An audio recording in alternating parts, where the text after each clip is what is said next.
Chapter 51. Walking alone in the dark hallway of the stadium, a person popped her head out from the corner as if she had been waiting. First no, Professor Ludger. Sedna, right.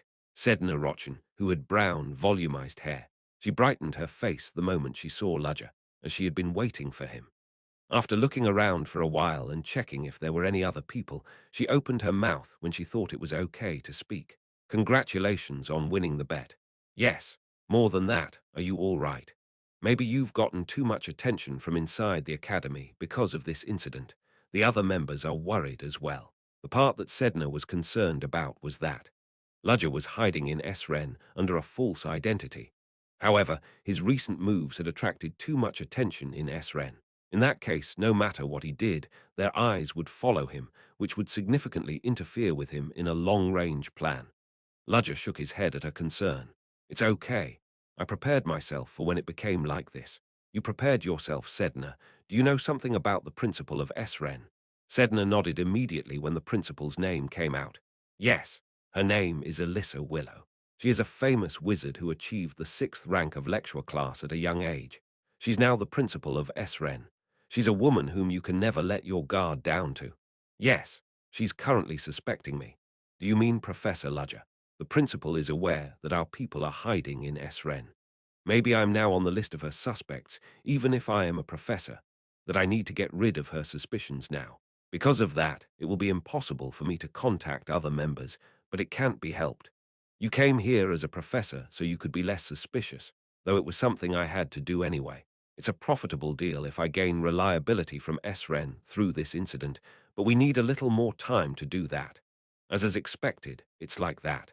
I believe in you. Sedna, who had already been properly blinded by Ludger, believed Ludger's words without a question. Actually, it wasn't a complete lie either. Ludger's behavior in which he distinguished himself in Esren was based on his intention to look good to the principal.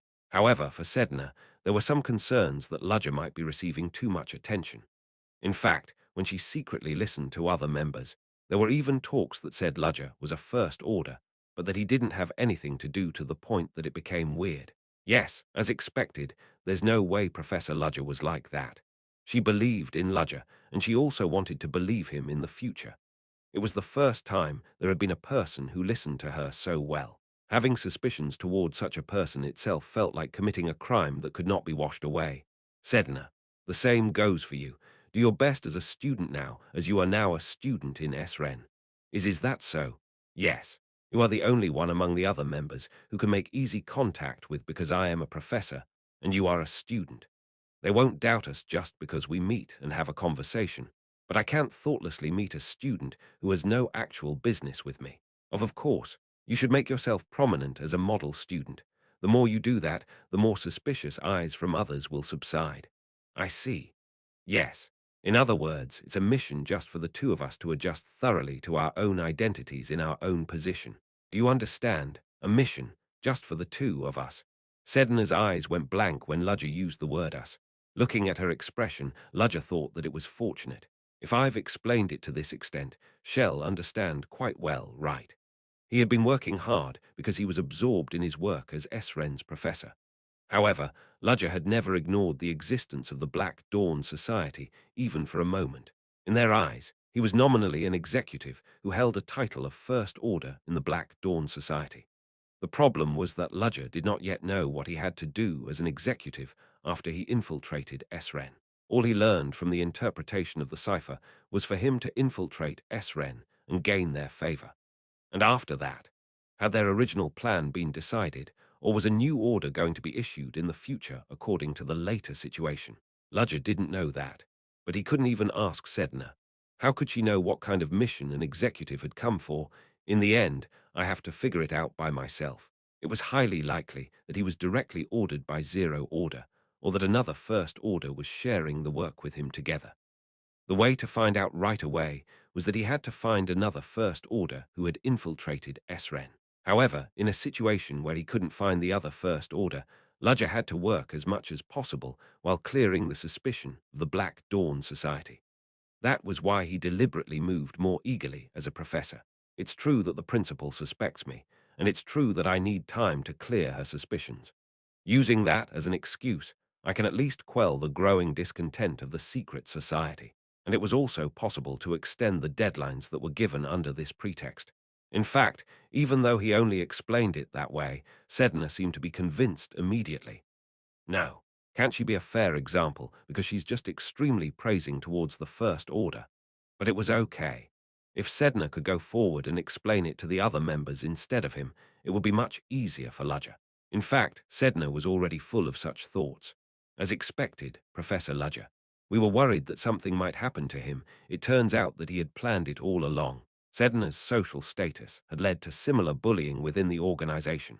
But recently, the other members had stopped irritating her because she had been acting as if she was Ludger's full-time subordinate.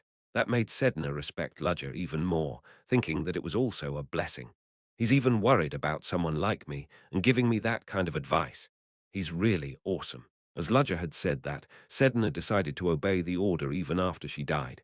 Explain it well to the others. Yes, just leave it to me. And yes, do you have anything else to tell me? No, never mind. I'll talk to you later, and it's nice to see you more confident than before. Ludger's last compliment gave Sedna a tingling and electrifying shock all over her body. I will leave it to you.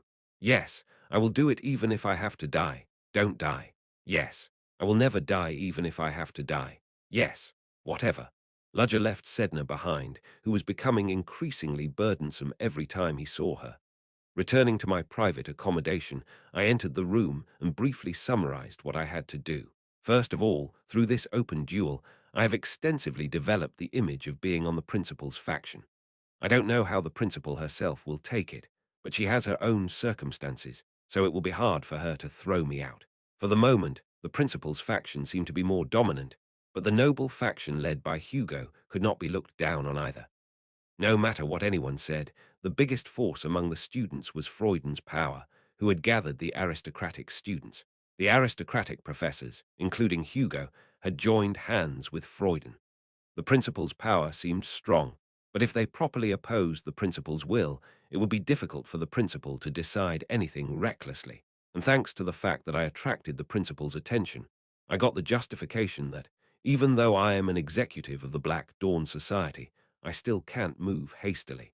Other members from the secret society wouldn't want to contact me recklessly either. In other words, I got an exemption from doing anything in the Black Dawn Society for a certain period of time. So let's put off the Black Dawn Society for now. As expected, is S-Ren's side the most important thing? With that open duel, I had turned completely hostile to Hugo's faction. But I didn't care much about that part.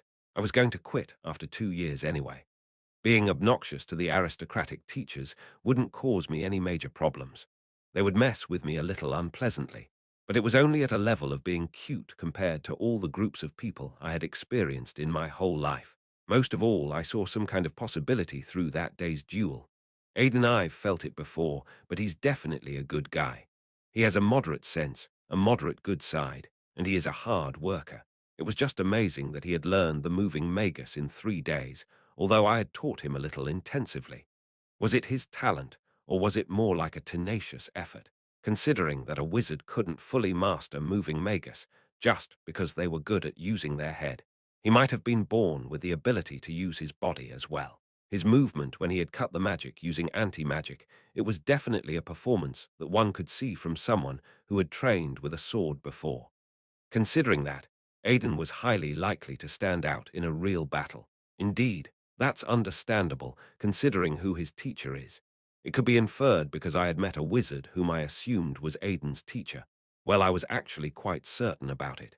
Aiden's posture that he showed once was exactly the same as the textbook example of swordsmanship that the person I was thinking of usually used. I thought that he'd live alone his whole life and die without a single soul knowing about him. But it turned out that he had gotten a disciple. If Aiden is an anti-magic owner, he will rise to a considerable position in S-Ren, at least. I finished a simple calculation in my head. I will use S-Ren and some special students to fight against the Black Dawn Secret Society. As I was squeezed between the two with one foot on both sides, the last thing I needed was to increase the pressure that weighed down on me. The thing that bothered me the most was the Black Dawn Society. If I reduced the power of the society members in the academy, By squeezing their power little by little, I am sure my chances for surviving will be that much higher. Aidan, Leo, and Tessie, the abilities of those three musketeers were objectively worth evaluating well. If I looked at the talent that they had, it could be the best amongst the first years. If I added Lynn, who had judgment eyes, to the group, it won't be bad. Of course, that might not be enough, so it seemed necessary for me to look for more other people for assurance, just in case. If I made them collide with each other, I would be able to get out of a dead end. That's all I should do for the let the barbarians fight it out among themselves method. I have to build up the strength on my side, too. My situation was under pressure from both organizations, and I, as an individual, was about to be crushed. Simply weakening both groups couldn't be the fundamental solution to the situation. So, what was the method? I also have to make my own organization. In fact, I preferred to move alone. But as long as I needed to stay in the Empire, I could no longer do a solo play. I needed more people. In addition to hands, I needed to call the people I had connections with before and create a new organization. That organization would be my strength, and that power would make me able to resist the forces that oppressed me. Talk of the devil, and he is sure to appear, they said. I was just thinking of him, and the crystal ball I left in my room began to sparkle. The fact that the marble for personal communication that I handed to Hans rang it could only mean one thing. Hans, what's the matter? I checked everything around the area according to your order. Was it because of that? Considering your skills, you'll have as much information as I would. And yet, since you contacted me separately, it seems that you need some force. You're so quick in catching it. You are right. From now on, I need some armed force. You knew it too, didn't you, that I am not good at fighting? I didn't expect anything from you in that department since the first time. Anyways, I need your help now, I see. It was not bad timing. I got up from my seat, dressed in a black long coat for outdoor use, and wore a gentleman's hat on my head. So when are you going to come? I think we'll have to deal with it by the end of the week at the latest. It'll come right now. Pardon. Because he didn't know that I'd say it'd go right then, I heard a bewildered exclamation from beyond the crystal ball. Don't you think it's better to deal with it quickly? That's that, but are you going to be okay? You are so busy, though. It'll be over soon, anyway. How are you so sure about it? Because I am going to make it that way. Chapter 52. The air lingering in the back alleys of Leathervelk was cold enough to make people's skin sting. In the dark and deep space, Hans raised his head while leaning against the wall. It's too high. Hans was also proud to have traveled around many cities and seen many things, but Leathervelk, the imperial metropolis, was taller than any other city he had ever seen. The same went for even the shabby back alley where he was standing. It was like a prison of bricks and brass. Should I carry around a wire hook like he does later? If he had a wire hook, he thought it would be easy to escape from Leathervelk at a dangerous moment. Of course, the biggest reason was that Ludger had looked cool when he used it to chase the werewolf. At that moment, the darkness beyond the alleyway swayed, and a shadow emerged. It was a surprising sight that seemed like a ghost had appeared, but Hans, who took his back off the wall, greeted it while adjusting his collar, because he had seen such a sight a few times already. You came. Whoosh. Before he knew it, the shadow changed its shape and took the form of a human being. He wore a black Inverness coat with a cape on its shoulder. He wore black leather gloves on his hands and had a gold and black cane. Unlike usual, he wore a silk hat with a hairstyle that was neatly pulled back and didn't tie his hair at all. That alone made Ludger's impression look very different. How about the situation? Yeah, let me tell you what I found out first. Our hideout is in the back alley, isn't it? Yes. Well, obviously, there are various underworld organizations dividing their power and sharing it around there. Hans organized the information that he had confirmed by himself and gave it to Ludger. He had been wandering around so much for the past few days to check the information out anyway. They are largely divided into 4 organizations. There is one strongest and largest organization among them, and the other 3 are medium-sized organizations. So there are 4 places in total. Maybe it's because this is a big city, but the number is a lot. I'll start by explaining the medium-sized organizations. First of all, there is a circus built by people who are physically disabled or neglected. Circus. It's a must to make a living in a city like this with a proper talent. It's a circus called Kirchus that's also some kind of a gang and union where those people gathered. Ludger nodded his head as he understood Hans' explanation. Courteous, ha, all right. What's next? And then there's a place consisting of only women. No matter what city you go to, such a place will never be left out from the underworld. So it's a brothel. Without even a hint, Ludger guessed it right. Average people would express their discomfort or displeasure just by thinking of the word. But it was a place that could never be left out in the underworld. Because this place was that kind of world. Even on Earth in the 21st century, that kind of place had always existed. But it's not just a weak brothel, and I feel like they're a living as an organization because they have their own know-how. They have considerable ability in gathering information, and they're also reaching out to many businesses in the city. They share patterns of tiny black roses to identify members of their own organization, so they're called Black Rose Women. Black Rose Women, huh? Ludger recited the name in a low tone. How about the last one? The last one is a combination of children and old people. The people who are very old can't do their jobs properly, but they are full of people with know-how and experience. And children are still young, but they jump to the front line to make money. Ludger nodded his head. In fact, children who worked at a young age and were treated as labor force were a common sight in the world, because the streets were full of kids selling newspapers right then. In addition, there were children who pickpocketed as petty thieves or children who were in charge of chores at a mansion.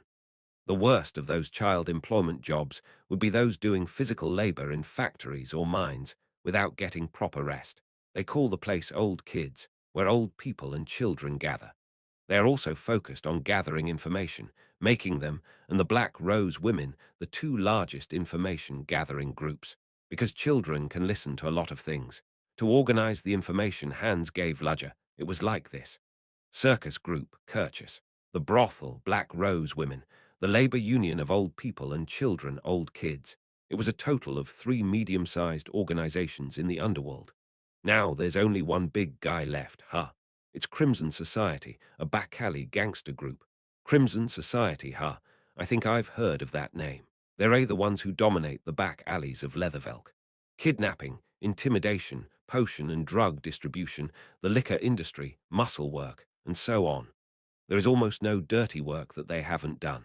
If the first 3 organizations were formed by standing together to survive on their own Crimson Society, was literally an inevitable existence, created by gathering the shadows of the world and the insects that were attracted by the odor. These back alleys are maintained by the Crimson Society and the other 3 organizations in a balance of each other's power. It's more like the Crimson Society is doing all the wicked jobs, and the other 3 are standing together with their power. So it's the Crimson Society that I need to deal with. You are right.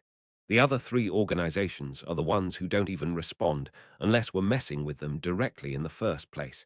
In fact, their danger is low. But the guys from Crimson Society are different. I see.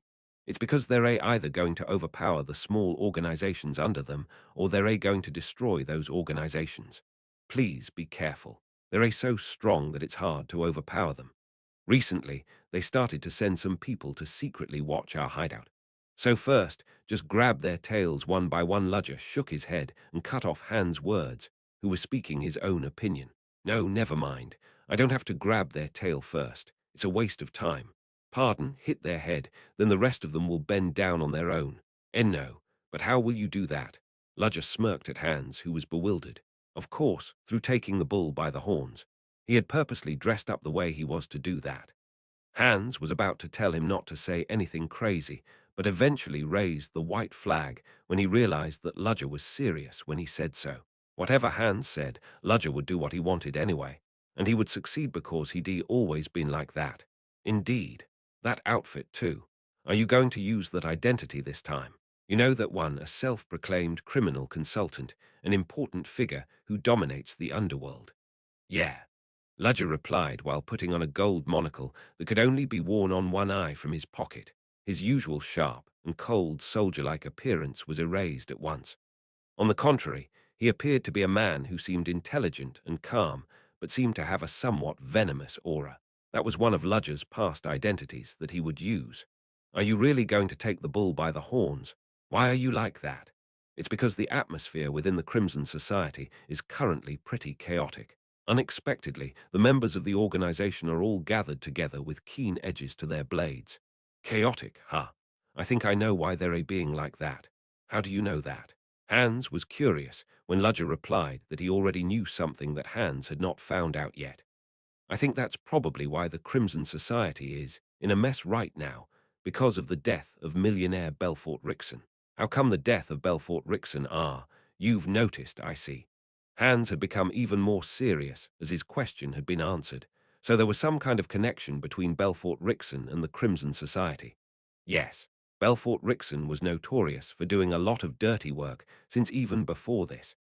Death under suspicious circumstances of his rival businessmen, fires in shantytowns against factory construction, and so on. Were all those works handled by that person on his own? He had an accomplice that could be ordered instead. And that's the Crimson Society. Indeed, they need a rich man whom they can get along with, and they take care of the dirty work instead. Hans, now that Belfort Rickson is dead, the Crimson Society must be pretty hot-tempered because their biggest cash cow is gone. They'll stay calm for now, but they'll move to make up for the short money sooner or later. So that's why they're gathered. No, wait. So you're actually their enemy and the culprit, aren't you? Of course. Hans looked speechless at Ludger's relaxed answer. In fact, Ludger had killed Belfort Rickson, which was why the Crimson Society was so angry. Of course, they didn't even know that Ludger had killed him, so they couldn't call him an enemy. And now is a better time instead, because the people who are normally supposed to be scattered are gathered in one place for the first time in a long time. Are you really going to do it? Why? Well, you're a wizard, so it'll be fine no matter how many gang members you run into. But the problem is that the Crimson Society isn't an ordinary gangster group. Not an ordinary gangster group. Armed with all kinds of weapons, even though no bullet will work in front of a wizard, there's a whole bunch of blade masters among them. You know, they are the ones who tried to become knights, but then lacked money or personality, or the ones who got stuck with mercenary work. There are a couple of such people in the Crimson Society. I guess that's why the Crimson Society occupies first place in the back alleys. So they have strength equal to a semi-knight, is that it? It got a little annoying when there were knights mixed among them. If he thought of a knight on Earth, he'd think of an old-fashioned armor-clad butcher, but it wasn't like that here. A knight was a superhuman. A knight had extraordinary physical abilities that could deflect bullets as long as they held weapons in their hands. Knights had been rivals to wizards for a long time, so as a wizard, the most uncomfortable type of people to deal with were the knights. Because people who dealt with auras could cut down or break through some decent magic. Therefore, Hans wanted to take a safe path, even if it took a little more time. Because it was too dangerous to enter the enemy camp as he pleased. That's interesting. But Ludger smiled rather amusedly at Hans' remark. Hans thought he heard it wrong. No, will you still go after all this? Is there a reason for me not to go? There are semi-knights there. Those semi-knights are just that, they're not real knights. Hans, I don't think you know it well, but the difference between semi-knights and general knights is big. And the difference between the knights with those who are the captains is even bigger. No, I'm not saying that I'm going to talk about it. I don't know about if they were regular knights, but semi-knights are nothing great. Hans shut his mouth and contemplated seriously, thinking, is that so? After listening to Ludger's confident tone. There was nothing particularly wrong with what Ludger had said. The difference between the semi-knights and the general knights was actually large. In fact, to tell it in a good way, they're semi-knights, but in reality, those were people who couldn't become knights. It was true that they were even weaker than an apprentice knight who served beside the knights and received their teachings. I think it seems like that after hearing it briefly. Come to think of it, Hans was judging the situation too pessimistically. Yeah, he was uselessly scared because there was the word knight in their title, but they were actually nothing, right? Hans, who thought he was worried too much, nodded his head while thinking that he couldn't help it. Well, if that's what you say. Of course, it was Hans' big mistake. It was true that the semi-knights were weaker compared to general or apprentice knights, but they were not that weak. There was a difference in their power, but it could not be called a crucial difference. Even if they were semi-knights, they were talented people who could cut people's throats with only a spoon. For the people of the underworld there, their skill was akin to a wall that they couldn't resist. Ludger knew the fact, but he hid it from Hans.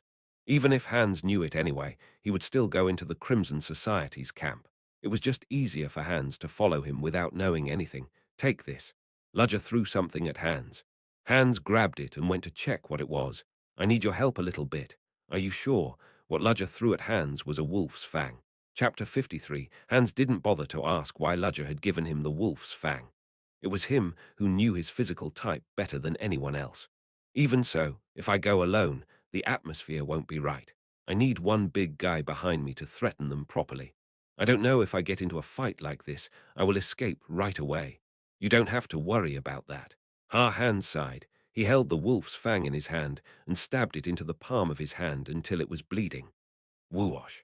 And shortly afterwards, around the wound by the wolf's teeth, black hair began to grow on Hans' body. The gene contained in the wolf's teeth penetrated his skin and made contact with his blood, triggering his physical transformation in which the beast's factor was expressed.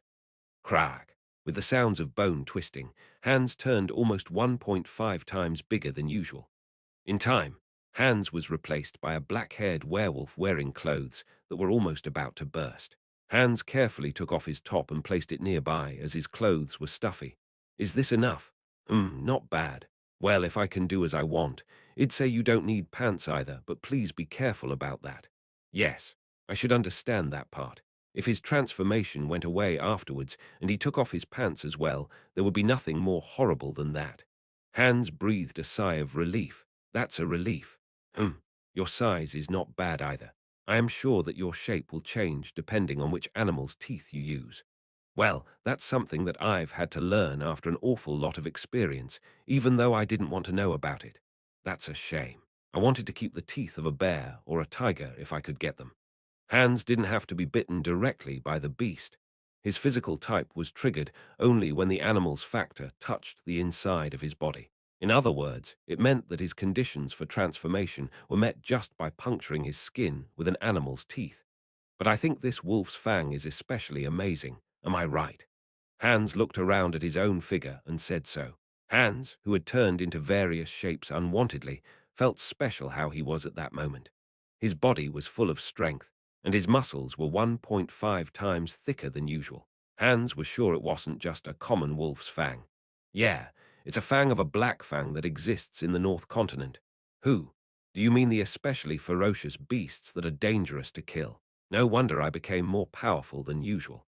Compared to anything you've transformed into so far, you can be proud of this being in the top ranks. Of course, if you use it that I gave you just in case, you can be stronger than anyone else. Hans frowned until it was clearly recognizable in his face, even though he was transformed into a wolf, as he heard the word it from Ludger's mouth. But I don't want to use such an extremely dangerous thing. If I did something wrong, it'd probably be eaten by the wilderness. I handed it over to you just in case. We don't know how the world would turn out. Use it if you think your life is in danger. It's better than dying. That's that, but Hans recalled the huge molar. It was a tooth, but it was so big that it had to be carved and made into a dagger.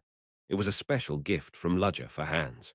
Hans, who thought his physical type was a curse, still kept that tooth, even though he was reluctant. Then shall we go? I'll say it again if there's a fight. I'll run right away. I already said it. You just need to set the mood. I'll go in first, so follow me when I send you a signal. Feel. I get it. Ludger, who was dressed in black, and Hans, who had become a shadowy beast, disappeared as if they were melting into the darkness of the alleyway. Located on the outskirts of Leathervelk downtown, Poges Street was famous for its many stores, restaurants, and music halls.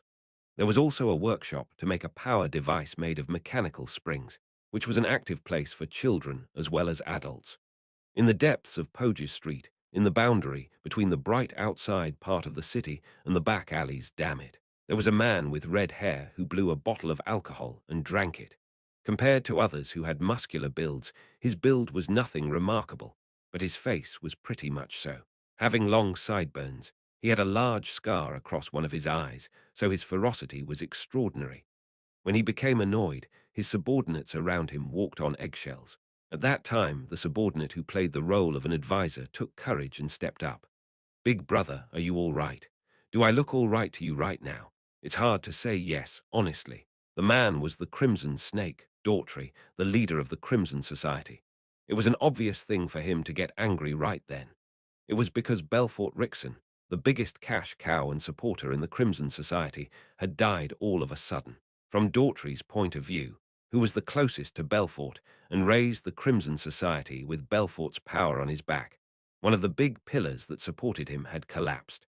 There were still a few more pillars to help them, but the problem was that before Belfort Rickson died, the Crimson Society had invested a huge amount of money in his project. It was an obvious fact that all of Belfort's wealth had scattered because the conductor of the project was dead. Most investors would share their invested money, but it was difficult to recover the invested money from Daughtry's point of view, who couldn't spend money fairly. That wouldn't completely ruin the Crimson Society, but it couldn't be helped that the atmosphere within the society became uneasy. But it's still bearable, so why don't we seek a new way? That's why I summoned all of you here. I think we'll have to significantly expand our business soon. Business expansion, that was what he said, but it would be a work accompanied by blood and violence. It suggested that maybe they would fight with another organization that had only been snarling and glaring at them so far. But no one was worried about it. They were the Crimson Society, and their forces were the best in the back alleys of Leathervelk. First of all, let's dominate over the Black Rose women, no matter what. When Daughtry muttered like that Kriak, the door of the bar creaked open and a person entered. Ha! What? At first, they thought he was a member of the organization who arrived late, but they were bound to change their minds soon. The man seemed too tidy to be a member of the Crimson Society. He wore a black Inverness coat and held a cane in his hand. He also wore a black silk hat on his head and a monocle on one of his eyes. His figure was that of a gentleman who looked rich and relaxed. Who the hell is that brat? Hey, can't you see that the bar's door is closed? Daughtry glared at the uninvited guest with his drunken, red face. The man took an empty chair near him and sat at the center of the bar, seemingly indifferent to Daughtry's gaze. As the man was sitting with his legs slightly apart and holding a cane with both hands, he was full of strange dignity that was difficult to describe in words. Who the hell is that brat? Is he crazy? All members of the Crimson community glared at the uninvited guest. After Daughtry emptied his liquor bottle, he stood up from his seat. Who are you? Daughtry, the leader of the Crimson Society. Am I right? Yeah, but I haven't seen you yet. Have we met before? It's the first time we've met. Daughtry laughed as he was dumbfounded. Who? You came in here alone, even though you knew we were the Crimson Society. Brother, what do you believe in to do that? Something I believe in. I came here because I have it. Despite the glares from all sides, the man was confident without any fear. Daughtry felt a strange sense of uneasiness at his appearance. He didn't seem to be bluffing. Having been wandering around for a long time in those back alleys, he could distinguish between the reckless bravado of incompetent people and the confidence of the really talented ones. Among the two, the man in front of him was the latter. The clothes he's wearing look luxurious, and his atmosphere itself is extraordinary. That kind of person came to see him. Daughtry thought he needed to hear the man's story first. For what reason did you come to see me? It hasn't been long since I came to this city, so I'm going to start a new business. Oh, business. Good, you came to see the right person. Daughtry clapped his hands and rejoiced. That man talked about business, but everyone there knew that it meant money and dirty work. With the man's outfit and his atmosphere, seeing that he had gone there while knowing something, Daughtry was sure that he was in the same league as Belfort Rickson, a rich merchant with a lot of money and a black heart. Customers who wanted to make money through all methods. He's a cash cow that I must catch. But Daughtry was not quickly pleased. Wasn't it their law that it would be easy for him to get hit in the back of the head if he believed in that person blindly, when there were still a lot of things he didn't know about that person? If he didn't know the person yet, he should never trust him. Even if he knew that person, he should only trust half of them. Betray before you get betrayed. It was the way and regulation of people living in the gutter. So, what's your name? When asked by Daughtry, the man spoke in a rather soft tone. My name is James Moriarty. Ha! James Moriarty. Daughtry wondered at the name that felt somewhat strange. He thought he had heard of that name, but he didn't remember much. At that time, his right-hand man, who was his deputy and advisor, rushed up to Daughtry and whispered to him. James Moriarty. It's him. Who is he, the important figure who once dominated the underworld of the Delica Kingdom? Ah. Daughtry could only think of the name when his right-hand man said it. James Moriarty, or, as the people called him, Professor Moriarty. He was a notorious criminal consultant who called himself a professor. Delica was an iron kingdom that had made remarkable progress in the steel industry. It was that man who stood right under its light, dominating the darkness there. The rumor was half as famous as a legendary tale in their field. But was it for real? Daughtry had doubts. It was a few years ago that Professor Moriarty had disappeared from Delica. Rumor had it that he was killed by a well-known aristocratic detective. Some said he was killed and had rotted in a deep dungeon in Delica, and others said he chose to die by himself before being killed. Otherwise, there could not have been no news from him for years. Perhaps there was a possibility that the Professor Moriarty in front of him was fake. Well, I can just check it out. Daughtry coughed and greeted him. So you are Professor Moriarty. I heard your name often. I'm glad that you know me. By the way, isn't this a little vague? It's a little vague as to whether you are really Professor Moriarty or not. Do you think I'm just impersonating? That's because someone who suddenly disappeared a few years ago suddenly appeared in front of me. Moriarty glanced sideways at his surroundings. Daughtry's men were taking out their weapons one by one from their waistlines and holding them. The weapons were easy to carry, so they were closer to handguns than daggers. The smell of cheap gunpowder that gently stimulated the tip of his nose convinced him of such thoughts. Knowing that all of the men were given guns, he realized that the Crimson Society was a pretty big place. I want to warn you about one thing. Please speak. I recommend you not to pull a gun if you can avoid it. Moriarty immediately raised his right hand. Clack, clack, clack. At the same time, countless men around him pulled out their guns and aimed them at Moriarty. If he did anything suspicious, he'd become a beehived corpse. But Moriarty wasn't scared at all. At the spirit of his haughtiness that seemingly told them to do it if they could, Daughtry started to wonder if the man in front of him was the real Moriarty. You're quite noisy. Some members of the organization were furious with anger as they heard Moriarty's provocative tone. They looked at Daughtry and asked him if they should shoot that man. Daughtry was contemplating for a moment, and then he nodded slightly. His men, who confirmed his signal, slowly pulled the trigger of the guns in their hands. Their target was not his head but his shoulders. If they gave him a shot of lead, he might show them his true colors. Clack. But the bullets didn't shoot out. Oh, ooh, the guns don't work. And it wasn't only that. The guns of all the members of the organization who were gathered in the bar were frozen.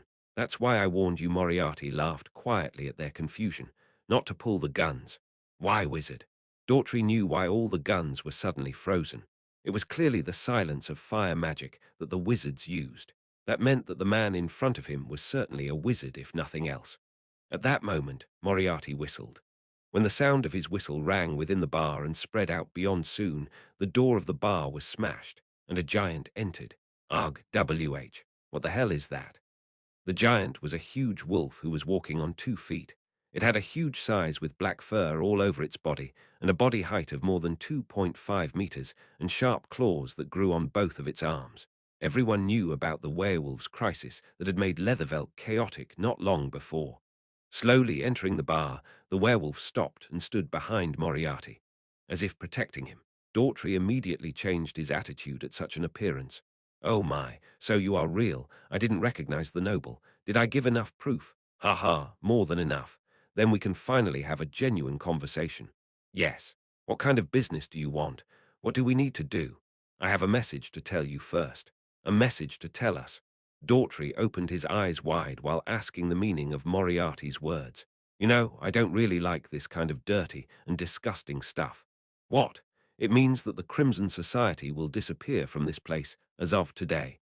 Chapter 54. Daughtry was aware of what Ludger no, Moriarty said. In order to survive in this world, the first and foremost thing he needed was a quick sense. Daughtry immediately grasped the situation. Everyone, kill him. Daughtry's command was quick. If Moriarty had come to get rid of them, there was no other answer but to fight hard instead of bothering to deal with him or whatnot. Daughtry's men moved under his order. They threw away the guns that didn't work and took out daggers. However, the flow was not so good. As the space was limited, their failure to bring proper weapons became poison to them. Kill him, but their opponent was a wizard. The moment they hesitated, they would obviously die. There was a chance of winning if they rushed toward him from all sides. More than anything else, Moriarty was sitting in the middle of the bar and not somewhere far from them. Even though what bothered them was the black werewolf who was standing behind him, they numbered close to 100 people. As expected. Hans gave him a questioning gaze as he saw the Crimson Society gangsters running toward both of them from all sides. What should I do now? Hans was honestly amazed that the Crimson Society did not run away, let alone be scared by him. A sense of loyalty. No. Rather than that, they were so spiteful that no matter who their opponent was, they would rush toward their opponent and bite their neck, just like the name of the Crimson Snake that lived in the southern jungle. The Crimson Society was full of those kinds of people. Ludger didn't answer Hans' question, he showed it with his action instead. Tap. Ludger lifted the cane in his hand and tapped it gently on the floor. At that moment, shadows began to flow from the cane and spread throughout the bar. Oh, ooh, what's this? The Crimson Society members tried to move after they were confused by the shadows, but their bodies remained still. No, to be exact, their bodies moved, but it wasn't according to their own will. The darkness swallowed up all the light inside the bar. If compared to the alleyways outside that had no streetlights, Ludger's shadows were much denser and darker. It was a pitch blackness in which light had completely disappeared, and within that blackness there was only one person. Ludger himself was able to move without a hitch. Arag, what? Ah, I can't see anything. Screams resounded in the dark. All of them were agonizing death screams by members of the Crimson Society. There was a sword drawn from inside the cane. Ludger grabbed the sword and quickly killed the members one by one. Help me. Leader, please help me. Leader. As their colleagues died one by one, and their voices were clearly heard, the rest of the organization members failed to stay sane. It was a horror where they couldn't see anything, and at the same time, they heard the sound of death steadily approaching them, so they couldn't hold their sanity. Arag, die, just die. Arg, he's here. Frightened, the organization members swung their weapons all over the place, unable to withstand the fear, and they aimed at other colleagues nearby them. And in an instant, the bar turned into a battle where they were killing each other. It was not simple magic. To be exact, it was more like a complex magic that used darkness and shadow, and then added a curse that instilled fear in the opponent's minds that had been weakened.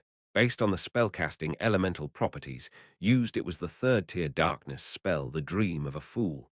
It didn't work for people with strong mental powers or good abilities. In a space filled with only low-rank people, it was a spell that had a greater effect than everything else. Damn it! What are you guys doing?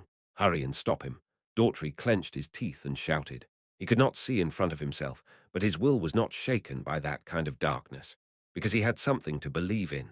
Following his command, the two men who had been standing guard for Daughtry near him moved. Whoosh! When the two wielded their swords, the aura that was placed on the tips of their blades cut the darkness that was made up of magic and crossed through it.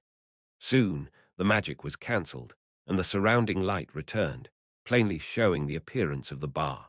Daughtry's lips trembled. The hell? The bar was a completely horrible mess. Fewer than 10 people survived among nearly 100 of his men. Even those few people were almost dying. They were bloody and full of wounds. Daughtry's bloodshot gaze turned to Moriarty, who stood at the center of the horrible scene. What about the wolf monster? Where did he disappear into? The werewolf had disappeared somewhere in the middle of the chaos, as he could not be seen, and Moriarty was alone. His figure, that standing still with a sword amidst the corpses, was like a grim reaper who appeared just before people's death. There was not a drop of blood on Moriarty's body, even though his surroundings were covered with blood. His appearance seemed to be that of someone who was beyond the world, so Daughtry unwittingly got goosebumps on his skin. Kill him. The two men moved as soon as Daughtry gave them the order. They were a big man with mostly shaved hair and a slender, long-haired man.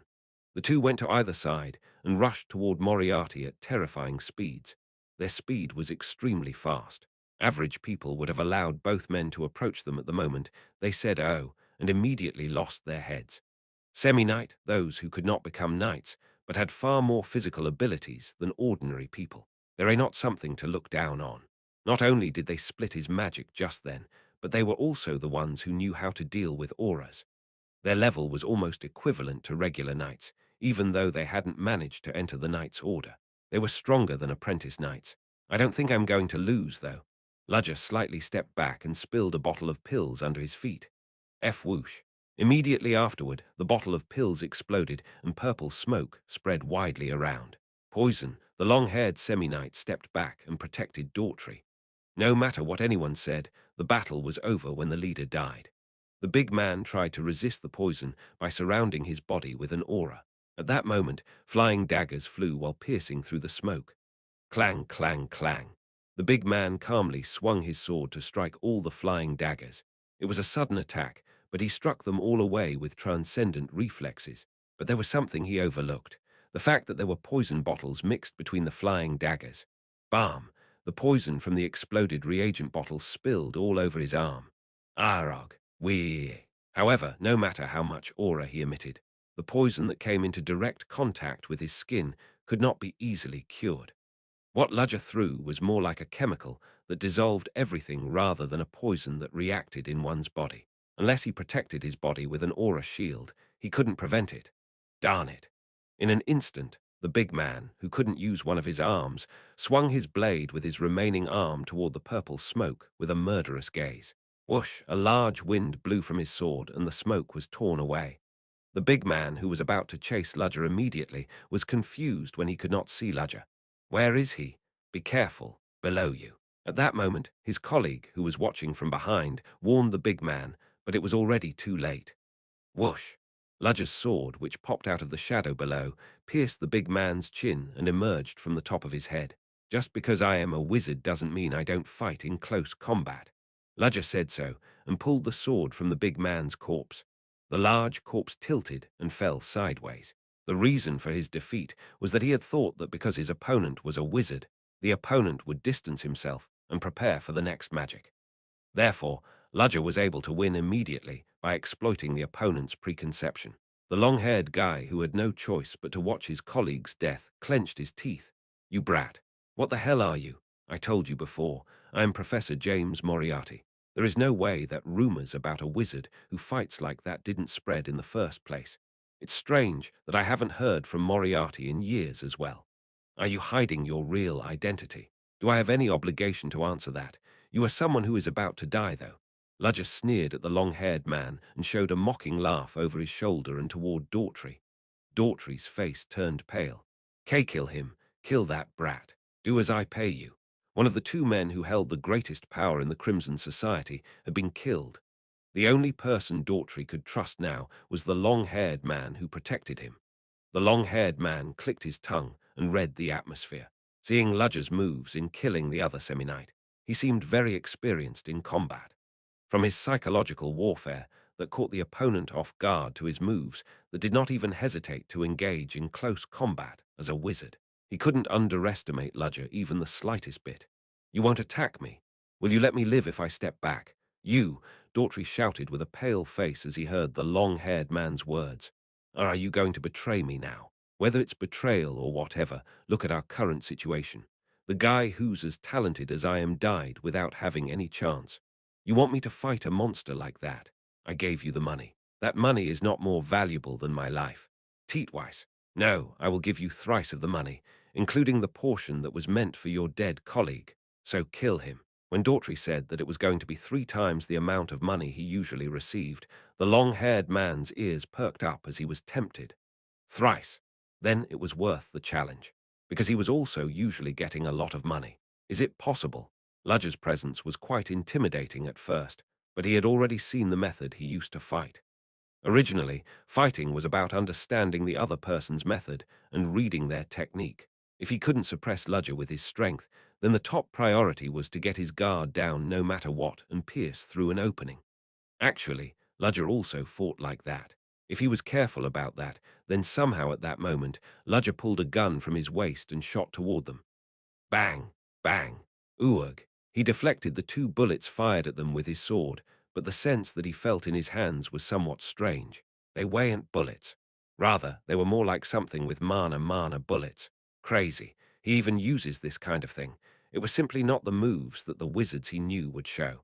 They said that eccentric wizards sometimes did strange things, but it was completely beyond his common sense. At that moment, Ludger fired a mana bullet again.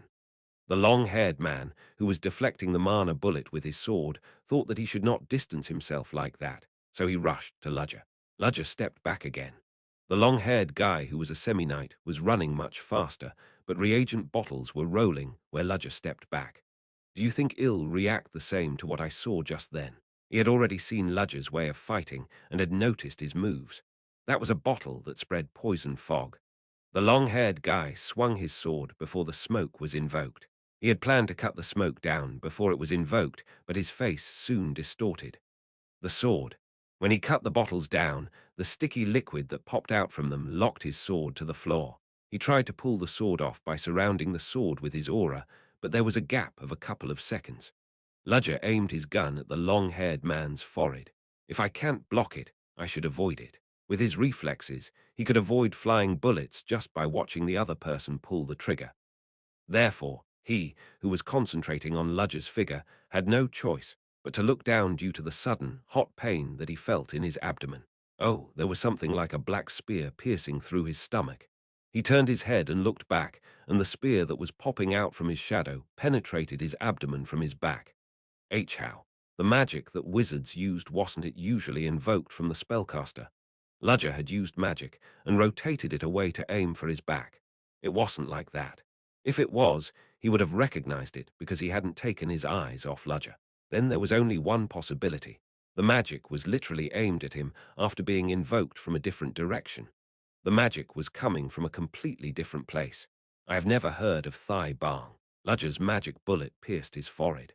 Eventually, both of the people with semi-knight's strength died in vain without being able to leave any scars on Ludger. After watching the scene from beginning to end, Daughtry plopped down on his spot, as if it was slippery with a face like he was facing the Grim Reaper. Step, step. Ludger slowly approached Daughtry and looked down at him. His face, which was backed by light, was blocked by the shadow, so Daughtry couldn't see him well. Well then. But it was clear that the person was looking at him while smiling. Let's finish our conversation.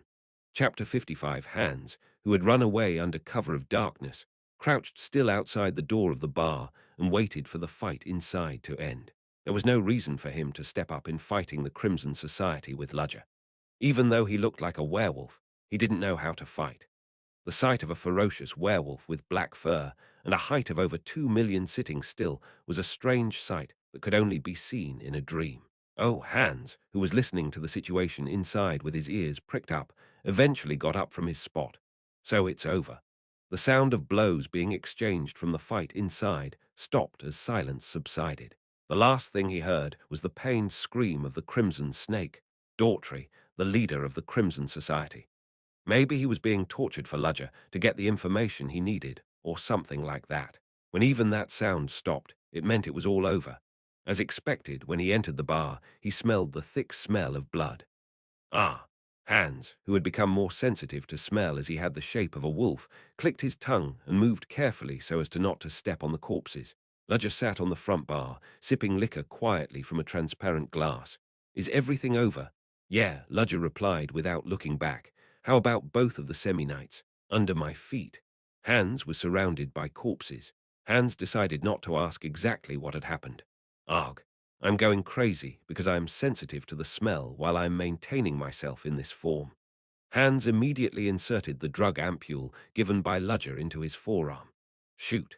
His swollen body shrunk, and he returned to his human form. Then Hans quickly put on his already prepared coat. He shuddered at the dreary sight of his surroundings. You are so awesome. You can drink liquor in this kind of place. I'm just getting used to it. More than that, what kind of liquor is that? The smell seems like it's very good. Even though he had returned to human form, his sense of smell, which became a little more sensitive due to the influence of his transformation, picked up the smell of Ludger's liquor. The scent was quite sweet. The liquor in Ludger's glass itself was so clean that there were no foreign matters, so the flavor looked quite strong. It must have been a pretty expensive liquor. It's said to be from the 38th year of Gorgon Mountain. Oh, that precious liquor, you mean? Damn it. Please give me some as well. Wasn't your stomach upset? Even if I throw up because I am disgusted by my surroundings, I should drink it. Ludger handed over the liquor bottle, and Hans took a moderate, empty cup and poured the liquor into it for himself as well. A shabby bar full of corpses where the smell of blood and alcohol was strangely intertwined. The two men sat side by side and drank together. So are you sure that you killed Daughtry? I haven't killed him yet because I won't have anything to use on him after pulling the important information from him. Indeed. Now that you have a new place here and moved your dwelling, what's that again? There's something you told me before. Did you say that you're here to give out rice cakes? Yes. I don't know what the hell it means to give out rice cakes, but I suppose that it's something like greeting people in a good way since you just moved in, right? TL/N. The meaning of giving out rice cakes is exactly like Hans supposed it to be, since it's Korean people's tradition to give out rice cakes when they just moved houses. You guessed it exactly right. The Crimson Society has been dominating them and building their society up with a notorious reputation. If you get rid of the society, the other organizations will really love it. Of course, he had not yet eliminated all of the Crimson Society. As they dominated that big city, of course, the total number of their people was well over 1,000. But not all 1,000 of those Crimson Society members were complete members. Rather, the 100 people who had gathered in the bar were the key figures. Now that the head of their organization is gone, the rest of them are practically destroyed. What are you going to do? Are you going to assimilate all the small fry? No. Ludger shook his head. The organization could not be maintained properly, even if the number of its people was increased with useless mongrels. I will just use the few people who are needed. Of course, I'll need the guys who will be subcontracted, but not all of them. Pick people who are smart enough and have a good personality. You're telling me to go around a little bit. Hans, I'm done with everything I can do. The rest of the data will be in their office upstairs, and their papers and secret ledgers will be all there, so you can look at those and proceed with your task. Oh my, I will be busy again. Hans sighed. Hans had worked really hard for a couple of days to get information, collect data, and organize it. Ludger had completed all the necessary processes in just one night. Of course, it was possible because Ludger was so great, but Hans felt it to be a little unfair. No, I chose not to walk on a safe path and not risk my life, so I can't complain about it. Of course, he had to take risks when collecting dangerous information, but it was possible for him to borrow the power of his unusual physical type for that. That was why he thought Ludger was even greater. Otherwise, there would be no reason for Hans to honor him and follow him everywhere other than that. But even after our hideout is decided, there's no one else but you and me, right? What are you going to do about that? If there's no one else, we should increase the number. Increase the number, you said. But a little while ago, you said no one should come in. I am not talking about any Tom, Dick, and Harry. Hans, you must know it as well. There are several people I know. Ah, Hans immediately crumpled up at Ludger's remark. Are you sure? Why are you like that? Why, you said. That's because, now that I think about it, your relationship with them is bad. Ahem. More than not having a bad relationship. It's a bit like Hans hesitated, because he knew who the people I know that Ludger was trying to refer to were. Of course, they were definitely skilled in each of their fields, and their skill was good enough to be mentioned by Ludger himself. However, if there was a problem, would it be that they didn't have responsible personalities? No, by the way, will those extremely stubborn people really come? They won't budge, no matter what I say to them, though. I already sent them letters. Unexpectedly, they said they were going to come after finishing their work. Ugh. Hans kept grumbling until he emptied his glass, seemingly uncomfortable just by thinking about them. Do you hate them that much? It's not that I don't like them, it's more like I feel uncomfortable about them. There aren't any normal people among them. Well, even though I shouldn't be saying that with my body as it is. Come and read on our website, Wuxia World site. Thanks, can't you just get along with them? Feel. I think you're saying that because you don't know, but how can I get along with them when they all have the same bullshit personality? Some of them used to treat me like I was some kind of experiment. Is that so? Yes. Of course, yes. They're a little meek when you're around, but I might really die if you disappear. Are you still going to be here? I am busy maintaining my Ludger identity right now. That's exactly it. Every time you're away as a SREN professor, have you ever thought about how much of my blood dries up? That's your own business. Will you die because of it, though? Of course, he wouldn't die, but he might be all stressed right before he almost died. Hans sighed. It was a reality that had already happened to Ludger. Ha! Now that I think about it, there's indeed no one else who can do this kind of nasty job as well as they do, because they're so talented. It was one of them that had done such a great job in creating all of the equipment that Ludger still used. More than that, are you going to be all right? What do you mean? Are you a SREN professor for now? Besides, wasn't it a bit dangerous because you showed your real face this time, unlike your previous identities? Yes, that's also why I was moving like this. You said they somewhat suspected you, though. Then is it okay for you to just walk around outside like this? It was that part that Hans was worried about. If Esren suspected him, shouldn't Ludger refrain from going out to the city? Moreover, as their opponent was a wizard, their opponent might be secretly monitoring him through any methods. He obviously needed to move with caution in doing everything. You don't have to be worried about that. Are you sure? Isn't your opponent a wizard? Hans, what do you think a wizard is? What is a wizard?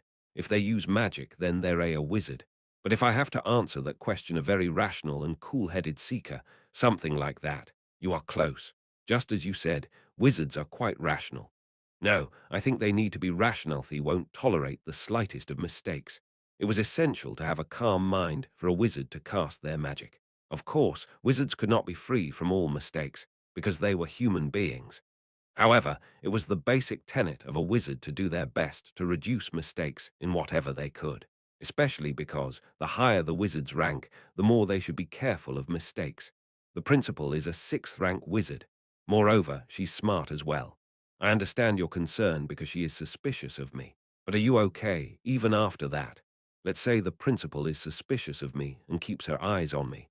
Let's say it like that. And what if I notice that? If I argued with that, saying, "Why did you secretly watch me? What do you think she would do as the principal?" That's Hans became silent and was unable to quickly answer. She was supposed to be tracking Ludger secretly without getting caught, but what if she got caught? Wouldn't that be a pretty bad situation? What if she said, "I was suspicious of you shamelessly"? Can she just not get caught? It's not certain for her not to be caught, but the possibility of getting caught might exist. Hans, what are you going to consider in this case?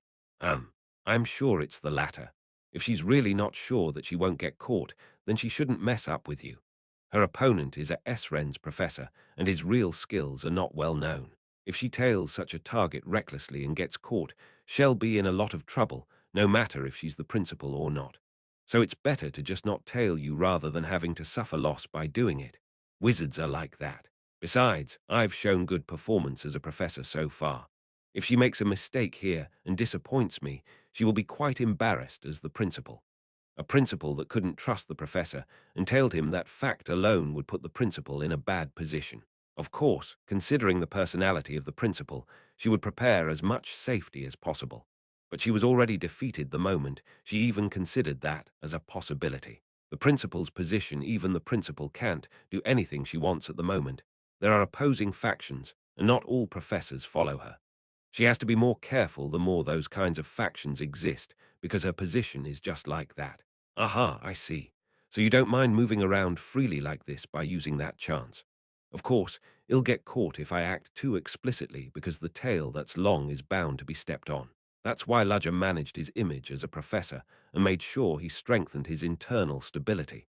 Thanks to that, even if he went out freely, the principal would not track him or follow him, even if she is a little suspicious of him, especially when there was a conflict between the aristocracy and the common people like there had been that day that had caused Esren to become noisy.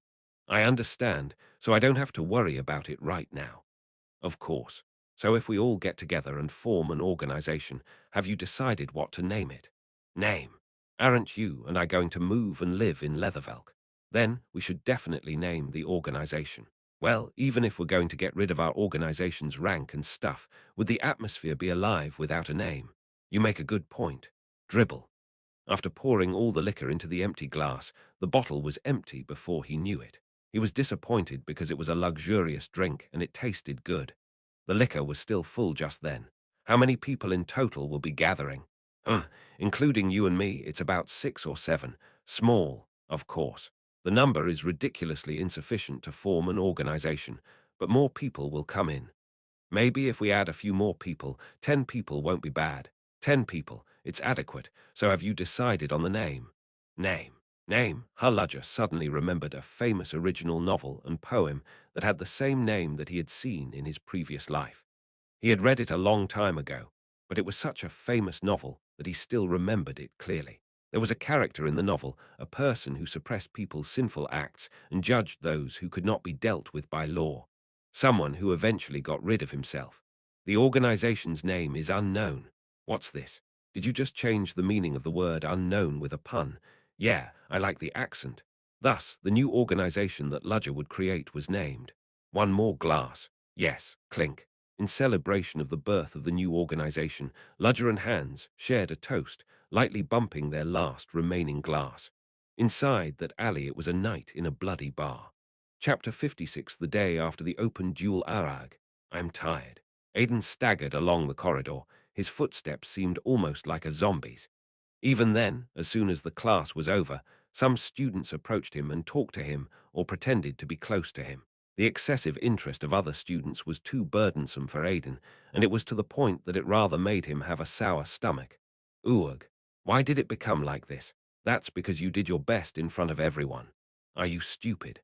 Leo, who heard Aidan talking to himself, scolded him with an incredulous expression. Is that so? Phew, you're completely oblivious to this kind of thing, I see. Leo sighed when he realized that Aidan was being sincere. Aidan scratched his head awkwardly. Aidan had the type of personality where he wouldn't want to brag about how good he was in the first place.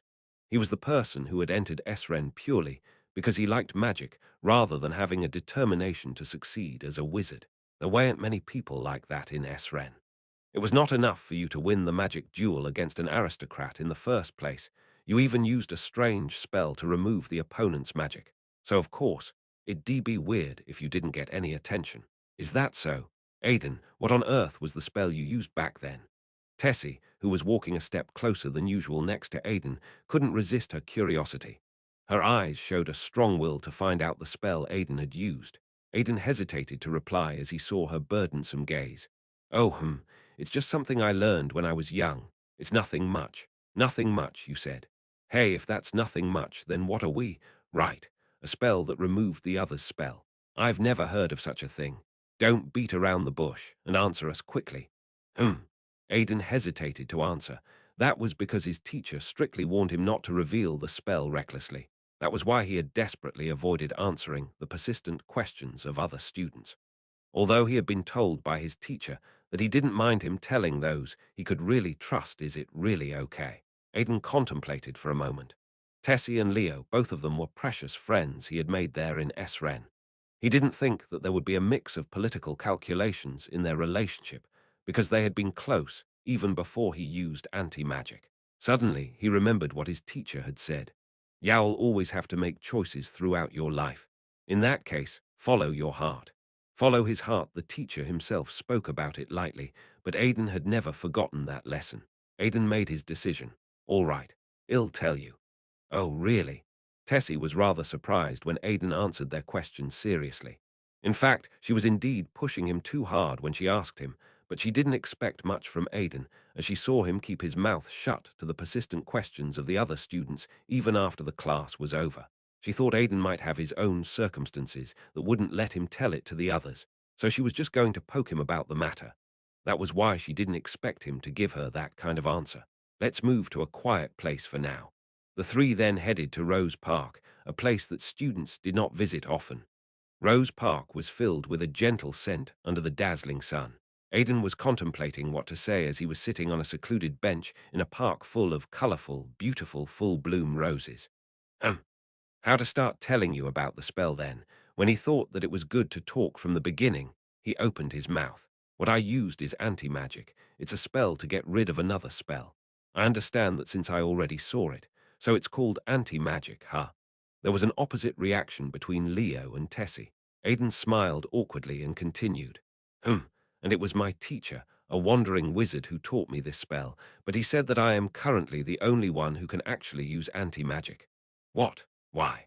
I heard that it can only be used by people with a unique physical type. I didn't know about it either, but my teacher said so. It's only possible if the person has a unique physical type. Who is that teacher? What Tessie and Leo were most curious about was Aidan's teacher. Who the hell was that wandering wizard to teach him anti-magic? It would be strange if he hadn't publicized himself anywhere if he was that talented. I don't know either, Aidan responded while scratching his cheek with his forefinger. What? Is that even possible? Aidan held out his hands and made a hasty excuse as he saw Tessie and Leo's sharp gazes. No, it's for real. When I first met my teacher, I was so young that I was only 8 years old. It was more than 10 years ago. 10 years, and he's free-spirited and someone who's hard to understand, so I don't know where and what he's doing now either. I also can't contact him. He disappeared like the wind when he left, so I didn't have time to ask him about his name. What? Then it means you don't know whether he's currently alive or dead. Hmm. But considering his skills, he must be living well somewhere. I think so. They couldn't believe he had such a calm response after being left by the teacher who taught him the extraordinary spell of anti-magic. Tessie was about to say something about Aiden's behavior, but she shut her lips. She unconsciously accepted the fact that he could be like that because he was Aiden. Tessie had a surge of frustration. I want to know everything about Aiden, though. Suddenly, Tessie realized that she was overly interested in Aiden. Ah, no, I can't believe I have an interest in him. The only important thing to me is reviving my family. Tessie immediately cleared her distracting thoughts and shook her head violently from side to side. Her red hair that was tied in pigtails also shook in tune with her head. It's just curiosity, simply a mere curiosity. Yes, just that. Leo, who was listening to Aiden while Tessie felt troubled inside, raised a question. More than that, it's amazing. No matter how it happened 10 years ago, the anti-magic that you use is not well known. Maybe it's because the spell is so rare. The rarer the spell, the more famous it is. People are curious about that which is hard to come by. Moreover, if the spell can delete other spells, anti-magic clearly had no killing power. Compared to other spells, anti-magic itself certainly seemed to do less. However, when fighting against a wizard, anti-magic showed a ridiculous performance just by its appearance. Aiden, that anti-magic, does it work regardless of the spell tiers? I don't really know about that either. Honestly, it was my first time using it properly. I'd never used it like that before. Didn't your teacher tell you about that? He never explained it in much detail because my teacher's personality isn't like that. Besides, I just liked learning magic at the time, so I just learned it without thinking. Feel. Leo sighed as he listened to Aiden's answer. It was a collaboration between an irresponsible and secretive teacher who didn't explain anything and an immature little countryside child who thought nothing would matter as long as he would be able to learn the spell because he liked magic. But Leo, why did you ask me that? Just because I think I heard something a long time ago. Heard something. Your teacher, you don't know his name either, right? Ha ha. Yeah, I didn't ask his name. Maybe he told me his name, but I don't remember it. Maybe it's right that he didn't tell you his name. It bothers me that you haven't heard from someone like that in the last 10 years. If he's that talented, it'd be no wonder if they put his name on a page in a newspaper. Is that so? Aiden was an outsider to that kind of thing, so he couldn't answer properly. I think it's because you're not aware of it yet. But anti-magic is a spell that can definitely cause a fuss just by its existence, especially to the whole magic world. But the other students didn't seem to know much about it. That means it was that secretive. It's hard for students who are currently learning magic to know about it well, something like that. Then Tessie, who was only listening, stepped in. But if that's the case, didn't the professors know about it? If they didn't know about it, the professors wouldn't have left Aiden when he was attacked. Some of the professors also reacted as if they were seemingly surprised. They knew about anti-magic, but it was the first time they saw someone actually using it. Did you check their reactions amidst the attack? Leo nodded. When everyone had sat in the audience seat and watched Aiden using anti-magic with blank faces, Leo had focused on the audience's reactions. Among them, several people had reacted naturally, as if they knew it would happen from the beginning. People who knew about anti-magic knew that Aiden used it, and were not surprised to see it in front of their eyes. First of all is the principal. The principal. Well, the principal is a great woman, so she obviously knew. Anyone else? There was also Hugo and Mary Ross, who seemed to have been working as a professor for a long time. Other than those people, the new professors didn't seem to know about it. But Professor Ludger was different. Professor Ludger. Yeah, Professor Ludger responded naturally, as if he had known about Aiden's anti-magic from the beginning. Aiden suddenly remembered Ludger's appearance that day. Aiden always thought that Ludger was a person who merely had a less expressive face. But when he thought about it, his attitude that had remained the same even though he used anti-magic was somewhat strange. Maybe Professor Ludger knew a little about the anti-magic that Aiden used. He knew it, you said. If he knew about it, then to what extent? I don't know that much. But this is just a guess. He may have some connection with Aiden's teacher. Then Tessie stepped up and refuted. No matter how hard I think about it, it's a really wild guess. Did you ever think that Professor Ludger didn't know much about it, but he didn't want to make it seem obvious in the first place? It's you who doesn't know about it, Tessie. What? Think about it. Why on earth did Professor Ludger treat Aiden so well? Treat him well, you said. Tessie frowned at Leo's words. Have you forgotten about it? When he was teaching about the elemental properties, Professor Ludger praised Aiden. Well, that's because Aiden did well, that cold-blooded man. Haven't you seen Flora Lumos? It was Professor Ludger who bombarded that genius with hard truths and harsh words. It was true when she thought about it. And the important thing is what happened next. Do you remember the bet that Professor Ludger made with Professor Chris? I obviously remember that. Professor Ludger bet on Aiden winning the duel then without the slightest bit of doubt. Don't you think it's strange? Until then, Aiden had been an ordinary student whom he didn't know much about. That's what made Professor Ludger so sure that Aiden would win against the aristocratic student. And why did he teach Aiden moving Magus while using his own personal time? The more Leo spoke, the less Tessie was able to say anything. It was because the more she heard him speak, the more right he seemed to be. I checked and found out that moving Magus is a real-life battle technique used only by special people in the military. They said that Professor Ludger served as a military officer. It's exactly that. The lessons that he learned in the military, being a military officer, he knew about anti-magic to some extent. I found a connection there. What's that? Tessie asked. Aiden waited for Leo's next words, intrigued by his speculation. Maybe Professor Ludger knew something about your teacher. Professor Ludger. But how? I don't know the details, of course, but that's my assumption. Professor Ludger must have met your teacher when he was an active military officer. If that's the case, then the pieces of the puzzle match. Your teacher is not famous and is secretive, even though he had that many abilities, because he's from a secret army unit that shouldn't be known. Leo was inwardly convinced that his deduction was almost correct. Aiden tilted his head a little bit as he heard that. The teacher he knew was a man similar to a soldier who was thorough in discipline and always restrained, so to speak, just like Ludger. However, the teacher in his memory was not a soldier, but rather more like a free man akin to the wind. No, if he's from a secret army unit, he might be different from a regular soldier. In some way, Aiden thought Leo's guess might be right. Does Professor Ludger know about my teacher? Considering the behavior he showed you, I think it's possible. There's no way he'd be nice to you otherwise. Maybe both of them were close to each other. Ludger was not only naturally accepting of Aiden's anti-magic, but also Ludger, who was unlikely to pay attention to others, had spent time teaching Aiden how to do moving magus. Leo's words were certainly convincing. Then, if you ask Professor Ludger, will he tell you about your teacher? Aiden contemplated for a moment at Tess's question and shook his head. No, never mind. We're still not certain yet. Besides, I don't want to bother Professor Ludger again. I already gained a lot of help from him. Well, as long as you think so. Then, as the conversation was about to be ended, Tessie opened her mouth as she seemingly recalled something. Ah, more than that, have you guys heard about the rumor? Rumor? What rumor? Well, I was eating with fellow new professors who had just joined the academy. Most of all, they were fellow colleagues who had entered the academy in the same period as me, and it was essential for me to maintain the least amount of personal connections, no matter how lonesome I was. It was not a bothersome thing to do. While I sat still and ate quietly, the other teachers would ask for current news on their own and exchange news with each other. Professor Selina in particular liked to chat so much that she chatted non-stop while eating. Of course, she was not annoying or anything. Rather, Selina's behavior was like the life of the party.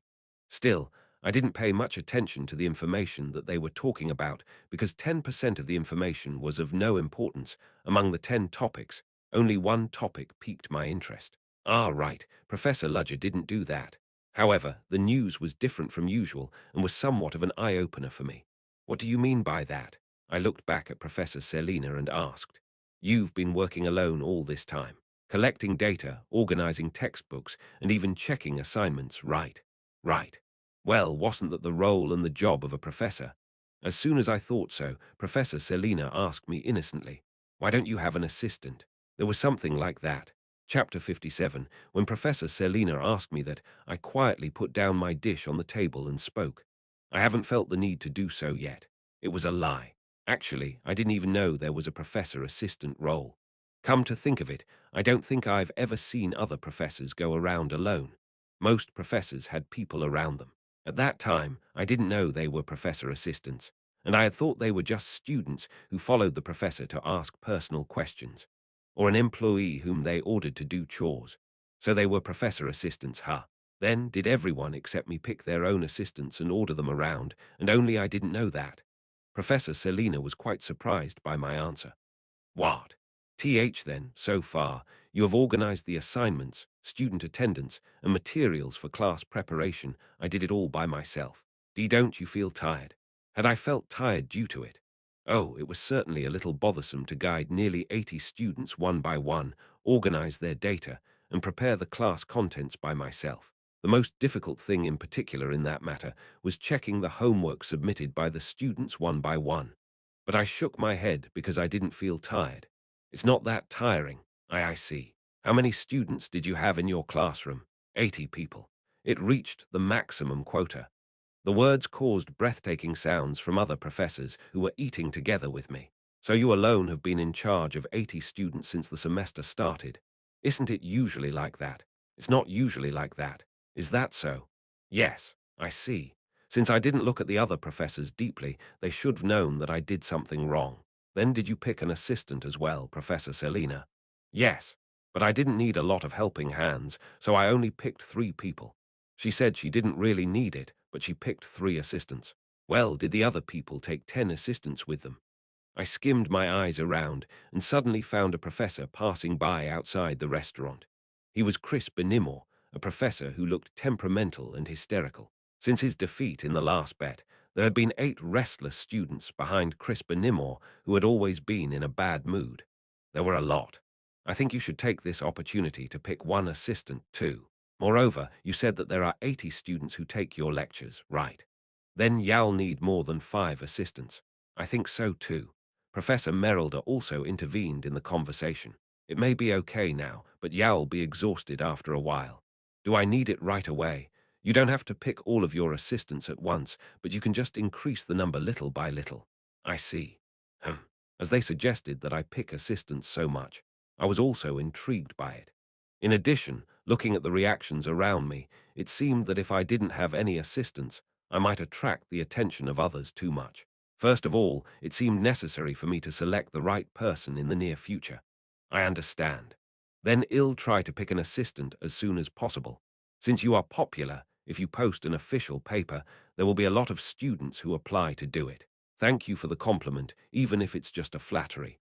It's not flattery, though then since I am done eating, I'll get going now. After I got up from my seat, I said goodbye and left the cafeteria. Ahem. After I went back to the professor's office, I patted my chin while reading a collection of data on assistant recruitment. Even if I am a new professor, I can hire an assistant, and usually the professor will have more than 6 people. So indeed, I have to pick assistants. Well, there were indeed teachers and disciples among wizards, so it was expected in a magic academy. In the case of the magic tower alone, there were teachers in each school, and there were dozens of disciples under the school. Of course, they were closer to slaves who used the title of disciple as an excuse to be worked around as labor, but nominally it was like that. The magic tower had established some kind of tradition themselves, and Esren, that taught magic, had also not escaped that influence. And surprisingly, Esren also had a university student system. Instead of relaxing for graduation after their 5th year, Esren's last-year students were studying magic and producing papers under their professor. Yes, frankly speaking, they were just like university students in the 21st century. What an innovative academy, in both good and bad ways.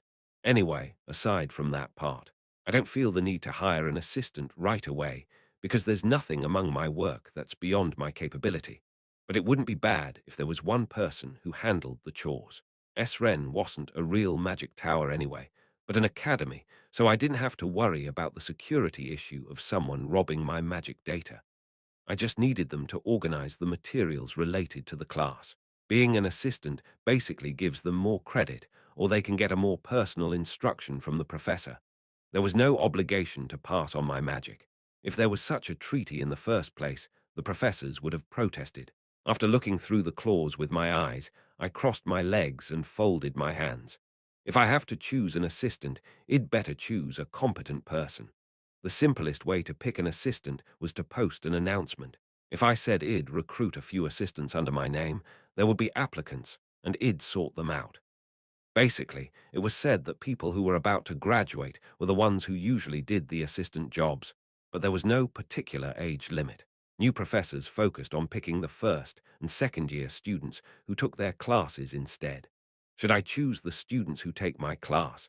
If I chose an assistant among the students who took my class, then they would be given the role of the class president in my lecture only. Then I needed someone who could lead and give directions to the students well. There were indeed some people who came to my mind. First of all, both of them were high-ranking nobles and royalty, and they had their own charisma, so they were good at setting the mood. However, those two won't want to be my assistants. First of all, I honestly criticized Flora Lumos quite a lot, so it would be hard to pick her as my assistant. And in the case of the princess, Elendil, I felt more uncomfortable. No way I could order a princess to become an assistant. No matter how Sren claimed equality of their student status, it was still too much.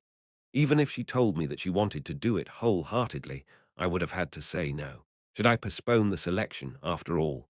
I know the students will come by themselves if I post an official announcement properly, but it still takes a little bit of time. I don't want to pick students who haven't been verified. If I had to pick someone, it would be much better if it was someone that I felt comfortable ordering around. I decided to go back to the accommodation for the moment because the answer wouldn't come even if I contemplated about it.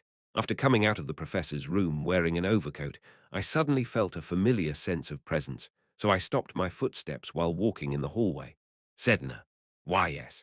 Sedna Rotchen, who was hiding in the corner of the hallway, jumped out in surprise. As she was still looking at me in awe, she seemed to have been secretly waiting for me. Doesn't she have any tasks? Do you have any businesses with me? And no, it's not like that she looked restless for fear of being scolded by me. I was going to tell her to go back then, but I thought of her point of view for a moment and opened my mouth. Is that so? You came at a perfect time. Pardon, you should become my assistant. Yes. Ah, yes. Sedna nodded reflexively. And 5 seconds afterwards, pardon. Sedna shouted out in astonishment. I had just said a couple of words, but her response was so extreme. You don't want it. If you don't want it, I won't force you to do it. It's not like that. Ouch. Sedna bit her tongue when she hastily said no to me. Her appearance when she was covering her mouth with both of her hands seemed like a real squirrel.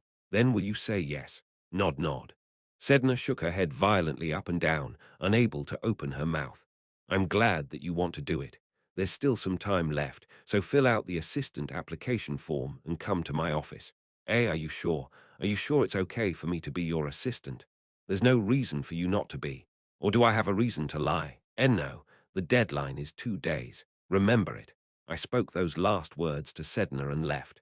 As a member of the Black Dawn Society, based on her performance until then, she was specialized in gathering information. If I kept her near me, I'd have more opportunities to find out about the Black Dawn Society. Rather than setting a place and time to make contacts every time, working as a professor and assistant made it much easier to get in touch. Above all, she would be able to erase the suspicious gaze of the third party. Choosing her wasn't a bad choice. First of all, Sedna is already confirmed. The rest can be chosen slowly in the future. I found a faithful slave faster than I thought. A few days after the open duel between Aiden and Felio, the story of the duel that day still lingered among the students. But as usual, they wanted to find new gossip rather than an outdated story. And that time, the students' chatter was enough to attract everyone's attention. Oh my, aren't people more noisy than usual? Lynn asked Elendil comfortably as the third princess was sitting next to her. Although the difference between the status of an imperial woman and a commoner was far away, they were able to get closer faster than anyone else because they had no close friends. And neither of them cared about such trivial things. Ah, you came, Lynn. I think there's a strange rumor going around among our fellow students these days. Strange rumor? Yeah, they're talking about Professor Ludger recruiting assistants. Whoa, that's a little tempting. It was a quite popular issue among students that Ludger Chelsea had not chosen any assistants so far. Considering that most professors must choose an assistant, it was quite unusual for a new professor not to choose a single assistant. As a joke, it was even said that Ludger might not have known that he actually had to have an assistant. Of course, There is no way that Professor Ludger would be like that. It didn't occur to her that such a thorough man would have a weakness there. The students were just joking as well. If Ludger said he would choose an assistant, the front of Professor Ludger's office would probably be crowded with students shouting for him to pick them. If it was Ludger, who seemed to hate noisy and annoying things, he might not have chosen an assistant simply because he didn't like it. But the hottest rumor is something else. Something else. What else is there? Yeah. Have you heard of the 7 legends of Esren? 7 legends? No, I haven't heard about it. Lynn was an outsider in that matter, so she couldn't answer properly. Ah, so you don't know. Oh, yes. I don't really know things like that well. That's obvious as well. The 7 legends are just a rumor in the first place. However, that was why students were more enthusiastic. Esren's 7 legends, one of them was that, somewhere in this academy, there was a dungeon hidden by the founder and first principal of Esren, the so-called forefather room. Another famous legend was that there was a beautiful flower tree that always fulfilled the wish of people who confessed their feelings there. That's probably the most buzzing topic right now. What is it? The omnipotent stone that makes one's wish come true. Lynn thought she had mistakenly heard something for a moment as she listened to Elendel's words. There was a stone that makes our wishes come true. There's a rumor that the stone exists somewhere in Esren. Pardon, really? Lynn felt strange at those words. Is there really a stone that makes our wishes come true? Seeing Lynn's reaction, Elendil lifted her forefinger and shook it from side to side. You don't know much, I see. Oh, what? There are so many unknown mysteries in the world that have yet to be revealed. Monsters and demons that existed in ancient times, cryptids that are still scattered all over the world, secret ruins, and even unknown gods. Elendil's eyes were burning with curiosity toward the unknown as she said so. In a world like that, there is no way that the mysterious stone doesn't exist in Esren, which is the center of all magic. Of course, it's impossible for the stone to be omnipotent or grant any wish, but I'm sure it's an artifact with corresponding power. Oh, yes. Lynn was inwardly confused by Elendil's unusual appearance. She didn't know that Elendil, who maintained her dignity as a princess and always acted aloof from the others, had that kind of hobby. In addition, she might be quite serious with her hobby, given that once she had fallen into it, she didn't care about the reactions around her at all. You know, such things quite well, I see. Sorry, I have pretty invested in this kind of thing. It's a bit too much, right? And no, you look even better instead.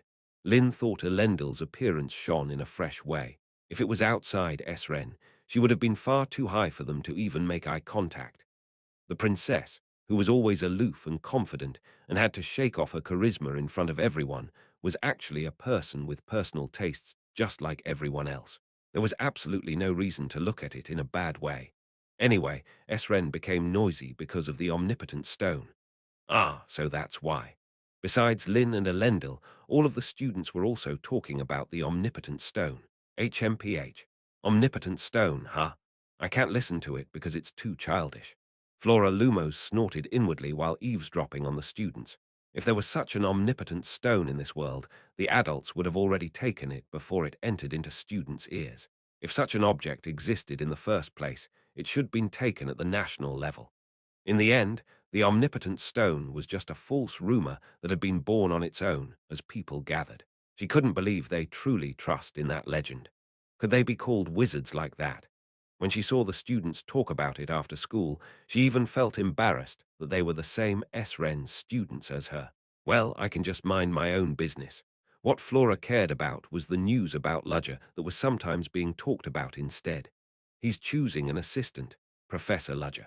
She couldn't believe that such a thoroughly superhuman guy was choosing an assistant. Of course, he could pick an assistant because he was a professor, but when she heard that he was going to pick one, she wondered who he would pick. In the case of professor's assistant, they usually represent the image of a professor, so a person who lacks the skill won't do it. If it was a professor like Ludger, the assistant should have the skills to match him. If she had to say it, it was someone like her. Really? What kind of thought is this? Flora shook her head. She couldn't believe she considered herself to be Ludger's assistant. That was too much. It would be a different case if Ludger asked her to be his assistant directly. Well, if he does that, I have nothing to be worried about. They just said that he was going to pick someone, but there was no way that he would pick them right away, so it wouldn't be bad to look at the progress over time. As she was thinking that way, the front door of the classroom opened and a girl student came in. What? All the people's eyes were focused on the student. She had a small body and voluminous, brown, bobbed hair. That girl did not care about the gazes of other students and put the data that she held in her arms on the podium. The professor is coming soon, so please be quiet. Flora's face became blank at her daring, soft voice. He already picked an assistant. Chapter 58. I gave Sedna Rochen 2 days. Until then, I told her that she could slowly submit the application form to become a professor's assistant. But to overshadow my words, Sedna neatly finished the application form an hour later and came back to me. She was gasping for breath from running so quickly. I accepted it with a blank face because I didn't expect her to want to be my assistant that much, and Sedna was appointed as my assistant through a formal process. And the next day in my class, I handed Sedna the class material and told her to go first and put it on the podium, and then she went slowly on her way to the classroom. First of all, I need to show my students who my assistant is. Sedna was very thorough and smart with others, even if she looked weak and delicate. Rather, she often showed her vigilance against others, and I guessed it might be related to the reason why she entered the Black Dawn Society. She was only acting weird in front of me, as she had mistaken me for the First Order. I didn't know if I should like that part or not, but it made it easy for me to order her around. I guess I should go in now. S-Rag. When I opened the door of the classroom and entered, Sedna, who was standing on the podium, saw me and hurriedly bowed to me. Good job. Yes, yes. With only one word spoken by me, Sedna's body shuddered with emotion, and she left the classroom. I naturally climbed onto the platform and glanced at the students. Their reaction is somewhat strange, huh? Flora Lumos' gaze in particular was most noticeable amongst the students. She clenched her teeth and stared at me with a sharp gaze to avoid showing her feelings, but for a moment I thought I had become a sinner. I ignored her gaze and looked at the other students' reactions. Maybe because it's been a while since the school started, but some students' gazes are starting to change. Some students had spied on each other and hid themselves at the beginning of the semester. Was it the end of their investigation? The spirit of some students had changed considerably compared to the beginning of the class. The reason for that was probably Aidan. Oh, ha! Aidan's body shuddered as he felt my gaze. The open duel between Aidan and Jevon Felio had been enough to stir up the calm atmosphere in Esren. There was also a werewolf case before, but the blatant confrontation between commoners and aristocratic students must have been the decisive factor. It was not necessarily Aidan's fault. That was bound to happen one day, and Aidan just happened to take the lead in making it happen. It was not a lucky occurrence for him in some ways. Whatever one would call it, it was true that there was a new wind blowing in Esren. It was about time for the students affected by the wind to start showing their true colors. If there was a problem, no one knew whether the wind would flow in a good direction or not. That's probably why the classroom is so noisy right now. Whether they were surprised or amazed by the fact that the professor had picked an assistant, they were glaring at me. Looking at their various reactions, I thought that they were students after all. Quiet. The students who were talking among themselves became silent at my word. In the end, all the fuss was a matter between the students. It meant that I didn't have to care about it. Let's start the lesson. A professor should just do good in their class.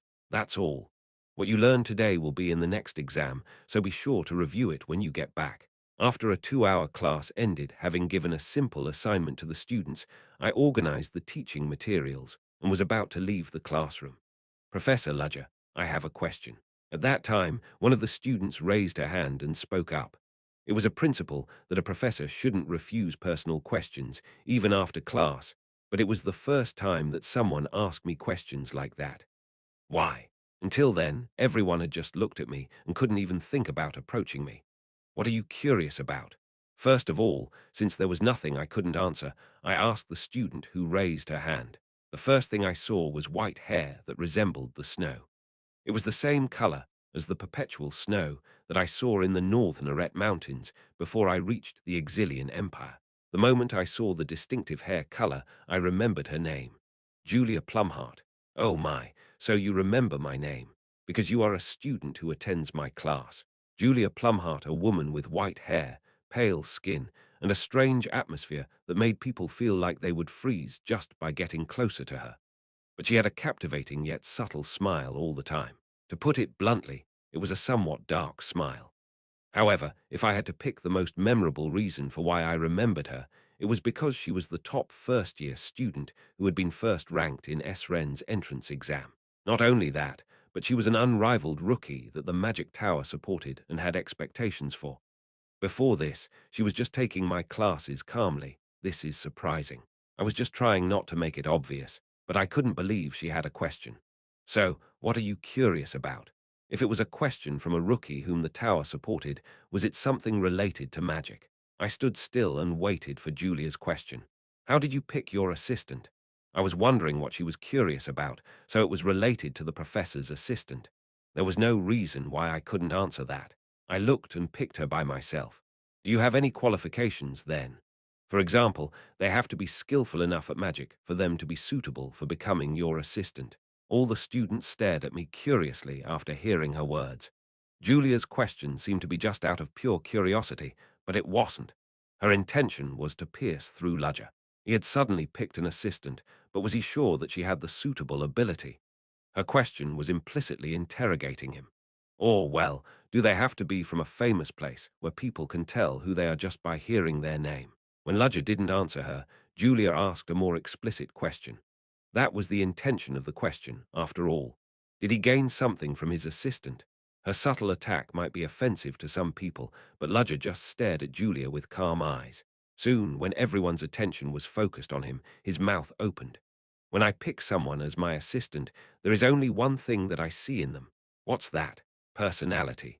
Julia was at a loss for words at his very confident answer.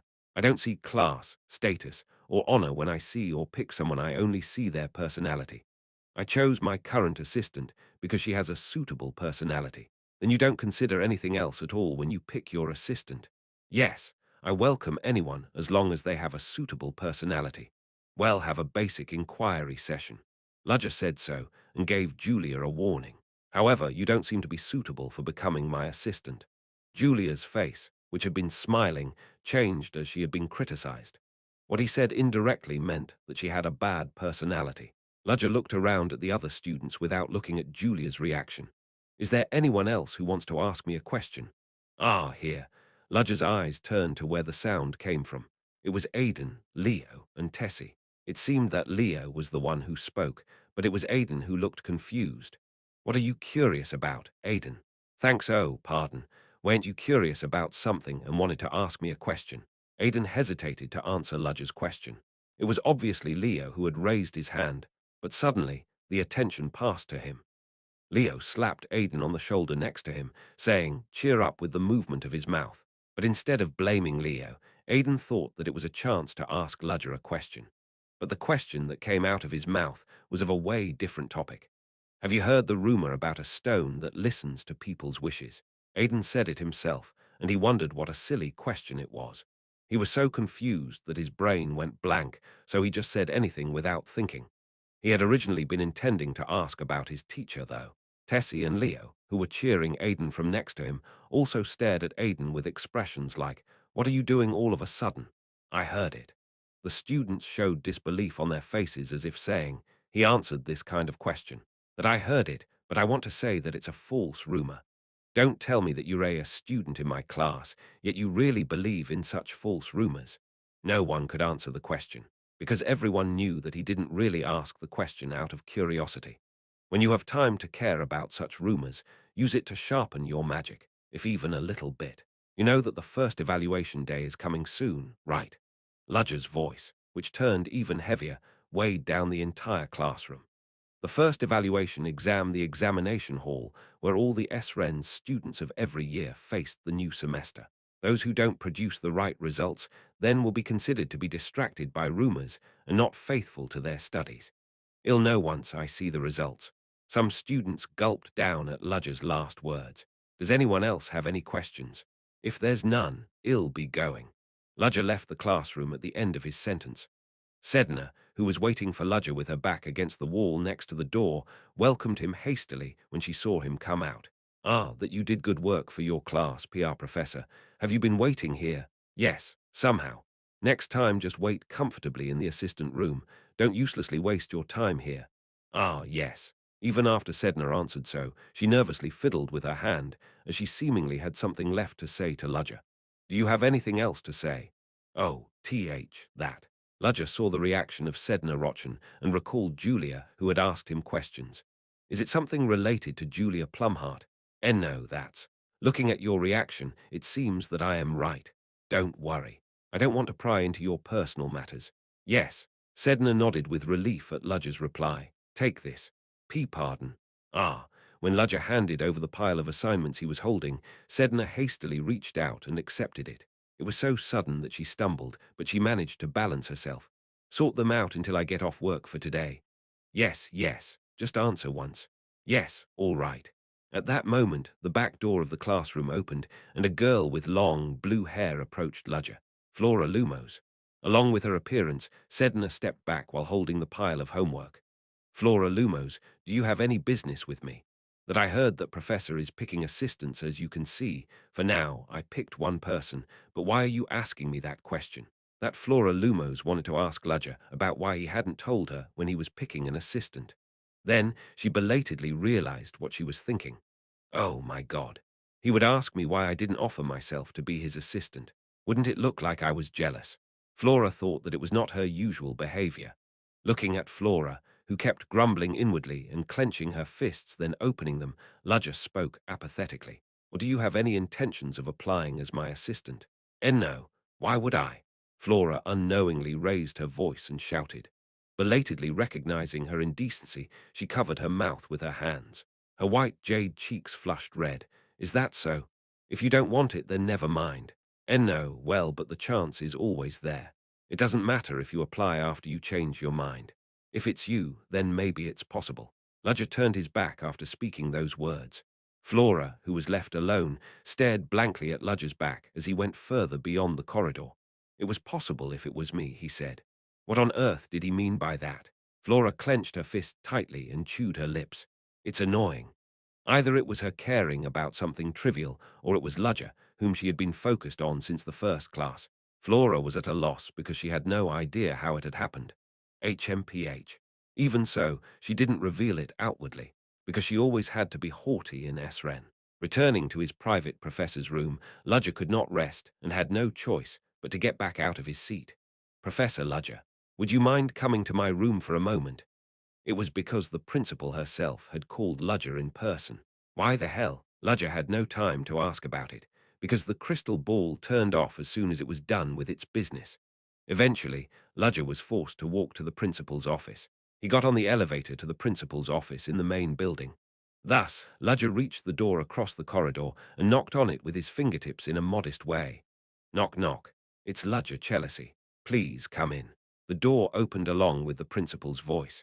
There was only the principal inside. Ludger naturally sat in an empty seat opposite of the principal. Why did you summon me? Professor Ludger, have you heard the rumor? It was not an answer, but a question in reply to his question. What did the rumor mean? The rumor about the omnipotent stone that makes people's wishes come true. Omnipotent stone, you said. Ludger nodded his head. I heard a bit of it. It seems that it's very popular among the students. I see. However, I didn't care much because I thought it was just a false rumor. Ah, so Professor Ludger thinks that it's a false rumor. The principal shook her head with a mysterious smile. Then she spat out a bombshell. In fact, an omnipotent stone that makes people's wishes come true really does exist. Chapter 59. The omnipotent stone existed. Her words were so out of the blue that I was at a loss for a moment while contemplating what to say. Are you surprised? It's indeed unexpected. If the principal laughed and said, I am kidding, I would have passed it by while thinking that it was just a superior's workplace joke. But judging from her reaction, I thought she was telling the truth. First of all, I'll need to explain about the omnipotent stone to you. The principal moved her fingers lightly as she said so.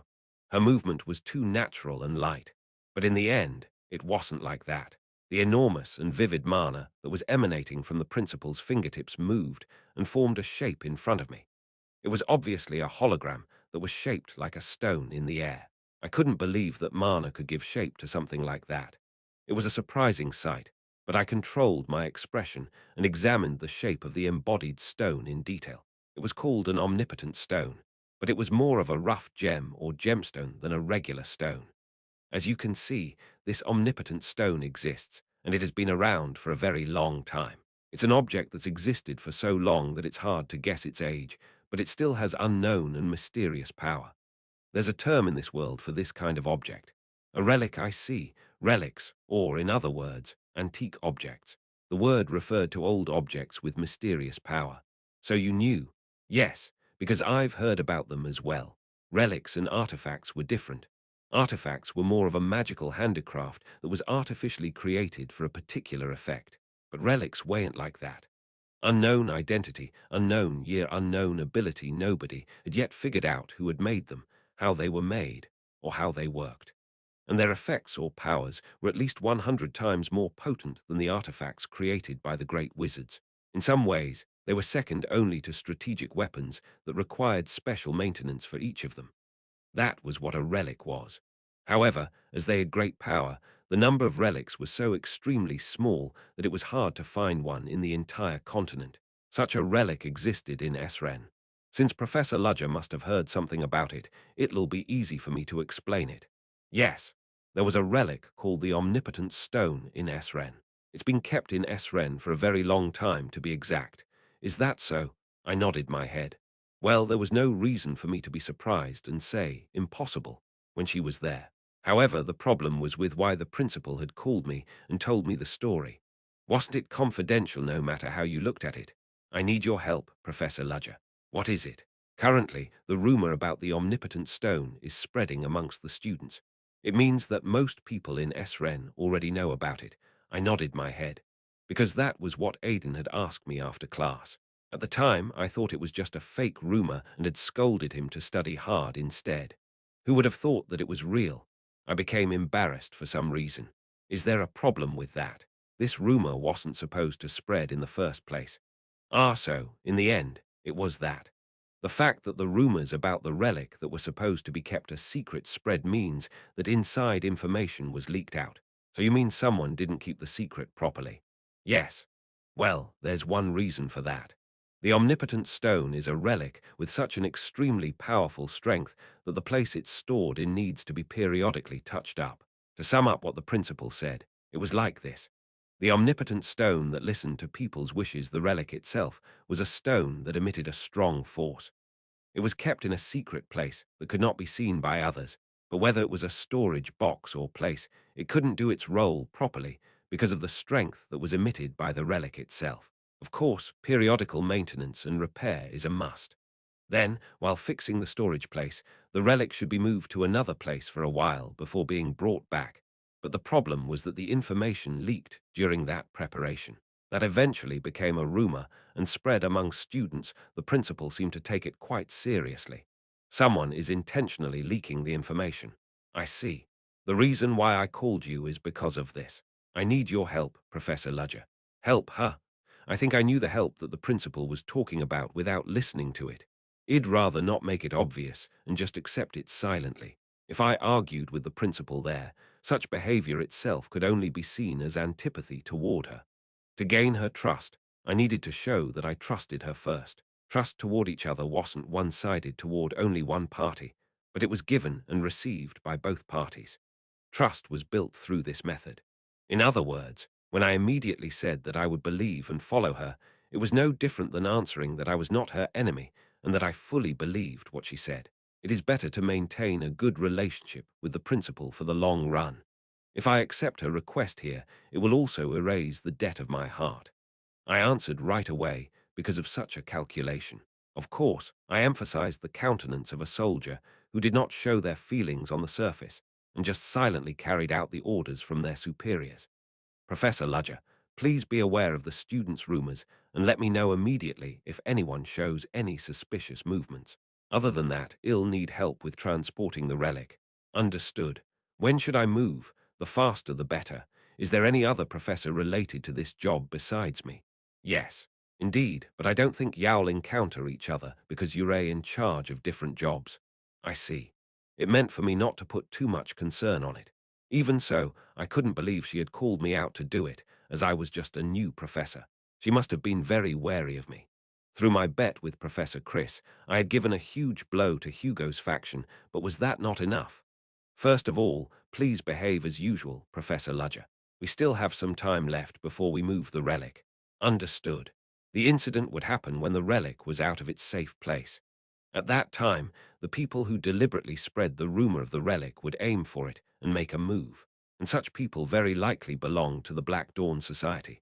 Things are flowing in an interesting way. She ordered me, a first order, to hunt down the members of the Black Dawn Society. It must have been a joke of destiny. Was it a coincidence, or did she do it on purpose? If it was perhaps the latter, and the principal thought that I was a traitor, she would think that I wouldn't be able to do the task. But that was a mistake. Thanks, because there's no one who wants to expel the Black Dawn Society from Esren as much as me right now. They were a shackle to me. I never knew when or where they were going to suddenly do something crazy. I'll take this opportunity to check how great the Black Dawn Society is. Whatever was going to happen, it still didn't change the fact that there was an additional problem that I had to solve. It was a good thing that I had gotten an assistant in advance, even though it was contradictory because my assistant was a pawn of the Black Dawn Society. I'll contact you privately later. Yes, understood. After getting up from my seat, I bowed to the principal and left the principal's office. After Ludger left the principal's office, the principal, Elissa Willow, stopped organizing her papers at the sound of knocking on the door and raised her chin. Please come in. When she gave the permission, the door opened quietly. Soon, Wilford entered the principal's office with a silver tray in one hand. On the tray were cookies and warm tea that was freshly brewed. Please enjoy. Ah, thank you. Don't mention it. This is my job. Elissa stretched to loosen up her stiff body and immediately picked up a cookie and put it in her mouth. Ha, as expected, your cooking always tastes good whenever I eat it. You look very exhausted. Well, it's indeed true. The principal usually didn't show her feelings, but Wilford was an exception. He was a loyalist who had been assisting her for a very long time. So did Professor Ludger accept your offer? Yes. He nodded obediently to my surprise. Elissa was still amazed when thinking of it. Still, she had thought that he'd be surprised and ask her questions. As soon as he had heard her request, he had read the situation right away and accepted her request naturally. He'd say that he seemed like a soldier who absolutely obeys his superior's orders at first. She had been suspicious of Ludger because she knew that suspicious individuals had infiltrated Esren. Their existence was so cleverly hidden that it was hard to tell whether they were employees, students, or professors. That was why Elissa had put the new professors on the list of suspects, especially Ludger, whose past track record was relatively ambiguous. However, she had no choice but to change her mind when looking at the attitude that he showed afterwards. It was indeed unexpected that my Vascania didn't work on him, but looking at his behavior, it suggests that he has a strong mentality.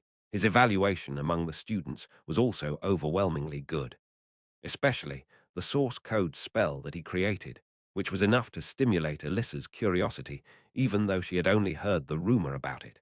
If she had not held the heavy position of a principal, she would have searched for Ludger before anyone else. Ho ho, didn't I tell you so? He's a reliable person. But you were actually suspicious of him too at first. It was until I met him at the train station directly. Elissa was suspicious because she didn't believe in Ludger, but now she thought it was okay for her to trust him. He had made the Hugo faction dumbfounded, which had been bothering her more than anything else. That alone had relieved her 1 year stress while she was working as the principal. Even so, she couldn't completely trust him. That was why she let him handle this job. Professor Ludger, this is the last time. I hope you can show me more than I expect. The principal mumbled so while chewing on her cookies. Knock, knock.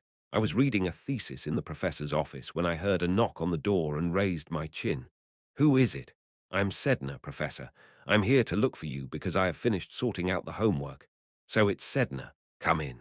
When I gave her permission, Sedna opened the door and came in. Her face after having sorted out the homework of 80 people was full of fatigue, but she was still proud that she had done it. Here's the summary.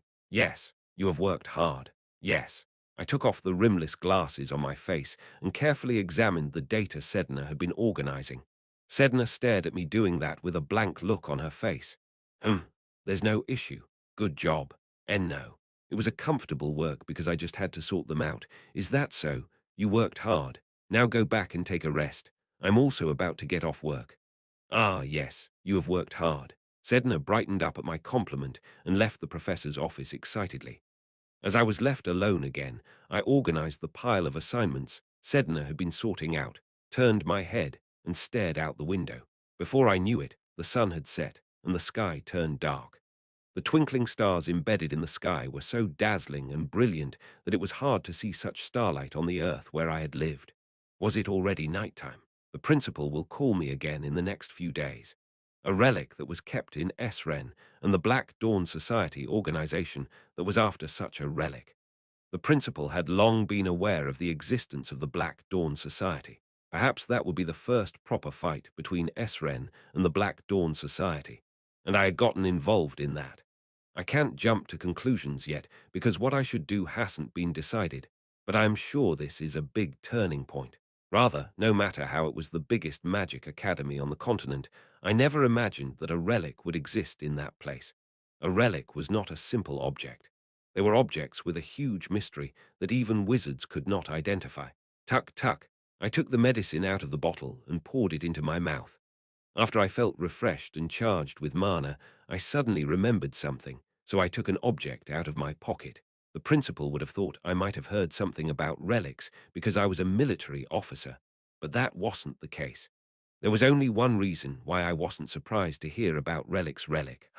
The object that I took out from my pocket, it was a piece of metal of unknown material that looked like a fragment dropped from some round object.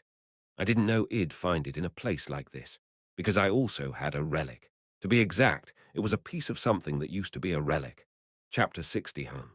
Lynn kept tossing and turning while laying on the dormitory bed and staring blankly at the ceiling.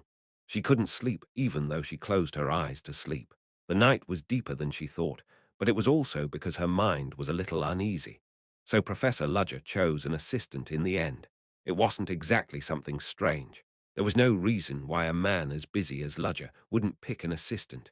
However, she was a little disappointed that the one in that position was not her. But it was something else from before that kept bothering her, the book about non-property magic. Lynn lay down after grabbing the book that she put at the bedside and opened it. Inside the book were detailed, organized words about non-property magic. The part when she felt uncomfortable with her magic, until then, and even the situations that she hadn't realized, yet the book was full of such experiences. For her, who had suffered from various inconveniences due to her lack of properties so far, that book was beyond even 1,000 gold in value. I read it many times, but it's still seeping into my heart. Why did Professor Ludger willingly hand this over to me? And where did he obtain this? She was pretty much illiterate about magic, but she wasn't stupid enough not to know the value of the book. Obviously, the value of the book was pretty high. No, it wasn't only high, it was worth billions. She could even get enormous wealth and fame for her whole life if she took it and handed it over to the magic tower. But Ludger wasn't like that. He said that he did not write the book himself and replied to her that it was right for the book to go back to its suitable owner. Then who on earth wrote this book? Every time Lynn opened the book, she felt strange. The author of the book did not reveal her name, and she had not even said the reason why she wrote such a book. The author was unknown. No matter how much she read the book, it was hard to even identify a clue of who the author was. But I don't think she's a complete stranger. Even though it was just her hunch, whenever Lynn saw the author's handwriting, her heart felt overwhelmed. She could feel the unknown familiarity and sense of longing through the writing itself. Lynn couldn't figure out why on earth she was like that. It's weird. I really don't know why I am being like this. In the end, Lynn had no choice but to close the book. Ari, let's just sleep instead of worrying about this kind of thing. Lynn covered her head completely with the blanket. However, she still couldn't sleep properly, so she had to wriggle, then toss and turn for hours. I had been traveling around the continent for a long time and swapping my identities. Sometimes as a mercenary, sometimes as a hunter, sometimes as a criminal consultant, sometimes as this, and sometimes as that there was only one reason why I wandered around the world while hiding my real self. Relics, an unknown world in which magic existed, an ancient relic, containing an overwhelming mystery. In it, I had gone around the world while looking for the other piece of the relic that I had.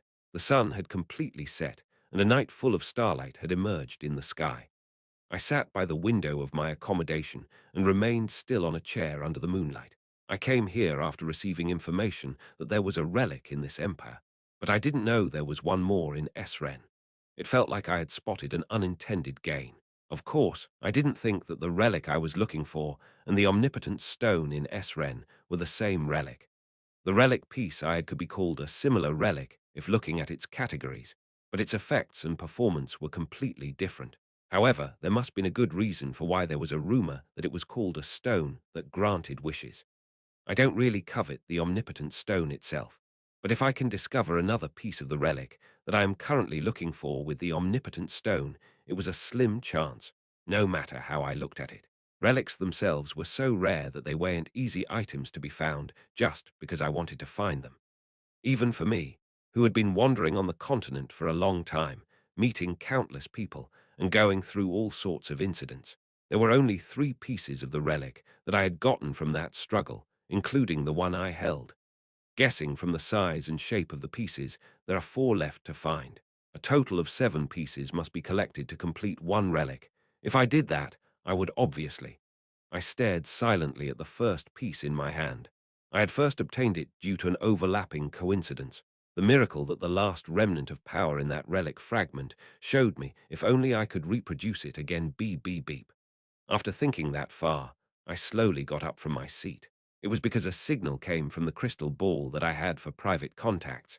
I put mana into my fingertips and spilled it slightly onto the crystal ball. Soon, the crystal ball shone softly and a voice was heard. "Are you there, Hans?" It was Hans who contacted me. Well, actually, Hans was indeed the only one who privately contacted. The number of people who privately contacted me would increase later, but not at that moment. "What's the matter? After you defeated them in that battle, I've finished roughly organizing." "So you're talking about the remaining organization?" "Yes." Hans' voice from beyond the crystal ball even contained the relief that he had finished his job. "So what happened? There's no one who's against us for now. It's a relief for us and for them." "Do they accept our existence unexpectedly meekly?" "Yes." "Well, to be honest, what can they do if they don't accept it anyway? Just the 2 of us have cruelly and completely destroyed the existing Crimson Society." "No, actually, you did it alone." Even so, they were the body of the organization that also rolled for a long time in the darkness of Leathervelk. We can't just ignore them. I know it. That's why I told you that it's a relief. Well, they're not interested in supremacy in the first place, so it's enough if they just have adequate space. Even so, there must have been a lot of talk about the authority that the Crimson Society had before. The Crimson Society had been in charge of all the dirty businesses in the underworld of Leathervelk. Drugs, alcohol, gambling even without drugs. The bars and gambling houses operated by the Crimson Society were large enough to bring in a considerable amount of money. Since the organization that was handling those businesses disappeared overnight, their surroundings must have become very noisy about it. Some of those organizations might want to take that opportunity to try reaching out with the intention of having a round of battle with them. I was sure those people who couldn't even think of overpowering the Crimson Society before must have raised their heads one by one. The time for chaos had come. Unless someone appeared and condemned the chaos at that time, there would be a bloody smell within the alley. For now, the other 3 organizations are working together to keep us under control, but this probably needs to be discussed later, of course. Our side has the initiative, but still, I don't have the ability to negotiate this alone, so I need your help. When do you need it? The faster the better, but this is not an urgent matter. You can decide about it comfortably. Even though he said that, I knew that I shouldn't delay it for too long. It'd have to be on the negotiation table in at least a week. It would be easier for me to make a move right then if I could. I can't do it right now because I have a task to do related to the omnipotent stone. Sooner or later, the omnipotent stone would be moved away from its existing storage area and transferred to a temporary storage area. Since in the process of its preparation, the information on it had leaked and the rumor had spread. Perhaps the mastermind of the rumor had already known when and where the omnipotent stone would be moved. It's certainly the work of the Black Dawn Society, but the question is who the hell masterminded this case. They hadn't contacted me yet. If there was any contact, then Sedna would have tipped me off right away. I don't know yet if the First Order other than me did his job on his own lines, or if there was a reason other than that. But one thing I could be sure of was that the incident surrounding the omnipotent stone would happen sooner or later. That was why I couldn't be away from Esren right then. I'll go there within a week. Is there something that's also going to happen there? Something related to a relic? Oh my. Hans, who had a good ear for information, immediately understood when I said the word relic. You have a professor identity, but why does it seem that you've experienced more incidents than before? I agree. And a relic, you said. Is it because Esren is that prestigious? Who would have thought that the Academy would keep relics in it? It's a place with that much history and tradition. According to rumors, there's also a secret dungeon made by the first principal. Don't tell me that's real as well. Hans, don't spit out too much nonsense. Tusk, it's a joke. Anyway, we'll try to arrange the negotiation time for this week before you come out. Yeah, work hard. After I finished my call with Hans, I looked up out the window without saying a word. Relic, huh? I wasn't aiming for it, but I had someone gotten involved in that relic case. I wondered if it was fate. That night, the moonlight floating in the night sky felt unusually cold. Your Highness, shall we prepare your bath? No, never mind. Would you like to have a meal? I'm already full. Then how about some snacks? It's a rule not to eat anything in the evening. Please just step back. At Elendel's order, the employees bowed their heads as they were at a loss of what to do and stepped back. Elendil, who was barely left alone, sighed in a low voice so as not to be heard by her employees. If anyone heard her sigh once more, they'd immediately stick to her and bother her asking about any concerns that she had. Finally, Elendil entered her room, as she had been freed from other people's eyes. It's tiring. When the other students were assigned to stay in a dormitory, she was assigned to stay in a large mansion and was staying there as a princess. No matter how much Esren treated everyone equally, they dared not ignore the blood of the royal family that she possessed. Elendil was dissatisfied with it. I also wanted to get along normally like other students. It was her honest feelings that she wanted to have a new semester, make new friends, and live an exciting life at an academy. But her status as the third princess didn't leave her alone that easily. Apart from the magnificent mansion, the extreme hospitality of more than 30 employees toward her made her feel something beyond gratitude. Felt uncomfortable. Even so, this is something I can't do anything about. Considering her position, Elendil should acknowledge it and move on from that particular bother. If she didn't care about others' eyes and acted according to her own will, it would only be harder for the employees and her maids. To be considerate of them, she needed to listen to what they wanted, even if it was inconvenient for her. Even so, well, it's not like the inconvenience is unbearable. Normally, it would have caused her a lot of stress, but recently it had also decreased.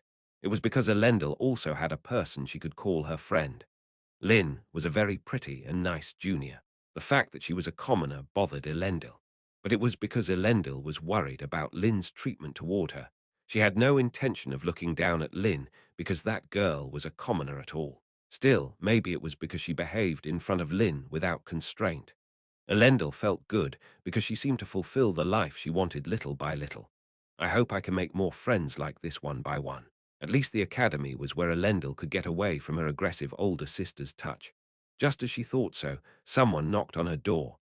Elendil, who had been fully relaxed, immediately straightened up and asked in a solemn voice, "What's the matter? Your Highness, you got a call from the outside." A call.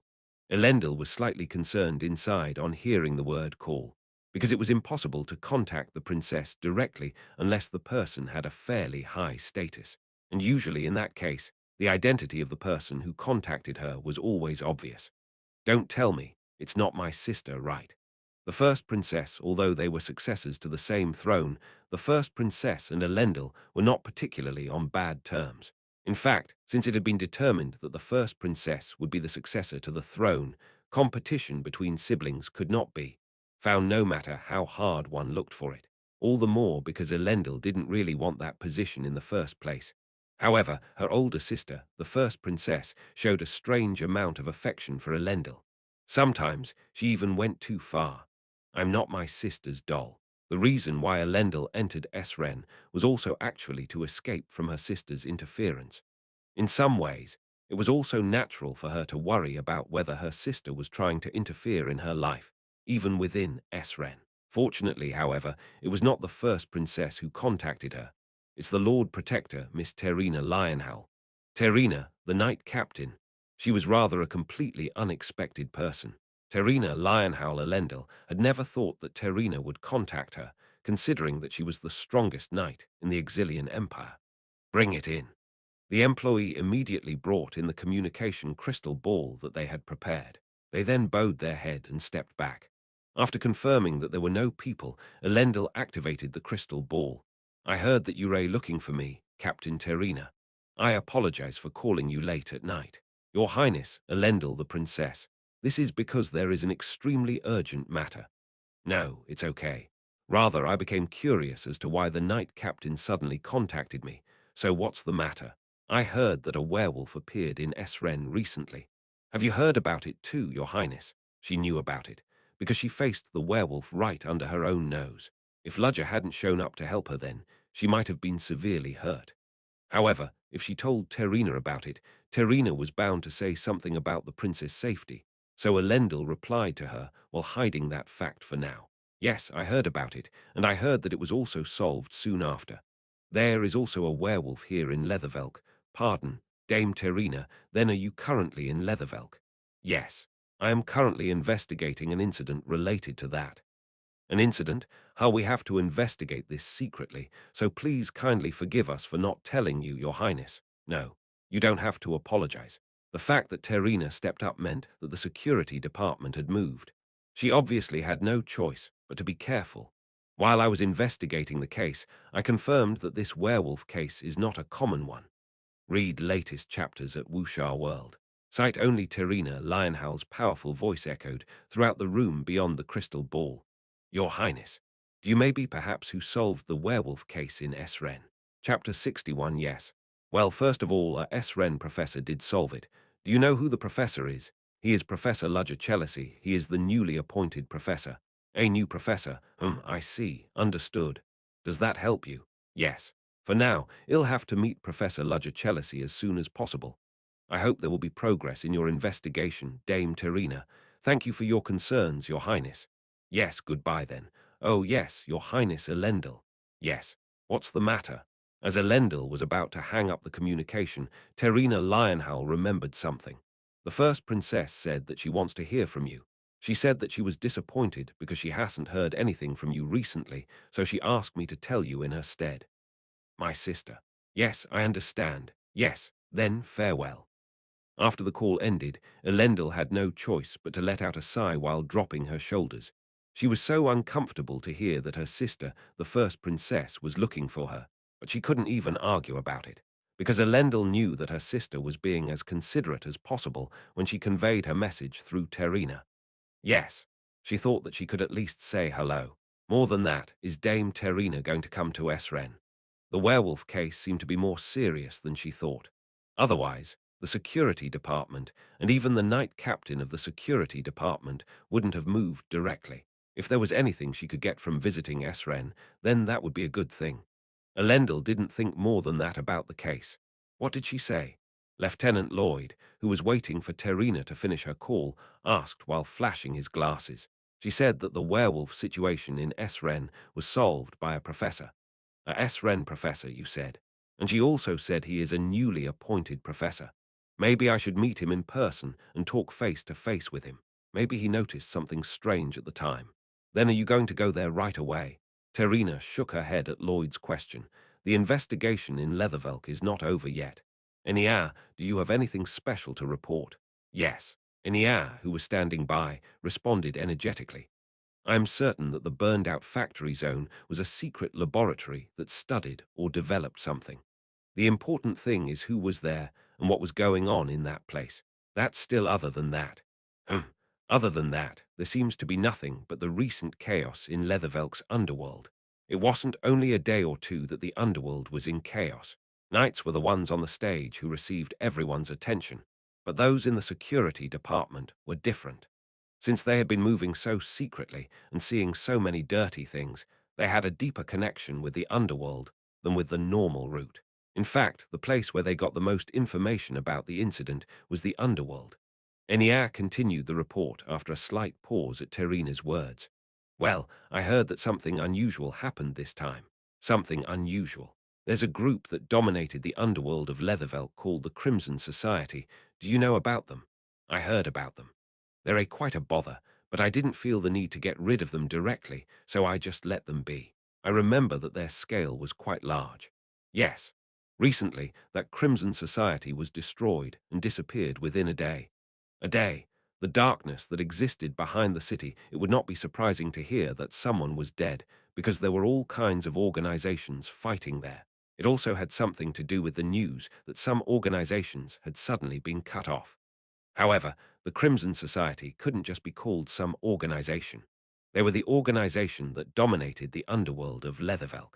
Since Eniar said that such an organization had disappeared overnight, even Terina had to be curious. That's a little interesting. Do you think it's related to this case? Oh, I don't think so. However, I think it would be better to keep a close eye on Leathervelk's underworld, for now, because it seems that a quite great and talented group of people has shown up their thigh might pose a threat to the Empire. She didn't know how many people did it, but seeing that the Crimson Society was eliminated overnight, there must be a lot of talented people involved in it. Knights, or were wizards involved in it. Only God knew if they had any ill intentions. Terina shook her head contrary to Enia's concern. No, it's fine. We're currently still too busy, so you don't have to worry about that. We should be more focused on the investigation we're on right now. Ah, yes. Once it's confirmed that there's nothing more to look for in Leathervelk, we will head straight to Esren. Understood. Terina, who was left alone after the lieutenant stepped down, tapped her arm with her fingers as she folded her arms. Esren, huh? Although she did not speak about it to her lieutenants, Terina had been paying keen attention to Esren ever since she had spoken to the princess not long before. She had a vague conviction that there might be a definite clue to the case in Esren. It was just a hunch, so she didn't bother to tell her lieutenants. But considering that she was a knight in the captain position, even such a hunch was enough to be an indicator. Even though I'll have to go there to see the details myself, there would certainly be something in that place. Her instincts kept telling her that.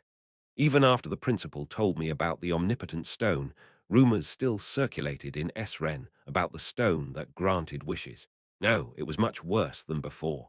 Somebody's behind the scenes trying to stir up rumors. It was difficult to identify exactly who they were. The people who were living in the huge territory of Esren reached thousands. Although it was named an academy, it was basically a small city, so it was practically impossible to identify all the people here. Even the place where the rumors spread was called the Akashic Records, which could only be used by the students, and it was difficult to find the source because the security for their anonymity was thorough. It'd rather get rid of the omnipotent stone quickly and get the incident over with it. Among the students, people who said, "Shall we look for the stone?" began to appear one by one. Did they not realize anything from the last werewolf incident, or did they think that that case was different? More and more students became distracted from their studies and focused on strange rumors. I am just letting them be because there's no one crossing the line yet, but that won't last long either. They were told to stay inside during the werewolf crisis, but the people who went outside chose to catch the werewolves. Come and read on our website, Wuxia World site. Thanks, but honestly, I wasn't in a position to say anything about the omnipotent stone. Finding the stone didn't mean that anyone would get hurt because of it. Rather, if I tried to prevent them even more, the students might be more suspicious of the existence of the omnipotent stone. Never mind. The principal will take care of this anyway. Just as a student had their duty as a student, I as a professor also had my duty as a professor. And my duty as a professor was to teach my classes well after all. Now, focus. As I was conducting the class as usual, their attention was drawn toward me when I spoke with a little strength in my tone. However, I didn't feel the same enthusiasm as at the beginning of the semester. I thought I knew why. The source code spell had raised their initial expectations too much. In fact, since then, it'd been teaching them what was written in the textbook and not mentioning any new magic. Among the things I taught was visualization of elements, but it seemed that it was not enough for the students who were in the age of learning. Some students were starting to complain about my class. Tap. I ended up closing the teaching material that I had in my hand with a loud noise. A lot of you seem bored, so I'll show you something fun instead of my lesson today. The students, who were about to slam their heads on their desks, raised their heads at my words. They were starting to get interested. It reminds me of the old days. There was a time when I had lived on Earth when I was also a student. I woke up at 6:30 a.m., took the 0-hour class, and studied late until 10 p.m. I spent 15 hours a day studying. I was that desperate, but there were certainly times when I couldn't stand it because I was too bored to continue my classes. At that time, teachers would always relieve the students' boredom by telling stories that were not related to classes. But when I became a teacher myself, I felt like I knew why my teachers had done that. Wizards always use the magic immediately around them. When I began to speak, the students responded as if asking what I was saying, with expressions instead of words. I continued while ignoring those reactions. Typically, elemental magic is always used while revolving the spell around the spellcaster. I said so and used the first tier flame magic, pyro. A small flame broke out at the tip of my finger. It was the most basic magic that any student in the class could use with their eyes closed. It was a spell that didn't even require complicated techniques, so it wasn't that surprising. But if you improve this spell a little bit, it's possible to do this as well. After removing the flame from my fingertips, I soon casted the spell again. That time, it was the same first-tier flame magic, pyro. The only difference was the flame wasn't invoked above my hands, but in a place that was quite far away from me. Wara! A male student, who had almost been on the verge of falling asleep, screamed in amazement when he saw the flame right in front of his nose. But no one laughed at the student. Everyone's eyes were nailed to the flames floating in the air. Their reactions were all the same. What's that? It's 10 meters away, but a flame was invoked there. How did he do that? Isn't it a deception? I knew that such words would come out, so I immediately ended the pyro spell and invoked a different spell.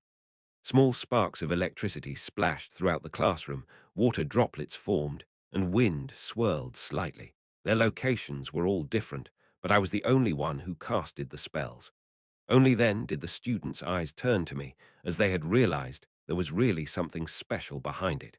There was silence in the classroom, and it was to the point that I could hear someone swallowing their saliva. Do you have something you're curious about? Then most students raised their hands. Their reactions were the opposite of the boredom that they shown me just before. I smiled inwardly and pointed at a student. Yes, what are you curious about? How on earth did you do that magic? The intent of your question is vague. At my critique, the student organized his thoughts and opened his mouth again. Normally, magic revolves around the spellcaster. It's because the magic's base material, which is mana, comes from the spellcaster. I nodded my head, because it was obvious logic and common sense. Yes, but your magic was triggered at a distance beyond common sense. Most people would be curious about that, so I decided to show it again. Now, take a look at the spell. I invoked a flame on my palm. Although magic is said to be centered on the spellcaster, the magic doesn't touch my skin. Instead, it's stuck in the air 5 centimeters above my palm. But it has a certain degree of freedom. The other female student cut in the middle and said that. I didn't bother to point her out or criticize her words. I just quietly nodded my head. Yes, usually the limit is 1 meter. And according to what I just did, it's practically impossible to cast a spell from this podium that reaches the very back of the classroom. But Professor Ludger, you did that. I understood what the students were talking about. The impossible thing, a mysteriousness beyond one's understanding that was the magic I had shown them. In the end, the principle is similar to what I am showing you now. I got rid of the flames floating on my palm. Even though 1 meter is the limit, it's actually not impossible to go beyond. That limits only that the mana consumption will only be more intense. However, it is possible if you use a different principle, as I did just now.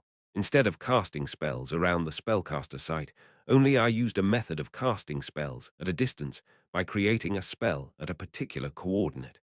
This is the coordinate designation spell. Chapter 62, Coordinate Designation Spell, with the advent of the new spell. Although the students did not let screams out of their mouths, their eyes were already on the verge of popping out, just like an active volcano that burned hot after a long slumber. Whoa, oh my God. In the meantime, there was a student who purely admired the emergence of new magic with an envious eye. It was Aiden. Leo, did you see that? As expected from Professor Ludger, I can't believe he invented such magic. Leo. When Leo, who should have usually answered him, didn't say a word, Aiden shook Leo's shoulder. Leo, are you okay? Oh, Oh, yeah. Why are you like that? You're just spacing out, so unlike you. Aiden, do you know how awesome that spell is? Yeah, why? It's great, but is it something surprising? Never mind. Leo sighed and shook his head. Sometimes he thought of how comfortable it would be to be in a position like Aiden's, who didn't know anything. Because Leo knew a lot, it was hard for him to gather his senses together with the groundbreaking magic that Ludger had just shown, a spell that goes beyond space. What on earth is that professor's real identity? Leo had no choice but to be suspicious of Ludger's identity. Just like Leo, there were some other students who were surprised to see Ludger's magic. The more one knew about something, the more they were able to see things. One of the prime examples of that was Flora Lumos. What? Flora almost let go of her sanity for a moment because of the sweet scent that lingered strongly at the tip of her nose. It wasn't only that. Colors appeared in a complex manner in front of her, and it felt like her vision was paralyzed. Magic synesthesia, her natural gift that she was born with, was confusing her at that moment. I've never seen it before, such magic.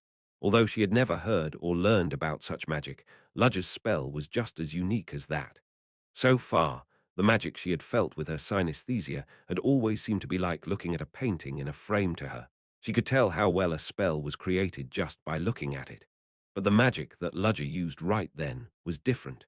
If she had to express it, it felt like she was at the center of a fireworks show rather than looking at the artwork itself. Firecrackers exploded everywhere, and the colorful lights made her eyes dizzy.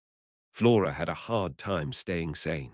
Where on earth does that magic? Flora closed her eyes tightly without realizing it, but then she felt some regret because of it. Just a little. She wanted to see that magic just a little more. She wanted to feel that sense and pleasure again. With that thought, she repeatedly opened her eyes and closed them again due to excessive stimulation.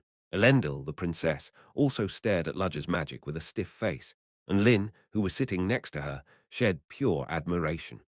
Julia Plumheart showed her usual expression, but her squinty eyes were much sharper than usual. Ludger stopped his spells, as he had attracted the attention of all the students. What do you think? Does it pique your interest? With the advent of a spell that went beyond space, the students could not answer Ludger's questions. They still looked like they were dreaming, and they were just stuck in dazes as they recalled what they had seen. Ludger opened his mouth again.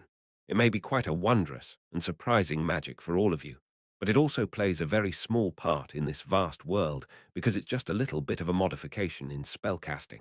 That was just a little bit of a modification, he said. The students had no choice but to doubt their ears at Ludger's words for a moment. But Ludger was being serious. The coordinate designation spell that he used was nothing compared to the real magic that he usually knew.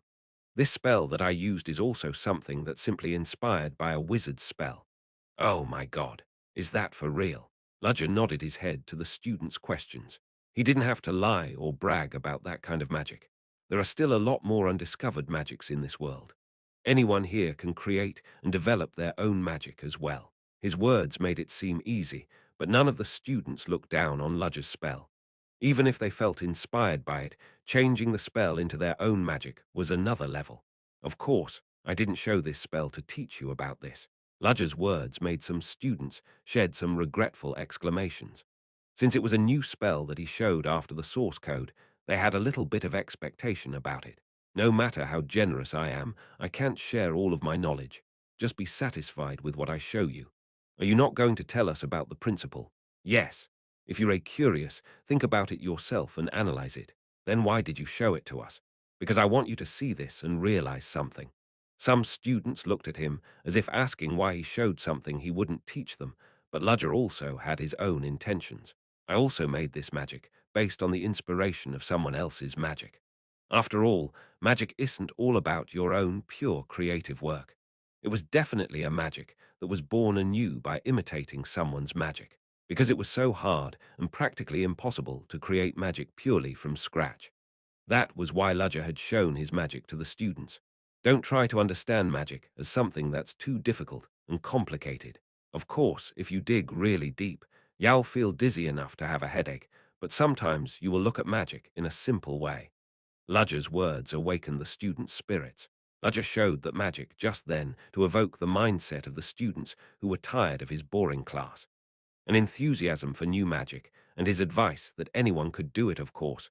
There will be some students who are purely curious about the spell that I casted, and some students must have already been analyzing the spell. There were many people who were stabbed by Ludger's words, and they shuddered. So if you're a curious, focus on the class. What you need to completely integrate the enlightenment you've learned from the magic that you saw into your own magic is, above all else, a solid foundation. Solid foundation. Is that for real? Those who have a good foundation can analyze and use magic properly when they want it in the future. I guarantee you.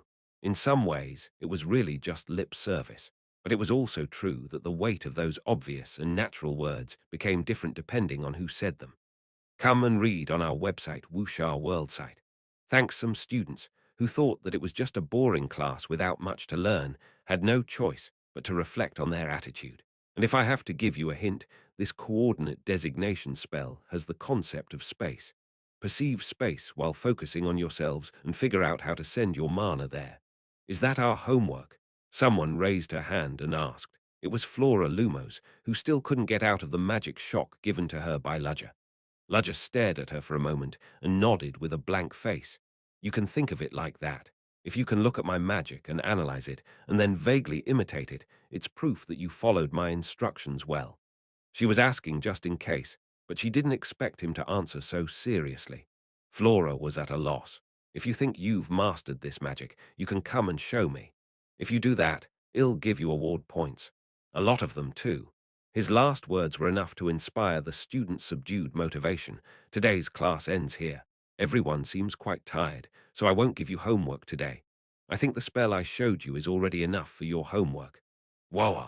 Students raised their hands and cheered when they heard there was no homework. For students who took multiple classes every week, it was a reality that every bit of homework in each class was very heavy for them. Professor Ludger was stern and thorough, but he was really good in that part. The students, who were already excited to hear that there was no homework, chatted among themselves. Then you should prepare and review your lessons thoroughly until the next class. Today's lesson ends here. Yes, you have worked hard. Ludger nodded and left the classroom at the students' loud answers. As I was back in the professor's room after class, I flopped down in my designated seat. Sedna, who was only peeking at me, approached me gently. Ah, Professor, that's fine. Just go back. Pardon, today's work is done, so you can go back and rest. Ah, yes, I guess she was worried because I looked a little tired. It was a relationship that was only beneficial to one side, but she was still cute whenever I looked at her. But I was more comfortable being alone right then. Sedna answered in a small voice, as she could not resist my orders, and left the professor's office. After I was left completely alone, I was absent-minded for a moment before picking up a professionally crystal ball on the table. It's time for the Omnipotent Stone talks to come out. Omnipotent Stone, the relic, was the source of rumors that had heated up Esren. The principal had said she would leave the Omnipotent Stone in the temporary storage area before bringing it back to its original place. And in the process of that, she said she needed my help. According to her words, the process itself didn't seem to take that long, so it was time for the principal to contact me. Beep, speaking of the devil. As I was looking at the crystal ball that was sending a signal, I immediately activated it. Yes, Your Honor, Professor Ludger. There's a big problem. Big problem. The principal's voice, contrary to my expectations, was quite seriously subdued. Naturally, I also straightened up my posture and waited for her next words. Is something happening? The omnipotent stone was stolen. No way. Even I hadn't expected it to happen before the stone was even moved yet. I organized my thoughts for a moment and spoke in a careful tone. What exactly happened? I looked down on the enemies too much. What do you mean? They've dug more deeply into Esren than I thought. As I was listening to her sentence afterwards, I understood why the principal was talking like that. I had heard that the incident related to the omnipotent stone was a top secret known to very few people. Although I thought it would be all right if I quickly brought the stone back to its original location, even if the rumor had spread outside. I didn't know it was a mistake. The enemy already knew the location of the reserved storage place, and the principal said that they snatched it first before the principal tried to implement her plan that night. The unidentified assailants who had stolen the omnipotent stone were hiding inside Esren. I heard that a manhunt party was quickly formed to chase them, but we didn't know when they would be caught. More than anything, if they use the omnipotent stone, things will get out of hand. That's for sure. I didn't know how much power the omnipotent stone had, but since it was a relic, it was undeniable that the stone was a very dangerous object. What if the person who had the omnipotent stone accidentally ordered things to go out of control? There might have ended up being enormous casualties. But even so, it didn't make sense to declare an emergency to the entirety of SREN. Was there any reason to panic the students? Furthermore, announcing that fact might damage SREN's reputation.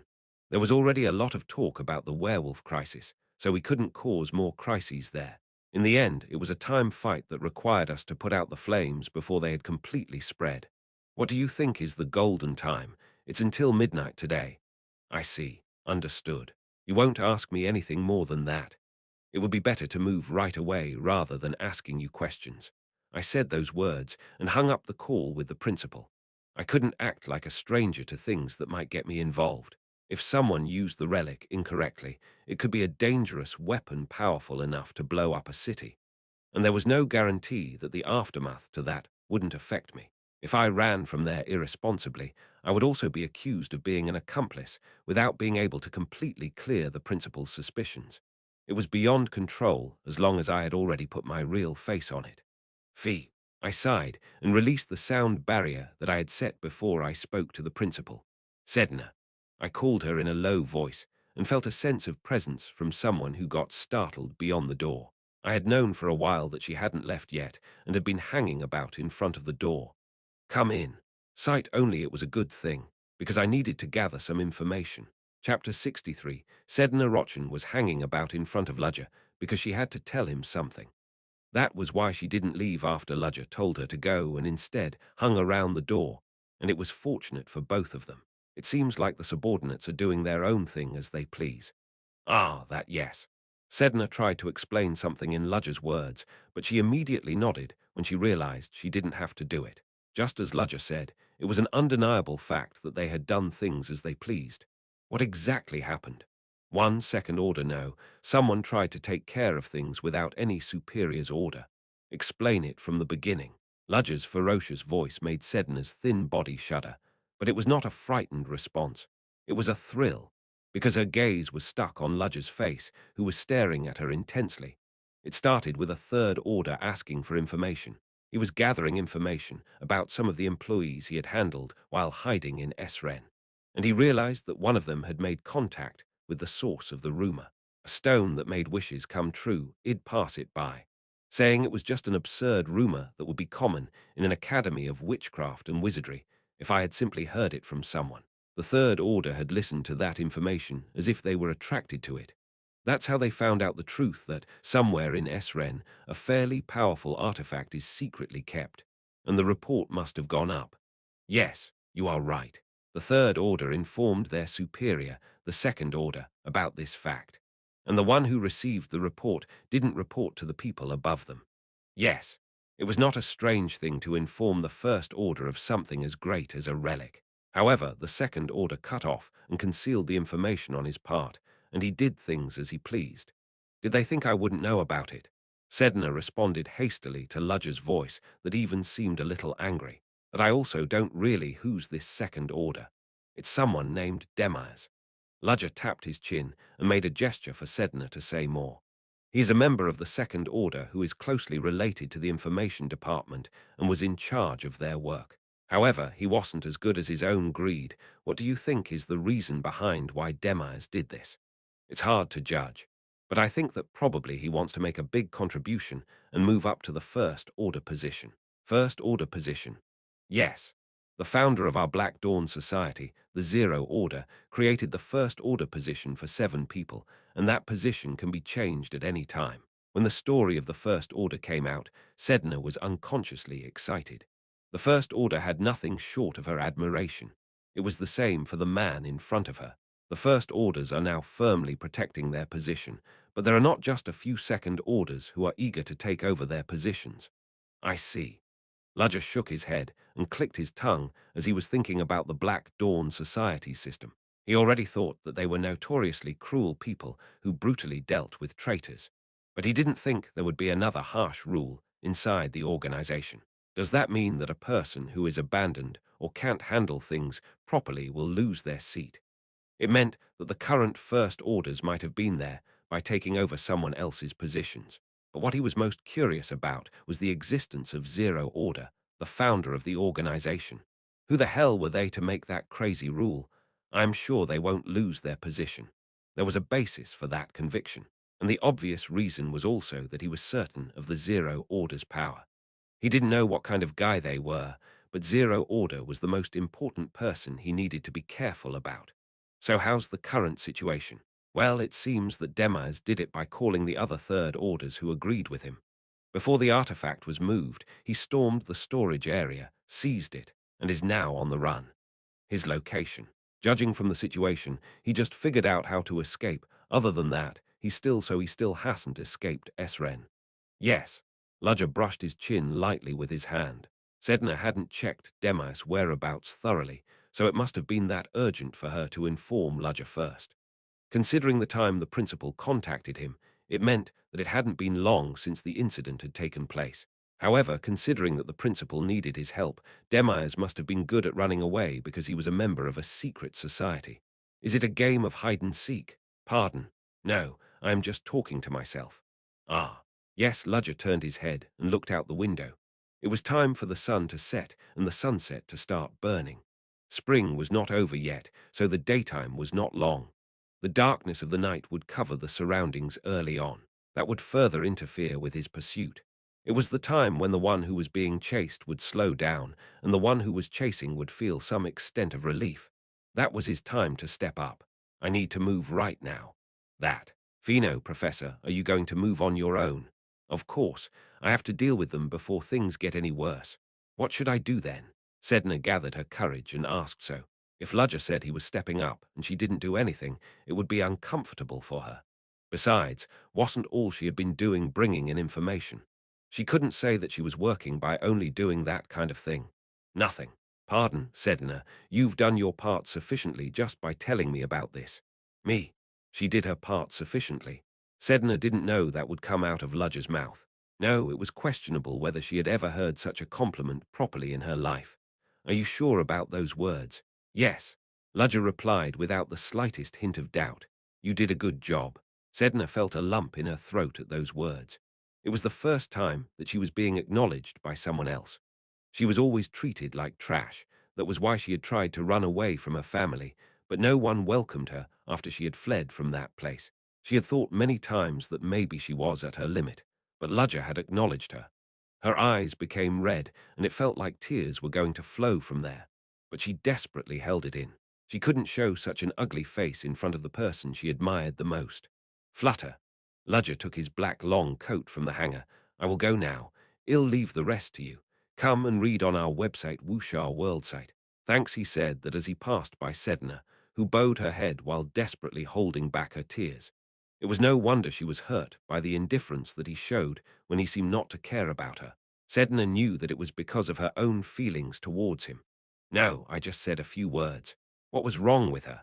I shook my head while thinking of Sedna, who was left alone in the professor's room. I had just said a few words to make her feel better, but I couldn't believe she was crying on her own. I didn't understand her, but I thought it might be because she went through such hardships. She was trying hard to pretend to be strong, but it was just a shell to hide the fragile part inside her.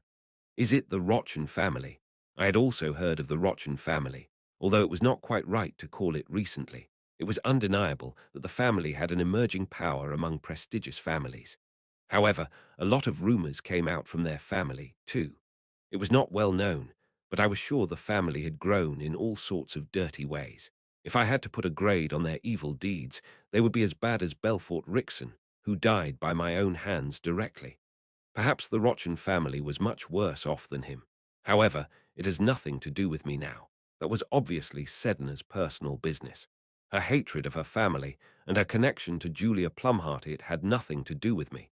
She played the role of my assistant recently, but our relationship was nothing but a shell in the end. I didn't have to devote myself to paying attention to it. I guess there's something else more important than that. My priority is to find the stolen relic, the Omnipotent Stone.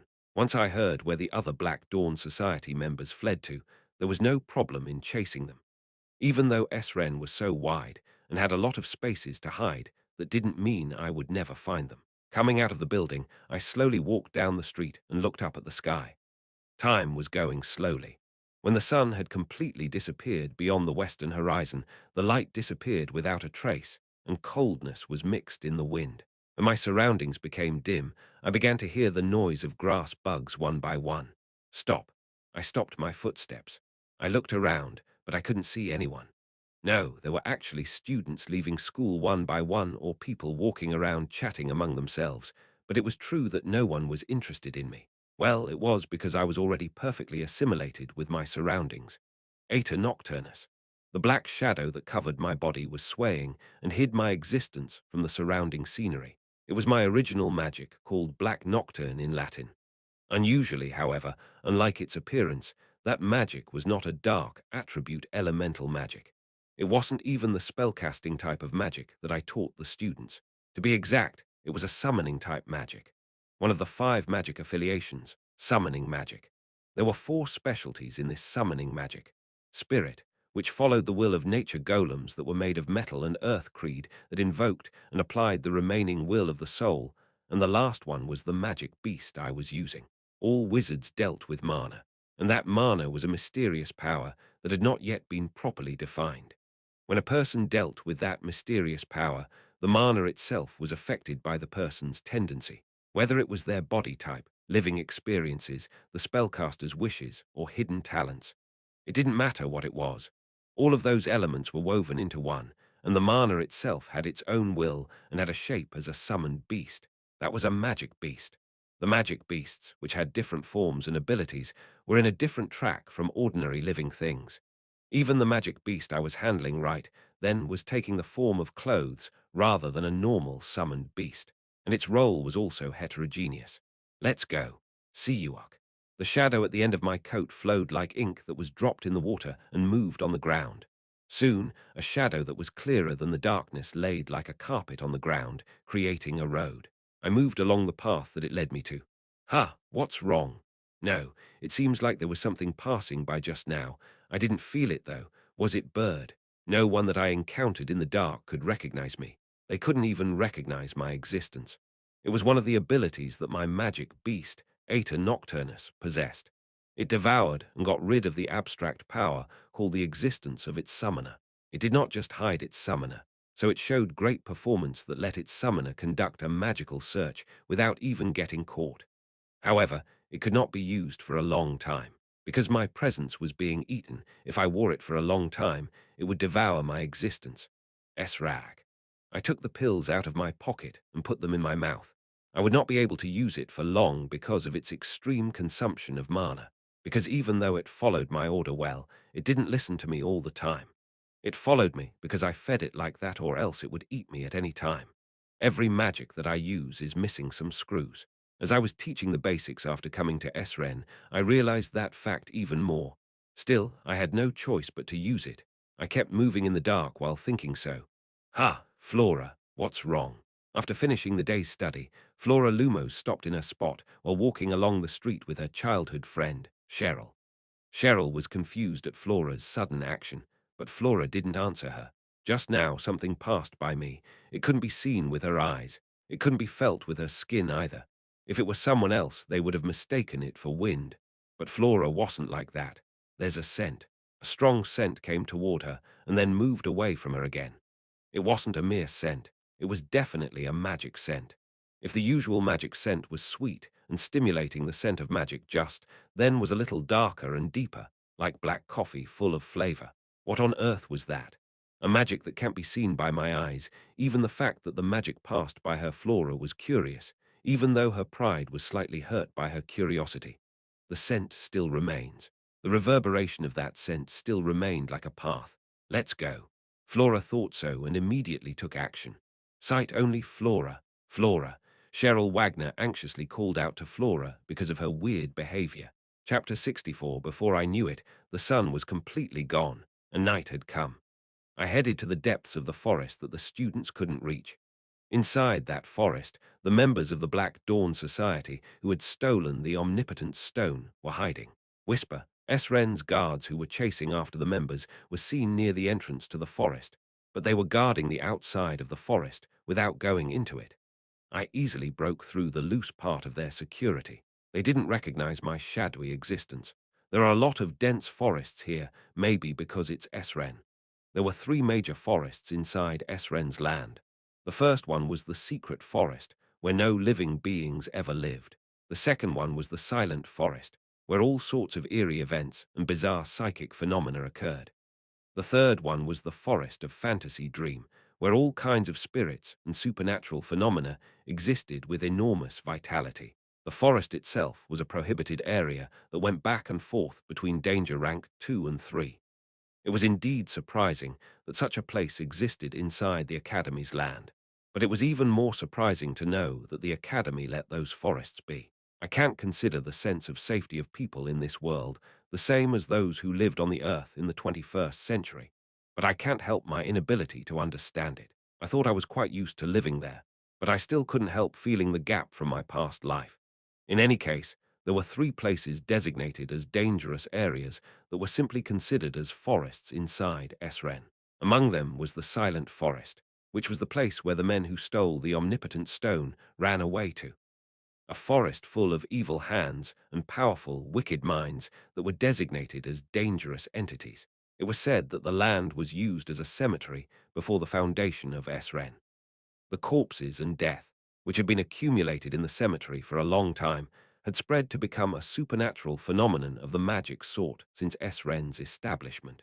That was how that distorted forest was established. If someone entered the forest mistakenly, they would be possessed by the vengeful spirits and become lost, or they would be covered by wicked minds and forced to become something completely different.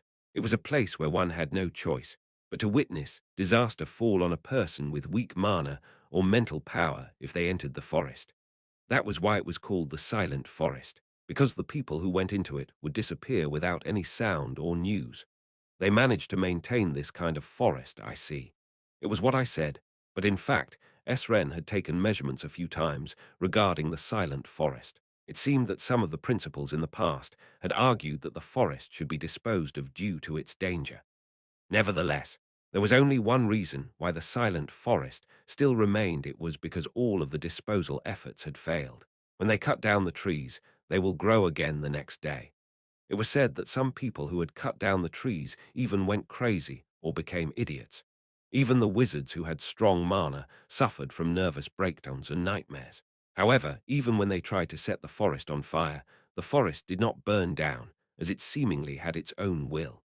Many principals had no other choice but to get rid of their goals of removing the Silent Forest. In the end, all they could choose to do was impose a ban on entering the forest itself.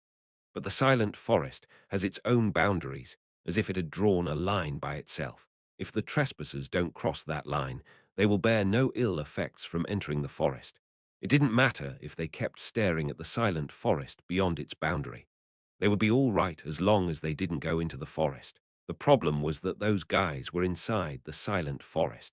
Even if the rumors of the forest are exaggerated, there must be a danger to the Silent Forest itself. Do they have the confidence to go there, or were they forced to flee there? I paused my steps while letting out a sigh. I had also been inside the Silent Forest for quite a while. There were voices of unidentified insects and beasts, and even the voice of someone sobbing. Die, die, die. Hicks, hicks, hicks. I hate it. I despise it. Please help me. Someone, please get me out of here. Those voices kept ringing in my head, but I didn't mind them because I had been going through worse things than those voices all the time. Now that I had come that far, it would be all right for me to lift the magic. I immediately released Eta Nocturnus and poured mana pills into my mouth. Are they around here? Dim, vengeful spirits flew around me in the air, but they didn't approach me or do me any direct harm. Rather, the spirits peeked at me secretly and were busy running away with strange screams.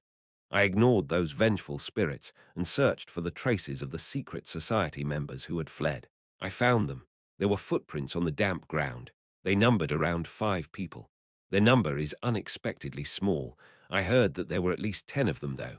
The rest of them were either killed while running away or were caught in the hands of their pursuers before they could evacuate. In other words, those 5 people who succeeded in escaping were the ones with the most proper skills. I kept moving along the tracks.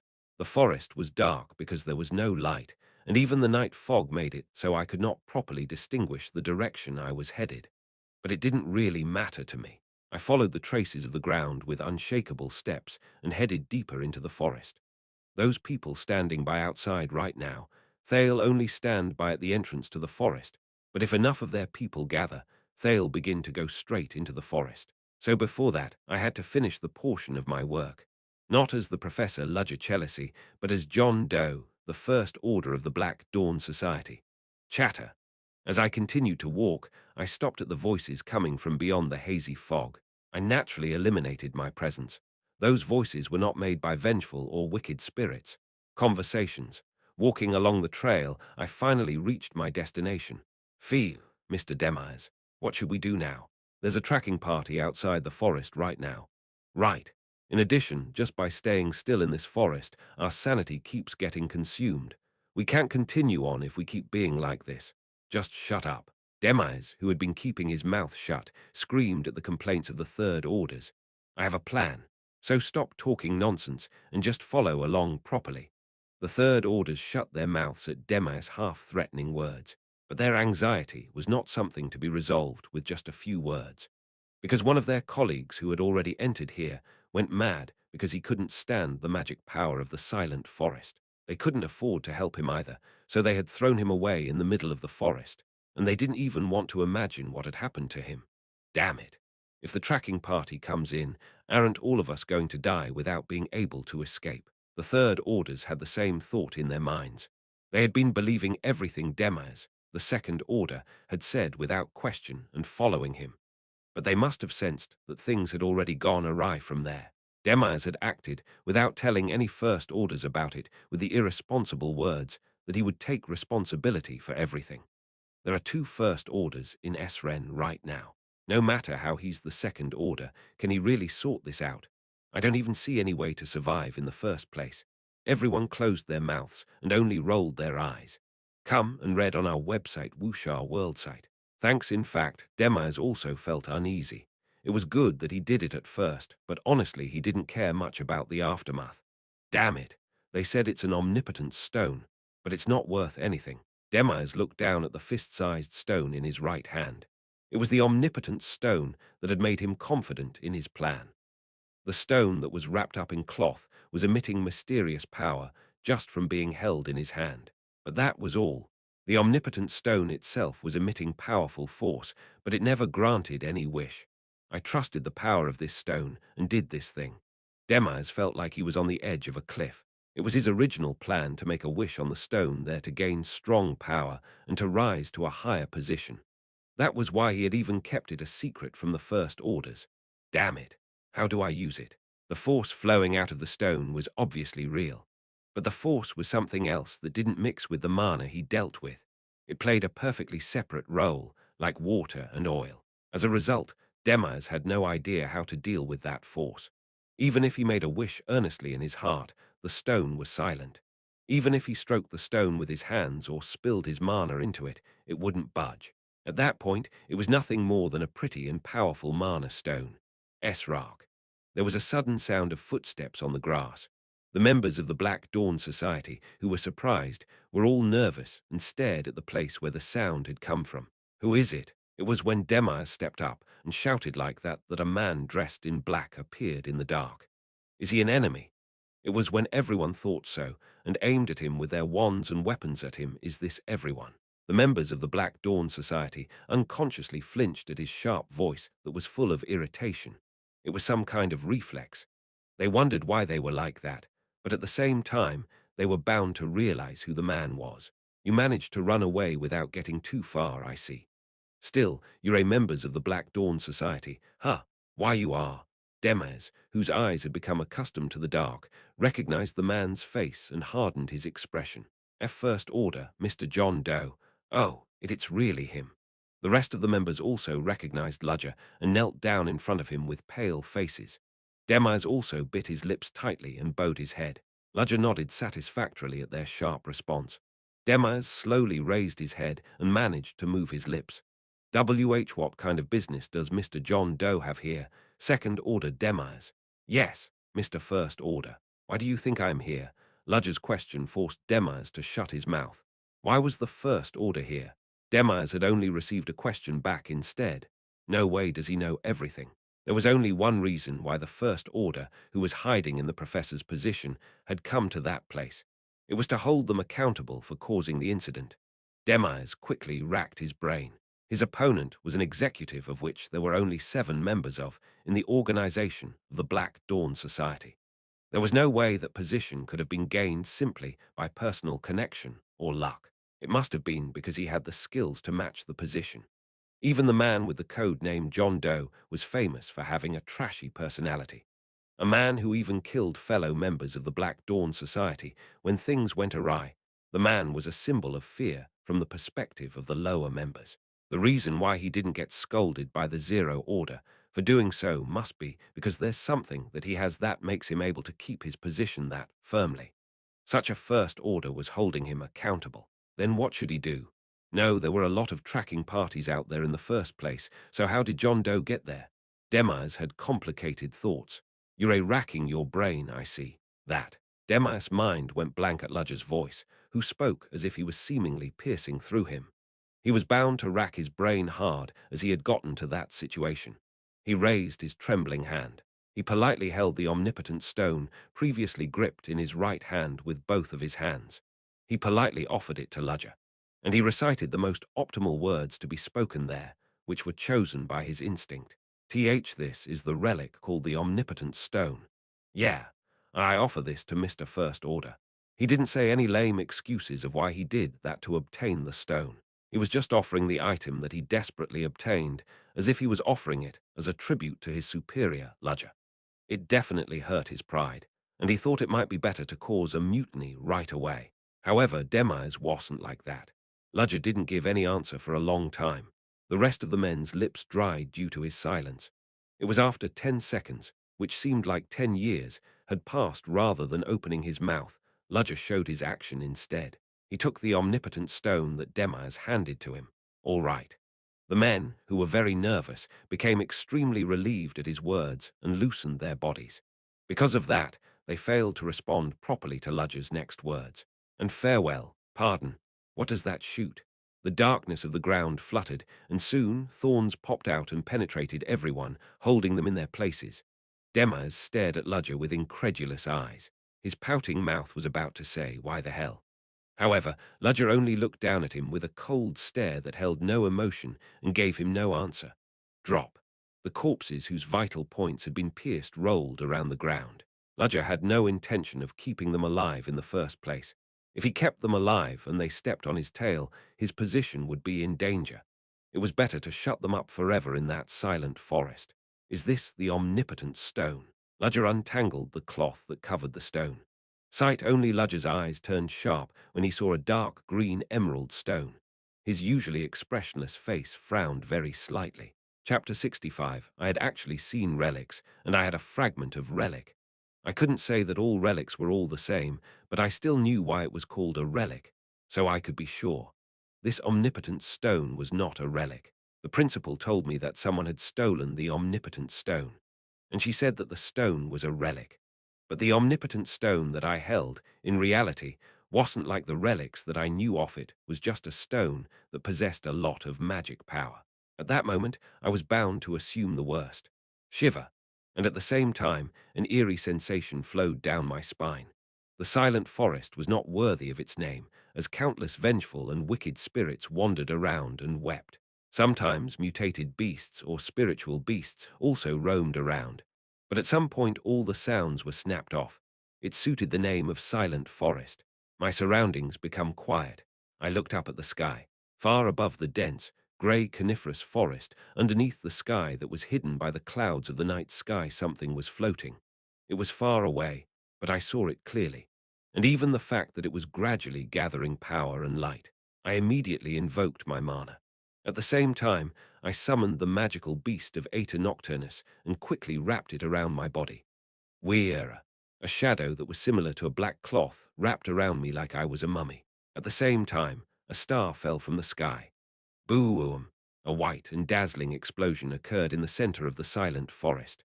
The white light that burned through the darkness spread in the form of a huge dome and reached the edge of the forest. A huge storm struck the forest, and debris from branches and stone splinters splashed everywhere.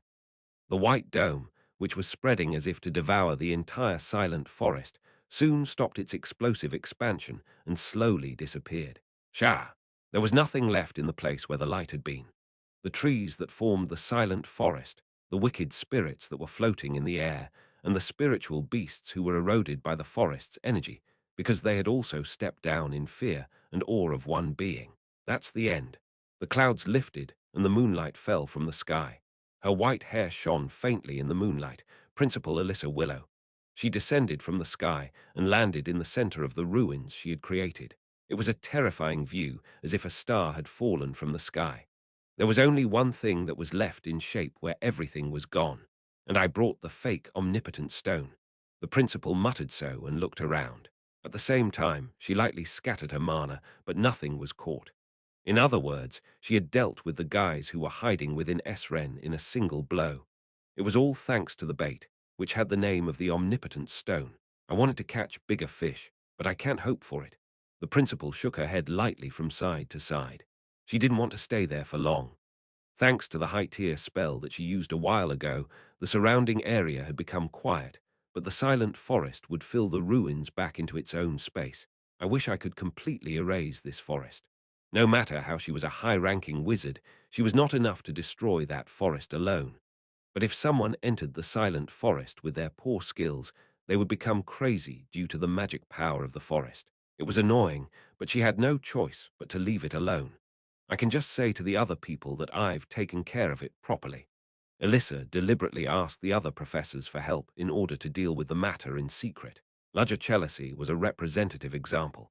She had asked him for help because he seemed competent, but she still had suspicions on him that she had yet to erase. She had thoughts that maybe Ludger had even been in that place. How did he end up in the end? The magic she used was not easily blocked, even by a wizard of the same rank. Moreover, it was more like a surprise attack, so it was even more impossible to avoid. Even if they were a wizard, they couldn't escape death if they got caught there. If Ludger was there, he would also be dead. I wish that's not the case. It was a personal admiration. She wished that at least a man that great was not a traitor to Esren. Alyssa thought so and flew back up into the sky while carrying her bait. To be honest, I was surprised. Ludger, who had confirmed that the principal left her position from a faraway place, wiped off the cold sweat flowing on his forehead.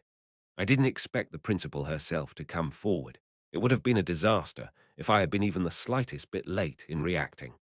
The magic that was used by the principal, it had been an explosion of light, as if a meteorite had been dropped. The sight that seemed like a missile exploded and blew up the whole forest, made his skin crawl, even though it was far away from him. Was that the magic of a sixth-rank wizard? Ludger couldn't believe he had been there a little while ago. He had managed to escape thanks to the Aether Nocturnus that he used. It's a good thing I set the coordinates in advance. There was no teleportation magic in this world. No, it would be right to say that the magic actually existed, but there was none of it that was known externally. That was also why the students were surprised by Ludger's coordinate designation spell in the middle of his lecture. It was astonishing to them that magic could be expressed beyond space. Even when the magic itself was like that, it was also impossible according to people's common sense for spellcasters to teleport through space. Although in fantasy novels that often existed in his past life, there was a magic called blink or teleport. There was no such magic in this world, but Ludger had used that. His method was simplate, was because of the characteristics of the magical beast that he used. A magical beast was both a summoned beast and a spell in itself.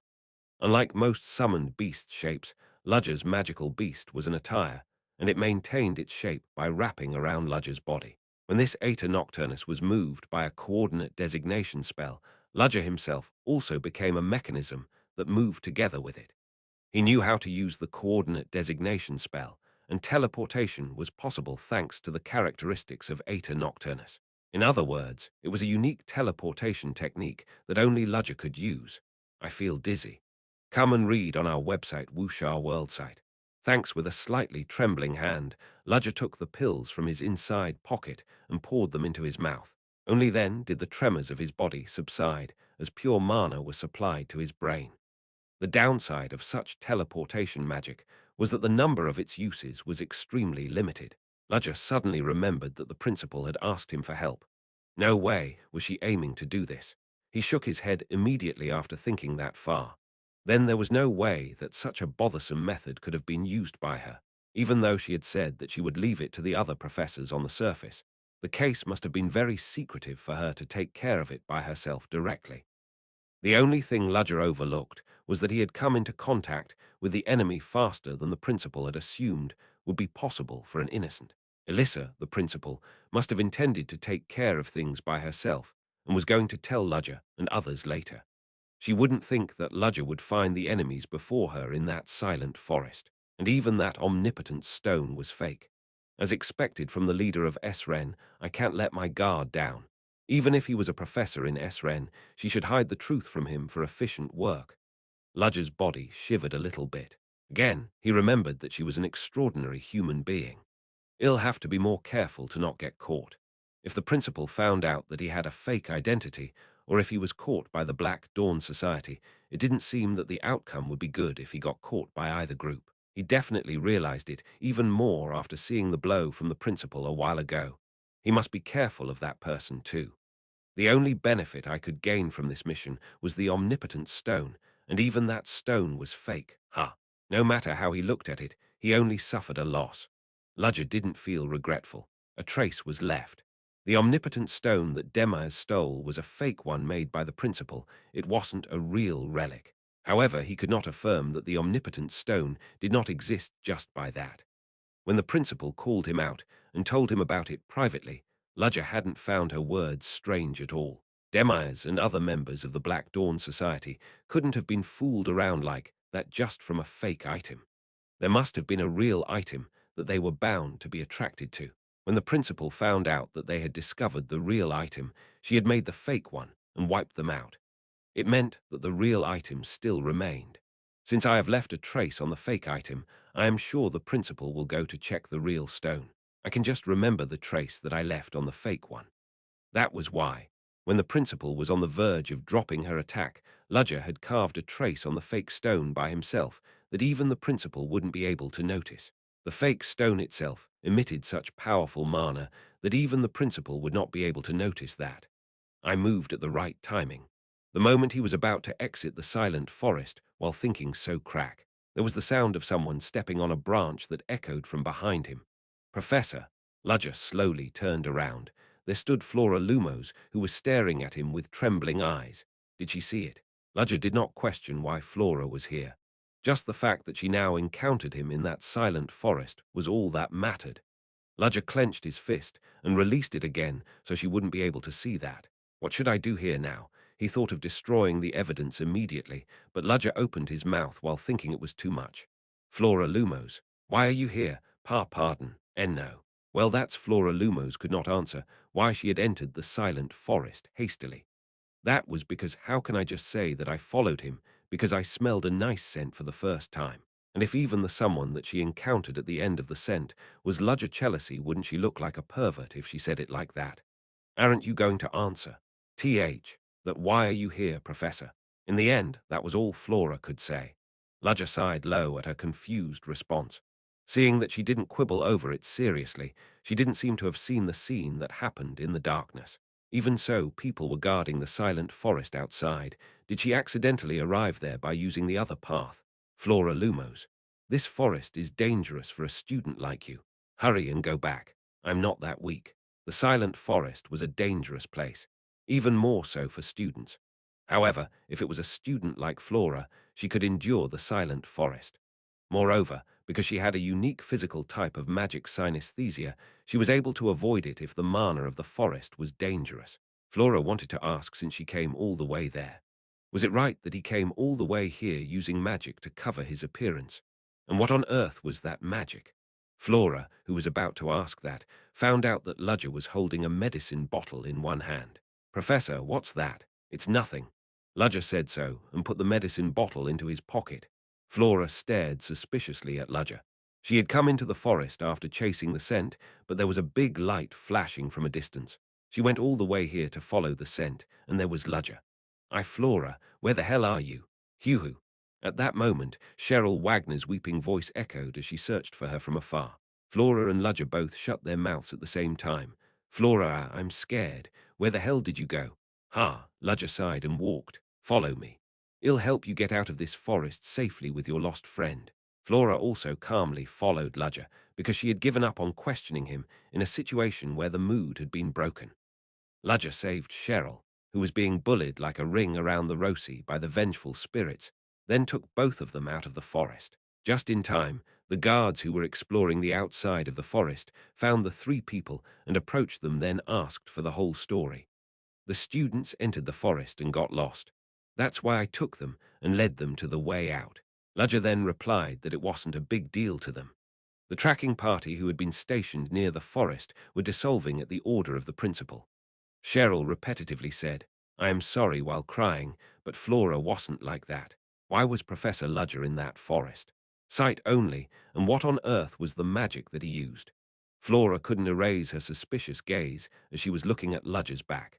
Chapter 66. When I arrived at the entrance of the forest, most of the people were backing down, and only a few people in charge of the forest remained.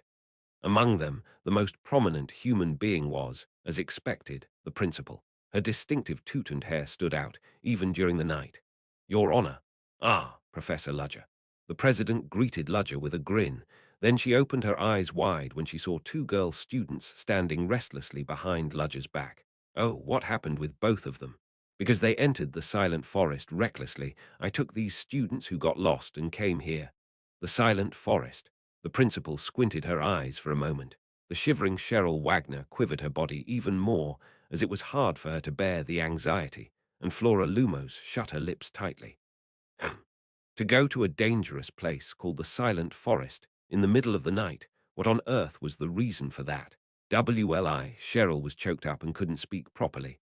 At that moment, Flora stepped up. It's because of me. Flora.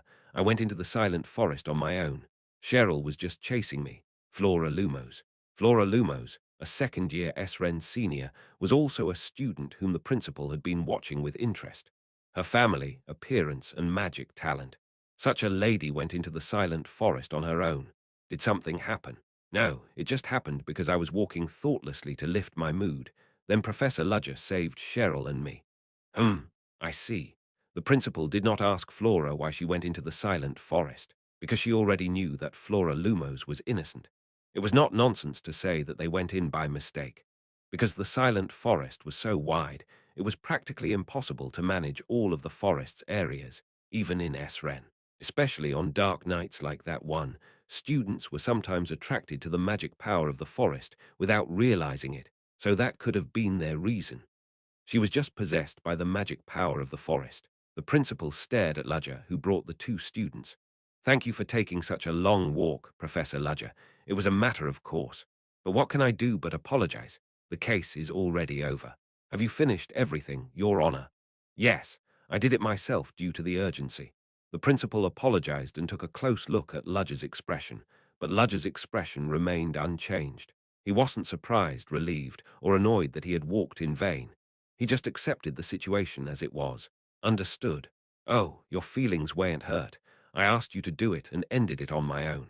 I think the case has been solved well because the principal is more competent than me. That would have been a more efficient and faster way to get things done. The principal nodded with a puzzled look at Ludger's words. That yes. Well, that's true. I have no complaints about that. I don't feel disappointed or sad about such a trivial thing. The principal was at a loss for words at the response that was so honest and straightforward. As expected from a soldier, Ludger had been very consistent since the first time she had seen him. More than that, the item in your hand. Your Honor. Ludger opened his mouth when he saw the item that was wrapped in a cloth in the principal's hand. Ah, this one. It's nothing. I see. When the principal said that, Ludger's attention was drawn to it. He acted secretly, even though he knew what it was. Ludger nodded and aimed his gaze slightly at the two students he had brought along. So what should I do? Ah, well, students can make mistakes like that, right? So I think you can talk to them properly and send them back to the dormitory. I don't have to give them a penalty point. Oh my, you're saying something so heartless. He'll take care of them, so just send them back. Why, Your Honor. Cheryl looked at the president with a touched look and eyes full of awe. Flora just stood still, as if she were not particularly interested in such things. Then I'll take the responsibility to send them back. Yes, Professor Ludger, please do a little more work tonight. Understood. Ludger then left that place after he finished his encounter with the principal. So what happened? After Ludger left with the two students, Wilford, who was watching the situation from afar, approached and asked the principal, with Ludger jealousy. This incident has completely wiped out my suspicions toward him. Is that so? Yes. He didn't react much, even when he saw me. If he had anything to do with them, he should have shown at least a slight bit of agitation, but it didn't happen.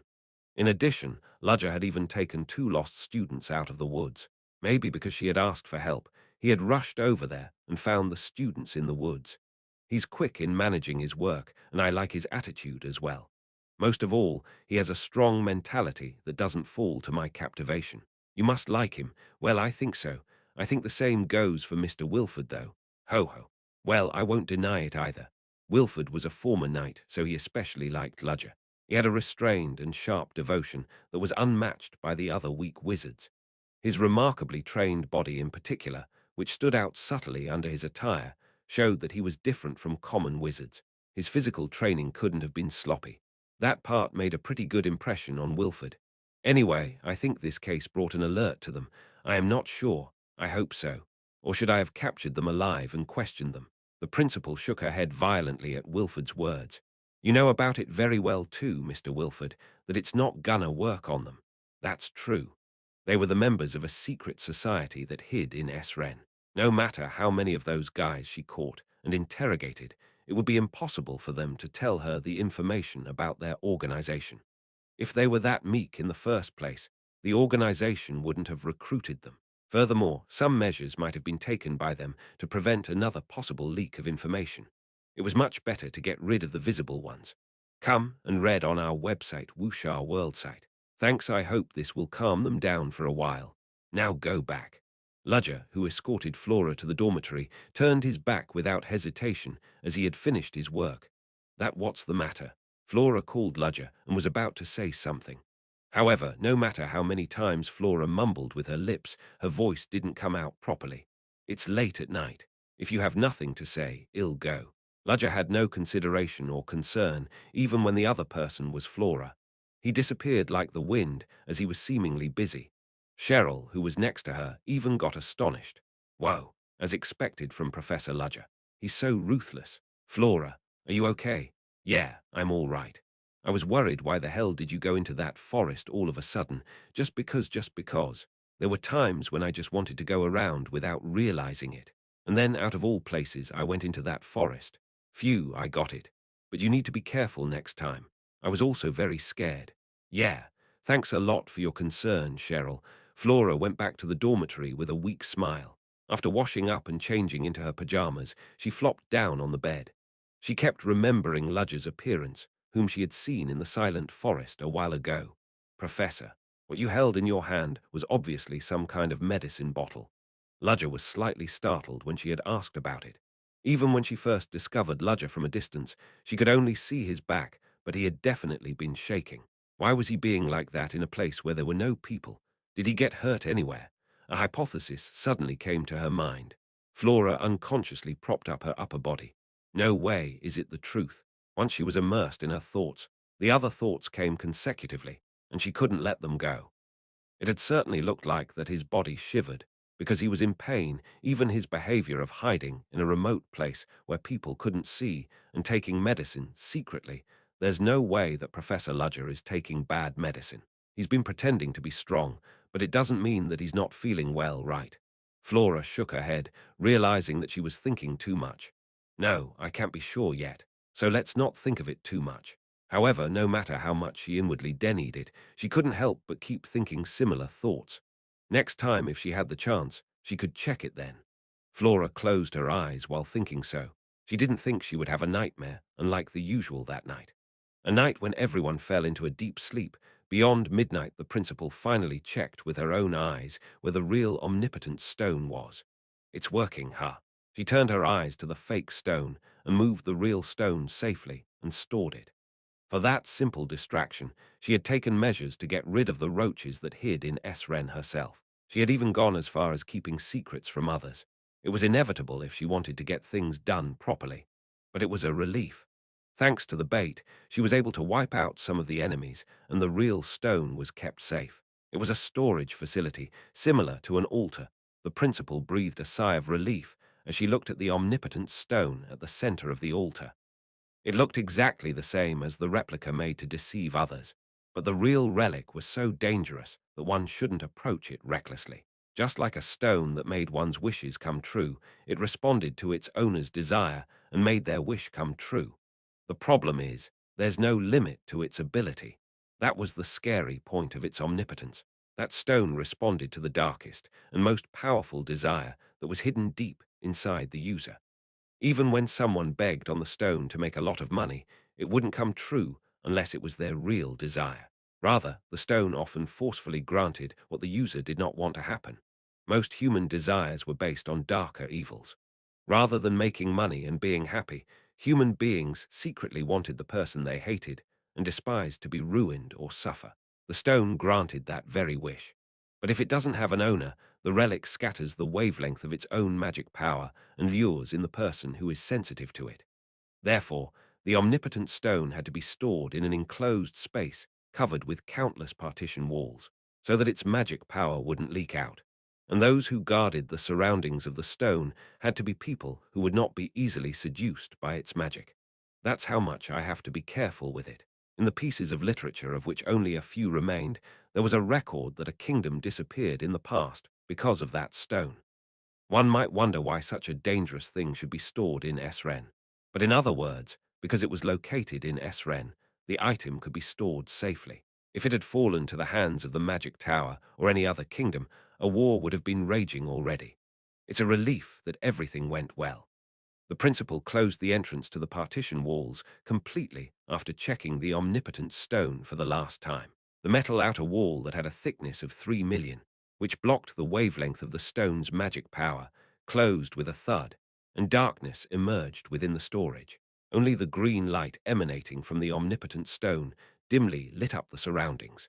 That was how the omnipotent stone would have been placed there for a long time, once again out of anyone's sight. If only a shadow did not wriggle in the dark. SS Shah.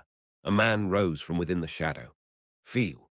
The man, who shook off his dizzy head once and sighed, looked up and stared at the omnipotent stone that was located in the center of the enclosed space. That's real, huh? It looked similar to the fake one, but the quality of its atmosphere was different. Ludger's excellent sight immediately distinguished the original from the fake one. The omnipotent stone also scattered a stronger wavelength around it, perhaps realizing that humans existed around it. Ludger frowned as he felt its wavelength with his skin. Is it seducing me? A stone that made wishes come true if there was a mentally sensitive person within a certain range. It emitted the wavelength of magic power to make a wish toward the stone. It didn't just have an impact on his body, it dug deep into a person's mind and touched the desire hidden deep inside them. It's doing an interesting thing, but it only worked for weak people. Ludger approached the omnipotent stone instead. Then he reached out and grabbed the stone. I'm sorry, but I don't intend to make you realize my desires on your own. Woo-woo. The omnipotent stone vibrated as if it was disobeying Ludger. If someone was seeing it for the first time, they would have gotten confused and gasped. Cite only how many relics do you think I've seen so far? He was an expert in that area. Chapter 67, Ludger had traveled around the continent to look for relics. The original fragments that he was gathering, to be exact. It was to make a relic. He had visited many cities, many countries, and many ethnic groups. As a result, there were times when he had unintentionally encountered relics that were not related to the fragments. Even common wizards had never encountered any relics in their lifetime. Ludger, on the other hand, had seen several relics so far. In terms of relics, Ludger could be seen as more experienced than anyone else. Stay still. He recited those words, as if commanding the stone, and invoked his mana. The omnipotent stone emitted a violent magic power as if to resist Ludger, but Ludger was not surprised. Sometimes that kind of volition existed for a unique relic. It was a small mystery created by the peculiar, powerful force of the relic. The omnipotent stone existed to satisfy the desires of others.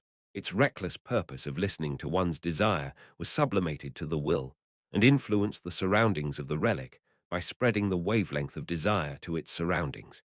In some ways, relics were also cursed items, so it resisted Ludger, but Ludger sneered at the relic's volition. You can't make my real wish come true anyway, no matter what kinds of methods you use.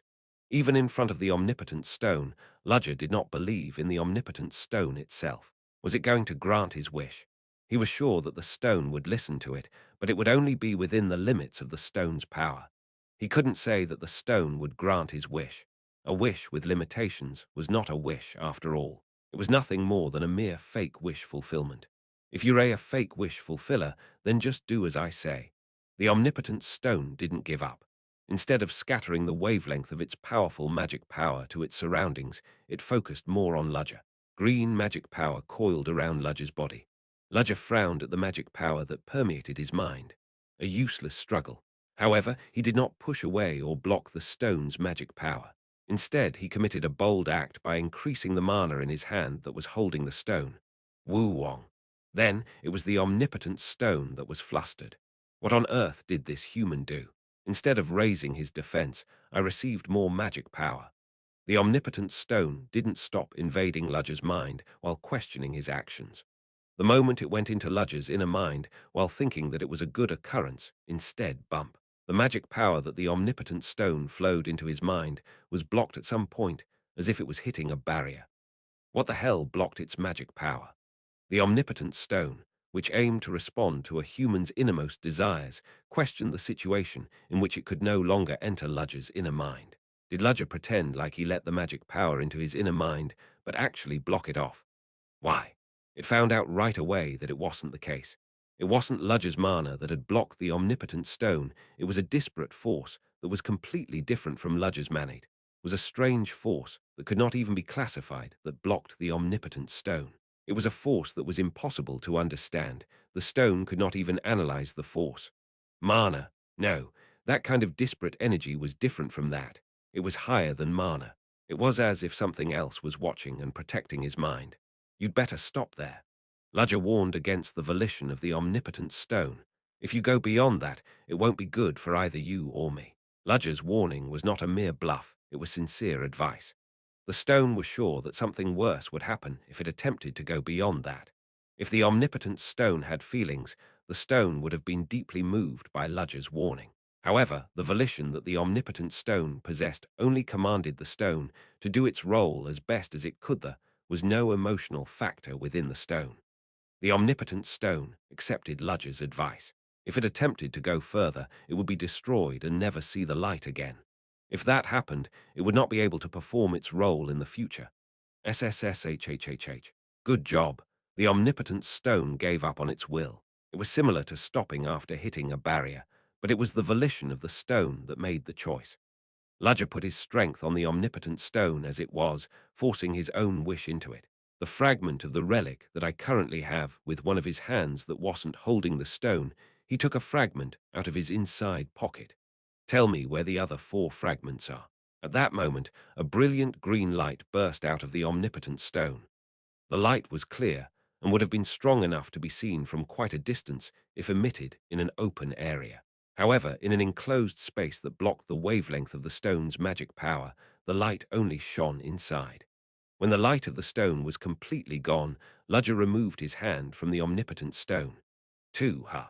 2, that was the number of fragments that the omnipotent stone had shown in response to Ludger's wish. What Ludger wanted was the location of the other 4 fragments, but the limit that the stone could show was only 2 fragments, and one of the 2 was the fragment whose location had been roughly discovered by him already. The only benefit I gained from the stone was, in the end, the location of the other 1 fragment. It was a very ungraceful effect for a stone who granted people's wishes, but Ludger decided to think positively. Just by finding another fragment of the elusive relic, he had saved many years that could have been wasted. Even so, I didn't think that the fragment would be so near. The whereabouts of the fragment that he had unintentionally discovered it existed in the big city of Leathervelk. It's a relief to discover that 1 fragment. Woo! The omnipotent stone vibrated finely as if protesting against Ludger. If the stone had helped him, he should take the stone outside. But Ludger lightly dismissed its volition. You are a dangerous item. You will continue to destroy the people who are influenced by you. You should stay here forever. Woong. The omnipotent stone tried to protest violently, but Ludger had already covered his body with shadow and whisked himself away into the darkness. The omnipotent stone that was left alone blinked green lights as it was seemingly protesting, but the stone soon calmed down, because there was no one who could listen to it. As I came back to my room, I sat on the sofa for a while to rest, because of the extreme amount mana I had consumed. As expected, teleporting between spaces wasn't supposed to be done several times. I felt dizzy and nauseated, and most of all, I had consumed a lot of mana. In addition to that, I had even used my strength to utilize the omnipotent stone. I was lucky that I didn't collapse from exhaustion. Come and read on our website, Wuxia World site. Thanks, there were noises flowing from my brain. I frowned at the noises and roughly emptied the pills into my mouth. The mana from the pills that permeated my body filled the mana I had consumed, but it was insufficient. That time, the recovery needed more time, especially because of how much mana I had consumed. I am going crazy. To avoid those noises, I was always going around while chewing pills in my mouth. Of course, I benefited from these annoying noises that time. The omnipotent stone penetrated my mind, but thanks to it, I was able to get over it without being seriously damaged. Still, I couldn't help but be annoyed. It was fortunate that it was the first stage. The recovery would be hard if it became worse than that. I pressed my finger against my throbbing forehead slightly, as if I was doing acupressure therapy. Perhaps because I had stayed still for about 30 minutes, the noises from my head disappeared at some point. Was it over? I stood up with a sigh of relief. Now that I knew the whereabouts of the fragment, I was going to inquire about it. When I grabbed the communication crystal ball and sent my mana into the ball, the reaction immediately came. Did you call me? Yeah. Hans responded immediately as if he had been waiting. It was already late and past midnight, but he responded to the call sharply like that. He must have been waiting for me to contact him. Are you done with everything you were attempting to solve? It ended faster than I thought. Thanks to that, I am able to have some leisure time. That's a relief. You can push forward the appointment time. A weekend would be better if we could do that. I was just thinking that it was the right time. I don't think that's all you wanted to say to me. Is there anything else? As expected from Hans. Maybe it was because he had been working with me for quite a long time, but he was quick to notice that kind of thing. I found the location of another fragment piece. Where? It's in Leathervelk. You should search for it mainly at the auction house. Auction house, huh? There's only one auction house in Leathervelk. Yeah, there was only one auction house in Leathervelk. Kunst, the one and only Leathervelk's auction house. It was one of the auction houses operated by Luke Co., the largest auction company in the Exilian Empire, and among them, the branch in Leathervelk was one of the largest in the continent. The influence of the Kunst auction house was not limited only to Leathervelk or the Exilian Empire. The Kunst auction house showed a very high participation rate because rich people from all continents could gather and purchase items there. Money was bound to attract money. High-quality antiques, historical objects, and even outstanding artifacts, good items, attracted rich people. And those people invested huge amounts of money to show off their wealth. The auction house was the place where big bucks circulated that even I, who received a huge salary from SREN, couldn't help but be astonished by. When such an overwhelming winning bid came out, rumors spread again and attracted the attention of people from other countries. It was a repetitive, vicious cycle of money. Such a vicious cycle created what was the Kunst auction house. And if my prediction was correct, the fragment I was looking for would exist at the Kunst auction house. It's not bad timing, since a big event will be held in the Kunst auction house soon. Hans would be able to easily check the list of the soon-to-be-appearing items at the Kunst auction house. Check the list and find out when they're up for auction. I got it without you having to tell me about that, but isn't the Kunst auction house a big place? So what? Then I think the usual method will be a bit hard to implement. I realized what Hans was concerned about as I heard his anxious voice. I know it as well. For now, I'm going to make a move as a proper guest. The Kunst auction house maintained a terrifying security system, as it was a place where all kinds of wealthy people gathered. When the auction was held, they could even hire a number of people who were as skilled as knights and place them as the guards. It meant that the scale of the auction was that huge. and Luke Coe's reputation for conducting such an auction house was also great. They weren't just mere knights. Even wizards participated in it, and all the valuable items were even under security magic. It was too much to stick to the old methods in such a place. Don't worry too much. There's a lot of time left anyway. Well, I get it. Let's check the list of items first. Arg, why are you like that? Suddenly, Hans screamed, and I wondered if something had happened. No, it's nothing big. It's just because a bothersome good-for-nothing is throwing a tantrum. A bothersome good-for-nothing. You called them, didn't you? One of them has come already.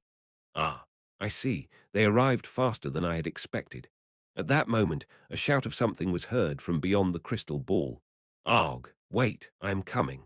Seeing Hans shouting fiercely like that, I wondered if a certain person had arrived first. Anyway, I'll see you around the neighborhood soon. Yes, work hard. I ended my call with Hans. I had gained everything I could gain from utilizing the omnipotent stone, and I had killed the guys who had attempted to steal it. That ended the case related to the stone that granted wishes. I have cleared almost all suspicions of the principal toward me with this case, so that alone is enough. It was time for me to go back to my daily life as Professor Ludger again. What bothered me for the moment was Flora Lumos, that girl. I don't think I encountered her in the forest by accident. She had dropped by exactly where I was. Or did she run into the place where I was during the night by accident? And in silent forest on top of that. But if it wasn't just a mere coincidence, if she was actually coming for me, that was all the more ridiculous. The Aeta Nocturnus that I used erased my own presence, so a mere student shouldn't have been able to sense me. Even the principal hadn't sensed me. Flora Lumos, or was there something else that was peculiar about her? But the good thing is that, judging from her reaction, she didn't see me using magic. Perhaps it was thanks to the high-tiered destruction spell that was used by the principal that attracted attention instead. But it didn't change the fact that she couldn't erase her suspicions of why I was there. Although I had been silent all the way through, I should be careful. Flora Lumo's behavior also needed to be watched closely. But I had criticized her severely, so she would be quiet for a while, right? I fell asleep late at night while thinking about it, because I had to wake up early again the next day. In the early morning, in front of the professor's office, I saw a girl pacing around in front of the professor's office door and had no choice but to stop my footsteps. Flora Lumos. Oh, PR Professor Ludger. The girl whom I was concerned about because of the encounter the previous day was waiting for me in front of the professor's office. Chapter 68. I was sick, so I couldn't post until today. Flora Lumos. What the hell is going on here? Flora hesitated to answer Rudger's question. Actually, she wanted to ask Rudger if he used unusual magic without anyone else's knowledge. But how do you say that? Smell was the only proof that he had used magic, and only someone with a special constitution like Flora could sense that unique fragrance. Ah, that so. Why was Rudger there that night in the first place? And what was the medicine box he was carrying? She had several questions she wanted to ask, but at the same time she couldn't. Come to think of it, she wasn't particularly good with Rudger. Although Rudger himself says he does not understand at all, Flora still has not forgotten the humiliation she suffered on the first day of class. All of them were defeats caused by her shortcomings, and even the battle of insults that followed did not end nicely. To her, Rudger Chelisai was nothing more than a man worthy of her challenge. Flora was fiddling with the hem of her own uniform skirt. Yeah, that's right.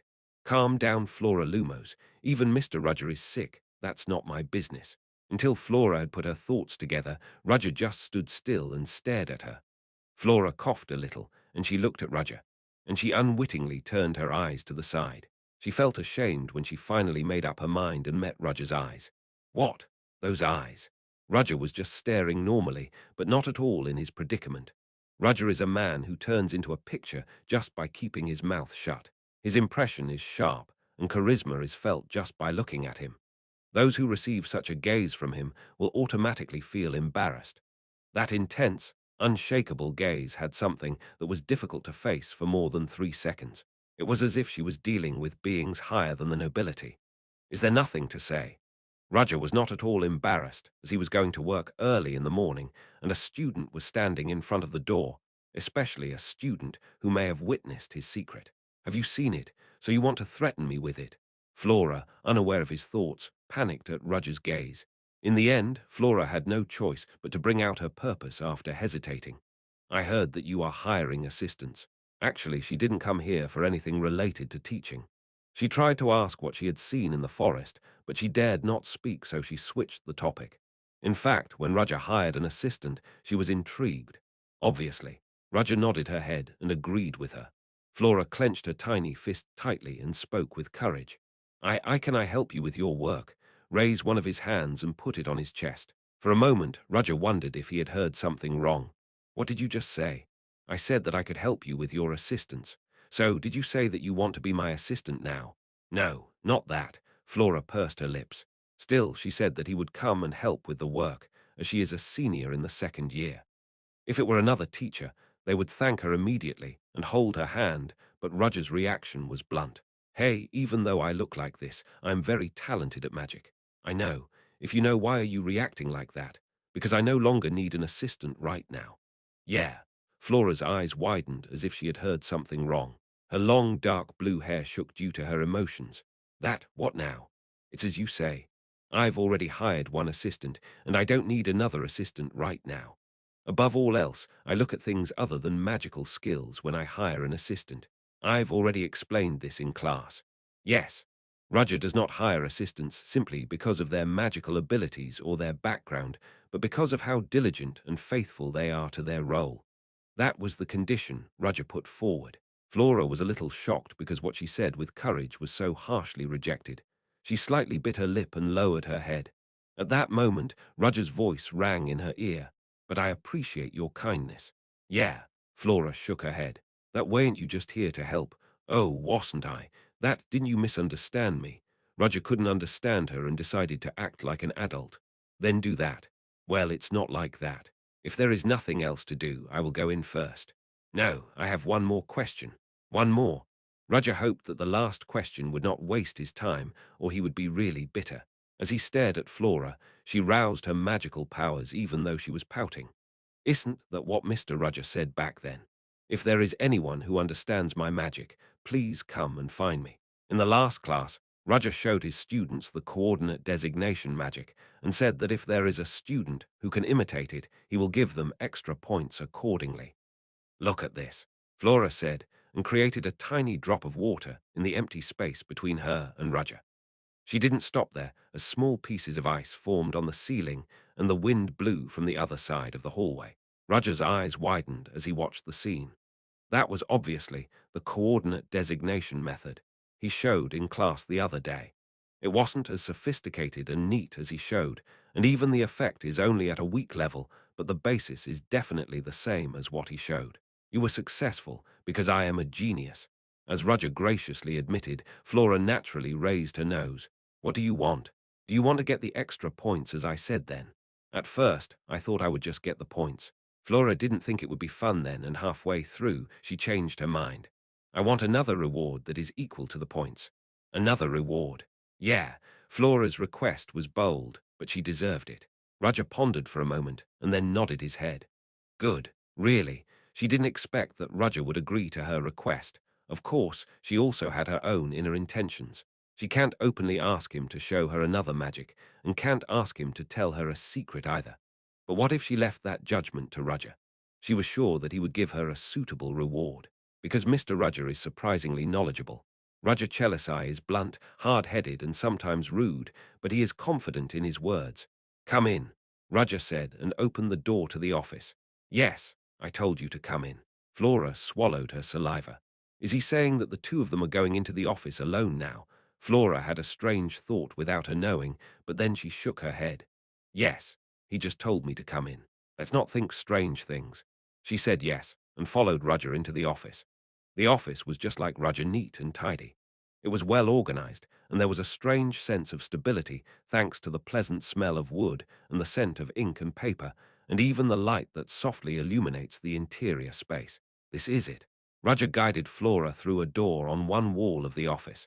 It was a private laboratory dedicated to teachers, where the assistants stayed, and Roger himself used to do magic experiments and research. Roger opened the door and went in first, and Flora followed. Wide. Flora had such a sentiment as she looked at Roger's laboratory. Usually teachers are all supported with similarly sized labs, but Roger felt particularly large compared to other teachers because there was hardly any clutter that took up space. Is he really from the military? He didn't put anything aside, except for the bare minimum of books, documents, and materials he needed. On a long blackboard on one wall, dense magic circles and theories drawn with magic chalk were visible. What the hell did you study? Most of the writings were merely copying passages from papers or books, which Flora also knew. However, seeing a pattern drawn on one end of the magic board, Flora had no choice but to stop without her knowing. Roger researched the starting point for various magics. She didn't feel much inspiration there, but the pattern she's seeing now is different. Pattern? No, is that alcohol? But for a drink, the shape is a bit strange. Basically, the magic technique takes on a three-dimensional form, as if drawing a picture through lines and planes with magic in the air. Its appearance varies greatly depending on the magic, but there are many things that are basically splendid or create elegant beauty. However, that one painted by Roger was strange. It looked like an ordinary cube. When asked to draw, she could draw even with her eyes closed. However, if there is another small cube inside the cube, and each edge is connected by a line, the story is different. Did he just draw it? No, it's not just a drawing. As she approached and tried to study it, Roger opened his mouth. I was thinking about what to give you. Flora turned to Roger, who looked like he had already decided. The coordinate designation formula I showed. As you feel and use it, it is to set mathematical formulas and coordinates centered on the user, and to manifest magic from distance, controlling the mana used as much as possible, fixing it in the air, and manifesting another technique at the coordinates. Of course, students who can't understand, even if I say this, won't be able to do it. In fact, Flora Lumos was the same. She could only imitate Roger thanks to her talent. If it's you, it's okay if I show you this, Roger said, and began to draw a magic circle in front of him. However, it was very different from the usual magic circle. What is that? Flora unknowingly shook her shoulder. The basic technique is to draw a line of magic in the air to create a three-dimensional picture, but what Roger showed her now was entirely different. It was a technique and magic that showed the possibility of another dimension beyond 3 dimensions. At the same time, Flora's synesthesia was activated, a transcendent sense that it's beyond the limits of the human senses. The moment she felt it with her senses of sight and smell, Flora could not stand the shock and passed out. Chapter 69. Flora rubbed her forehead and slowly opened her eyes. What?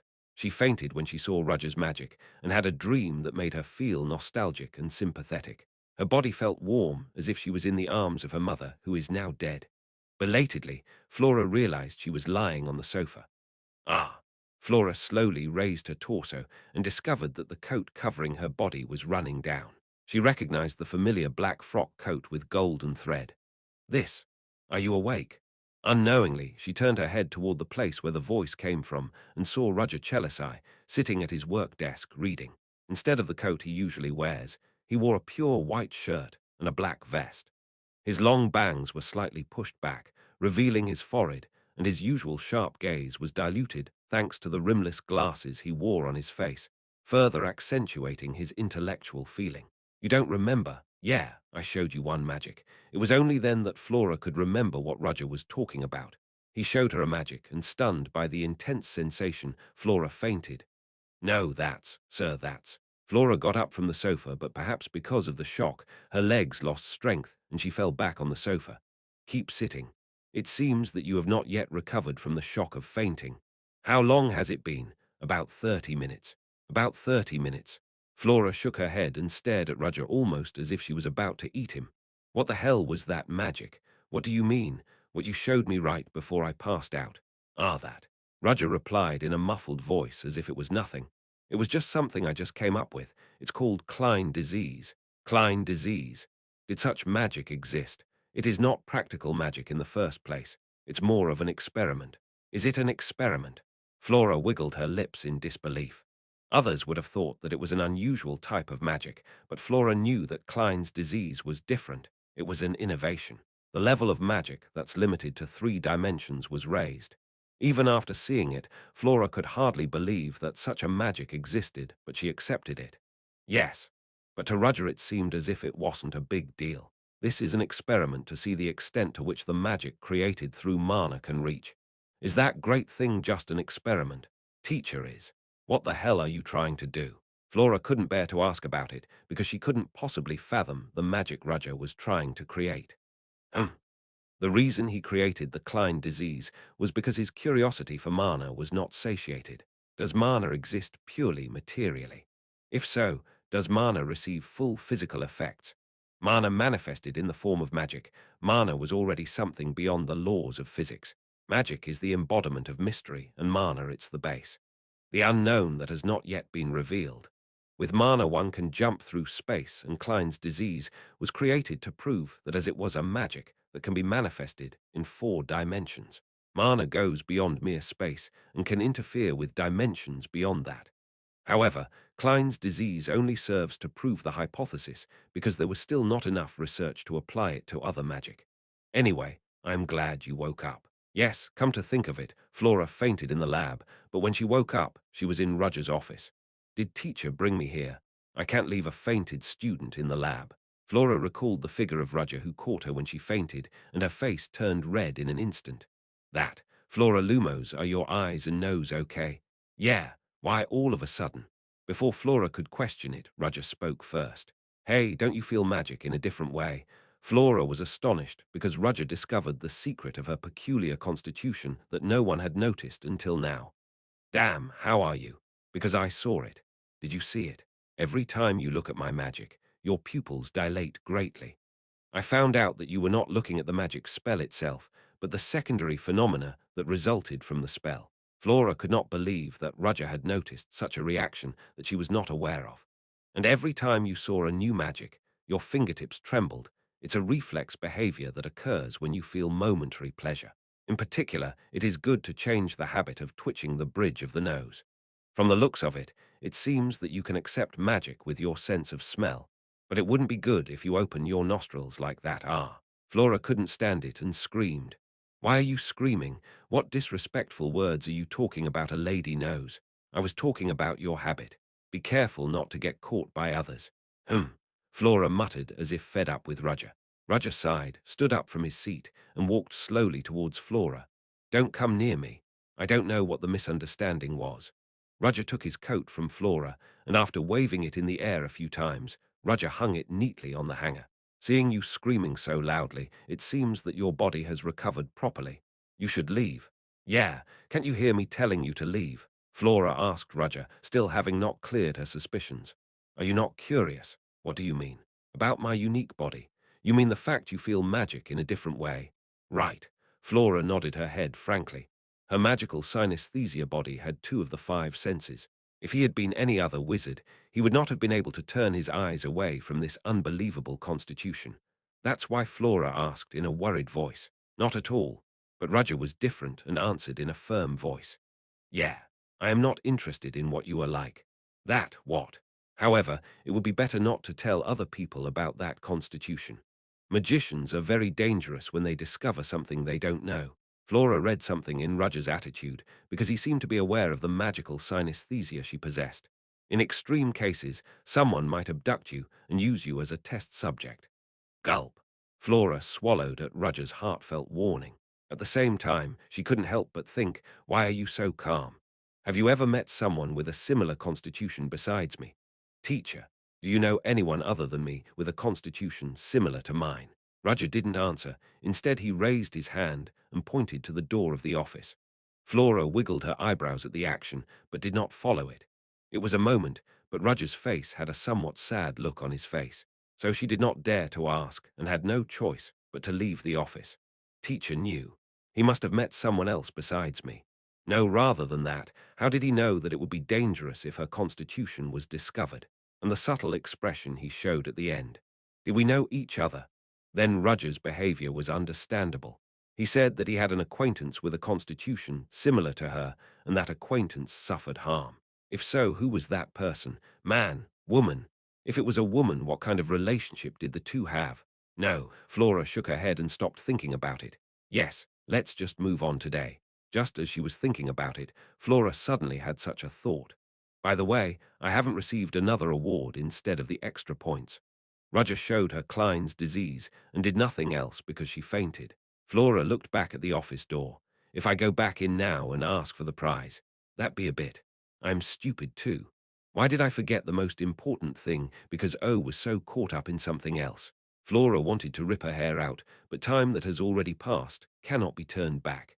She left her regret behind and had no choice but to back down this time. At that moment, someone from afar approached her with staggering footsteps. No, to be exact, she was approaching Roger's office. You! Ha! Holding an old book in her arms and walking with careful steps, it was a girl with a rare grey hair color. I remember. Flora is not very interested in other people, but she remembers a few unusual children in her class, and Renee was one of them. At the beginning of the semester, she had a quarrel with an aristocratic student, but the fact that she, a commoner, gets along with the third princess overshadowed that. She is also strikingly beautiful in appearance, so even if people don't want to know her, they can't help but remember her. Ah, you. Renee also recognized her Flora and stopped her steps. If she were to name the most famous person in Theon's sophomore year, it's her. She is the daughter of the Duke Lumos and has a natural talent for magic, in addition to her beautiful appearance. She has no attributes like herself, but unlike her non-attribute magic, which is difficult to understand the source of, her senior has her own firm path. But why is that person in front of Roger's office? The two looked at each other without a word. They take Roger's class together, but other than that, there's almost no contact. However, Flora could not help but doubt why Renee had come to Roger's office, especially when she was holding a book. Renee was also wondering why a senior like Flora was standing in front of Roger's office. It was Flora who moved first in that subtle and uncomfortable silence. Ha! She passed Renee as if she wasn't interested. Renee stared at Flora's back and remembered why she came to Roger's office. Oh, right. Book. After reading the book on non-attribute magic, she came to return it to the owner, Roger. With that thought in mind, Renee gulped her saliva in front of the door to his office. It was the moment she was about to take a deep breath and then knock. Come in. The door is open. Roger's voice sounded from inside. Chapter 70. After Flora left, Roger recalled the conversation he had just had with her. I asked how she found me, but it was because of the smell. Flora Lumos was born with her constitution to feel magic in a different way. When she sees the same magic, she sees different colors and feels different smells. I was skeptical about her at first, but her reaction to Klein's disease convinced me. There was a loophole in my Aeta Nocturnus. It was not possible to avoid everyone's gaze by simply erasing my existence. Flora felt the very subtle magical reverberation that flowed in the magic water and found him. She perceives magic through her senses of smell and sight. Indeed, there must have been a reason for being number one in the second year. It's understandable that she made fun of several teachers so far. If so, what to do next? From Flora's reaction, it was as if she had not seen what Roger had done in the silent forest that day. She had a slightly suspicious gaze, but there was no solid evidence. The opponent is a daughter of the Duke family that the Empire is proud of. If I touch her, it will be troublesome. Still, the Academy is buzzing thanks to the recent events, and I can't do anything over the top. However, it seemed necessary to keep an eye on Flora more closely than usual. I'll let Hans do the background check. Even so, I am sure I'll find someone with that kind of constitution in Theon. After all, this is the best academy that teaches magic. Both teachers and students are extraordinary people. Even those whom I have seen so far were only a small fraction of this academy. Do I have to live in a place like this for 2 years? It's been a while since I've worked here, and 2 big incidents have already occurred. How many more will it happen? It was then that I felt a presence in front of the door. Come in. The door is open.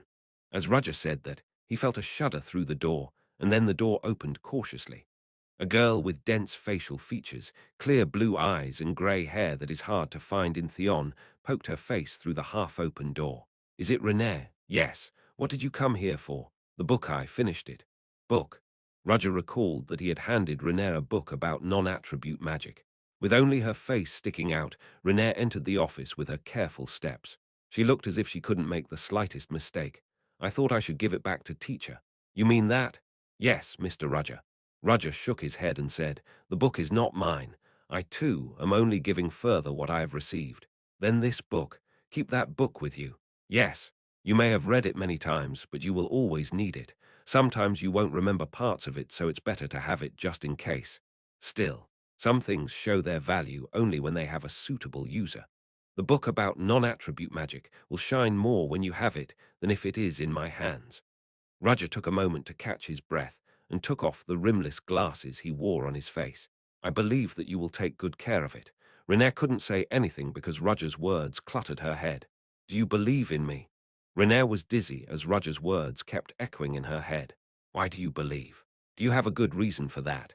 Or is it simply because I am the owner of non-attribute magic? She suddenly had a thought. Roger knew the previous owner of this book. If so, did he hear something from him?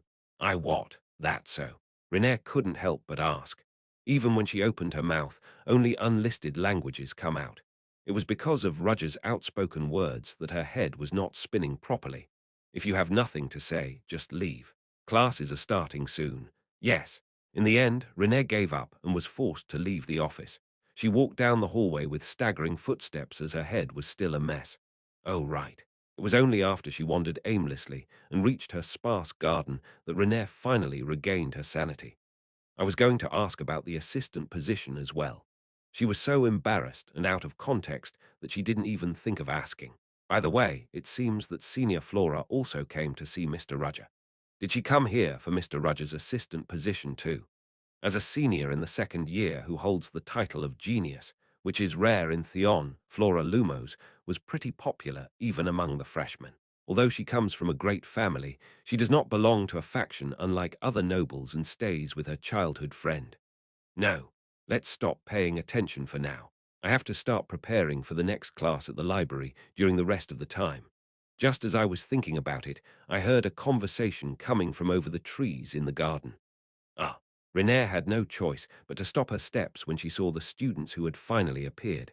They were students from aristocratic families that stood out even from afar. Also, she doesn't get along well with them as usual. Ah, among them, there was a man who left a great impression on Renee when he approached her and wanted to date her as if he was doing her a favor. In the end, Renee relentlessly pushed him away, and naturally he began to harbor a grudge against Renee. I really hate it. In addition to that, a group of people who were jealous and secretly quarreled after seeing Renee getting along with the third princess recently joined the situation. I didn't know she was going to meet them here. There was no way they would leave her alone. It was better to avoid any clashes, and Renee has realized through her past experiences. She immediately turned her gaze away. Let's go inside. Renee headed deeper into the garden. Since the site of Theon is so wide, even the size of the garden was different. There were marble fountains, colorful flower fields, and a long avenue of trees. Even some artificial forests or small open spaces have been created, and sometimes the students use them to socialize outdoors. Some say that there is a secret place in this large garden that other people don't see, but she didn't know that. Let's hide for now. Renee moved immediately and went inside the garden. Vines and beautiful pink flowers grow to block the sunlight, creating a long tunnel of arched pergola. As she walked through it, it was as if she were passing through a door to another world. As she exited the pergola, she saw the lush greenery. There was a place like this. She had just entered this place and was still not familiar with the geography or structure, so whenever she encountered a new place, she was simply amazed. Renee pricked her ears and listened to the situation outside. Did they go? She could still hear the soft chatter between them. Are they thinking of staying here? I don't think they'll come this far. Killing time in this area in moderation, avoiding the noble students, and going back through a detour were Renee's thoughts when she leaned her back against a suitable tree and suddenly turned her head in one direction. Is this a song? A voice came from inside the forest. Who is inside? It was something she could just ignore, but Renee was curious. Some of the songs are good to listen to, but it's because she felt a sense of déjà vu as if she had heard it somewhere. It feels similar to when I got the book from Mr. Rudger. Renee was curious and unwittingly moved her steps towards the source of the sound. Let's just check. There's still time until Rudger's class anyway. With that in mind, a small open space that greeted Renee, who was heading into the forest. It was not a natural place, since the vacant lot was very neat, as if someone had been managing it before. Besides, there was even a small flower bed nearby. Who is it? Did the gardener do it? With that thought in mind, she slowly walked towards the center of the vacant lot. The melody that had been heard a while ago was no longer heard. Who are you? This is a place no one comes to. A voice came from behind her back. Renee looked back in surprise and saw someone sitting on a thick branch and looking down at her. Who are you? Well, the young man, who seems to be the owner of the flower bed, questioned her reaction and eventually realized that he had just come here by chance. He let out a small laugh, then jumped off the tree and landed lightly in front of Renee. Ren's eyes widened at the quick movements. Did you come here by chance? Oh, that. Renee was belatedly able to recognize who the other person was. He was a sophomore, and above all, the dark blue hair color he had was easy to recognize. Senior, Freuden. Freuden Ulberg, the eldest son of the Ulberg family, who symbolizes the wolf, one of the three duke families of the Exilian Empire. He is also a student who is regarded as the head of the noble faction in Theon. Is this the flower bed that Senior Freuden was managing? Renee realized that she had entered the tiger's den. The rumors about Freuden had already spread among other students, and his notoriety among the commoners grew because he is the leader of a faction made up of noble students who openly despise and harass commoners. He was also the eldest son of the Freudian family, unmatched by anyone except the imperial family, so commoner students were afraid of Freuden. The fact that aristocratic students looked down on and harassed commoners was to the extent that it was even said that this man had given orders from above. For commoner students, Freuden was the final boss to be wary of and fear more than anyone else. To see such Freuden Ulberg alone in a place like this. No, it's ruined. Renée thought about whether she should run away right now. Chapter 71. Sorry for the lack of post, but I had stomach issues, and I was bedridden for 3 days. If you knew I am a commoner, won't you attack right away? Renée swallowed her saliva. She was at the point where she wondered if he could just pretend she didn't know and get out. Mew. Freuden looked at Renée and raised an eyebrow, then he approached her. Ren's stomach was burning at the sight of him staring at her with a slightly skeptical look. Did the leader of the noble faction even recognize her? Will he remember the Dunhammer incident and ask her to take responsibility now?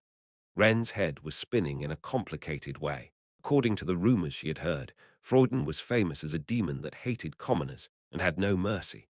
Meanwhile, Freud did not take his eyes off Renée.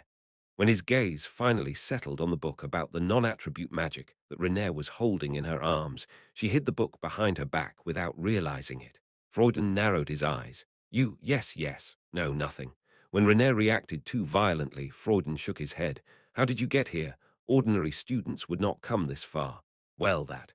Renée pondered how she was going to answer. Freuden was suspicious of Ren's attitude and narrowed his eyes even more. Renée choked her chest at the sight. Freuden is a handsome man that stands out. His skin is white and his jawline is thin, so he has a very sharp image. But he has a lot of charisma because of his unique eyes, and the parted hairstyle that exposed the forehead raised his mood even higher. Since the rumors were so strong, Renée answered frankly to her fear that she might die if she lied. I heard someone singing. Singing? Yeah, I wouldn't have come if I knew this was Senior's space. Really, trust me. Freuden looked at her with slightly widened eyes, then turned his gaze away and murmured, You heard a song? Yeah, song, how was it? Yes, I'm pretty sure you came here by chance. I really, thank God. Instead, I want you to keep it a secret from other students. This is my personal space, and even my bodyguards don't know about it. Ha! At Freuden's attitude, which was completely different from what she had heard, Renée lost her voice for a moment. Hey, aren't you mad? Angry? Why? Oh no, I mean, I'm a commoner. She couldn't even say those words, so she just muttered to herself. I will not blame you for coming here. All you have to do is keep what you saw in this place a secret. Of course, I won't tell anyone. Really? Are you going to promise? Yeah, I promise. The conversation went better than she expected, and Renée started doubting the rumors about Freuden. Maybe you have mistaken me for a nobleman. I don't think so. At least according to the rumors she heard, Freuden Ulberg always had a cold attitude that seemed to prey on someone. However, the Freuden she is facing now did not do that at all, and the cute flower bed jumped into her eyes. Did Senior raise them all? Judging by his reaction, this must be Freuden's personal space. Senior Freuden made this. That Freuden, the eldest son of the House of Ulberg, one of the three dukes of the empire, he is a symbol of fear for commoners and even for aristocrats. At least the aristocrats she knows are extravagant and brag all the time about their hobbies, like buying expensive clothes, buying fancy accessories, or having tea parties, but Freuden was different. What a simple noble. Is it possible that Senior Freuden sang that song too? If so, from whom did he learn the song? Renee tried to ask, but she immediately withdrew. No, it's much better not to draw attention here. Freuden's unexpectedly merciful nature, contrary to what she knew, made it a better choice for her to take advantage of this opportunity to leave. Sorry, I won't speak about this with anyone. Today I didn't see anything. Yep, so I'll just go. Yes. Freuden didn't really want to look down on her or make fun of her since she was a commoner. Then I'm going. Renee stepped backwards slowly. Renee, yeah, if you want to come, you can come again. Yeah, you can come. I will give you special permission. Renee didn't understand what the hell this meant. She didn't know if he was serious or was just kidding with her. Ah, yes. As she moved away from Freuden, she could only think that she was dreaming because today's been full of incredible things, and with quick steps, she escaped from Freuden's secret garden. Roger's class has begun. He came in right on time for lecture and scanned the pulpit where the students were sitting. Before this, they seemed quite bored, but after showing the coordinate designation magic, the students' concentration had returned. In this state, a month should be sufficient. Roger shook his head with satisfaction and opened his mouth. The first test period is coming soon. That soft voice reverberated throughout the classroom. There are many tests to be taken during the school year, but the word first came heavily to the students. In particular, this is the first exam for the freshmen who just entered Theon. As I told you last time, I plan to teach source code only to high-ranking students who do well in exams. Roger continued. Of course, I'm not teaching the entire source code. What you guys can get from the first test is one of the frameworks that make up the source code. The source code formula consists of a total of 4 frameworks. In other words, if they want to learn the entire source code, the students must be in top 5 for all 4 tests that take place during the semester. I wonder who will learn the entire source code this semester. Gulp. Some of the students swallowed and clenched their fists. Their responses were half mixed with anticipation and tension, but in the midst of that, there were some who showed leisure. As this is the first test, there will be no difficult content. It's a test to check how carefully you listen to my classes based on the basics. A sigh of relief erupted everywhere at Roger's words. I think you know everything about the subject itself, but just in case you don't know, I'll tell you again. If anyone doesn't know yet, write it down now. As soon as the words came out, the students took out their pens. Even if they already knew, they decided to write it down in case of any unforeseen circumstances. Tusk, it's stupid. Flora laughed at the students' actions since she already remembered everything Roger had taught in her mind. Of course, I remember everything because I am smart. It's not because I never thought that the teacher's class was good. While she was rationalizing herself, Roger introduced the subjects one by one to the students. The range of questions will be from Mana Mechanics' first volume, the basics of natural sciences, and the basics of understanding and introduction to elements. There are a total of 20 questions, and all of them are subjective. In addition, in the case of a problem that requires calculation, he even warned firmly to write down the entire math. Even if the answer is correct, if the explanation is strange, it will be considered incorrect. In the opposite case, I will still give partial points. So, don't go over what you know vaguely and review properly. Roger's explanation was clear, and the students didn't even have any more questions to ask. It's my first test, so I'll go lightly. Lightly? It's an open book test. Yes.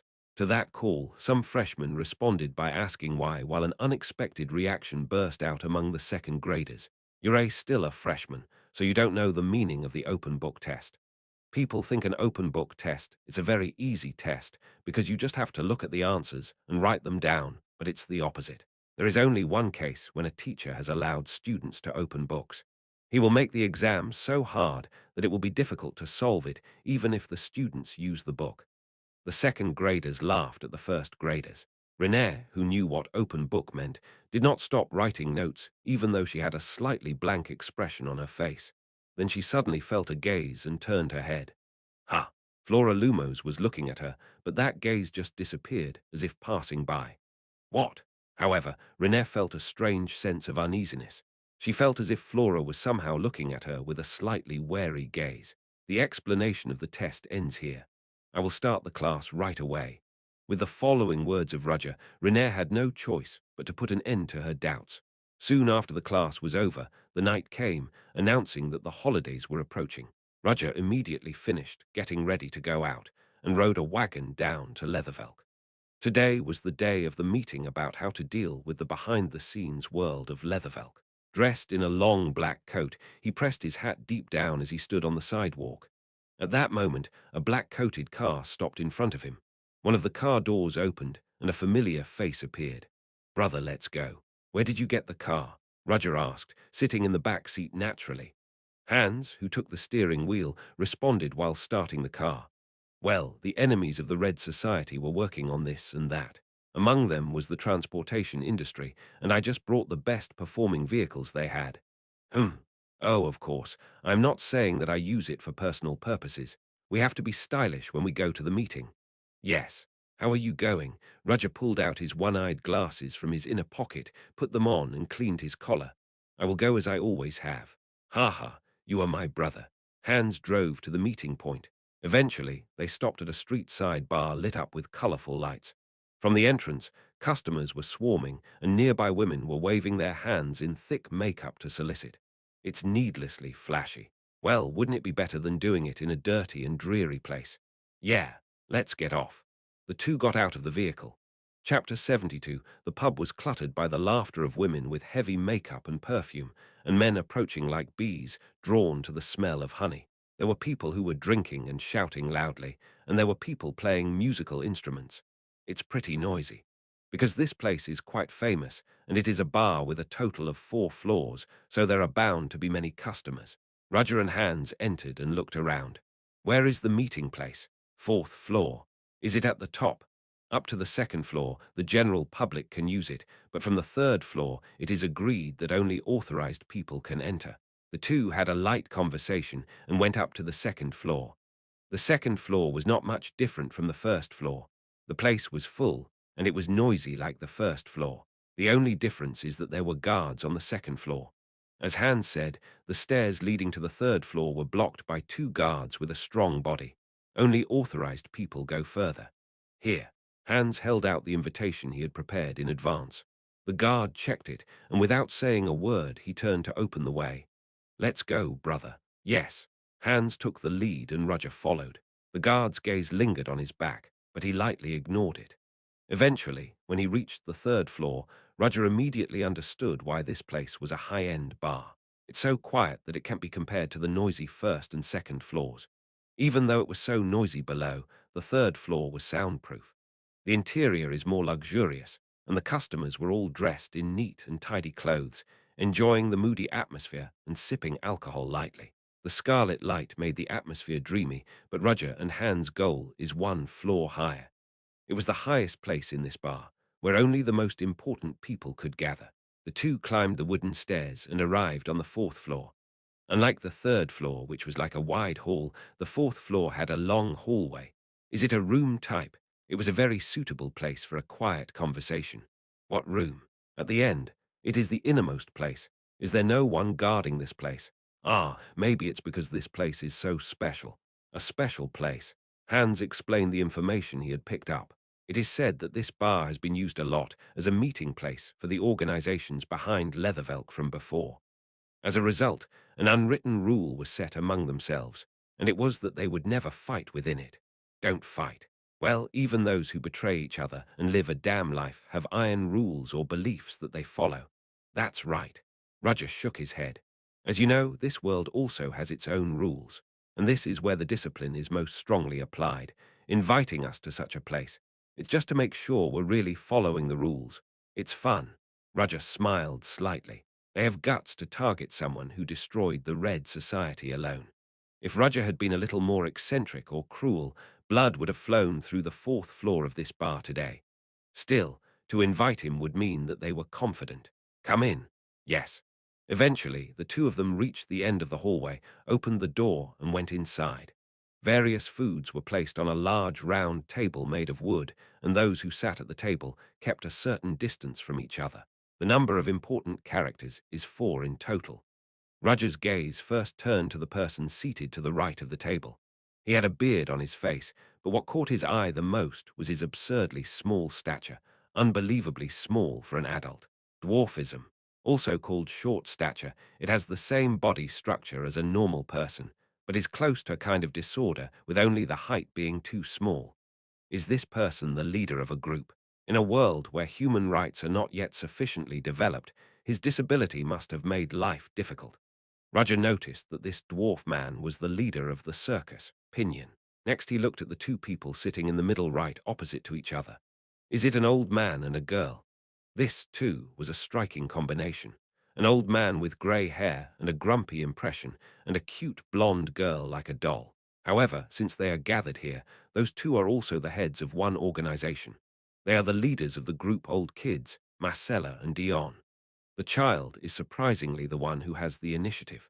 Ordinarily, the older Dion would be seen as the leader, but Roger did not think so because he felt a strong, analyzing gaze from Marcella. She knows how to manage her facial expressions, and although she is young, she is clever. And lastly, the women of the Black Rose. There was only one person sitting to the left of the table. She was a lady in a black dress, with hair braided up, and her face was covered with black cotton. Is that woman, Violetta, the one who leads the women of the Black Rose? Except for the Red Society, the heads of the behind-the-scenes world of Leathervelk had all gathered in one place, and even a small number of subordinates escorted them. Roger sat down in the seat reserved for him and opened his mouth. James Moriarty. His monocle gleamed in the light. Everyone calls me that. The first to react was Violetta, and an alluring voice came from beyond the black cotton yarn. Are you really that legendary man who ruled the Delica Kingdom? You know me well. James Moriarty, the de facto ruler of the Delica Kingdom, famous for its steel industry, and who even worked with the military to start a war with other countries. As those words came out of her mouth, the atmosphere in the room became even heavier. In particular, Hans, who stood almost behind Roger, did not hide his uncomfortable feelings. Roger nodded happily. One troublesome detective ate it all up, though. After that I thought you died or were arrested. I didn't expect you would show up like this in Leathervelk. So, for what purpose did you come here? Are you planning to start a war in the Empire? Violetta's voice had a strange edge. The other leaders stared intently at Roger, perhaps of the same opinion as her. That's a nonsensical thing to say. Violetta's words were just ridiculous. How could they speak of war without knowing the reality of what happened in the Delica Kingdom? I don't think like that. Did such a person destroy the Red Society as soon as he came here? There was something dirty in front of me, so I just cleaned it up. Roger said, as if he was indifferent to the fact that he had wiped out the Red Society, but no one argued, because he did it with overwhelming skill. So what do you want? It was Pinion, the leader of Circus, who opened his mouth this time. He had a hoarse voice that didn't suit his small body, and Roger noticed that he was smoking. Coming here and accepting our invitation means that you have a purpose. Yes, Roger had nothing to hide, so he meekly nodded his head. I want to build my power here. Pinion tapped the armrest of his chair with his finger. That answer is not enough. Do you need more explanation? If you got rid of the Red Society simply to create your own force, that's fine. The Red Society had a dirty personality and was our enemy. The important point is this. Is there any guarantee that the new organization created by the famous James Moriarty will not become a second Red Society? The second Red Society, that's what they were worried about. The Red Society did anything that made money, and they crossed the line even in the back alley, so they united to fight against them. Up until now, the three organizations had only managed to maintain a balance by working together, but that balance was broken by an individual who appeared out of the blue. Were you worried about that? The complexion of the people hardened at Roger's sullen tone. It was a serious matter to them, but Roger said it as if it was nothing.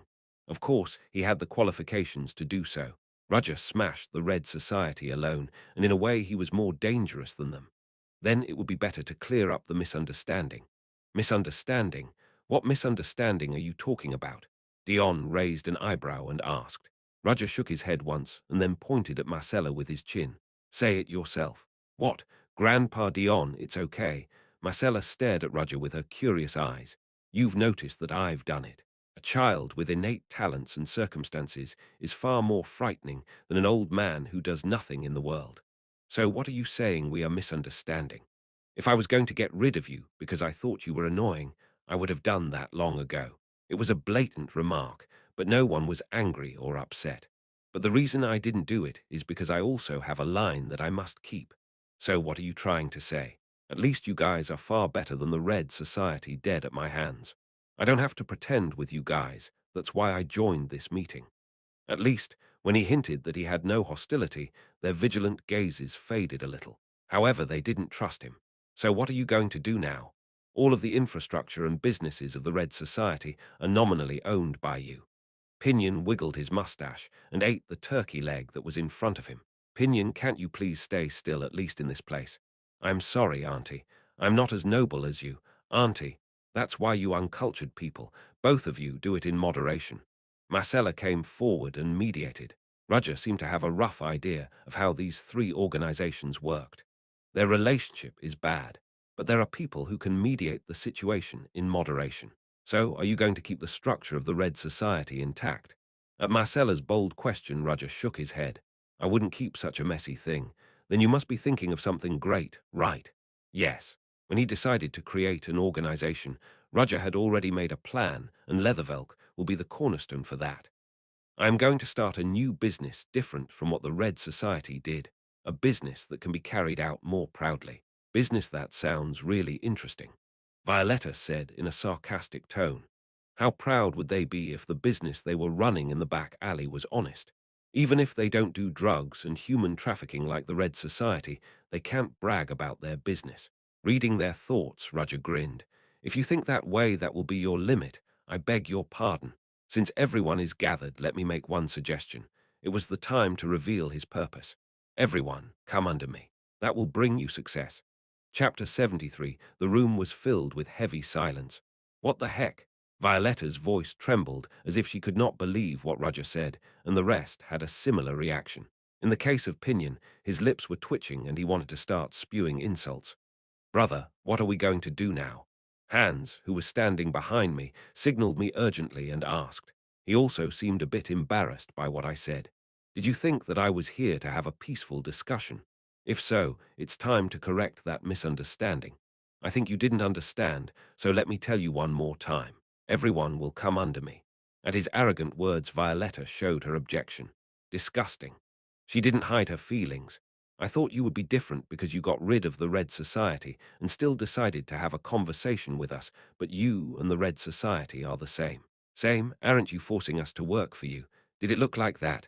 I beg your pardon. I know what they're worried about. Of course, I'm not demanding unconditional submission from them. You can keep your business. As an organization, money is essential, and of course, they must earn money in the best possible way. However, the biggest source of money was held tightly by the Red Society. Don't you want to make big money? I made them an offer that they couldn't refuse. Big money? What are you talking about all of a sudden? Naturally, the responses that come back are full of questions, so I decided to kindly explain. I got rid of the Red Society and took possession of the various business sites they occupied. But to be honest, we don't have enough people to operate all of them. When I spoke openly about our weaknesses, Hans was astonished. He must have been desperately hiding this fact from other organizations, but in this case, it is convenient to just let it out in the open.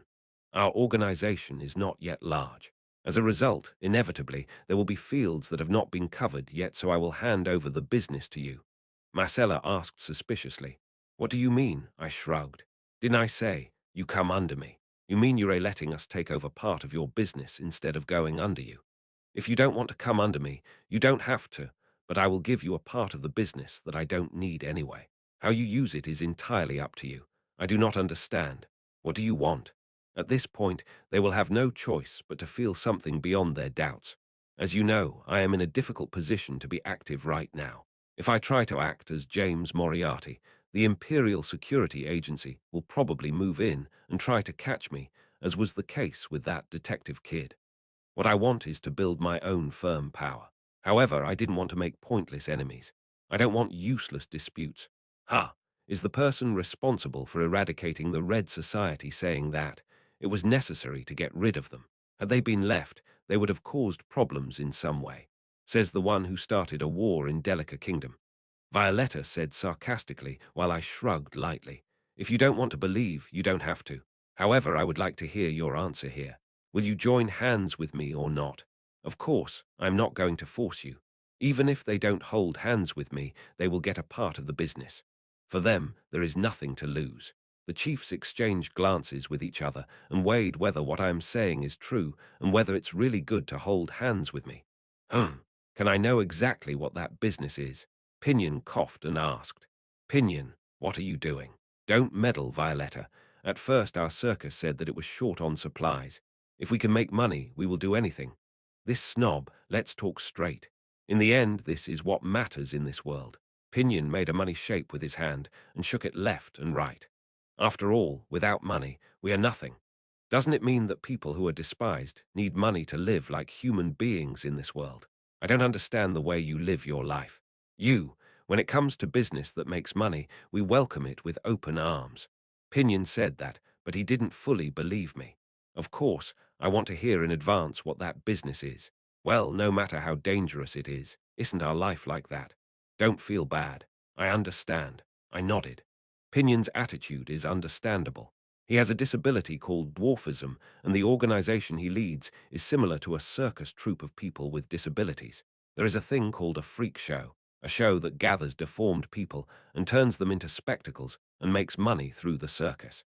In the 18th century, when human rights did not really exist in Europe, this freak show was popular. This circus run by Pinion is also based on this freak show. However, the general difference is that the manager himself has a disability. Pinion is not simply trying to take advantage of people with disabilities in similar circumstances. They made this choice only because they could not survive without doing a freak show. I promise, I will never do anything that puts you in danger. Pinion's eyes widened at my words. So what kind of business it is? Can we hear a little bit about it? Of course. Pinion, do you know what kind of entertainment the nobles enjoy? Well, that's the enjoy opera and music. What is often called opera is the main culture of the nobility of this era. Not only the aristocrats, but also the wealthy enjoy this. It's a majestic tale of gods and heroes with boring and old-fashioned stories from the tragedy of the ancient kingdom. But why are you asking that? Surely our circus can't do that. No way. Isn't it too old-fashioned for nobles to enjoy now? What I recommend is higher than that. More than that. Not more flashy, more fun. Pinion didn't seem to understand what I was saying. That's natural for people of this day and age. What I am going to introduce is a very unfamiliar word. Do you know what a musical is? Musical. A splendid performance that combines singing, dancing, and theatre. It's lighter, more bouncy, and freer than opera, so it's the best way for them. It's about telling a story with the right mix of play and song, and joyfully expressing it with colourful stage lighting and dancing. How is that different from what the nobles enjoy? It's freer. You don't necessarily have to just sing. What is important is harmony, and you can dance. Is that what we do? Yes. I remember the first time I came to Leathervelk and wandered around the city, people singing and dancing on the street. There is music and dance in this world, so I seriously considered the existence of musicals. Do you think it will work? Yes, and I am sure of this because history tells me. Looking at the development of the culture of this era, the appearance of musicals will happen someday anyway. Not now, but it is highly likely that it will appear in at least 10 years. Are you interested? I don't know yet. Don't worry about that. Let me show you the materials I have prepared. Obviously, there will be some backlash at first. There will be people who look down on them, saying it's a low-key thing. However, just like the flow of history, the emergence of popular culture is not something that a few incumbents can prevent. I took out the script book I had prepared in advance and handed it to Pinion. Pinion took it coldly and scanned the contents quickly. The sound of turning the pages ended, and Pinion said, "It seems certain that you have a clear vision. Let's do well." Those words were, in effect, the same as declaring that he would hold my hand. It's surprising. The heads of old kids, Marcella and Dion, looked at me with slight disbelief. Did they think I would use my strength to suppress them? "What the hell do you want here, Moriarty?" "Change," I answered without hesitation. Most of the people in the industrial area and Forges Street were not well recognized. The only place to go for those living here is the soot-filled factories in the industrial complex. Over 18 hours of hard work a day, a dull grey world with no pleasure whatsoever that leads to a dark future. I want to change that. I want change. If I do that, this Forges Street where ordinary people live will become the Broadway of Leathervelk. And of course, that will start with the people gathered here. The first workies. I like Leathervelk's West Side story. There are no more back alleys of the past. Now this place will change to a place where people can live, not a dark, damp, stinky place. It is not possible to separate levels and divide classes forever. What they need to see is not a sludge of dirty, rotting water, but to look at the sky and live. I decided to give them hope, and that will look like the sweetest fruit to those gathered here. Of course, I can advise other organizations besides Circus on business ideas that are suitable for them. Violetta and Marcella's gaze contained a strange aspiration. Are you serious about listening to me now? Chapter 74, it's amazing. As we safely left the meeting room, Hans felt as if he was dreaming. What do you mean? The ideas brother brought up. Even I, who is proud to say that I have seen and heard many things in my own way, have never seen such a thing in my life. Well, it's nothing. It doesn't matter. Didn't you think of it all? I too just saw other people's things and thought of them. I can't say they're my ideas. I'm just suggesting a path based on the history of Earth I've seen. This is not something I came up with, but a path that pioneers of an era made with blood and sweat, so there is no reason to pretend they were my ideas. Still, it's surprising, all the organizations have made a promise to obey your words. They said they'd come under me, but that doesn't mean they're completely obeying my orders. I understand their feelings, so I don't regret it because I haven't shown much yet for them to trust and follow me. So I must successfully finish this project and win their sincere loyalty. There are many businesses that can be used, and the basic funds are enough. Businesses used by the Red Society or the money they have saved up, and even Belbot Rixon's slush fund. But that's not what's important right now. I stopped, turned around and stared at the corner of the alley. If there is something you want, come out. Yes. Shortly after Hans asked what that meant, a woman hiding in the dark appeared, a lady with a black veil over her face and black old-fashioned attire. She was Violetta, leader of the Women of Black Rose. Looks like you have something else to say, seeing that you didn't even bring an escort. Yes, I would like for the two of us to have a quiet conversation. That's right. Hans. Yes, brother. Go first. Are you okay? I was a little worried. Hans shrugged his shoulders and quickly disappeared through the alleyway. It was only me and Violetta who were left in that place. Would you like to walk for a while? No. Well, just talk here. Okay, there were many things she wanted to ask me, so she brought up the subject right away. Do you really think our business will do as you say? When it comes to business, it is. I suggested a musical to Circus led by Pinion. It was because I had a vision that suited it, and I thought I could do it, but the women of the Black Rose are different. I can't expect splendid showmanship like Circus has from them. If so, how should they conduct business? The answer I came up with was fashion. Clothing, apparel, and design, that's what I suggested to them. Do you think you can't? In this world, clothes occupy a considerable mainstream in the market. From time immemorial, people have tried to show off their style through clothing, and they do not hesitate to spend a lot of money for it. It was still the same today. The clothing market is dominated by aristocrats and wealthy merchants. Right, they've built their own solid brands and are solidifying their position every day. It's a place where no one can squeeze in. I nodded. Those who are considered the leaders in the current fashion world are brands that sell professional clothing to the aristocrats. Expensive and good material, beautiful and colorful design. That's Khalid Haute Couture. For the upper class, it refers to clothing and clothing stores that are custom-made by individual designers. It is no different in this age, as it is the property of the nobles. Whenever a banquet hall or a party is held, the ladies always wear clothes with these brands. This culture or situation has already become entrenched, and for the past decade or so, it has refused to change itself. Do you think we can break through? It will be difficult. When it comes to fashion in this world, it is only for the rich and wealthy, but that doesn't mean that people can't be involved in fashion just because they don't have enough money. Naturally, the logic of the market is, after all, the logic of money, so the flow has no choice but to follow those who have money. Fashion always changes, and now fashionable clothes have been around for too long. It's time to slowly change the water. It's not as easy as it sounds. Surprisingly, you know a lot about the fashion world, don't you? At my point, Violetta bit her mouth like a person who has been fooled. You must have been very interested. So what? Violetta asked furiously. Her job is to be a prostitute who is despised by society. Although she is the head of a group and she has beautiful looks, the stigma still remains. No matter what she does, she can never escape her stigma. There is nothing that can't be done. No, rather, if there is a lot of interest, we can see that it is fortunate that we agree with each other. You really think that is possible? Did you not see the design drawings I gave you? The clothes designs I gave her were less than 10, but it must have been quite a shock to Violetta. Unlike the clothes that insist on only beautiful and flashy like now, it was rather close to the opposite lighter and more comfortable clothing.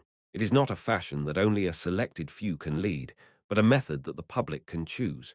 Mass fashion aimed at the many, not high fashion for the few. No, in this case, I should call it pret-a-porter, a ready-to-wear suit.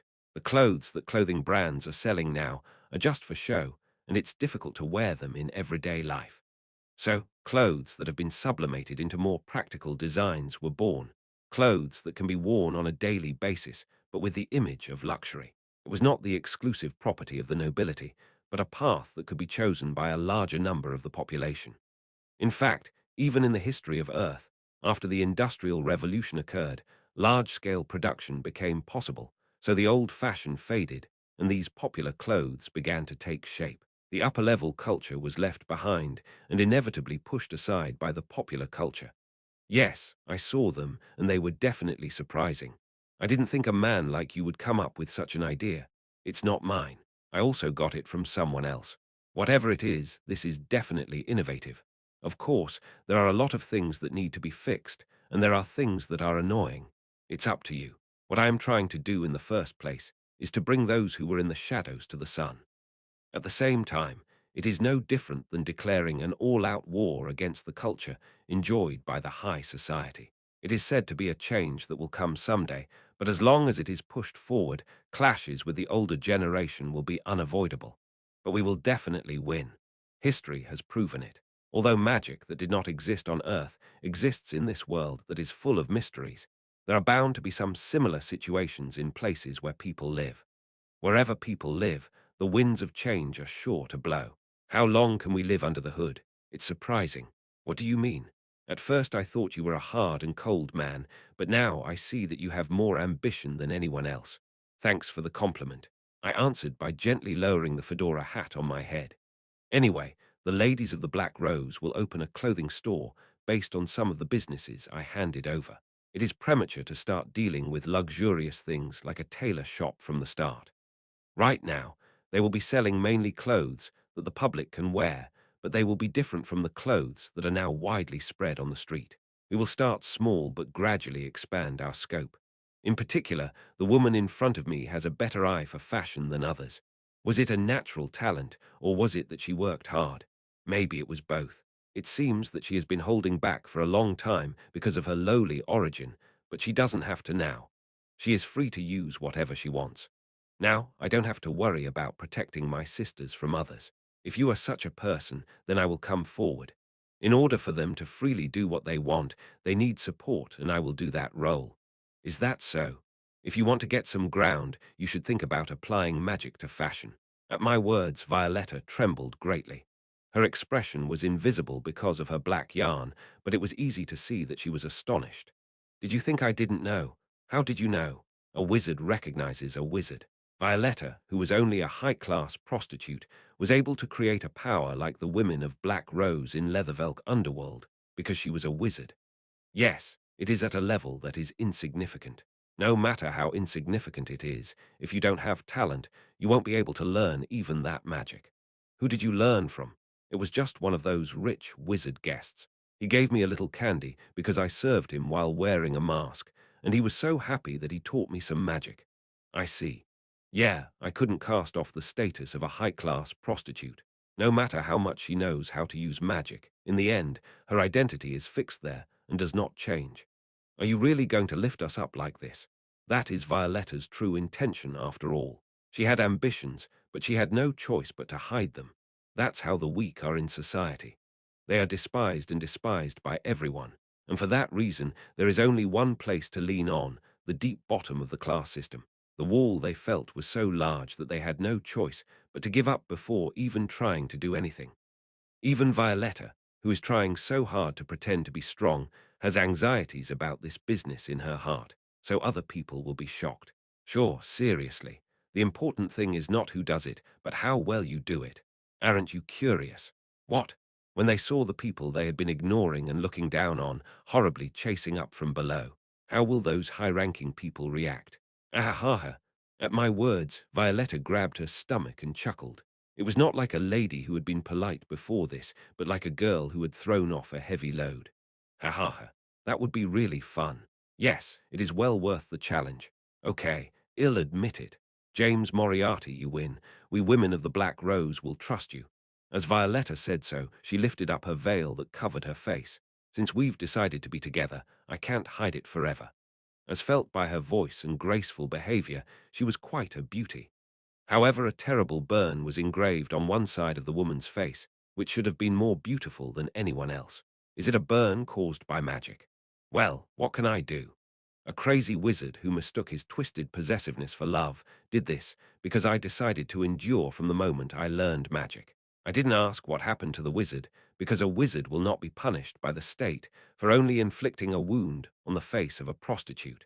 He's probably living a good life somewhere. Nevertheless, Violetta stood up to protect women in a situation similar to hers until she was subjected to such a thing. She gave up her dream and future as a woman to do that. Isn't it ugly? No, you are a very strong woman. So she liked it even more. She believes in such a person and can work with them. I appreciate the lip service. Did it sound like that? Then I should give her something too. Since you showed me something, it would make sense for me to show you one thing too. Yes, stay still. As I said that, I slowly reached out towards Violetta's face. She opened her eyes wide and was bewildered at the sight, but when she met my gaze, she stood still with a determined face. As you know, I am a wizard. Yes, with that power, the Red Society was wiped out. I don't think you're trying to say such an absurd thing to use magic to heal my wounds, right? It's already too late to fix this burn.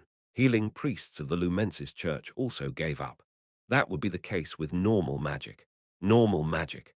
Violetta didn't seem to understand what I was saying. Maybe I don't even know how to explain it. What are you trying to do?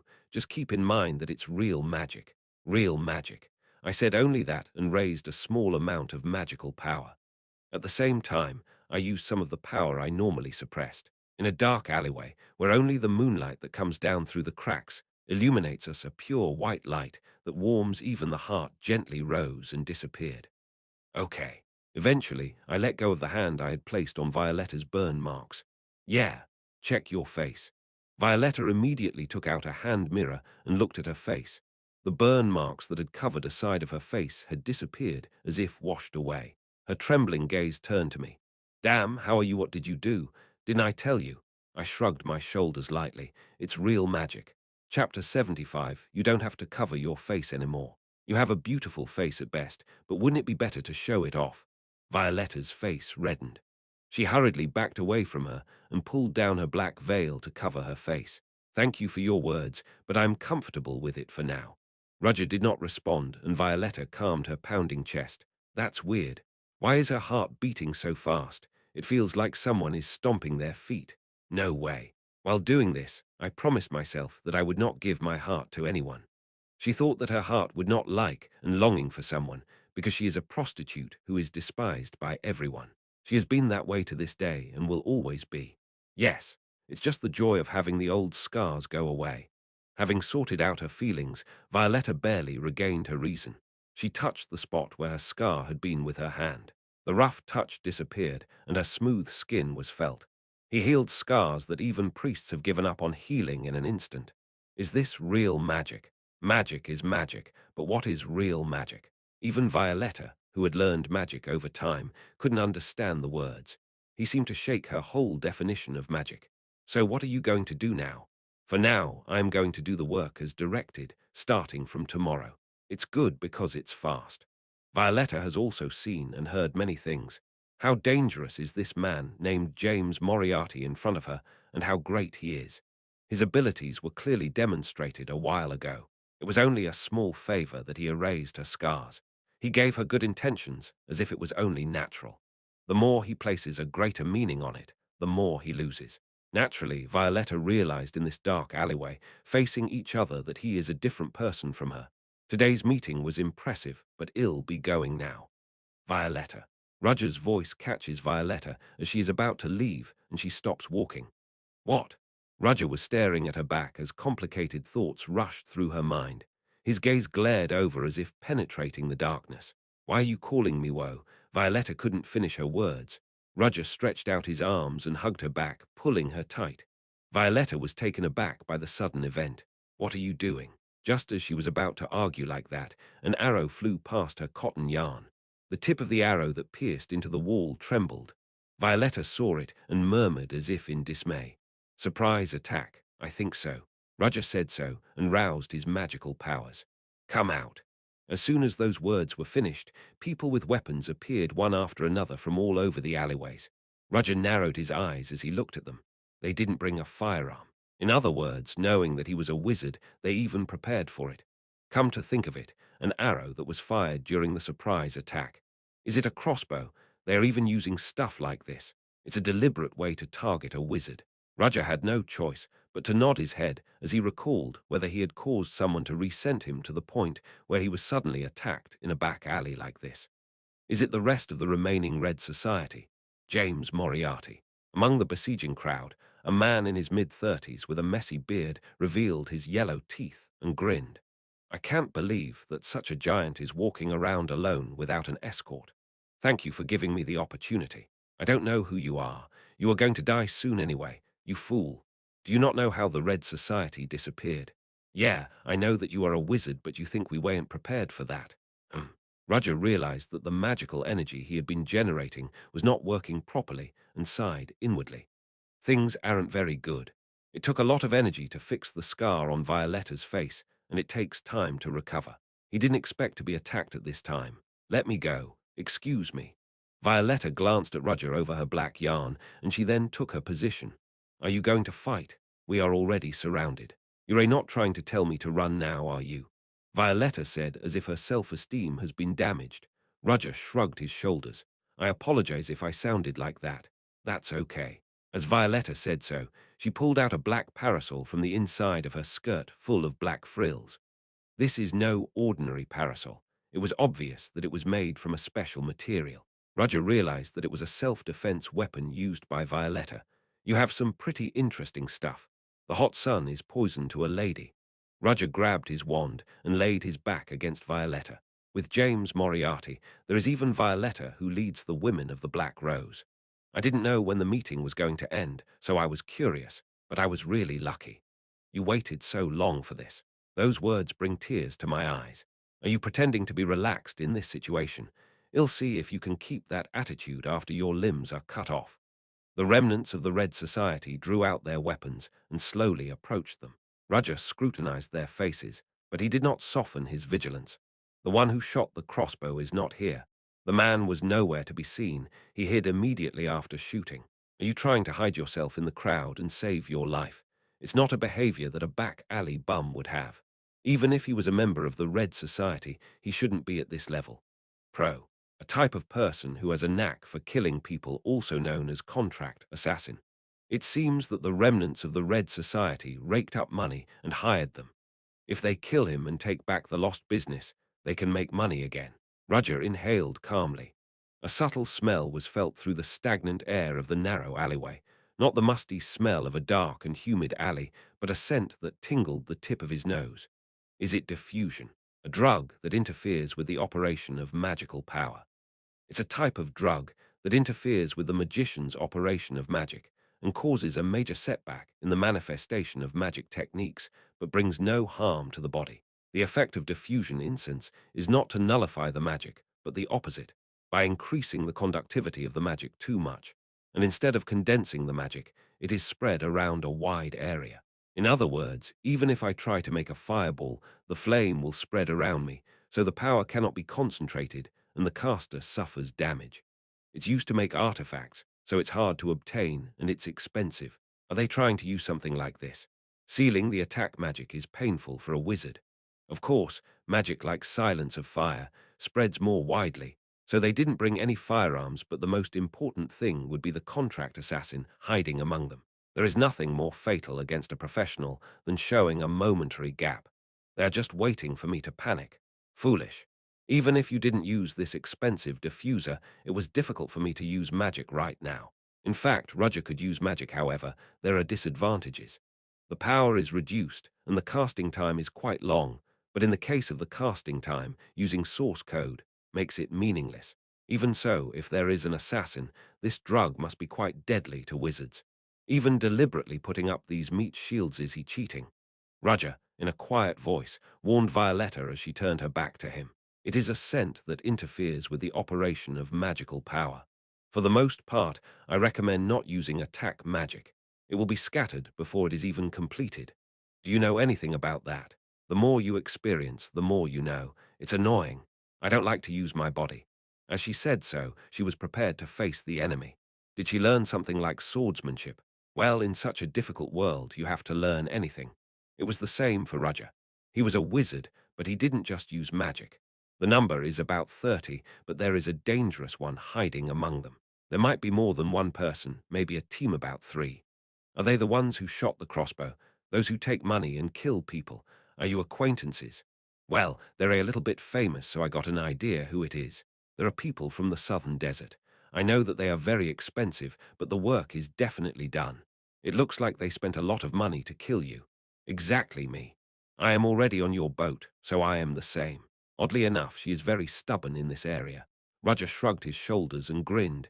He didn't really like her or anything, though. So, lady, do you know how to dance? No. Realizing that they were not using magic, the raiders rushed in screaming. Each one of them was armed with an iron pipe or a knife.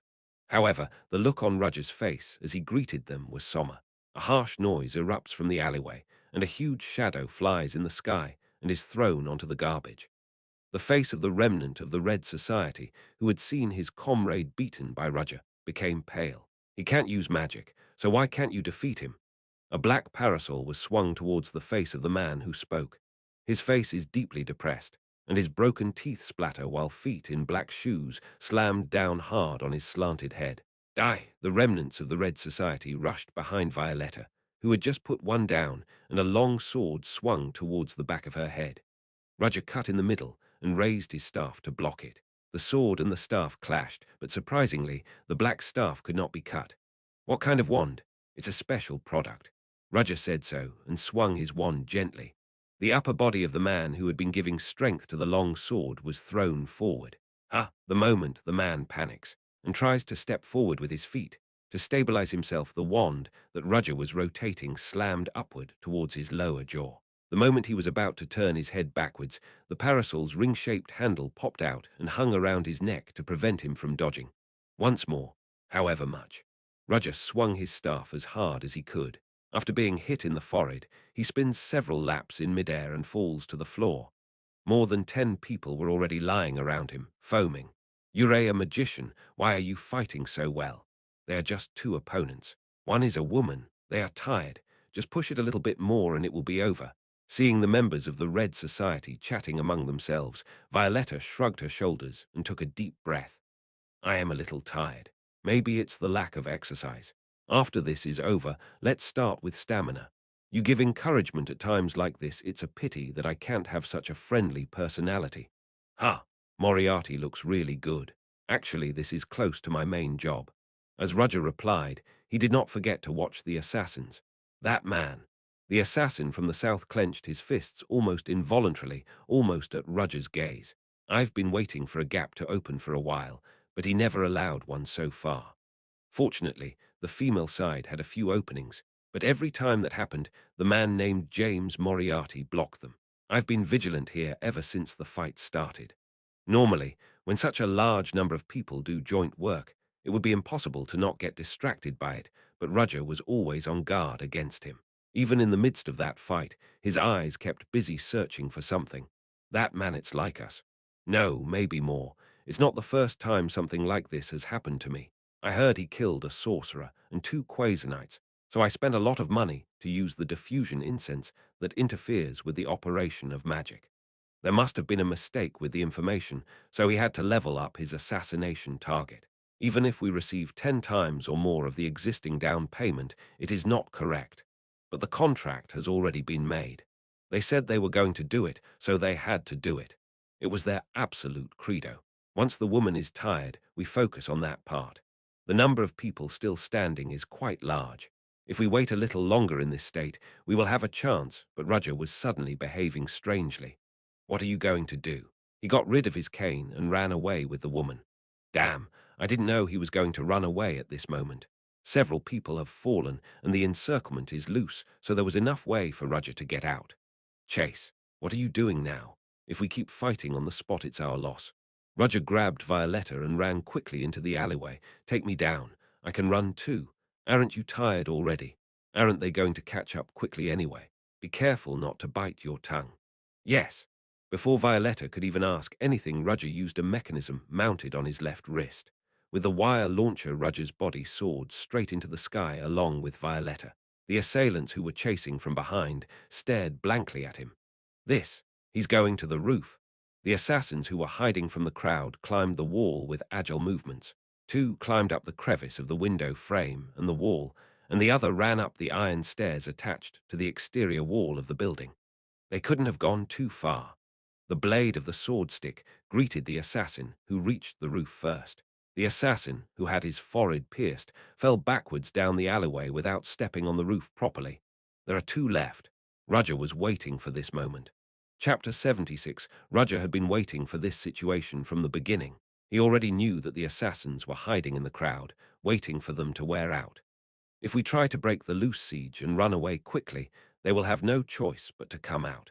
Assassins, given the circumstances, carry out their missions in a frighteningly calm manner, and since Roger broke the situation they have created, the assassins had no choice but to show up. Since their plan failed, they had two options: to step back or to complete the mission.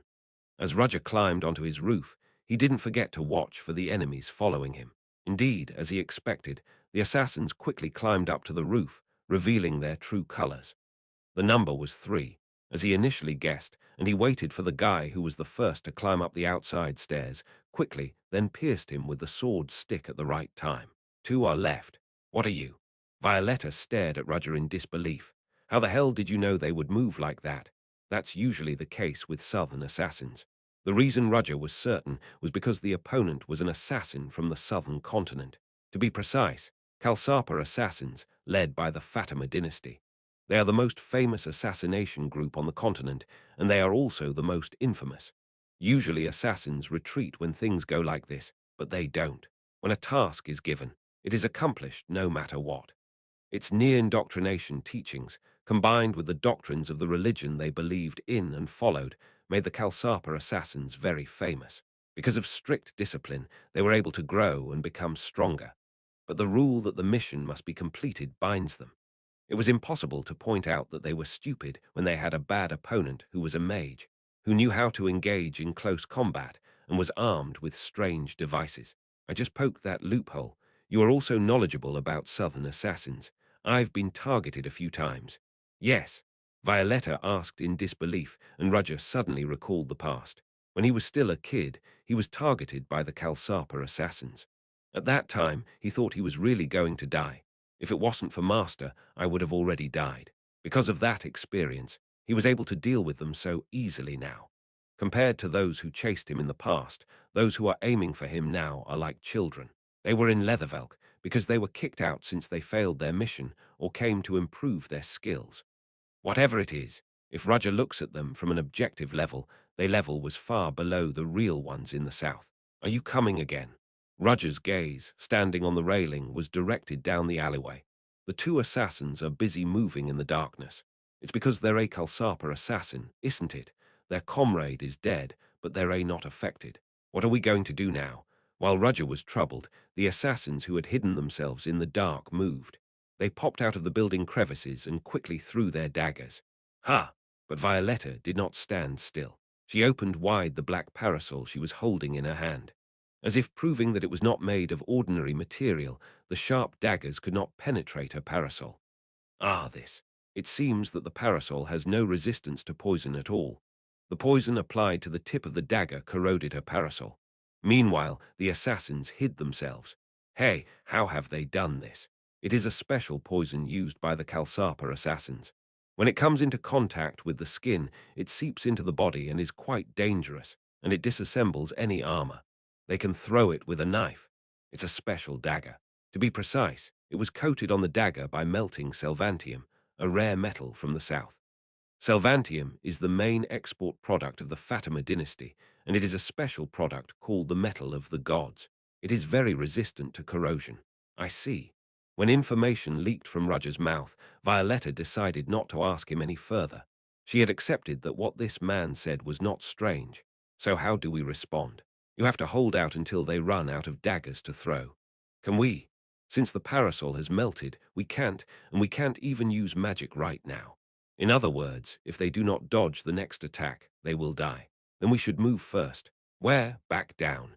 It was perfect to become a prey for the assassins on the open roof. Roger reached out to Violetta without a word. She hesitated and took his hand. Hold on tight. Roger grabbed Violetta in one of his arms and jumped from the roof. Ha! One of the members of the Red Society, who were scattered to chase after Roger and Violetta, had his head smashed in Roger's shoe. Roger got down to the alley using one person as a buffer and ran blindly without looking for the assassin's location. Are you trying to hide? The assassins did not understand Roger's actions at the moment. He went to the roof and they suddenly came down again. It is an unpredictable target. He'll have to be careful. One of his colleagues has already been killed. The two assassins exchanged glances at each other in the dark. That alone conveyed the meaning. One will chase right behind, and the other will be moving from above and blocking the way. Catch them before they escape. With that thought in mind, the assassin, who was secretly chasing Roger and Violetta, found a black shadow in front of him and stopped walking. He found the target, but something is strange. The woman is alone. What about the man? Has he left her? Certainly, looking at the battle just before, the woman looked like a burden. Come on, wait. How could you leave me? As if she had actually been abandoned, she stood up and screamed, but the assassin wasn't sure if it was a trap or not. Maybe he never really left. Is it a trap? Are they trying to confuse me? The escape to the roof a while ago was also a trap. Perhaps a man named James Moriarty is hiding somewhere around him. The assassin slowly walked towards Violetta with a poisoned dagger in his hand. His gaze turned to Violetta, who was left alone, but his ears were set high to pick up the sounds around him. At that moment, he heard a small sound in his ear from the right. It's here. The assassin determined that this was where Roger was hiding and immediately threw his dagger, but nothing was hit. What? There was definitely a sound. He is highly trained to handle such situations and could never have been wrong. It's unfortunate. A voice came from behind him as if it suddenly popped out of the air. Roger stood behind him. How and when? Rather than having such a question, the assassin unconsciously moved his body based on the training he had received. He grabbed the dagger and swung it backwards, but before the assassin could move, Roger's sword stick pierced him from behind. How? The sound came from the right side, but he appeared from behind. It's that kind of magic, Roger said as he pulled out the sword stick from his body. The remnants of the diffusion still remain, but Roger reversed the diffusion direction. He combined sound magic and coordinate designation magic to make the direction the sound came from difficult to distinguish. You got him? Yes. Violetta was embarrassed when Roger asked her to play the role of bait, but she did as she was told, and he killed one more assassin. Well, it's magic that lets out sounds from different directions. It must be embarrassing for those who suffer. But when you fight for your life, there is no need to be considerate to your opponent. Now there is only one left. At times, a cool breeze blows through the alleyway. The diffuse scent is slowly washed away. In the end, it has to remain in the atmosphere to be effective. And since we're in an alleyway, it is maintained for a long time, but since the wind blows, it will eventually disappear. Now time was on Roger's side, and at that moment a black shadow fell over his head. Above, Violetta saw it and reacted, but it was already too late. The assassin threw something at Roger. Roger raised his sword stick as if he knew this, but what the assassins threw was not a poisoned dagger, it was a hook on a chain. The hook caught the middle blade of the sword stick, pulled it with strong force, and the sword stick slipped out of Roger's hand. The assassin, who came down to the ground, threw the sword caught in the hook on the floor and rushed towards Roger. A sharp dagger was pulled from his waist. It's dangerous, Violetta exclaimed, and the assassin was sure of victory. There was no time to use magic, and he stole the target weapon. Two of his compatriots died, but he accomplished his mission nonetheless. The assassin thought so. Even on the brink of death, Roger did not lose his composure. What? Why the hell are you looking like that? He couldn't understand the situation, but his thoughts didn't go any further. It was because in that moment when he ran towards him, Roger's two hands moved faster and faster. Ha! The assassin, who had precisely cut the nape of Roger's neck, collapsed on the ground, his body relaxed. You were distracted at the crucial moment. Roger lightly wiped his blood from the crescent-shaped karambit dagger held in his hand. The assassin in front of him revealed a gap in his conviction that got him killed. If you are going to kill your opponent, you have to be vigilant and do your best at every moment. That momentary complacency killed you. Roger picked up the sword stick that had fallen on the floor. After checking to see if the blade had been damaged, he decided that it was still intact and put it in his bag immediately. Roger gripped his staff and stretched his collar lightly. Did you best the southern assassin in close combat? Why? What else do you want to know? Even if I am curious, I won't ask. It was hard to count how many times Violetta was surprised today, and at this time a cry from the Red Society was heard from afar. It's here, the sound came from this way. Come on, catch them. If they run away, it's all over. Violetta stared at Roger. What are you going to do now? How are you feeling? Roger shrugged his shoulders. All the diffused scent is gone. Oh yeah, yes. So leave it to me. In the black cotton yarn, Violetta smiled alluringly. The fact that she was able to use her magic, which had been banned for a while, means that she has an opportunity to do her own thing. She lifted the parasol, which was almost melted. It was a weapon for her self-defense, but at the same time it was also a staff that helped her concentrate her magical powers. I'll take care of the rest.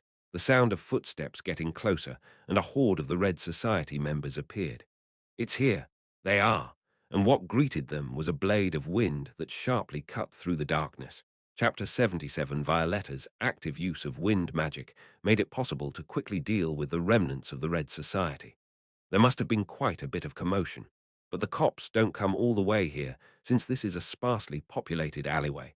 That's why murders take place like meals here. Is it all over? Yes. There doesn't seem to be anyone left, Violetta said as she shook her hand. Perhaps it was because she had wasted quite a bit of mana when she was using attack magic, but her voice seemed to be a bit tired. I stood still and secretly took out a pill and chewed it. Really? If you're fine, please help me. What do you mean? Is this a test to check my skills? I don't know what you're talking about. Oh, is it because I just watched the remnants of the Red Society get cleaned up? Because I can't spend mana carelessly, I just stayed still. Wouldn't I be a hindrance if I interfered when my allies use magic? Apparently, Violetta interpreted my attitude a little differently. It doesn't matter. I don't need to correct the misunderstanding. My priority is to restore my mana. These guys did it pretty splendidly. After the organization was completely destroyed, they recruited people to launch a surprise attack. They must have been desperate, or maybe too greedy. Well, they must have thought that they would have everything if they killed us, but they would know for sure that they would suffer losses unless they were idiots.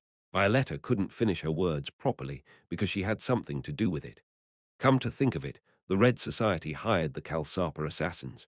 No matter how novice they are highly trained assassins, so they should be very expensive. Did they have enough money? It wouldn't have been easy even if they had a slush fund that they hid. Besides, those bastards, knowing that the assassins failed to kill us, did not run away and rushed at us. Did they think we've lost our strength? Didn't the people who lived in the back alleys know about it? They couldn't run away. They couldn't escape and had no choice but to fight us. Then why couldn't they escape? They were pushed. Yes, the remnants of the Red Society. At my point, Violetta seemed to have realized something, and exclaimed, if so, then there are other people involved in this matter. They probably provided the money to hire the assassins. Who are they? There can't be too many people who have that kind of power in the back alley. I shook my head. Maybe it's not someone from this world. I hope so. Okay. Someone up there who doesn't like this situation must have been involved. Also, someone who is somewhat nimble about the situation here and can secretly provide money. I thought it's related to Belbot Rixon, but that's not it. There were suspicions that Dutry had ties with Belbot Rixon. There is no doubt. They actually had a connection. Yes, I've heard it from Dutry myself, so I'm pretty sure. Wait a minute, did you hear it yourself? When? Before you kill him? I haven't killed him yet. Now Dutry is locked up by my subordinates. Violetta was speechless for a while. Almost everything was sorted out, but he is still the head of the Red Society. He should have spit it out if he knew anything more. You are strict. Dutry took advantage of the Red Society to team up with Belbot Rixon. He was paid and did the dirty work for him. But Belbot Rixon is dead.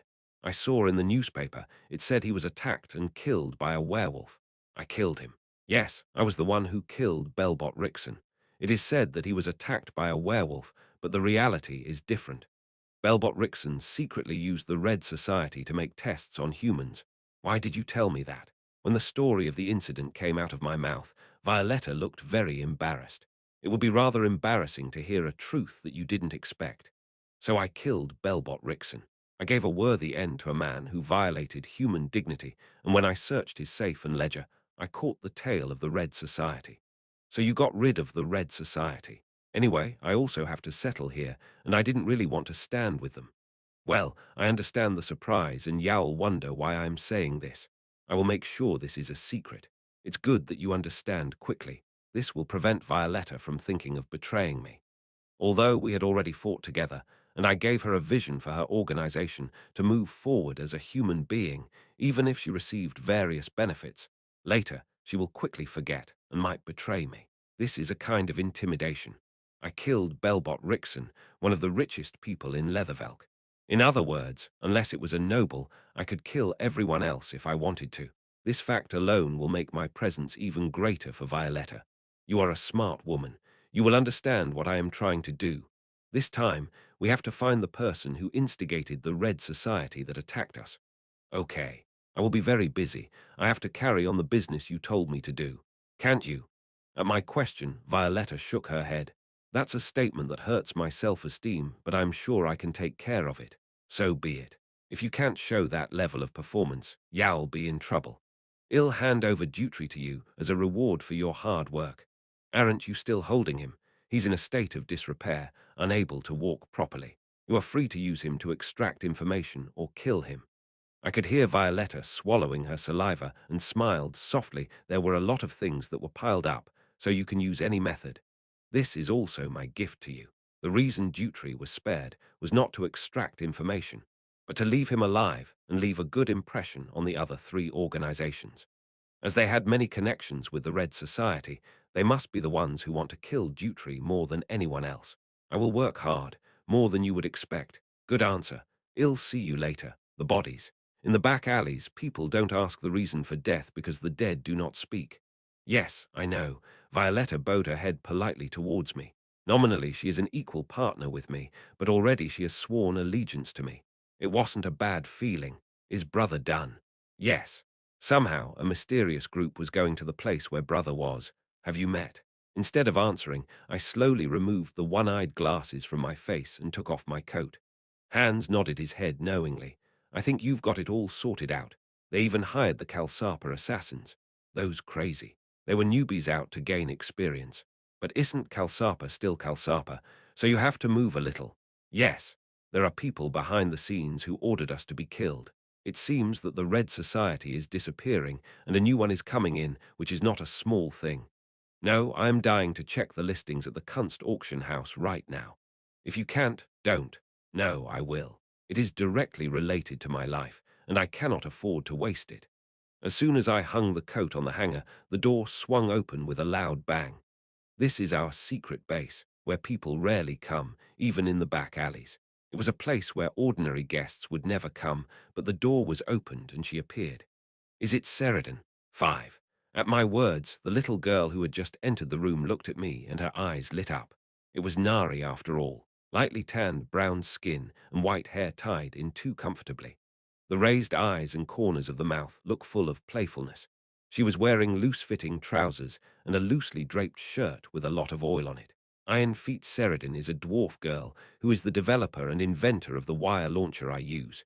It's still powerful and noisy. Saying so, I loosened the strap that had been attached to my left arm and threw it at her. She jumped out of her place, grabbed the device, and checked its condition right away. The tip of the launcher is worn out and some of the cog screws are loose. Besides, I have to change the wire. I had a lot to do. This fitting is loose. I think it happened because one more person was added to the original weight. I told you to be careful. This is for a single person to use. It's just barely enough to raise a person with all kinds of stuff like Nari. I used it that way because it was strong. You don't know how delicate machines are, so you can't fix it. 10 minutes is enough. When it comes to machines, she's more of an expert than anyone else. The sword sticks and saw blade boomerangs I used were all made by her. Of course, it was me who provided her ideas. When I give her a rough idea, she gets stuck on it and invents like crazy. Hey, assistant, help me. Who is your assistant? When Sheridan called, Hans shouted, if your sister says come, you will come. Won't you come? I got it. So get rid of that mouse tooth. If you don't listen to me, you're getting stabbed by this. Okay, damn it. Brother, please stop that bastard. It's fine. That's what I said, but actually, I can't stop Sheridan either because she's impossible to control. I'm just glad that she didn't cause such a fuss with me. Sheridan's riot is mainly directed at Hans because she knows his weakness and deliberately carried something like a mouse's tooth to threaten him. Then I will go to the workshop first. Come quickly. Hans clenched her fists as she watched her go away like a storm. That little bastard. Even if she looks like that, she's older than you. Sheridan looks like a little girl because she's a dwarf, but she's actually older than Hans. I know, damn. Why is she only doing this to me? Yeah, because she's happy, but I couldn't say that because Hans' expression quickly turned gloomy. Are there more people coming here? By the way, Sheridan is not allowed to touch gunpowder. I know that because I don't want to die either. Iron Feet Sheridan is a great inventor and developer, but perhaps because of her terrifying personality, she was also a time bomb. However, the problem is that she's a time bomb, not a metaphorical meaning. If she is real gunpowder, she will try to make all kinds of bombs. Do you remember when Brother and I first saw that bastard? It was an underground mine in the kingdom of Delica. They illegally enslaved different races and forced them to mine day and night. I do. That guy was also caught there. It would be foolish to say that she was caught. I think so too. When I was using the James Moriarty identity, me and Hans sneaked into a mine and found Sheridan, who was secretly making a bomb to blow up the tunnel. If it exploded, we would all be dead, right? If the tunnel collapsed 1 km below the ground, even the strongest knights would have died. I have to take care of that crazy bastard who tried to destroy a tunnel. Take care. Hans has a lot of trouble and surprisingly, only one member of our new organization, UN Owen, has come so far. Chapter 78 Iron Feet Sheridan 2. Sorry it took so long, but I am back. I wanted to resume releases last week, but I've been super busy these past 2 weeks. Now I'm finally free, so I hope to release 3 chapters daily this week. There were still 10 minutes left until Sheridan will fix the wire launcher. Considering her personality perhaps, she's got another flashy idea, and shall add extra features. She said 10 minutes, but considering the process, it would probably take 30 minutes. If it's 30 minutes, I still have time. It's time to get some rest and then go back to Theon, he thought, as he looked down from the window on the 3rd floor. What? 3 black shadows were busily moving in the middle of the alleyway where no one was going. Second to their inconsistent movement, their steps are unusual. It's fast and light, well-centered, and their body doesn't sway. It was just a coincidence that I found them. Their movements were so secret that I would not have noticed if I hadn't looked down the window at the moment. They were covered in dark robes, so I couldn't see them clearly, but I knew who they were right away. Highly trained knights. They were also of a different level compared to the 2 quasi-knights who were working for Dutry. Ordinary knights wouldn't even be interested in the back alley, so why are they here? Besides, the direction they are heading is not the place where I and Violetta were fighting the Red Society just before. I narrowed my eyes and watched them carefully. If you are a knight and are not afraid to wander around a place like this, no way. The moment when I was about to come to a conclusion, the knight who was moving at the forefront stopped his steps and threw his gaze towards me, but I hid by the window. Did he notice? I was watching them carefully, but he has a better sense than I thought. Fortunately, the gaze that had been staring at me for a while was quickly removed. The Security Bureau. To be precise, the Nightcrawler Knights belong to the Intelligence Department of the Security Agency. Unusual people who move secretly contrary to the knights who stand on a shining stage where everyone is watching and do honorable things. The Nightcrawler Knights eliminate those who threaten the nation in a dark place out of the sight of people. A being that willingly chose and accepted to walk a path stained with blood and mud for the sake of the country. Therefore, they are a symbol of fear and a target of caution to those who know. They are also the most dangerous people to meet in such a dark and narrow street than on a highway in broad daylight.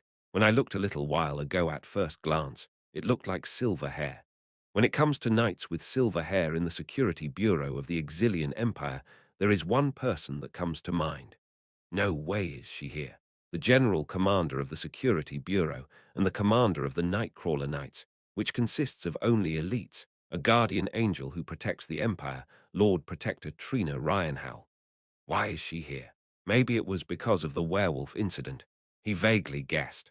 The reason is probably the death of the cryptid who appeared in Leathervelk and the rich man, Belbot Rixon. The security agency's intelligence network would have learned that Belbot Rixon had partnered with someone to conduct some kind of experiment, since their eyes are spread all over the Empire. Even so, the Nightcrawler Knights will come out on their own. After all, they conducted human body experiments on ordinary citizens. Even a warlock was involved, so it would be strange for them not to come out of the security department. They should have investigated Belbot Rixon's mansion and discovered the secret safe that had been stolen. They must have even noticed that the flames in the basement of the abandoned factory that I had burned down. Everything inside was removed without leaving a trace.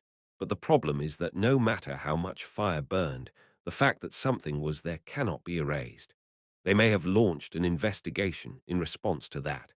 This is a bit of a problem since knights of the security agency, even the knight commander, are in Leathervelk. In particular, Trina Ryanhowl was not a very good match for me. That monstrous woman is one of the few things I don't want to get involved with again in my life. I am glad I hid. If our eyes met and she had sensed something suspicious, she would have come to me. It must have been a big deal because that woman has a very strong intuition. I have no choice but to move cautiously until the security agency decides that the case is a dead end and leaves Leathervelk. First of all, I am glad I don't have to step on my tail. They probably will close the investigation, however, if Trina Ryanhowl continues to stay in Leathervelk. That might not be the case. She held a prestigious position in the Empire, and if she wastes her time trying to catch the tail of an unresolved case, it will open a big hole in the security of the Empire. Maybe she'll leave some of the knights behind. If that's the case, that's fine. Without the leader Trina, I am confident that I can avoid their gaze, no matter how good they are. As I was thinking about it, I heard a thumping noise from below and the door was open. Soon after, Sheridan appeared with a stick in her arms. I made it. Is it over? It was sooner than I expected. I thought it would take 30 minutes, but it took 20 minutes. I can tell by looking at whether there is so little to change, or whether her skills have improved by leaps and bounds. Yes. Originally, it was supposed to take 10 minutes more, but when I was repairing it, I thought of some things and finished earlier. I looked at the armband that Sheridan handed me. The one I was using was quite large enough to reach from my wrist to my forearm, but it was a pretty radical change this time, and the size was reduced to less than half. It's smaller and thinned out, and even more comfortable. Sheridan's ponytails of pure white hair fluttered up and down her as she spoke. Even though my gaze was taken away from it for a while, I turned to the wire launcher I held in my hand again. Have you removed all the useless parts? Since it also serves to protect the forearm, the armband I was wearing was sized to cover the entire forearm. What Sheridan has been able to fix this time around is only about 1/3 of the forearm from the wrist. Yeah, you're not a hunter right now, are you? So I put more emphasis on convenience than performance. You're right. I'm not a hunter now, I am a magician. Oh, what should I call you then? Van Helsing, Moriarty, Lupin. Call me Roger Chelisai. Roger sounds amazing. This time you're a magic teacher at Theon's. That's great. Something happened. I know, I know. As expected, you infiltrated the most famous place in the Exilian Empire. That was a piece of cake, right? Well, as expected, Nari. It seems to her that I'm a terrifying person with great ability. Becoming a teacher of Theon seems to have taken place because of my tremendous abilities. That's not the truth. That said, I was caught up in terrorist attack on a train, and I accidentally became a magic teacher, so I decided to just go along. Anyway, as Nari said, I boldly took off the troublesome things and put in only what you needed. The wire launcher will work properly, so check it out. I put the brace on my left arm. Maybe because the material was changed, it feels like my arm is bent gently rather than the thick and hard texture from before, even when worn over a shirt. The fit has definitely improved. Now let's see what it can do. I'll have to try it over there. I shot the wire launcher at an empty wall. The wire launcher fired at a terrifying speed and then pierced the wall. This is a bit surprising. The power has grown considerably. Yes, the output is almost doubled compared to the previous one. The wire strength has been increased and the hooks have been renewed. It is now possible to move with one more person. Is that so? I think there are other features added. Having retrieved the wire, I asked, pointing my finger at the small groove on the back of my hand. Sheridan grinned, revealing her white teeth. Oh, that. Nari is the best. You have good eyes. It's a new function that I added this time. What is it? Think of it as clenching your fists and flexing your wrists, like this. Ring. At that moment, a pure white sword came out of the thin groove in the wristband. This. How is it? Isn't that cool? It is made of the same material as the blade of the sword stick used by Nari, so it is very light and strong. Nari told me that there are some assassins who use these things. I did. I just thought of it and applied it. What do you think? When I relaxed my wrist lightly, the protruding blade went back inside. It would be perfect to use it in an emergency or when the opponent is careless. This wasn't made for fighting against cryptids but humans. Aside from that, see the little hole on the left? Yes, you can shoot a paralyzing needle from there. Of course, you have to load the paralysis needle in advance. Whoa. Previously, only the wire launcher was fired from the lower part of the wrist, and its other role was to block attacks, but this time it's the exact opposite. It maximizes other factors instead of defense. In particular, for a person who has to use this secretly without being exposed to the outside like me, the newly changed wristband by Sheridan was a very welcome item. I like it. As expected, Nari knows well. That coward who was downstairs was only talking nonsense like that you shouldn't put such a dangerous thing in it. Don't be too harsh on Hans. He only said that because he's worried. Your opponents have to worry about it, not you. As Sheridan said so, she supported her chin with her index finger and thumb and stared at me with a mysterious gaze. Well, I've always felt this way, but you look really nice in such a calm-looking outfit. It was not bad to wear wild clothes when you were a hunter, but I think this suits you better. Is that so? Yes. The moment I saw you, I immediately felt that you were a noble person. No, a nobleman is not enough. You look like royalty. At Sheridan's words, I couldn't help but laugh. I'm glad you think so. No, I have a feeling. Anyway, thanks for the new one. Oh, you're leaving now. Yeah. I have to be a teacher first, so I have to stay at the academy. Coming out today was part of my outing. That's too bad. It's been a long time since we met, and I thought we could have a long chat.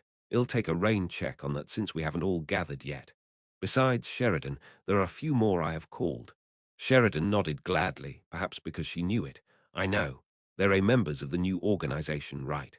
People I've heard of. Yes. Did you say the name of the new organization is UNON? Very mysterious. I like it because it suits you.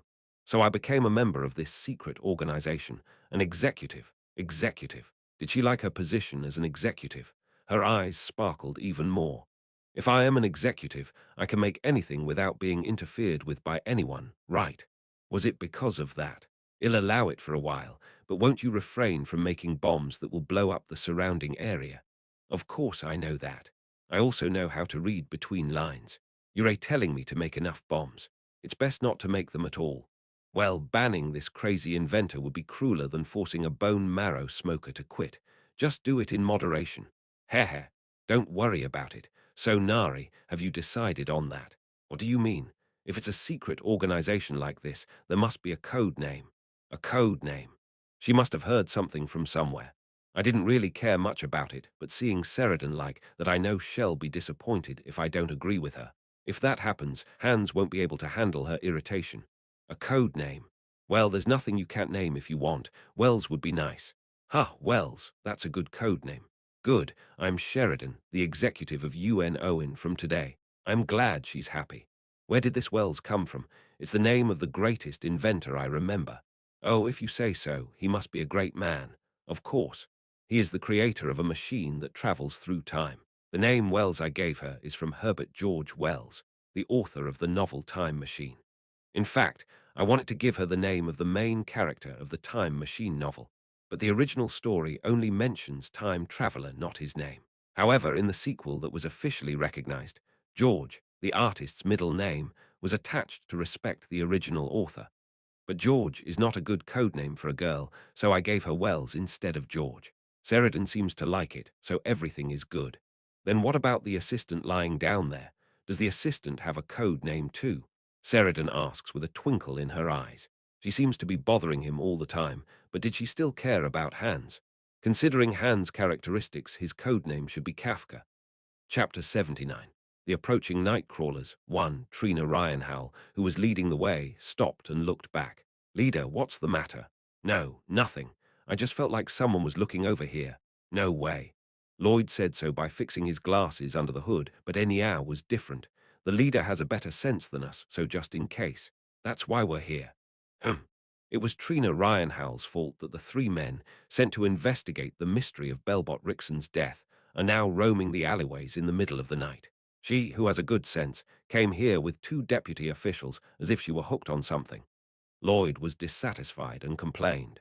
For him, who values reason and scientific thinking, the sixth sense seemed like a children's fairy tale. The back alley, it's all about gangsters fighting and killing each other and vagrants anyway.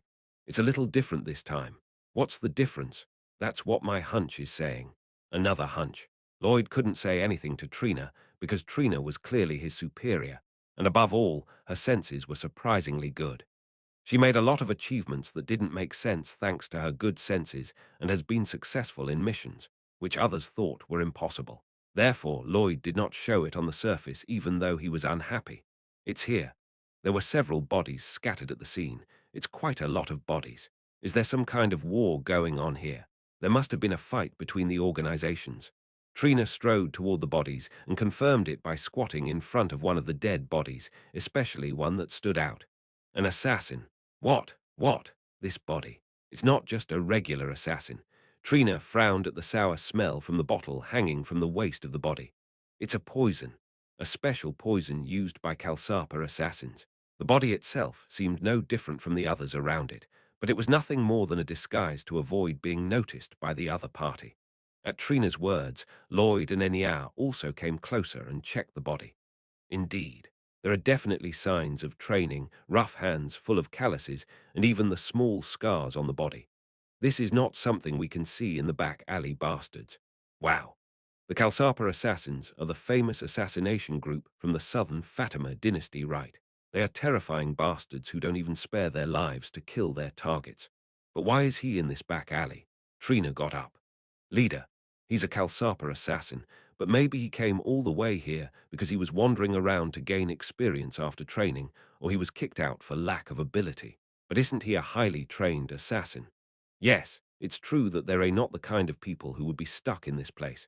But such a Kalsapa assassin died in the back alley. It was an unbelievable result. The cause of death is probably a wound on the forehead. A thin blade pierced his forehead at once, and it fell from top to bottom. Trina looked up at the night sky full of clouds that was blocked by the walls of the alleyway, making it seem cramped. I don't know who his opponent was, but he's very powerful, seeing that he finished it with a hit without any injuries on his body. The Kalsapa assassin was killed by a blow. Trina stopped the autopsy and moved her steps to the darker side of the alley while Lloyd and Eniaf followed her in silence. When they arrived at another location, they saw another group of corpses. Is this by magic? Eniar asked, looking at the corpses all over the place. It was impossible without magic that nearly 10 people were cut and killed by something at once in these alleys. I guess so. It's amazing that a wizard can participate in a fight in such a place like this. Then maybe that assassin too, I don't know. Then Lloyd, who found something, opened his mouth. Leader, there are more bodies there. In the darkness beyond the crowded bodies, there were 2 more dead bodies. Trina realized that the 2 bodies were also Kalsapa's assassins. This is the same as the first one. One died from having his heart penetrated, and the size of the wound was the same as the first one, so he was killed by the same person. Was it a surprise attack from behind? Someone made a surprise attack on an assassin. How the hell? And in the case of the second corpse, the neck was cut by something sharp. The first 2 were killed with the same weapon, but the last one is different. Lloyd, check your feet there. Yes, There are marks left near there. What do you mean, marks? Lloyd looked carefully at the ground near his feet, half in doubt, and as Trina said, there were slight traces of metal scratching the ground. This is. The weapon that killed the first two assassins must have fallen to the ground. If so, the picture is roughly drawn. The Kalsapa assassins and these corpses were trying to kill someone. However, the opponent was not an ordinary person, and they were all killed. The last remaining assassin succeeded in taking the opponent's weapon, but eventually lost. The thing that cut off the neck was a sharp weapon. It specializes in cutting rather than stabbing. It must have been a dagger since the wound wasn't very wide. If so, it must be the black sword stick used in the first place. Why are you so sure? You might think it's a rapier, but look closely. The opponent who killed the assassin is a human who specializes in finding other people's loopholes. If such a human used a stabbing sword, he would have a sword hidden in his staff. I see. And this trace. The assassin was trying to engage in a close-quarters battle with the opponent. If the opponent was a swordsman using a rapier, he wouldn't have tried to do that. He had guessed that it was an opponent that he had to fight at close range, but that's not the case. You have great reasoning skills. Lloyd had no choice but to admire Trina's reasoning ability to grasp the course of the situation in an instant. And Yad didn't even need to say anything because she was already staring at her boss with immersed eyes. It's not a big deal. I also learned only moderately from someone I know. Who did you learn to reason from? It's just a quick way to find clues around you rather than reasoning. He told me right away that I have a good sense and that I can learn easily. Who the hell is he, and when did you learn? A few years ago I met him when I was visiting another county. What is he doing? He's a private detective. What? Only a detective. Obviously, a detective is a great person because he's specialized in finding clues and reasoning. Even so, he could teach Trina, whose senses are far beyond the general population. He's a detective, but he's quite a freak. That's how good he is. Sometimes I was surprised by his nonsensical reasoning. I can't believe the captain said that. They were surprised to hear Trina, who's always calm and charismatic, say that. Whatever it may be, this was no ordinary fight given the bodies scattered here. Since they hired the Kalsapa's assassins, the attackers have risked their lives. Is that related to the death of Belbot Rickson that we are investigating? We don't know that yet. However, it is certain that there will be quite a stir in the back alley of Leathervelk. Trina carefully looked around to see if there were any other clues. Well, the rough finding is that only two people who have made all this happen, one man and one woman. The marks and traces of shoes carved on some bodies are clearly visible. One side uses a knife, and the other is a wizard. Trina approached the wall of the alleyway and glanced at it with her fingertips. Then she rubbed her fingers and smelled it. A subtle scent was hidden between the stenches of this place. Traces of the smell still linger in the alleyway. This smells like diffusion. Diffusion incense was famous for increasing the conductivity of mana, but she knows that it is used when dealing with wizards. The assassins moved knowing that their opponent was a wizard, but they failed. Didn't they know he was using a sword? That means both the man and the woman were wizards.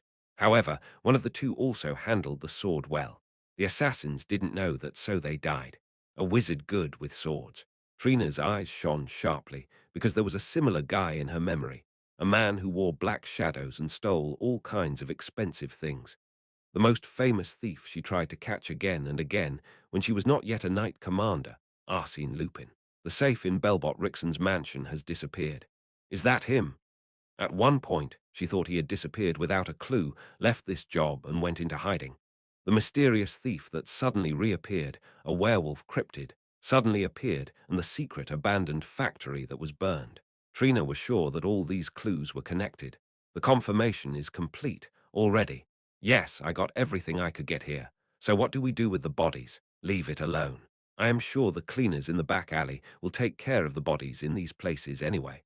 Trina knows the rules of this place. No one is surprised or asks about the corpses. Even if dozens of people die, it is not even listed in the newspaper the next day. It is natural for the world to disappear behind the emptiness without being part of the great flow of times. Then, what are you going to do now? Does the investigation end here? Trina shook her head at Lloyd's question. The investigation continues, but we haven't had any results yet.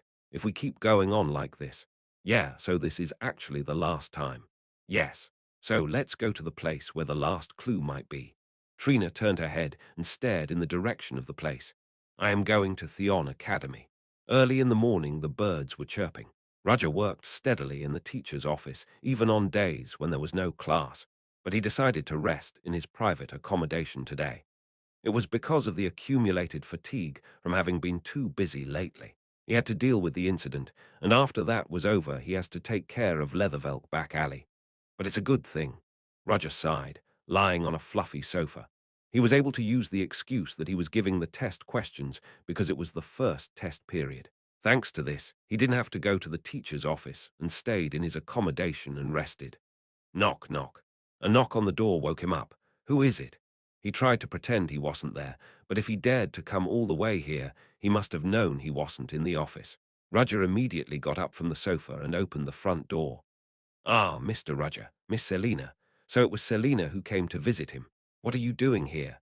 Ah, because Mr. Roger didn't come to the office today. Yes, I don't have classes today, and I've been troubled by the exam questions. I see. Selina stared at Roger's figure, blurring the end of her words. This is because she saw Roger dressed comfortably at home for the first time after seeing him dressed neatly every time. Of course, he was properly dressed with trousers and a shirt, but that alone was new to her.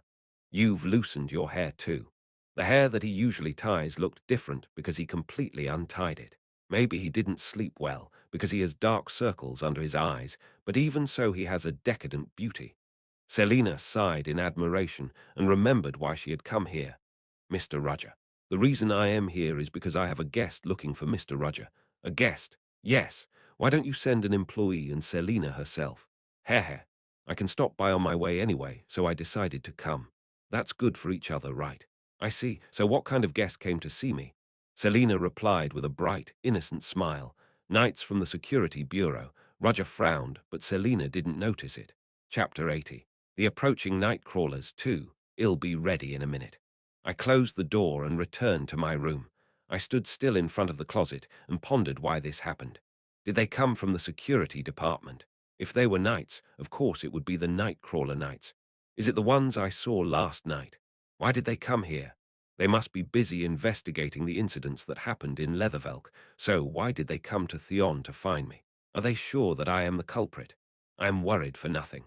If they knew I was the criminal, they wouldn't just come to me as guests. They would have issued a warrant and dragged me by force or sneaked up on me in the middle of the night. The fact that they came in such a polite way meant that they didn't know I was the criminal yet. Nevertheless, they came to me. I recalled why right away.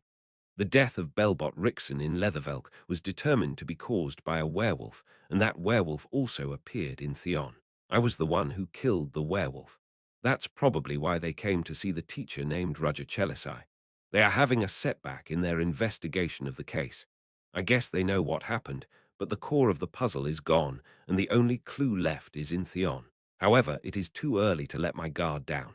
If I show any signs of suspiciousness, they will immediately suspect me, especially if the visitor this time is a woman I know, Trina Ryanhowl.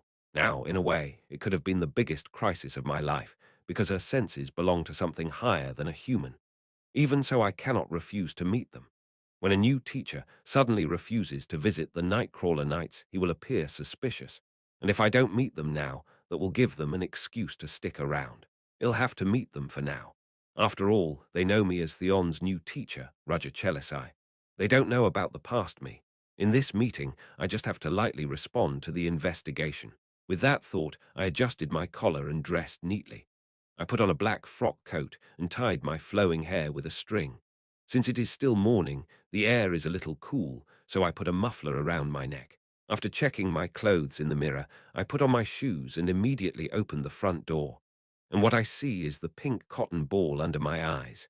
Ah, Mr. Roger, are you ready? Hearing the door open, the cotton ball, no Miss Selina, looked back. Were you waiting for me? Yes. She averted her gaze and smiled awkwardly. If I knew it, I would have come out earlier. Oh no. I was the one who waited on my own, and Mr. Roger didn't have to rush because of me. Thank you for your consideration. Then let's go. Yes. Well, it's just two teachers going to school together. I am sure no one will think anything of it. Anyway, I also wanted to ask Selina about the whole story. I walked in step with her and naturally asked the question. The Security Bureau suddenly came to see me. Did you hear the reason? Oh, yes. I think it's because of the investigation into the werewolf situation. Recently, a werewolf appeared in our Theon, and I think it's because Mr. Rudger solved the case. I see. Is it because of that? But even if you ask me, you won't be able to hear the answer you want. You won't know that, but you're struggling to catch a rotten rope. More than that, is Mr. Rudger getting ready for the exam? This is my first test. Yes, I did it somehow. Wow, that's amazing. I'm worried about how to do the difficulty level and how to submit the questions so that students can do their best to solve them. I agree. Obviously, from the point of view of a teacher, it is quite difficult to create a test question. It shouldn't be too easy, but not too difficult either. Although there are deviations in each problem, it is important to think deeply about them, rather than make the questions unnecessarily difficult. Questions that required a change of mentality were necessary. Wouldn't the students be satisfied with a problem that would give them a sense of accomplishment? However, it's not as easy as it sounds.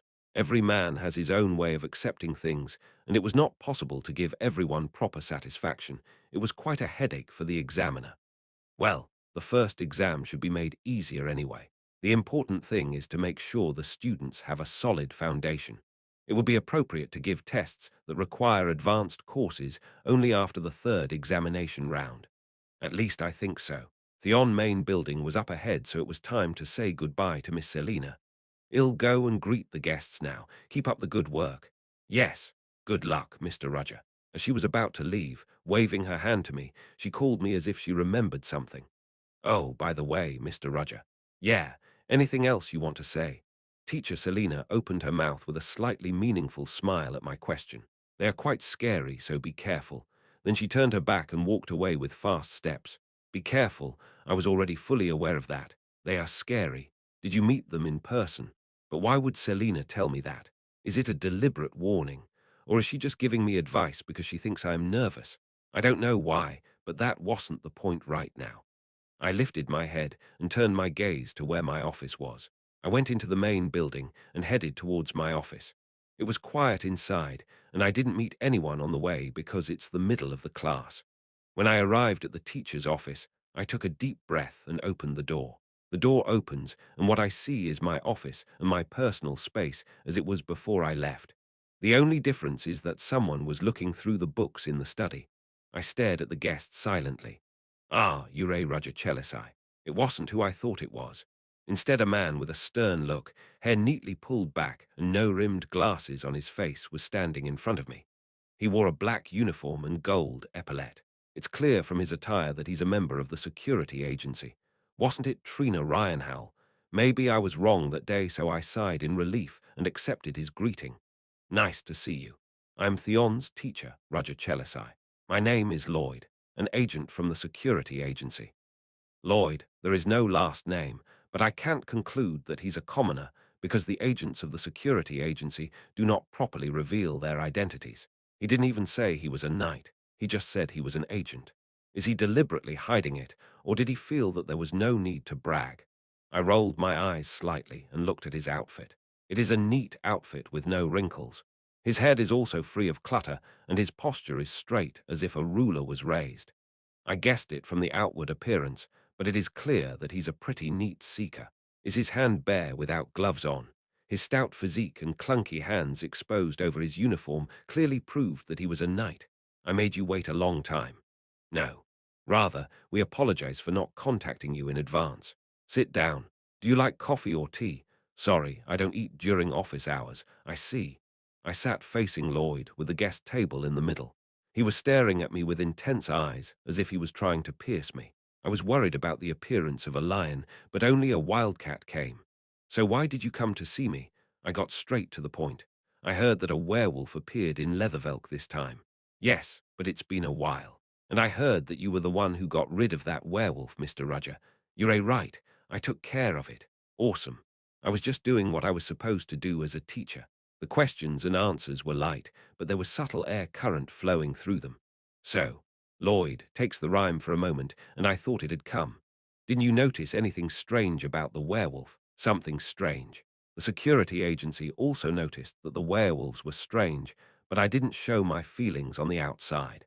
I just responded with a consistent attitude like the beginning. I don't know what you think is strange. It was strange that a werewolf also appeared in Theon. The investigation found that the werewolf came from outside through a huge sewer line that connects Theon and Leathervelk. I didn't lie. In fact, the werewolf climbed up the big sewer and came into Theon. It was impossible for ordinary people, but it was possible for werewolves. That's right.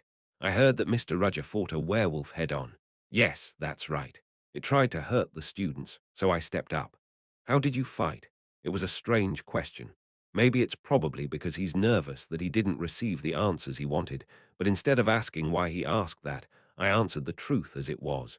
I used elemental magic. Avoiding his attack as much as possible, I burned his fur with flames and pierced him with a spear of ice. I see. But maybe because I was too strong, he felt threatened and ran away into the woods. So I chased him and I succeeded in eliminating him in the forest. Were there any other problems? There was none, except that some of the energetic students went out to catch the werewolf. I see. Lloyd didn't look very surprised. His reaction was natural, as if he already knew. I see. You already heard the report, so you knew how it happened, but did you ask me again to check it out? Is there any difference between my testimony and the circumstances he confirmed? Perhaps because he is a member of the Security Bureau, he showed a thoroughness not to miss any details. Then let me ask you another question. Yes, please. Lloyd has asked me several questions since then, but I answered naturally without panicking. The question and answer session that followed was over 5 minutes later. Lloyd stood up and shook hands with me. Thank you for taking time out of your busy schedule. I shook hands with Lloyd. Then ill be on my way. It was an honor to meet you, Mr. Roger Chelisai. Yes, it was an honor for me, too, Mr. Lloyd. Lloyd nodded to me and left my office. The interrogation of the Nightcrawler Knights belonging to the security agency ended like this. Woo. Lloyd waited for his boss at the meeting place, recalling the conversation he had just had. When the promised time was 10 minutes away, two familiar figures were seen from beyond. Leader, are you here? Yes.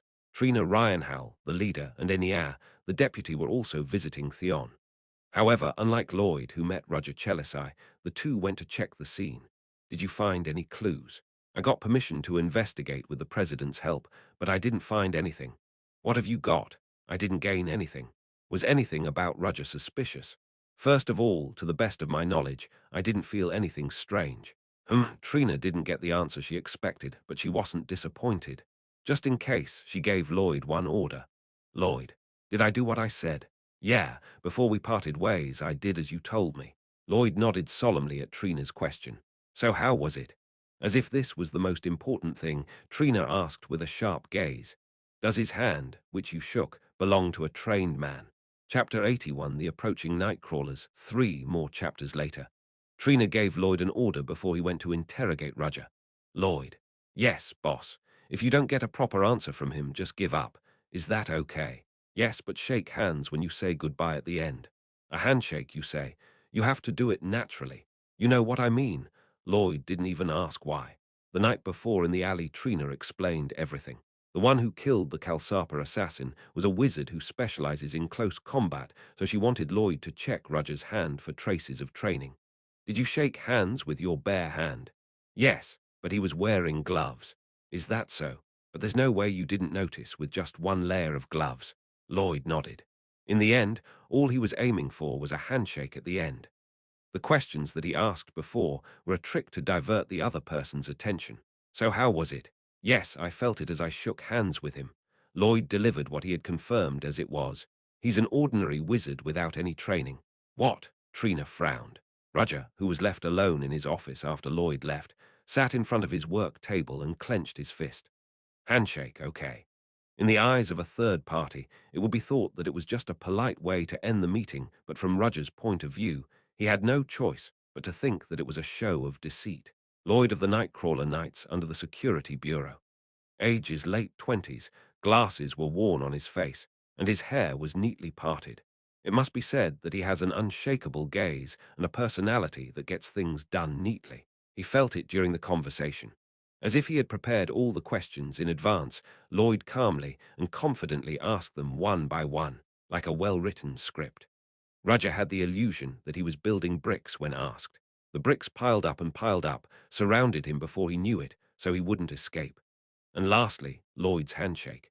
Keep asking questions, influencing the other person mentally, and throw a decisive shot the moment he lets his guard down at the end. It's a very sophisticated way.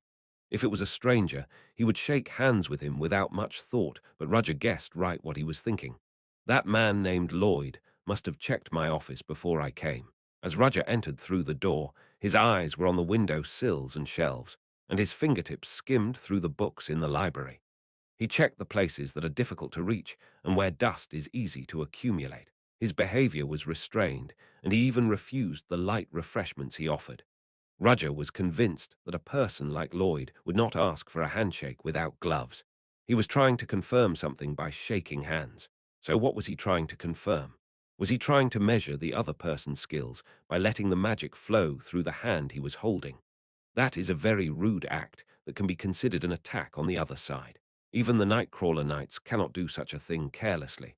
Furthermore, Roger is a teacher of Theon, and this identity can't be treated carelessly even by the Security Bureau. Then what can be confirmed simply by shaking hands?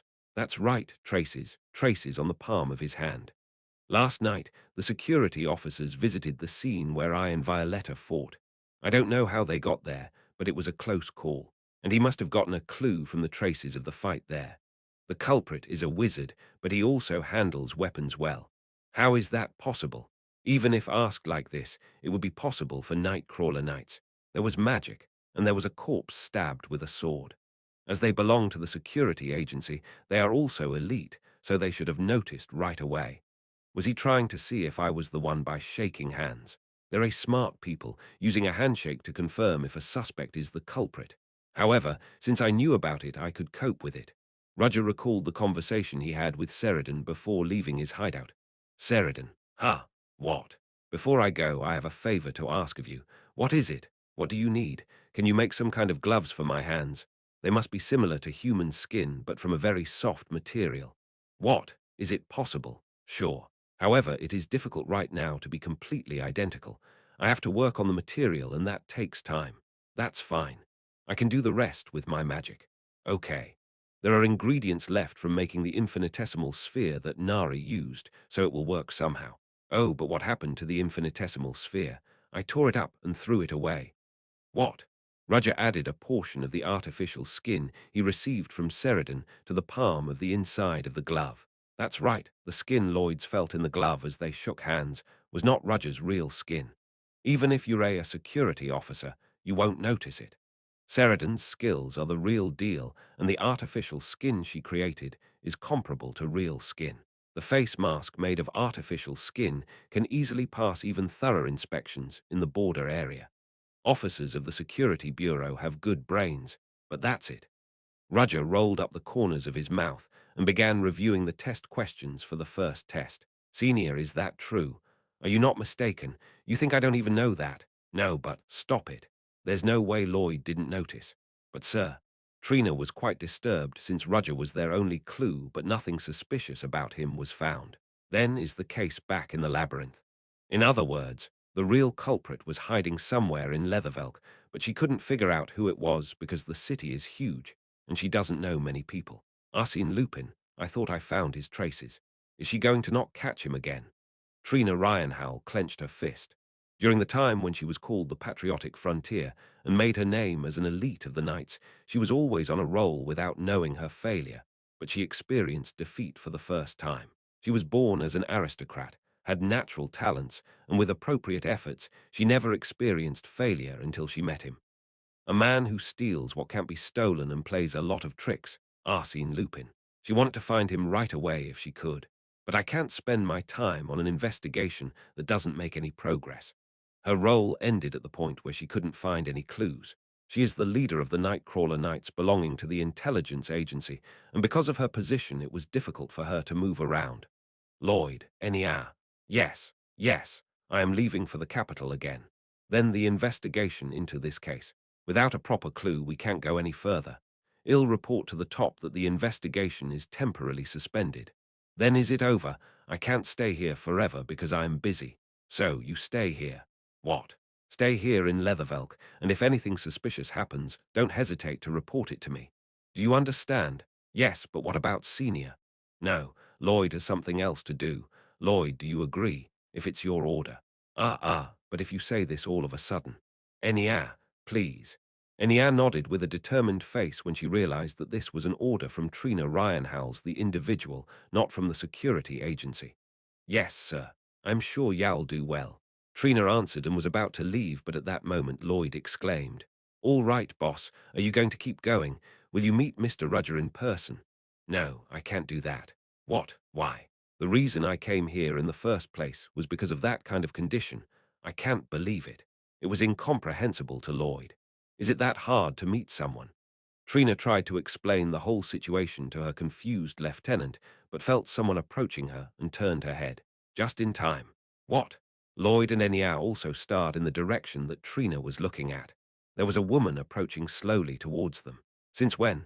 Although she was close enough to be easily seen with the naked eye, she did not feel anyone approaching. A beautiful woman with white and pale pink two-tone long hair waving in the morning sunlight was approaching them. She smiled brightly and waved her hand. Yay, Trina. Long time no see. Alyssa, we met earlier this morning. What do you mean a long time? That's how I feel. Seeing her talking to Trina in a friendly manner, Enya and Lloyd were embarrassed inside. Alyssa. Alyssa Willow. She's the president of Theon Academy, isn't she? A genius wizard who achieved the 6th rank Lexora at a young age. Alyssa, what are you doing here? You're leaving soon, so I came to see my friend off. Ha! It's unnecessary consideration. That's what friends are for. If that's the case, then there's no reason why you couldn't arrange for that bastard named Roger Chelisai to meet me, right? No, that's different. Alyssa shook her head. Don't bother our talented newbie too much. Looking at Alyssa talking to her with a mysterious smile, Trina swallowed her irritation inside. The reason she couldn't meet Roger Chelisai in person was because none other than Alyssa Willow interfered. You must like him quite a bit, because he is a rare and talented person, but what would he do if he met Trina in person? You look at me like I'm someone who destroys people. Wrong. Trina stared at Elisha and then turned her head. We're leaving Enya, Lloyd. Oh, yes. Yes, sir. Trina, you're going to go like this. I will go, so there is no need to see off. Aren't you going to see the princess? She is also the blood of the imperial family. I don't have to check if she's doing well. You'll do well on your own. As if she didn't want to talk anymore, Trina stopped coldly, but Alyssa was not dissatisfied or regretful with Trina's attitude. It seems to be natural between the two, so she just accepted it. I am leaving. Maybe because of the old days, Trina added the last words. The president knows her. I shook my head as I watched secretly from the window. Even watching from afar, it is clear that the atmosphere between the two is not very friendly, but not completely hostile either. Still, they don't look that close to each other. Is this an ambiguous relationship?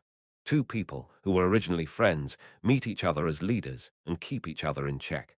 Maybe it's because there was some kind of incident between the two of them in the past. I don't know exactly what happened. I'm glad that I don't have to face Trina Ryanhowell in person. It's all thanks to the president's protection. If she hadn't stopped Trina Ryanhowell, she would have been the one who came to see me, not Lloyd. I am truly fortunate, and one thing I am sure about this situation. The president decided to trust me.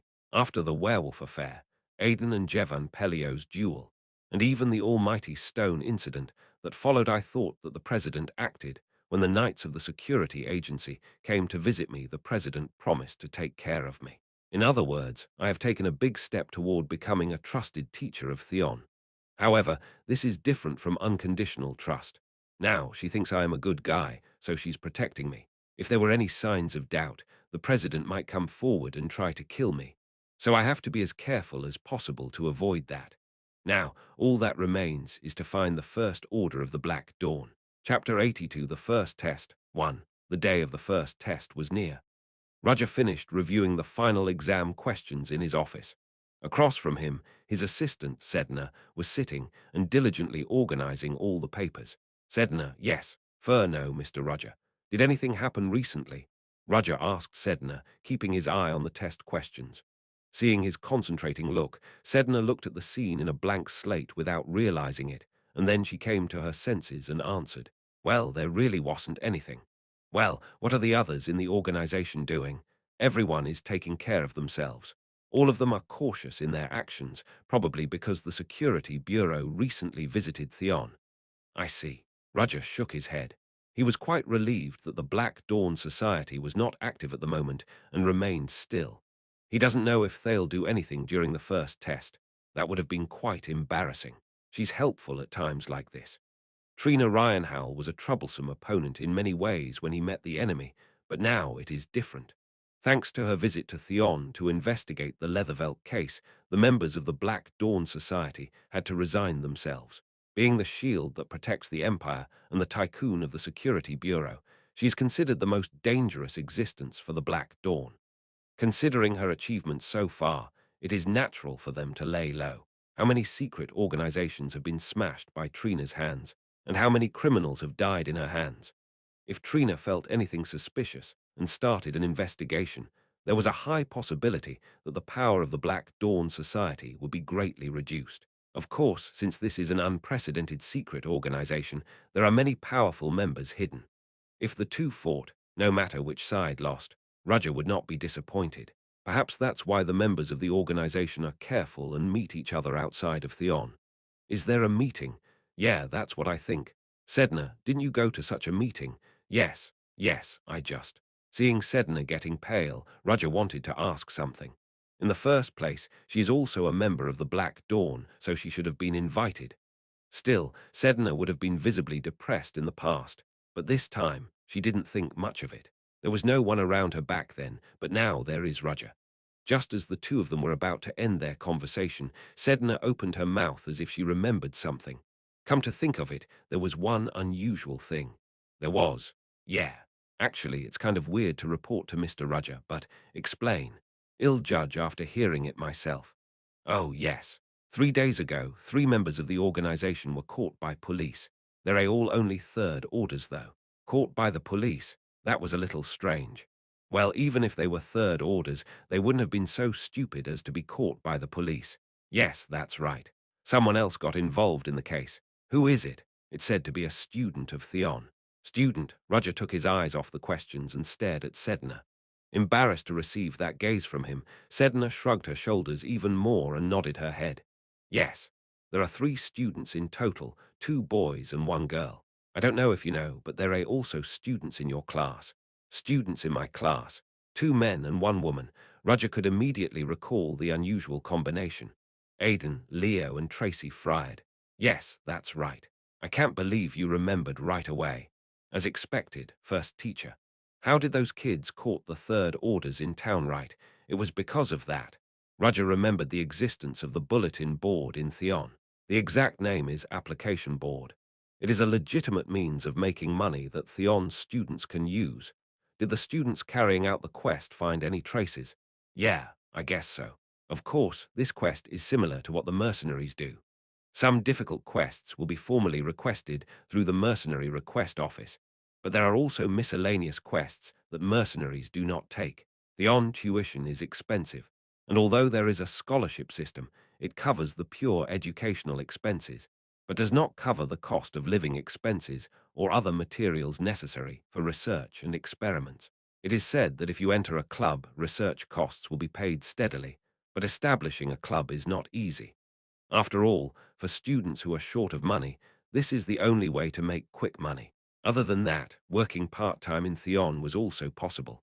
Still, they are high-quality workers who can use magic, so wouldn't that hurt their pride? And so the bulletin board appeared.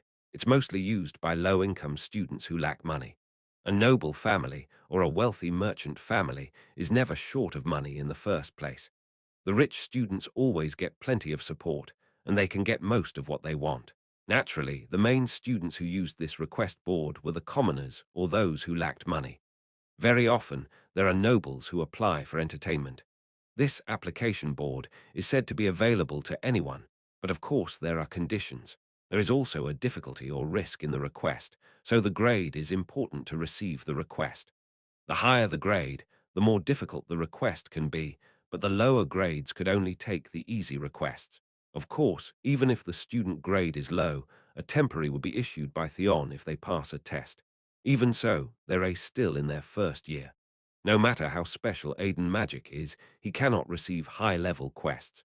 Nevertheless, while carrying out his given mission, he made a contribution to catching as many as 3/3 orders for the Black Dawn Society. Is it a coincidence or destiny led him? Roger paid attention to Aidan since the werewolf incident.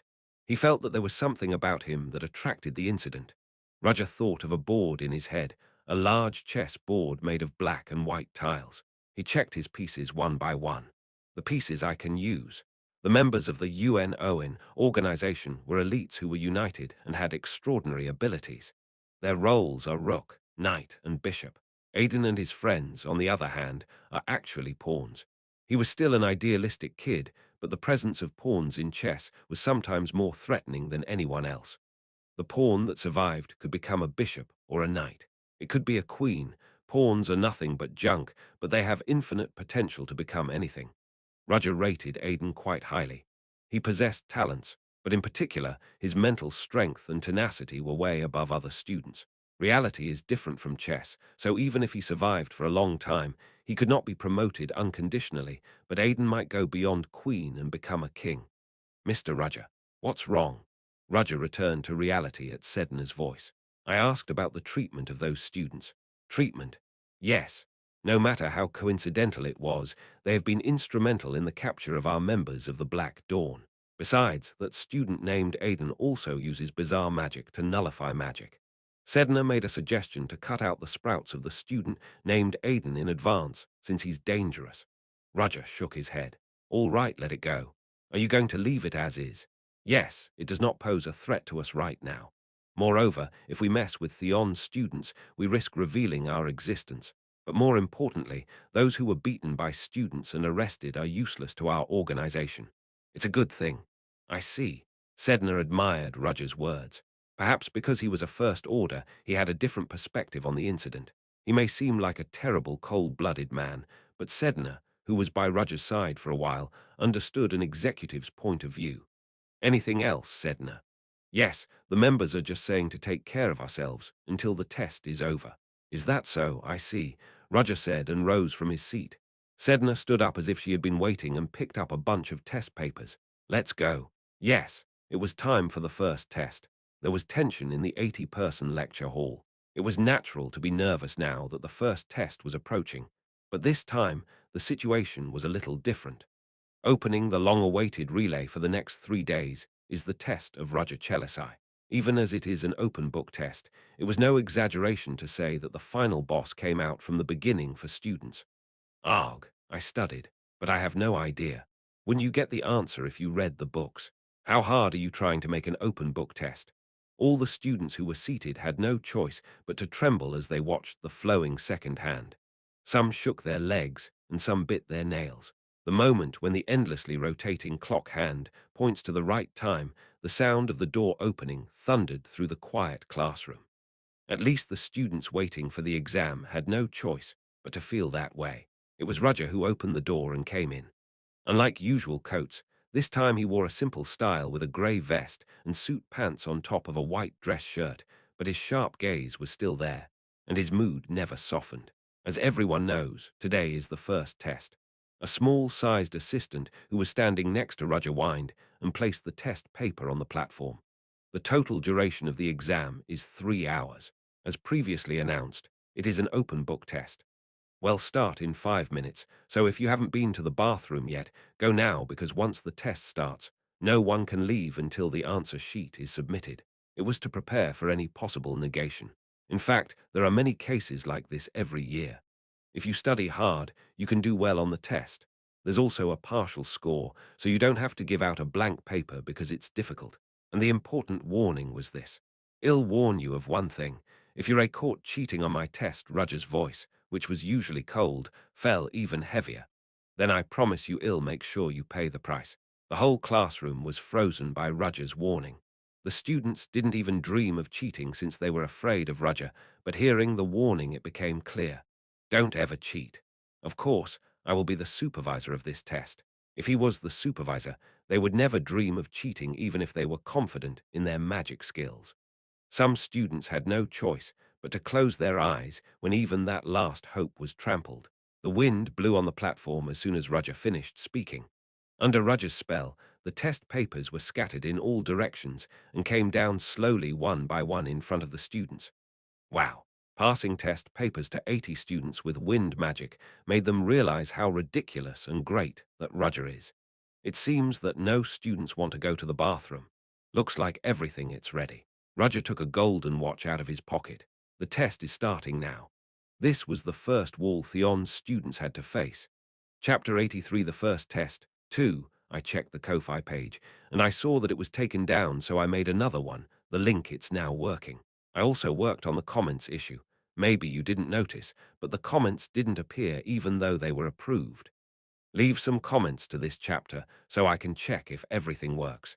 Only the sound of magic pens across the paper echoed softly in the quiet classroom. It seemed like the sound of insects gnawing at something, but in a way, it was not a wrong expression, because the student's mental strength was being gnawed by a bug called the pressure of the test in real time. It's hard.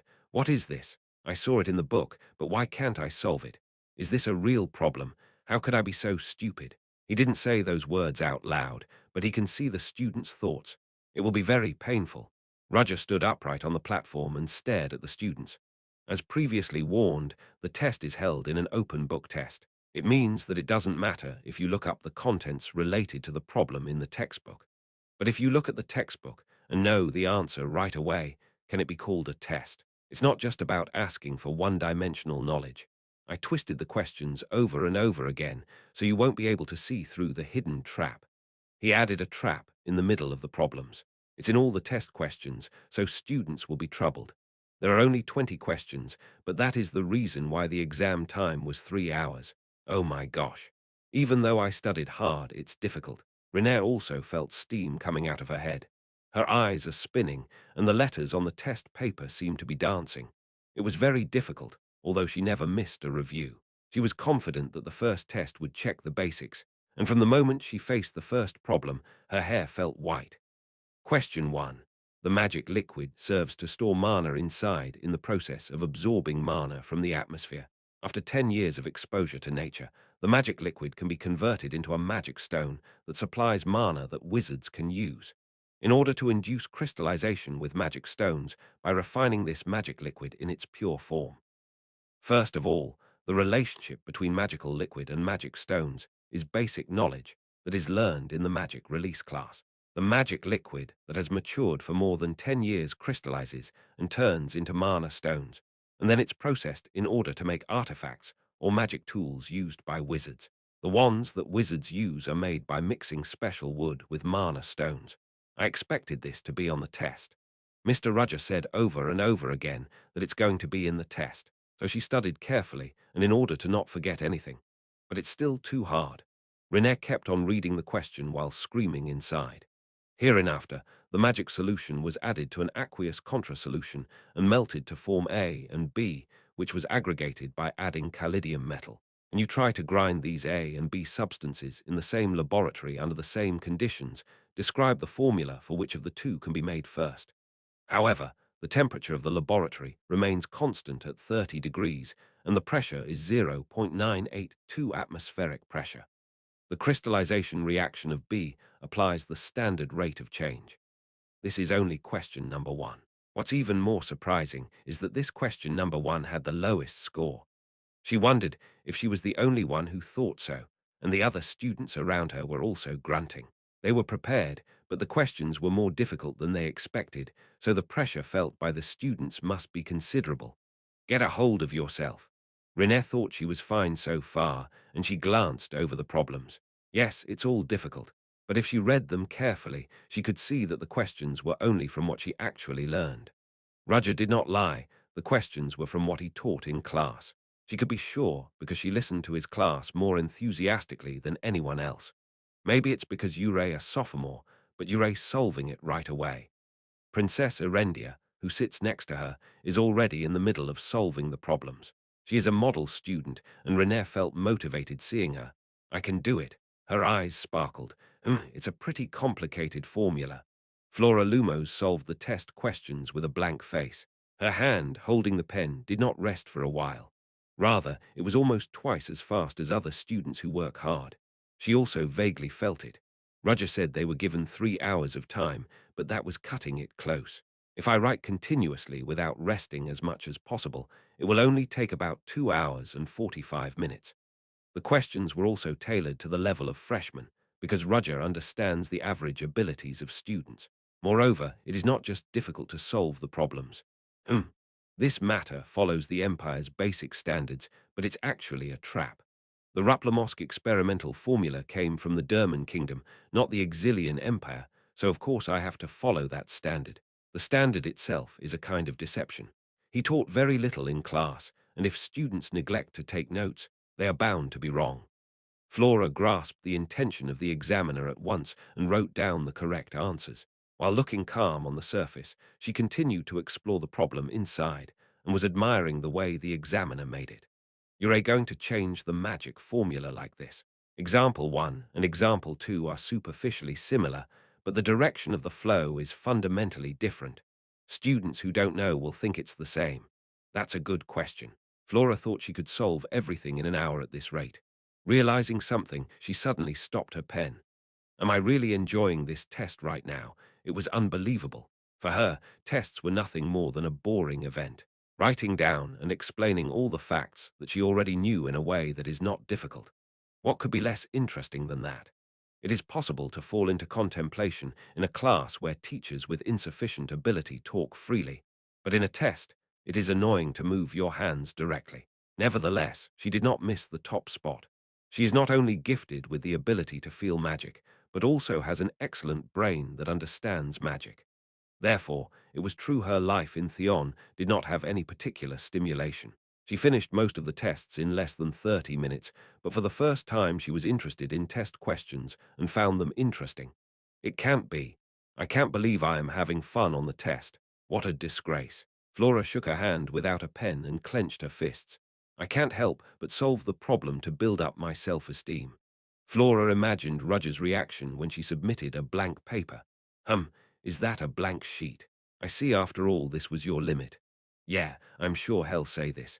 He won't get angry or annoyed. He will just bluntly point out her shortcomings. He wouldn't even ask why or what happened. Other teachers would make a fuss. No, I've never seen anything like that. So what should I do? There is only one way. The best way to surprise him is to do the best in this test. First place. No, the important thing is to aim for a perfect score. Yeah, this is a fight for pride. A fight between students and teachers, a fierce battle that has been going on between her and Roger, with her record being 2 wins and 2 loses. How can I forget those painful days of defeat? Not this time. I'll show you that I won by getting a perfect score. Roger himself didn't think much of it, but Flora had already decided on her own. Flora showed strong motivation and began to focus on the problems. She defended herself that she was just trying hard to beat Roger. She was not aware that the more she solved the problems, the more she was immersed in them. It's quiet. At first, the sound of suffering that was heard here and there disappeared after about 30 minutes. Roger, who was standing on the platform and monitoring possible cheating, thought this was enough and gave Sedna a signal. Yes, she answered in a very small yet strong voice. Without a word, Roger pointed his finger at 2 chairs in the corner. Sedna nodded and brought the 2 chairs to the platform. What are you going to do? Let go. Yes, and sit down. Yes, yes. Sedna put a chair aside and sat down. Roger also put a chair nearby and sat comfortably. Take a rest. Yes, there are still 2.5 hours left before the exam is over. As it is the first test, I, a teacher, and you, an assistant, cannot be left out, but your legs hurt if you continue to stand for the rest of the time. So sit back and relax. Sir. Sedna looked up at Roger with her impressed look. Roger, who is now familiar with the gaze, suddenly realized that another gaze was on him and turned his head. Among the students taking the exam, a girl with pure white hair was staring at him with a strong gaze. Julia Plumhart. As soon as she met Roger's gaze, she immediately focused on solving the exam questions, but Roger was only bothered for a moment by the disrespectful gaze she had sent. Also, her target was Sedna, not him. Well, that's it. There is no need to point it out. Roger sat in a chair with his arms folded and his legs crossed. The remaining time is 2 hours and 30 minutes. It's quite long from a waiting standpoint, but it will feel very tight from a student's point of view because that's how he coordinated it. Even if it's only the basics, I deliberately twisted the questions, so it's going to take a while. If they can't solve all the problems, they need to focus on what they're good at. These students were not fools, so they were focusing on questions they could definitely answer. Even the least accomplished students will be able to specialize in some aspects as long as they enter Theon. As a result, the students were now in a trance and into solving problems. For a teacher, it was a very desirable appearance. Flora Lumos was also staring at the test questions. There are a lot of good students. Renair and the princess sitting next to her were working hard. Aidan and his friends sitting behind him also looked troubled, but they didn't seem to have given up. The beast girl over there is good too. Is she Iona Obala? She had brown skin and much darker black hair, and was working hard at the problems in an unflappable manner. He thought it would be difficult for her because she is a beastman, but she was surprisingly quick to adapt. Is it the beast people magic? The beast people also have their own culture, history, and traditions. Instead of using magic, the beast people use the power of Mother Nature called spirit. Spirit is similar to the spirits of nature, but it is distinctly different. If the spirit is shaped in any form by the rich vitality of nature, spirit is a big concept that encompasses not only nature, but also ancestors and animals. In the magical summoning series, the specialization called originally, there was no because of the repulsion at that time. The beast people reject magic, so it must be the same now. But a beast girl came to learn magic at Theon, a general organization that teaches magic. Her last name was Obelai. I know that the surname of the beast people is influenced by their bloodline. Although her last name is Obelai, that is so it can be called comfortably in human society. In fact, her last name was Obelly, which had to be said with a slightly increased accent. It means belly's blood, and for humans it was like a noble family. Belly, I think I've heard of it somewhere. I don't know much about the beast people, so it was a little vague. I have no choice but to look it up later. Thinking so, 2 hours passed before I knew it. You have 30 minutes to finish the exam. I won't accept submissions if you're even a minute late, so keep that in mind. The student's pen speed became urgent at his words. The next test will be fun since it's a little different. Roger took a strange pleasure from seeing the students in pain. Chapter 80 for the first test, 3, dang dang. The bell rang announcing the end of the exam. It's over, everyone stop writing. If you get caught doing something ridiculous here, I'll treat it as cheating and give you 0 points. Roger's warning was effective as the students stopped moving their pens. Assistant Sedna. Yes. When Roger called her name, Sedna rose from her seat and hurriedly collected the students' test papers one by one. When the test paper completely left their hands, the students sighed as they realized that the test was over. I should have studied a little harder. Ah, I knew this. The formula is correct, but I made a mistake and the answer is wrong. Hey, is this the right way to do it? What did you write? It's frustrating. I made a mistake. I can't tell even if I look in the book. The students gathered among themselves and discussed briefly what the answers were, but that did not change the answers they had already written. After retrieving all 80 sheets of test paper, Sedna arranged them neatly and brought them to Roger. Great job. Roger picked up the test papers. Everyone had a hard time taking the first exam. There are still 2 more days left for the first test, so don't overdo it and try to adjust your condition to the best. Of course, even if he said this, the students who crammed will do the same. Still, as a teacher, he just advised his students. After saying these words, Roger left the classroom. Whoa. This was their first examination in Theon, and although it just ended, Renée felt relieved as if she had crossed the biggest wall. No, we still have a lot of tests left, right? Let's not be lax already. Still, I can think this positively because I did pretty well on the test.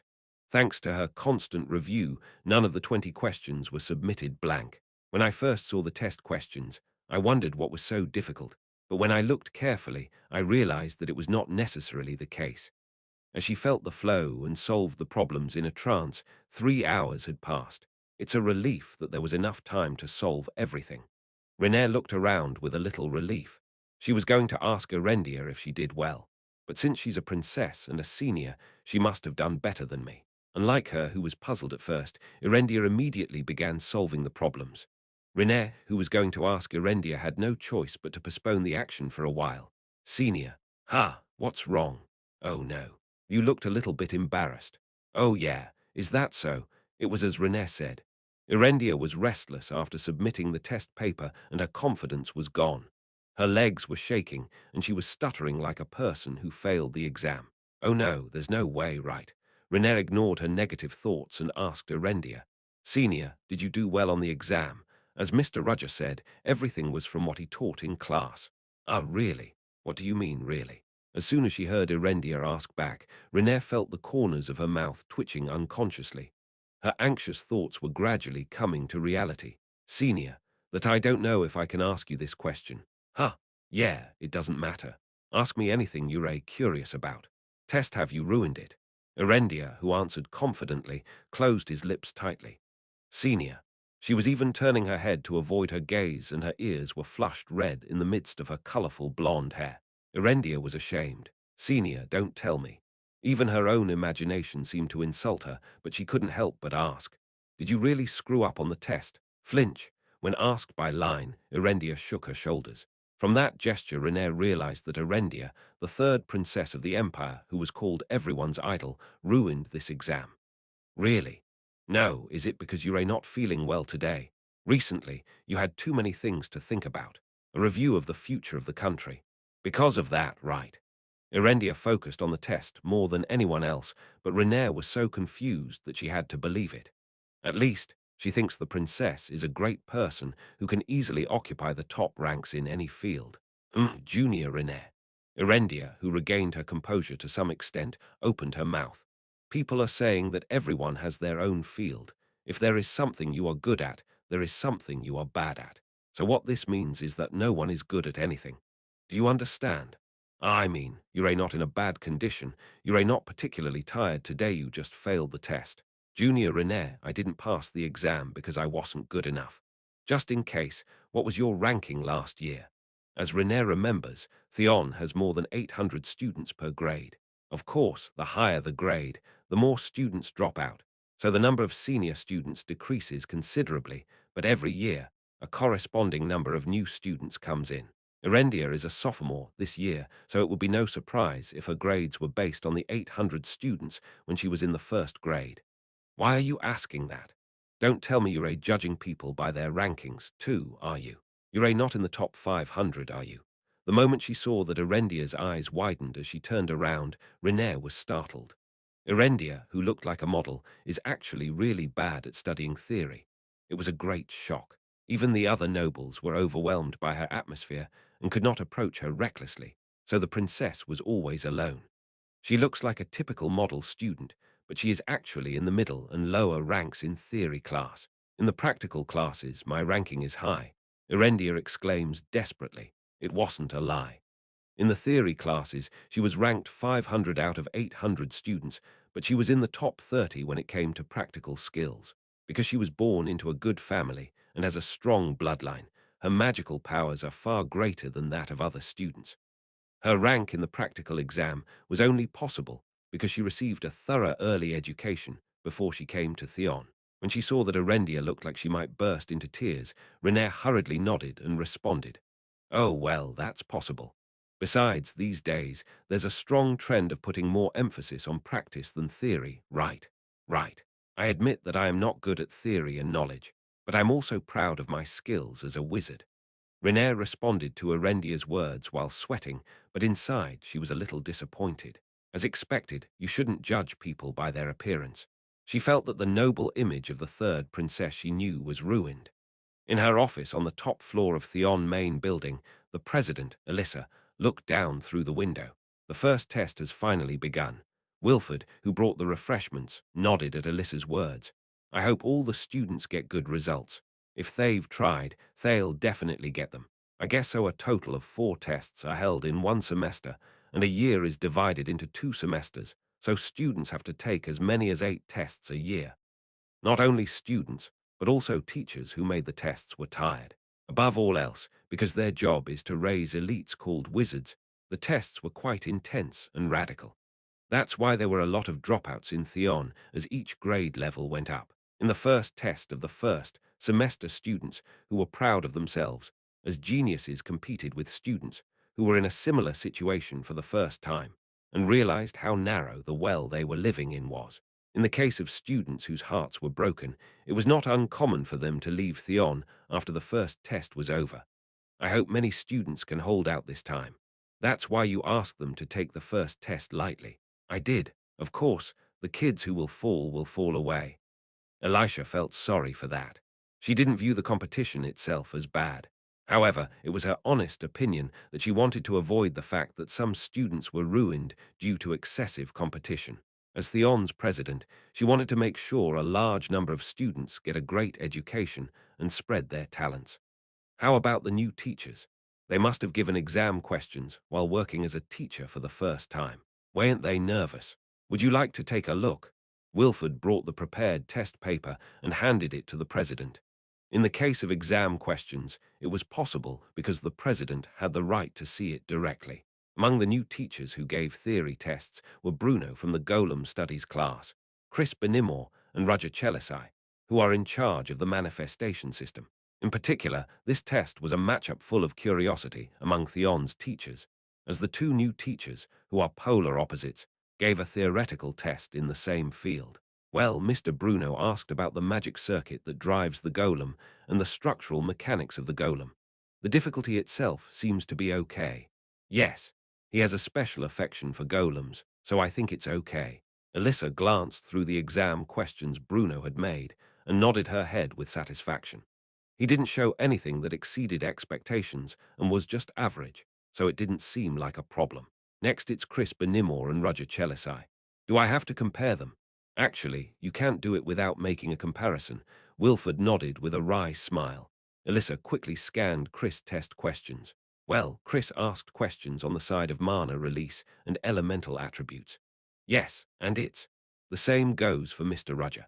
No matter how different the grades they were in charge of, to openly give exam questions in the same field was like declaring war on Roger. It must have hurt his pride to lose the bet. Since that day, Hugo Bertag faction has been forced to hang their heads down for almost a week. Right. It was so refreshing to see him keep his mouth shut. I feel like I have regained my old self-esteem. Elisha smirked at Chris' test questions. I think this test is a simple revenge for Chris. No, I don't think it's simple. He seems to have put his heart and soul into it. As a result, Chris Benimor's exam papers were filled with jargon-filled problems, dotted with all kinds of difficult words. What kind of test is this? He's just bragging about his knowledge. Alyssa clicked her tongue and shook her head. Chris Benimor's excessive arrogance and self-pride eventually led him to the point where he increased the exam difficulty to an absurd level. Will students be able to solve these problems properly? I told him to give the basics for the first test, but he's already playing around like this. In particular, this theory is something students learn in the third grade.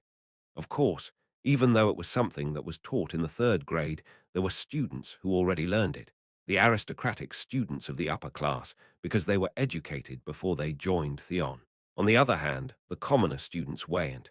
The problem was that he discriminated against the commoner students and favored the noble students. Really. Alyssa had a headache, but she couldn't blame Chris Benimor for this either. The test is up to the teacher, and if she interferes with this, it doesn't look good. Because she was Theon's president, she couldn't do anything she wanted. Well then, let's see how Mr. Roger handled the problem. If it were his usual self, it might be more or less the same as Chris, or maybe the questions were monotonous because of his overly rigid atmosphere. Alyssa looked at Roger's test questions with that in mind. What? She opened her eyes wide. Chapter 85, Spirit Studies Class 1. Alyssa, who was staring at Roger's test paper, was very surprised. This maybe. After muttering something unintelligible, she quickly pursed her lips, picked up her pen, and began to solve the problems. Wilford, who was watching the scene, quietly backed away. It was unusual to see Alyssa, the president, like that, so he didn't want to interrupt her. If it's her ability, it'll take less than 5 minutes to finish it all. But Wilford's prediction was wrong. This is because Alyssa showed no signs of ending, even though it was more than 5 minutes after she started solving Roger's test questions. 10 minutes, 15 minutes, 20 minutes have passed like that. Even then, Alyssa focused on the problems by endlessly teasing the pen point like a person possessed by something. Has the president ever held on to a problem for so long? Wilford was inwardly taken aback by such an unexpected situation. Alyssa would always write down the answers to the questions on the spot while looking at the test questions submitted every semester. It was a kind of evaluation of teachers in Theon, and all that assessment was made entirely by the president, Alyssa herself. Alyssa preferred to solve the test questions given by the teachers herself, since she was also a wizard with a great passion for learning. It was a pleasant experience just to look at the problem in a new way she was unaware of. Occasionally, in the case of easy questions, she would just skim over them, but she never took more than 5 minutes to solve the questions, even for the fourth and fifth grade exams, which are very difficult. Even the difficult questions that made her head throb didn't impress her much. Maybe that's why Alyssa was feeling bored these days. So when she saw so few interesting things, she would be too preoccupied with them, just like right now. Elisha recalled the previous her, when she was still learning and was eager to explore the unknown of magic. The sense of accomplishment and pleasure when you finally succeed, even though you feel hopeless about the knowledge you see for the first time.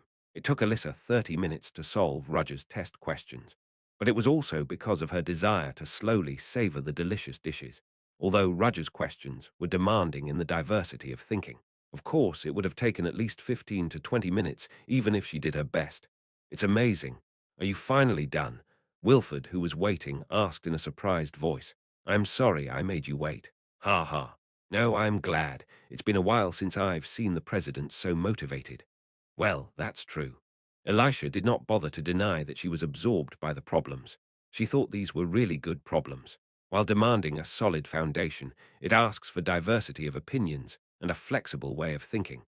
There were many pitfalls while solving the problem, but even when she saw them, she felt more pleasant than annoyed. It's really amazing. These problems were created by a new teacher. I want to let other teachers solve them. Is it that good? Mr. Rudger is such a boring person that I thought he would just give ordinary questions for the exam. Alyssa shrugged her shoulders. I was mistaken. Come to think of it, Rudger showed magic beyond basic common sense. Wasn't this the source code, magic, that he demonstrated to his students in his first class? Magic that enables magic to be implemented at a high speed by making it ridiculously fast. It was something that couldn't be created by ordinary people. It was a flawless test paper. Compared to Chris test questions, there's no comparison. Serious exploration and respect for learning, and a means to boast of one's knowledge. Putting them on the same line is an insult to one's side. Chris Benimore tried to prove he was superior to Roger Chelisai with the test questions, but Roger didn't care about Chris Benimore in the first place. He didn't even respond to his brawl, he just did the best he could. Indeed, can this be seen as a fight? If you ask Chris to solve this, his expression will be quite impressive. Alyssa smiled playfully like a child, imagining what would happen sooner or later. Wilford shook his head at the sight, saying, I can't stop you. Roger put the test papers in his suitcase. Since he finished the test as the first batter, he will be able to take it easy and grade it for the rest of the test period. I've put a lot of effort into this question, but I'm also curious about what the students wrote. Will the students who usually listen to the class perform well? How many unexpected incorrect answers would the students who did not study properly give out? As a teacher, he had a strange expectation. Although it was a false identity, Roger felt his own nature in his work. On his way back to his dormitory, Roger found students gathered in front of him. Have they finished their test? Oh, is it a practical test? Roger was quite familiar with the person who was leading the 50 or so students. The first thing he saw was pink hair that shines under the bright sunlight. She was kind to everyone and always smiling, like a princess from a fairy tale. It was Selena. It must be a test for the spirit studies class. Selena was in charge of the specialty spirit in the summoning series. Spirits are the embodiment of the energy of nature that exists in Mother Nature. Spiritology is the study of borrowing their power through communication with such spirits. As a result, the theoretical part was all about the history of spirituality, and in fact, most of the conducted classes were practical classes, from how to summon the spirits, to the contract with the spirits, to how to communicate with the spirits and use their powers. It's still the beginning of the semester, so even if it's a test, it won't be that difficult. There are no spirits around the students. Is the first test making a contract with a spirit? Since there are only a limited number of people who can learn spirit studies, the test itself was focused on absolute evaluation rather than relative evaluation. Even if you are an average student, you will be able to pass if you succeed in signing a contract with a lower spirit. As Selina was thinking, she saw Roger getting closer. "Oh, Mr. Roger." Selina greeted him with a smile. "Are you done with your exams? Come to think of it, you said your test was first, right?" "Yes, I am on my way home after finishing it a little while ago." "Oh, I see. I'm just starting an exam. Is this a spiritism test?" "Yes, would you like to take a look?" Roger, who was about to refuse, couldn't do it as she stared intently at him because Selina was giving Roger an SOS gaze. "Are you nervous?" Roger understood why she asked him to come with her. This test must be the first for Selina, and as a teacher, evaluating students can be a burdensome and stressful task. As a result, she turned to Roger, who had already completed the exam, for help. Roger wasn't in charge of spirit studies, so he couldn't really help her. It's also true that she would feel relieved when at least a colleague is around. Normally, it was something that he would easily overlook and make an excuse that he was busy with grading. But he suddenly thought that they've been eating and talking together so far, and it would be cold to refuse her. No matter how fake you are, you're a teacher right now. It's not good to be hated by your colleagues. The aristocratic faction teachers led by Chris Benimore were already hostile to him. Could he reject Selina, who was popular among students and teachers, so easily? If he did that, his reputation that he worked hard on would be ruined. In fact, I don't care about my reputation. The important thing was that he was also helped by Selina, and he couldn't ignore her request. Thanks to her approaching him first, he was able to talk to other teachers. "I will." Selina's expression brightened noticeably as Roger nodded while the students watched the two with strange eyes. "What? Is Mr. Roger coming? What's the relationship between them? Are they dating?" "I don't think so. It's because they're both new teachers." "Oh, right. You like teacher Selina." "What?" It's not true. Selina, who gained courage, opened her mouth while the students were talking among themselves. "The exam will start soon, so let's all move. Let's finish fast." "Yes." The students moved busily according to Selina's words. Selina took the lead with Roger, followed by the students. The place that they arrived was the entrance of Forest of Fantasy, one of the three forests of Theon. In it, there are a huge flood of spirits, animals, and other ecosystems. Forest of Fantasy was the largest among the three major forests in Theon. The risk level is level 3, and the general public is prohibited from entering. However, compared to the other two forests with a risk level of 2 or higher, the Forest of Fantasy is relatively safe, and it will not be a big problem as they stay at the entrance and don't go deep in the forest. In fact, I think this is a safe space because it's often used as a test site. Traces of humans were visible everywhere, even the no-entry signs or guidelines made along the way. Roger lifted his head and looked up at the endlessly towering trees. Trees with thick roots like large pillars soared high toward the sky. Their height seemed to be over 10 meters. Even though they haven't fully entered the forest yet, he thought that the inside of this fantasy forest would be so dense that it resembled the Amazon. Is that the spirit of light? Something was floating in the air, sprinkling a subtle light through the trees. Indeed, it is easy to notice the spirits from the entrance of the forest, perhaps because it was a forest full of vitality. Here it would be easy to sign a contract, even for students who are not yet familiar with spirituality. I announced in advance that this test is about signing a contract with a spirit. You can use your magic to communicate with the spirit and become friends. Selina acted as she spoke. She closed her eyes and activated her magical powers. A warm magical light flashed around Selina, and the students exclaimed in admiration. "Ooh, wow, that's the ability of a spirit studies teacher." Spirits hidden throughout the forest appeared one by one in response to Selina's magic. Some curious spirits flew into the air and wandered around Selina. In an instant, there were cute spirits around Selina. The beautiful sight of a princess in the forest kept the students silent. Selina, who opened her eyes, looked at the little spirits all around her and smiled benevolently. And then she reached out her hand towards the spirit that was like a pure white cotton ball.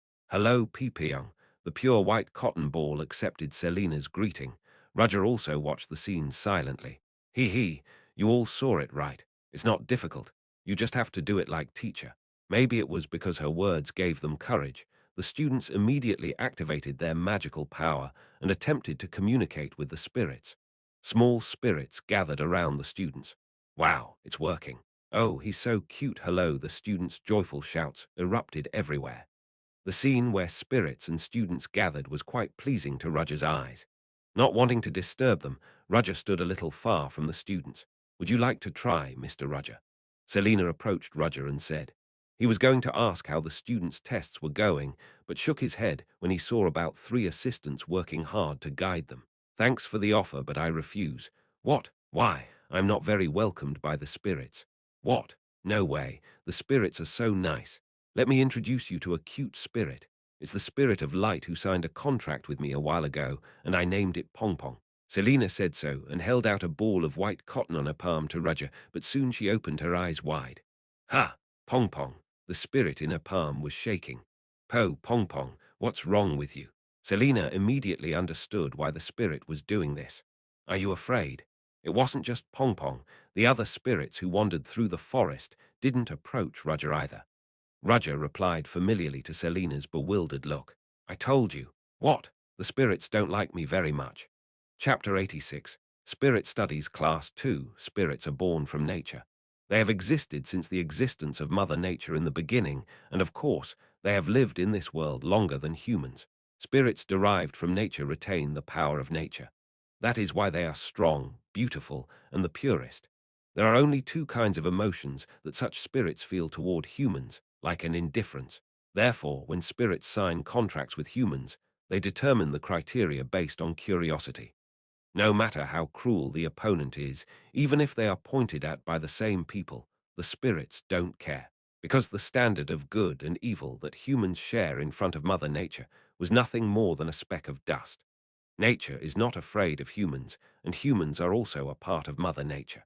They were one of the elements of the world. Spirits derived from nature have no reason to fear humans who are part of nature. However, it was happening in front of her now. Spirits were afraid of one human being. Selina knew that there has never been a case like this. Mr. Roger, what's going on?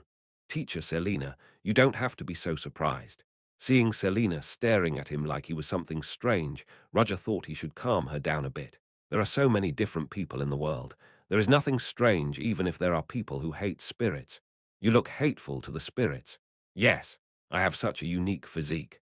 Roger's excuses were, in fact, absurd to even call them excuses, but this was the best excuse Roger could give because she can't tell the truth of his true physique. Really? Of course, Selina was not a complete fool either. There is a degree of naivety, but even she would never have believed such nonsense.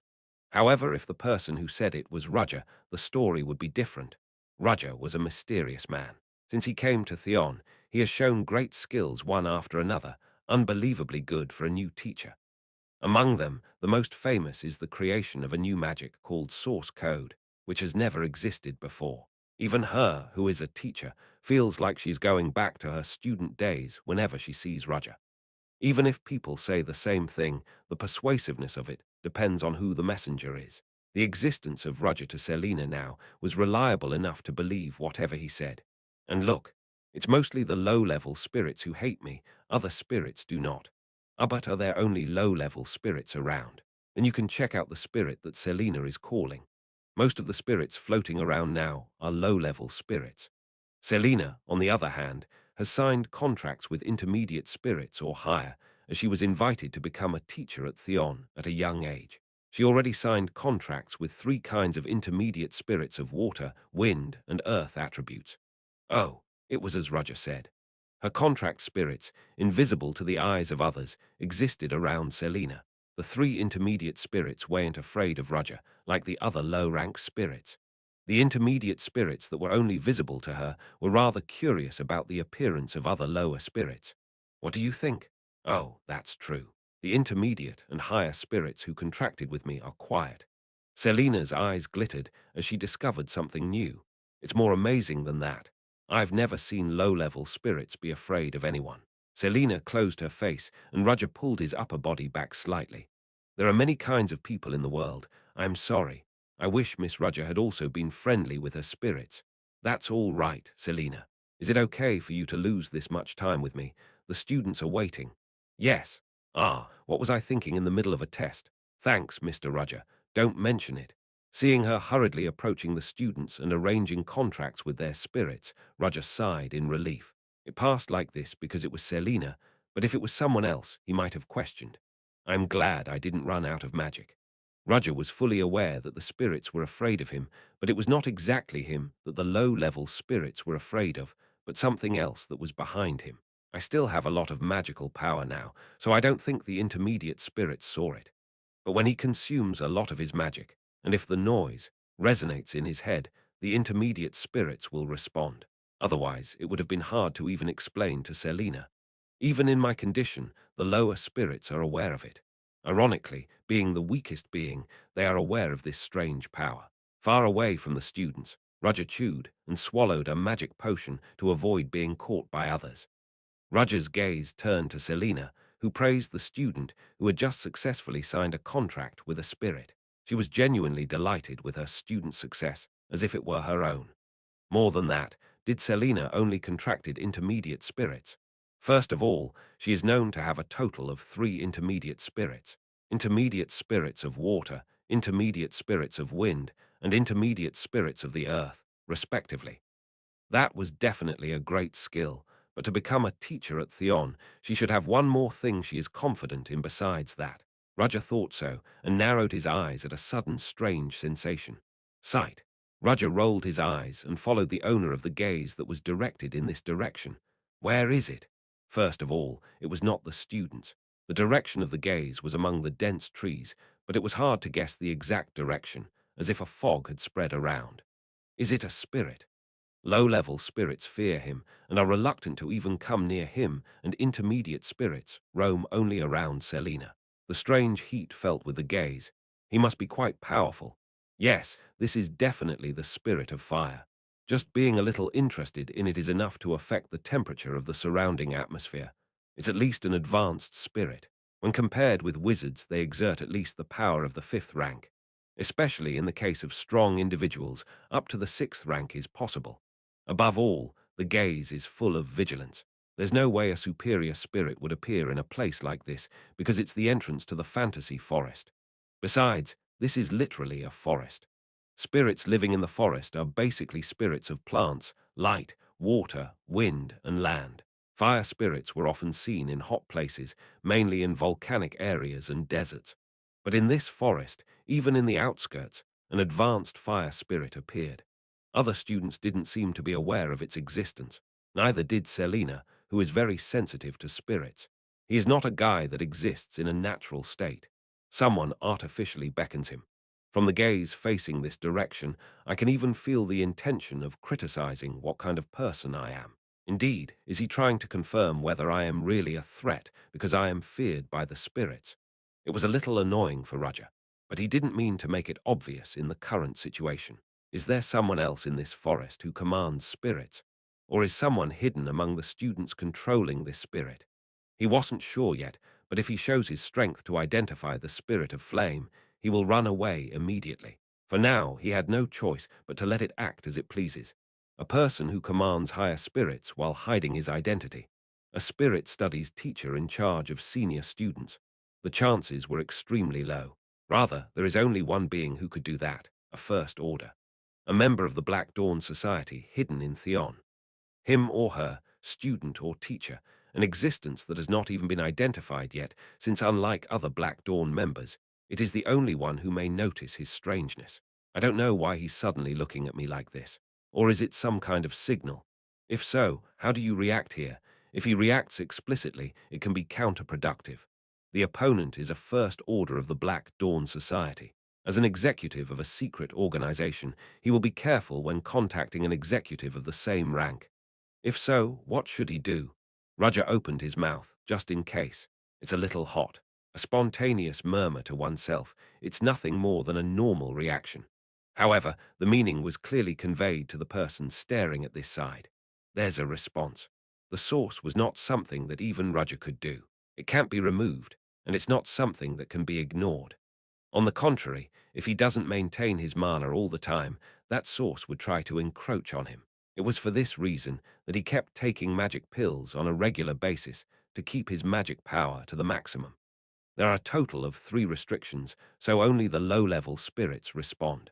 It's just a prediction, but higher-grade spirits will respond if 2 or all 3 are lifted. It wasn't much of a pleasure for Roger either. Even if only one restriction is lifted, Roger would hear the tiresome noises in his head. If two are lifted, he would feel their touch. And for the last restriction, his teacher told him not to lift it, even if he dies, so it's hard to even imagine what will happen. How did this happen? Suddenly, he remembered what his mother said in his previous life. All sorts of beings are watching you. He didn't believe it at the time, but he's been aware of it every day since he came here. So he was annoyed because he kept remembering memories that he doesn't want to recall. At that moment, a small spark ignited in front of Roger's eyes and eventually turned into letters. Roger was not surprised at the sight, since he had already finished preparing his mind, and calmly scanned the letters engraved with fireworks with his eyes. What's so frustrating is that the other side approached me first, 3 days later, after school hours, here again. The First Order, which he had been looking for so much, attempted to contact him first. Chapter 87. Daily Life After the Test. 1. One more chapter in a few hours. For students, exams are often viewed as annoying events. In the midst of extreme tension, they burn their competitive spirit towards each other, and they're exhausted both mentally and physically. However, just as the rain at the end of the drought was sweet, the sense of freedom that came when the 3-day test was completely over was indescribable. Wow, it's finally over. Oh, I've had a hard time for 3 days. The freshmen who just entered Theon were very happy that they finished their first test, and even the senior students felt a sense of freedom after the test was over. Hey, how was your test this time? Don't mention it. I think I'm screwed. I hope my ranking is at least in the middle. What are you talking about? The lower ranks will be close. Of course, the main concern of the students gathering around the school was the test results. How was the test? Who did well? And which teacher's test was the easiest and most comfortable? If they knew which teacher's test is reasonable, next semester will be aimed at completing the said teacher class. Curses are not my cup of tea. I think I'm more suited to discharging magic. Next time, I'll focus on alchemy. Students who have passed the first test will now have a sense of urgency. Do they choose a class with a bang or a honey class? Mr. Merida's test was good this time. It's a theoretical part of drug manufacturing, and it was detailed. Teacher Selina's test was very simple. If you connect with a spirit and sign a contract, you will definitely get a pass. Hey, that's limited to students who met basic requirements for taking the spirit studies class. People with low affinity can't do it. I'll just choose golem studies or something similar. I heard that certain maniacs are so good at golem studies that it's hard to get in the top ranks. Don't mention it. There are so many people who are wearing glasses and just mumbling about the parts. There was a hot topic that came to mind among students while they were discussing this subject. Did you hear the news? I mean, Mr. Roger Chelisai test. Yeah, I heard it was really hard. It's not just that it's hard, but I heard people couldn't solve it properly, even though it was an open book test. Wow, then was there something behind the scenes? No, people said it was hard but rational. Anyway, it felt like that.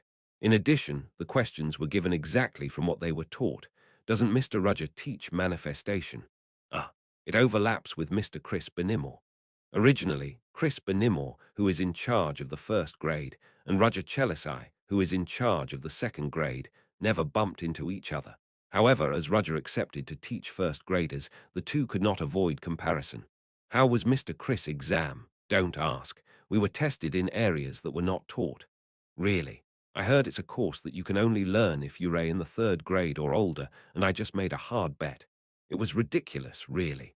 Wow, that's crazy. Don't even mention it. The test papers are full of jargon I've never seen before. You have to be able to use it even if you try to get a partial score. I really regret it. I should have just taken Mr. Rogers' class. Did you take Mr. Rogers' class? Yeah, I was really lucky. Someone complimented me a lot on Akashic Records, so I just chose it half-heartedly, and it was awesome. Hey, will Mr. Roger teach you the source code magic if you're in the top ranks? If you consistently finish in the top 5, you'll learn complete source code magic. I envy you. At least you still have an award that motivates you. We don't even have that. What should we commoners do in this situation? Chris Benimore's class was authoritarian, dismissive, and contemptuous of the common people, so was not very popular with the students. With the exception of a certain few students who benefit from him, Chris' class is of the kind that is both terribly difficult and irritating. For students who took the class because of their high grades, They had no choice but to sigh every day in a class that was completely different from what they imagined. I will definitely take Rudger's class next semester. That's not going to be easy. Why? There are a lot of competitors. They would all stand in line to attend Mr. Rudger's class. He even rarely selects assistant teachers unlike other teachers. Really? I have to take the manifestation class next semester. How do I do it? You have to figure it out. In a large office decorated with ornate ornaments, Chris Benimore checked the questionnaire in his hand and soon twisted his face ferociously. Roger Chelisai. Chris Benimore didn't know how to cool off his anger when he saw the test questions that Roger had given this time. Mr. Chris, you did a great job giving the test questions. Here, take this. Alyssa Willow, the president, suddenly appeared and gave him a test paper, but before he could ask what it was, Elisha smiled at him. Chris, you're in charge of manifestation class, right? That's why I am giving it to you, because I think it'll be helpful for the next exam. You don't have to say thank you. Chris Benimore immediately recognized what the test questions the president handed him were, or, to be exact, whose. Roger Chelisai. It was the questions that the hateful man gave in the first test. Rather than wondering why it was given to him, his eyes were faster to scan the contents. Chris Benimore is also a wizard who explores the truth. It was natural to wonder what questions a teacher other than himself asked. Chris Benimore, who looked through all 20 questions in 10 minutes, was forced to crumple the test paper with strength in his hands. Damn it! He realized why the president handed him the test paper. Do you want me to emulate the exam questions that Roger Chelisai gave? How can he not know the intentions contained in the president's words? This is a test paper that was handed out openly to refer to it. From the fact that it wasn't just a test paper made by an old teacher, but a new teacher who was appointed at the same time as him, it was obviously the president's insidious intention to blatantly check their side, which favors aristocratic students. Damn it, why do I, the eldest son of the Benimores, have to suffer like this? Chris gnashed his teeth, unable to contain his anger. He grew up as an aristocrat, learned magic, and was an elite of the empire. He even became a teacher at Theon Academy, a top educational institution that fosters wizards responsible for the continent's future. There was a family behind him, but he would not have been able to come this far if his skills were not good enough. Chris was proud of his accomplishments. He was convinced that he would be one of the pillars of the era, but the blatant comparison with someone else was an unbearable act for him, whose pride was soaring in the sky. No, he was okay with the comparison, but he was upset that the results were not what he wanted. You're comparing a fallen aristocrat to me. The president's tone even seems to say that he was clearly below Roger. If she wasn't a higher-ranking wizard than himself, Chris would have been spoken back. But most of all, it was Roger's test that made Chris Benimore angry. He didn't want to admit it, but the problems Roger created were of a very high level. Is this a problem created by a fallen aristocrat? He was really angry for another reason. As soon as he saw the problem of Roger Chelisai, who had ignored and looked down on it, he admitted it to himself without realizing it. The fact that he recognized the person who was supposed to be under his feet, not anyone else, left a big scar on Chris' pride. Roger Chelisai. Chris Benimore chewed out his name. He didn't like him from the first time he met him, and after the bet they made under the pretext of the students' duel, he hated Roger more than anyone else in the world. He'll make sure Ya'll pay for this humiliation. Chris was thinking of the Magic Festival day when he was going to defeat Roger in front of everyone. To do so, he had to find his weakness, so Chris Benimore communicated with his family through a magic crystal ball. It's me. Renair walked down the street with her lunch box. Originally, he had to eat with Erendia after the test, but Erendia, who ruined the test, became depressed and left her alone. I hope you get well soon. She was worried about Erendia, and since her exam was over, she thought that she could relax a little, but she met the aristocratic gang, whom she did not want to meet. So there I are. Moreover, the other party immediately recognized her and smiled. There were 2 men and 2 women, and she didn't especially want to meet the rogue-looking man with drab blonde hair. Santoni Oatmouth is the descendant of a count, and he has been vindictive since he confessed to her a while ago and was rejected. Who is this? A commoner who lives with a very proud and noble taste, right? Oh, what? You're not going to accept my greeting. I am disappointed. Instead of answering, Line tried to avoid the gang, but Santoni blocked her way. Please get out of my way. What? I can't hear you well. Are you still holding a grudge for having confessed back then?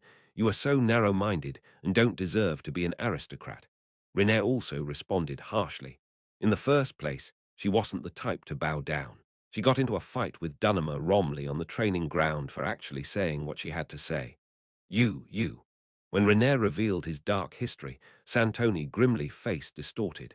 He glanced around. In the first place, this neighborhood is near an artificial park where few people come and go.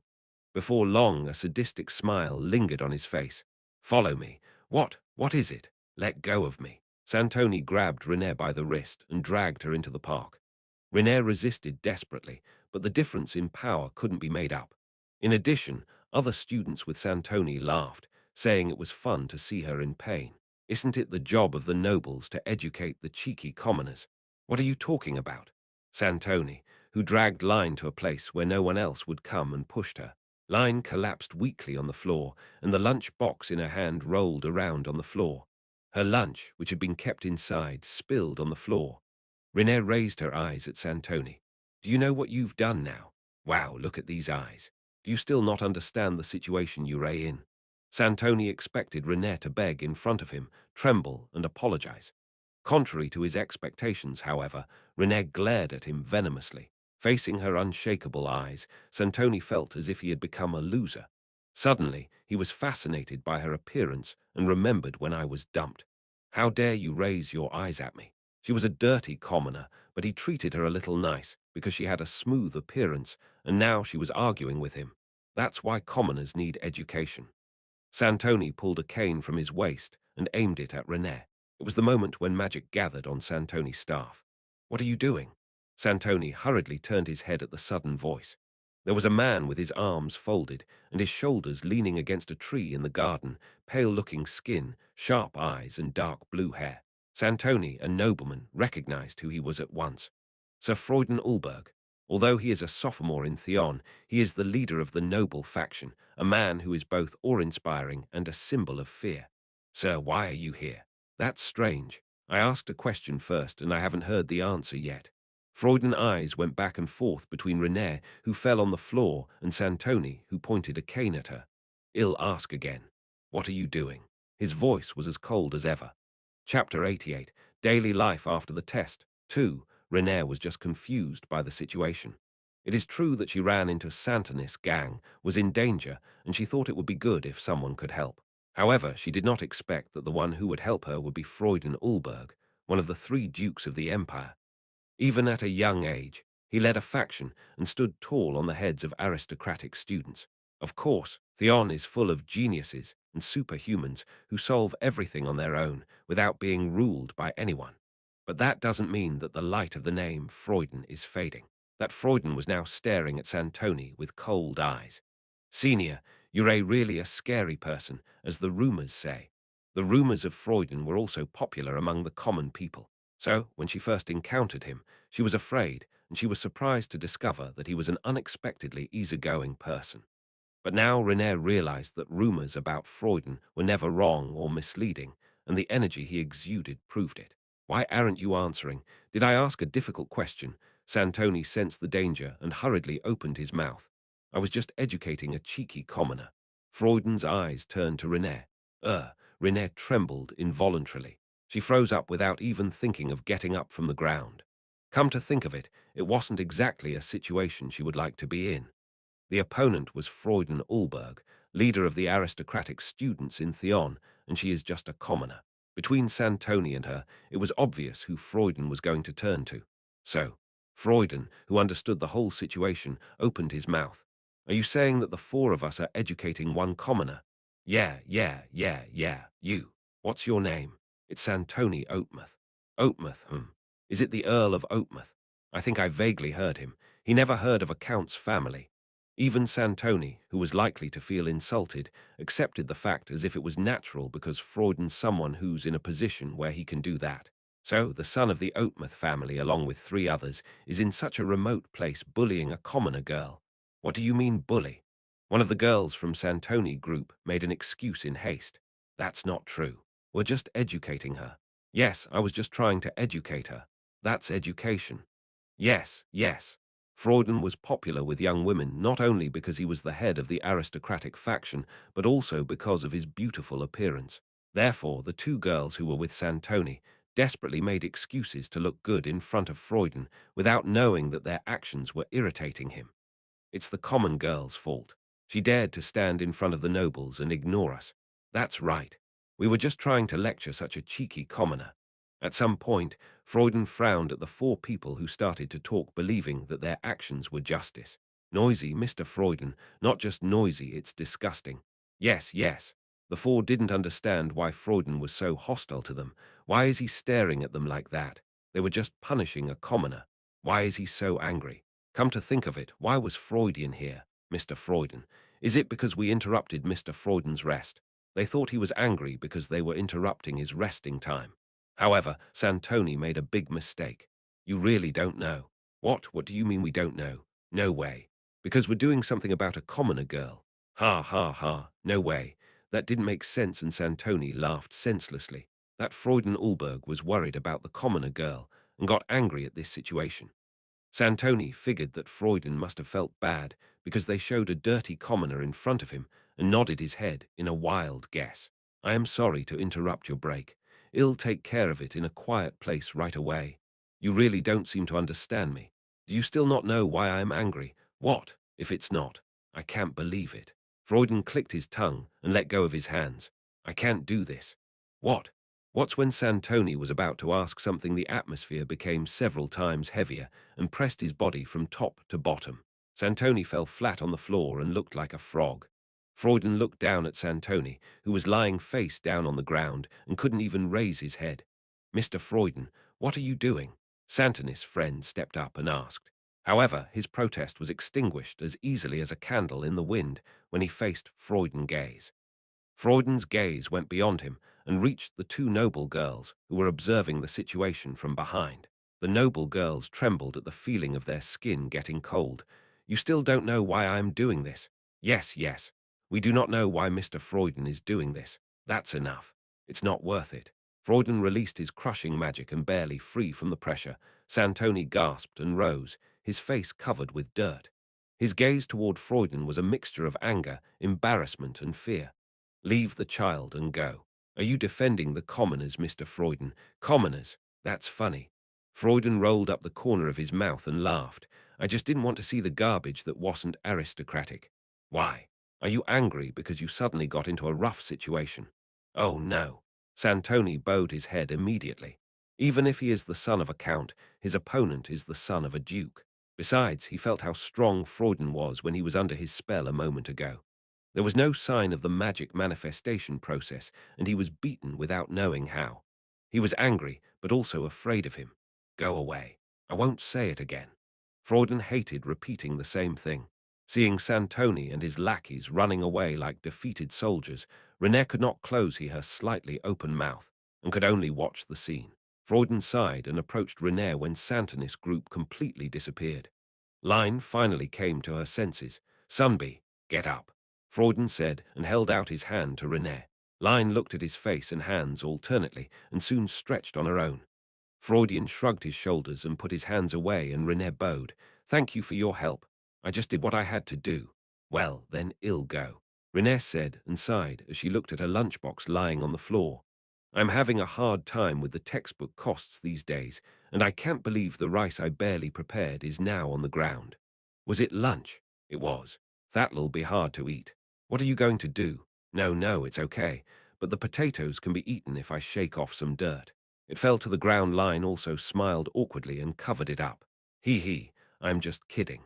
I should just skip lunch. That's great. It's perfect if you think about dieting. There seems to be nowhere else to lose. Thank you for the compliment. René smiled bitterly. She was very grateful that Freuden adjusted his mood. After a brief look at René, Freuden turned around and said, Follow me. What? I was going to have lunch just now. Or if it's lunch, are you eating here, Mr. Freuden? I like to eat in a quiet place. Oh, in that garden. Yes, and I basically pack my own meals. What? René, at a loss, thought it was already spilled water and followed in Freuden footsteps. The place she followed him to was the small garden she had visited before. Come to think of it, it was close to the garden where Santoni forced her. Maybe that's why Freuden heard the fuss and came to check. Here it is. Freuden grabbed a small bundle on one side of the vacant lot. Inside of it was a luxurious lunch box, but the inner contents were more impressive than the exterior. It was full of luxurious dishes that she couldn't imagine, and it was decorated nicely. So just looking at it made her mouth water. Is this your lunch? Yeah, let's share it if you don't mind. What? I don't think I can finish it all by myself. I got excited and made too much. What? Renee had no choice but to be surprised when she heard that Freuden made his own lunch. No way. Did you make all of these? Yeah, family cooks are not reliable. I've read books since I was 7 years old, and I've always cooked and eaten my meals. Since you were 7 years old, Wren's head felt dizzy. What did she do at that age? Renee tried to recall the past, but nothing came to mind because she was an orphan with no parents and no home in the first place. When she came to her senses, she had been growing up in a church, and when she grew up, she got noticed by a strange wizard, learned a variety of magic, and thanks to the preferential treatment system, she was admitted to Theon. Try it. Can I really do that? Hurry. Oh, yes. It was hard to bear the hunger to say no, so Renee nodded because it seemed like it was not polite to refuse Freuden. And as soon as she picked up a piece of meat with a prepared fork, Renee opened her eyes wide at the feast of flavors exploding in her mouth. Oh my God, it's so good. She has a low appetite, so she eats almost anything, but it wasn't to the point where she couldn't tell the difference between the elaborate dishes. Renee came to realize how great Freuden was. He has a nice family, and he looks great. He's an aristocrat who even knows how to do housework. He's like the main character of a romance novel that's very popular among young people these days. Renee wondered why such a person took such good care of her. Perhaps. Renee, who had expectations, shook her head. I'm sure he just thinks that I am a good person. Let's just eat. Eating something delicious washed away all the bad things that happened a while ago. Freuden stared silently at Renee while she was eating. Night fell. Street lamps, which were turned on by magic, brightly lit the road, and lights that had not yet been turned off from several buildings leaked out through the windows. I walked in darkness where even such a light could not reach, to the entrance of the fantasy forest because we promised to meet here. You haven't come yet. At that time, Selena came to this place so that the students could make a contract with the spirits, but no presence was felt around him now. Occasionally, spirits shining faintly in the dark appeared, but when they saw him, they were surprised and ran away. Today he will encounter a first order for the first time, and he wondered what kind of person he was and if his identity would be seen through. You came early. A voice came from the darkness. At the same time, flames fluttered in the air, and soon it turned into a ball of fire the size of a human fist. I stared at the flame with a subdued gaze. TL note. I don't know how I do it, but I always end up with a cliffhanger. Sorry for the cliff. He'll try to release some chapter tomorrow. Chapter 89, First Order Esmeralda, 1, one more chapter later. I'm looking forward to meeting the First Order. Roger, who confirmed that the opponent appeared only as a flame without showing up, had no choice but to bite his tongue inwardly. You don't reveal yourself, but we meet like this. In fact, it was not a situation that he didn't expect. A First Order will have to carefully hide its identity and not be exposed. Considering the way he was signaled to meet, he vaguely expected something like this. You're late. Whatever the case, the owner of the flame in front of him is a First Order. Even if he doesn't know its true identity, he shouldn't show his disappointment. At this moment when they face each other and talk, if he let his guard down even a little bit, the other party might be suspicious of his identity. There's no such thing as regret. Roger immediately washed away his miscellaneous thoughts. Even if they don't meet in person, there are plenty of ways to get to know the other person. A word that they say without any intention can be a great clue. I didn't know you would be here so early. The answer came back in a slightly hoarse voice. Although the flames were fluttering and the voice reverberated, it was easy to tell that the subject was a woman. He didn't think that voice was used to deceive him. His opponent must be aware that he is Roger Chelisai, the First Order, and she wouldn't use such a troublesome way. So what did you call me for? Roger said, trying to figure out the opponent's intention.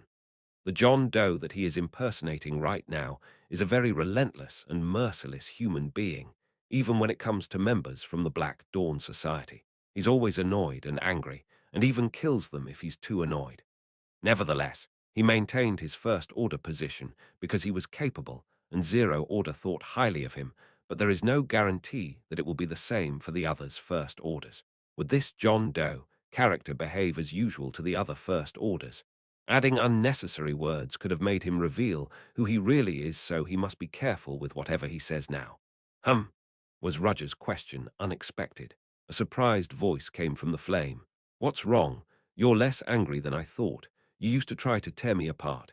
It's just a matter of time and place.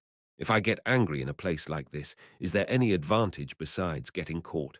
Oh, that's definitely true too. You're a teacher of Theon now. I'm very busy right now. I don't know why you called me, but I'll go back if you have nothing more to say.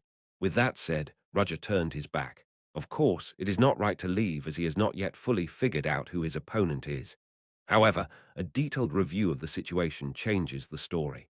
In the first place, it was the flame in front of him, the other First Order, that asked for this meeting. Since the other party wants something from him, he can leave without worries because the other party will try to stop him. Wait. Indeed, as he expected, the flame stopped him. Roger stopped walking, but he didn't look back. Hell, listen for now, but it means he's not fully committed and the opponent didn't know that. Okay, sorry, I am late. I made an appointment first, but I offended you because I was just joking around. Just get to the point. Phew. You're still hard and cold. Anyway, I called you like this because I need help. Only then did Roger look back. Help you? I wouldn't normally do it, but this is Theon and I can't do things my way. Do things your way. If you say that with your own mouth, it means that what you've been doing before was pretty glamorous. You seem pretty impatient. My second order disappeared recently. It's because of the almighty stone. Yes, that's it. They tried to take matters into their own hands, but they completely screwed it up. Just thinking about what happened at that time made the flames stronger. The heat reached Roger, but he kept a casual look on his face, and the flame, which grew bigger, returned to its original size. But they're all dead. Right. Who knew the president would kill them all? It's even. It was a trap. What? You know everything. How can he not know that? If he had not left right away, he would have been swept away by the president's magic. Of course he can't be honest about it, so he'll just answer in a sloppy way. There's no way I won't know. As expected of John Doe. Come to think of it, that was your role. Disguise yourself and hide in the enemy's camp to win the admiration of others and steal information. Your skills didn't die. That's enough nonsense. At Roger's reaction, the flame, which was expanding playfully, became slightly withered. Surprisingly, she is a chatterbox. Anyway, I lost a subordinate that I thought was useful, so my plan was disrupted. It's a plan that's left to be carried out right away. Because you treated such a person as a subordinate, you ended up like that, Roger said, giving his opponent a hard time. The flame remained silent because there was nothing to refute. Well, I am in a different field than you. You just do things quietly on your own, but I can't do it. What is that silence? That's why you're not popular even among our First Orders, because I don't get along with anyone. I just didn't feel the need. Ha, so funny. You're so handsome and you've always been loyal to Zero Order. You're the only one who's good, right? Getting a lot of love from Zero. Noisy. So what do you want help with? Will you help me? Let's hear it first. At Roger's words, the opponent seemed dissatisfied and the flames were shaking. However, from their conversation, Roger was convinced that he was in control. The Second Order, who died during the Almighty Stone incident, was her subordinate, and because her immediate subordinate disappeared, it caused a major setback in her future plans. However, it would be impossible to use another Second Order and a Third Order. It's not good enough. One thing Roger knew for sure while playing Sedna was that the Black Dawn Society consists of 7 First Orders, along with the Second and Third Orders under them, which naturally divides the faction inside. Perhaps the Second Order, who died trying to steal the Almighty Stone this time, is most likely her subordinate. Did he say his name was Demise? Even if he was a master of his own will, he must have been a competent subordinate. With such a man dead, the plan she had made must be completely blank. However, calling another Second Order will inevitably lead to hesitation because their faction is different. If she uses the Second Order of the opposing faction, she will show another First Order her weakness. I see. That's why you asked me for help. Unlike other First Orders, Roger Chelisai acted alone, and he wasn't part of any faction. Those without factions were neutral. You know, my specialty is setting fire, but no matter how much I set fire in Theon, the wizards quickly extinguish the fire. It's an environment where I can't use my talents well. Yes, in Theon, both teachers and students can use magic. Since the place is full of elites, any fire can be easily extinguished. Above all, there is no way that there is no way that there is no preparation for a fire in Theon, where all kinds of things happen with the use of magic. In particular, it should have been considered impossible to set a fire in Theon, since strict preparations were made. Nevertheless, she did not give up. She's capable enough to set a fire, I guess. She could not have become an executive of the Black Dawn Society for no reason. My role is focused on destruction, but the defense here is solid. That doesn't mean I can't do anything. If you make the preparations, I can burn more brightly than anyone else. Are you asking me to prepare for that? I'd appreciate it if you did. If you help me, I will also give you the corresponding help. It's kind of a deal and a promise. Whose deal is it with? Of course, it's John does deal with Esmeralda. Roger found out the name of the person who made the fire in front of him. I don't know if it's a code name like John Doe or a real name. In the case of John Doe, he completely concealed his identity and called himself by a code name. But Esmeralda likely didn't just like Victor Dreadful. John Doe was an unusual case, and I didn't think the rest would. Hey, do you have to check like this to make your stomach feel better? It's better to make a deal clear, Roger said calmly so as not to be caught rejoicing. I told you honestly, and now it's your turn to answer. Do you accept my offer? I refuse. What? There's nothing I can do for you in my situation. Wait, are you really going to do this after listening to everything? The flames burned more strongly, as if they were expressing anger, but Roger stared at the flames with a blank face and no sign of fear. Are you asking because you don't know my position? I am a teacher of Theon. Even if it's nominal, it's not an easy place to move. If you're a good enough, you can do it.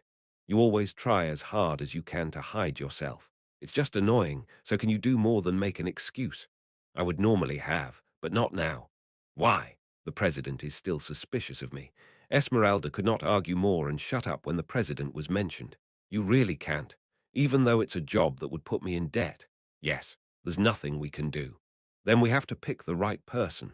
When she clearly drew her line, Esmeralda took a step back, fearing that hanging on to me would hurt her self-esteem. But keep this in mind.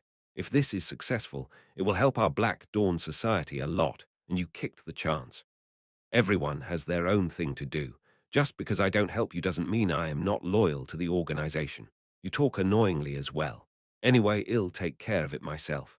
I was grateful that she would give up on her own.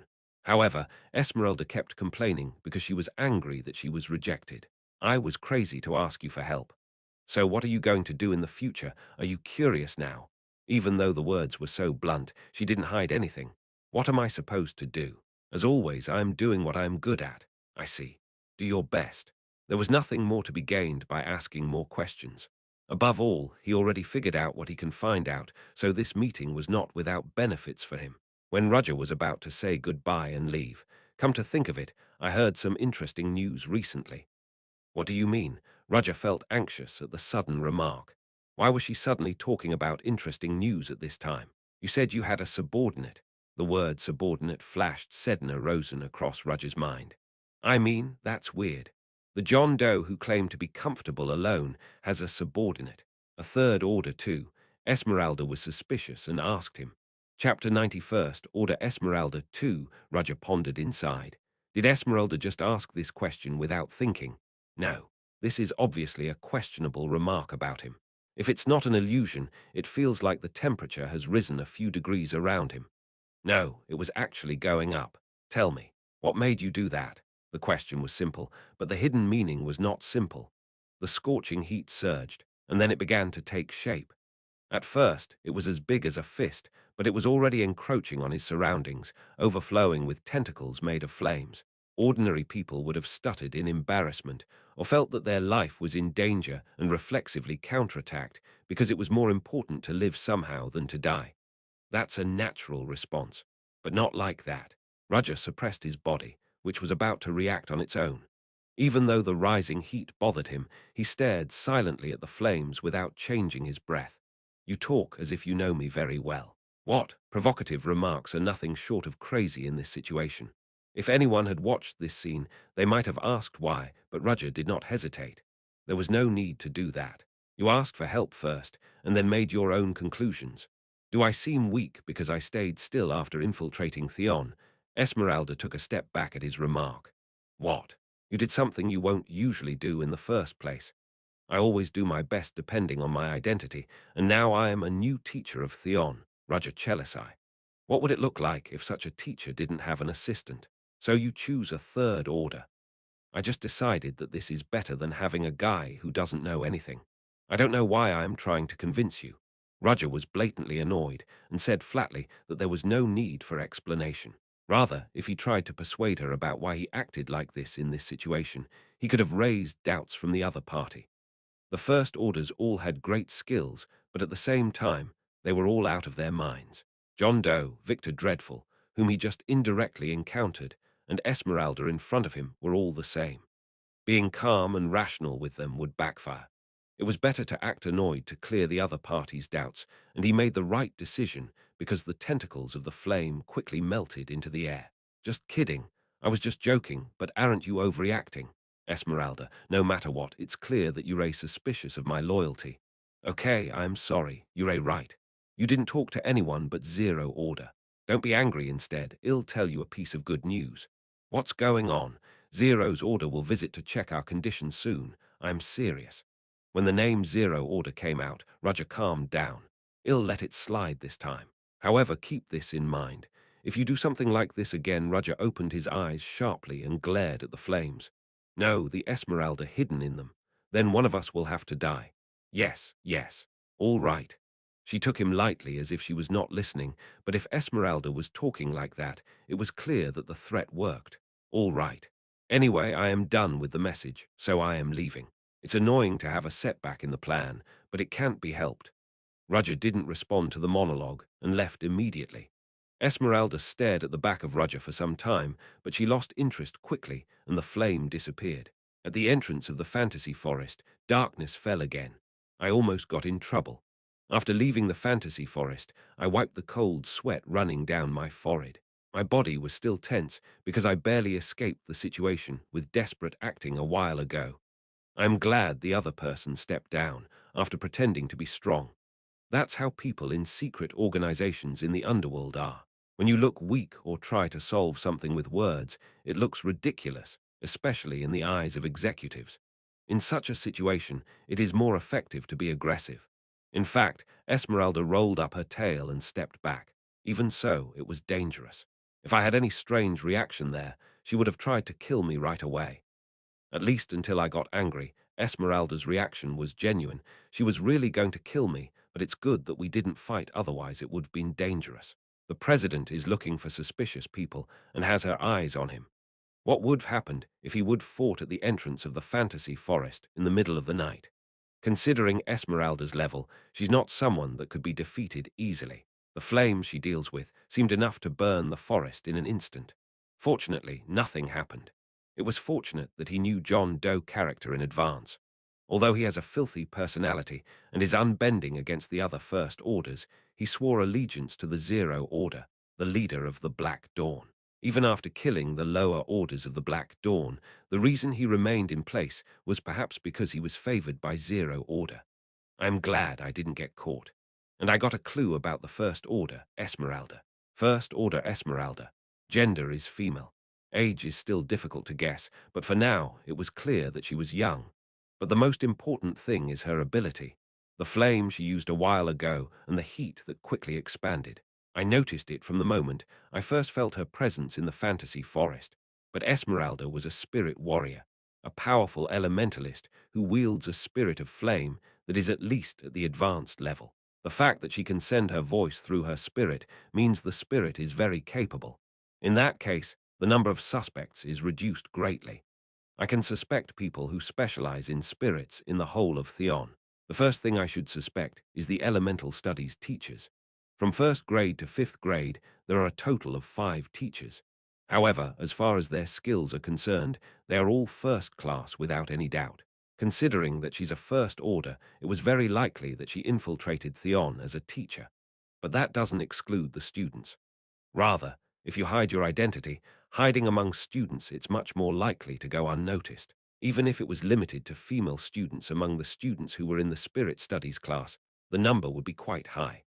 However, if I look around for fire spirits, the range will narrow enough to count them on my hand. She contacted me when I came to see the test in the fantasy forest. That means that someone who can move freely at that time or someone who was on the scene must likely be the first order. The scope has been narrowed further. In the case of teachers, he can focus on those who did not give tests or did not go to work. However, he can't go to them one by one and ask them where and what they did that day. But it's not like there's no way out. The first test is over. Although there are 4 tests in a semester, the first test is of course meaningful. Theon gives small gifts to those who took the test for the first time, saying that they worked hard. Students are given a total of 3 days off, and the same is true of teachers. A welcoming party for new teachers, which should have been held at the entrance ceremony, will be held after the first test. Only after giving the first test and evaluating the students could one say that he took the first step as a teacher. The welcoming party held at the beginning of each year will be attended by all teachers of Theon, and outsiders who donate a huge amount of money to Theon will also come. It's kind of a banquet that's held in a large city near Theon, and since there's only one city near Theon, a banquet in Leathervelk. He was going to attend and find the First Order, and what Esmeralda said at the end. Zero Order, founder of the Black Dawn Society, will visit soon. Will Roger be able to fool him? Woo.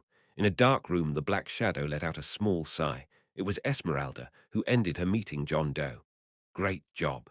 A small spark came to her side when she said so. It was small enough and looked cute, but with the power it contained and the true identity of the embers, no one would call it cute. The embers flickered a little and then disappeared as if they were extinguished.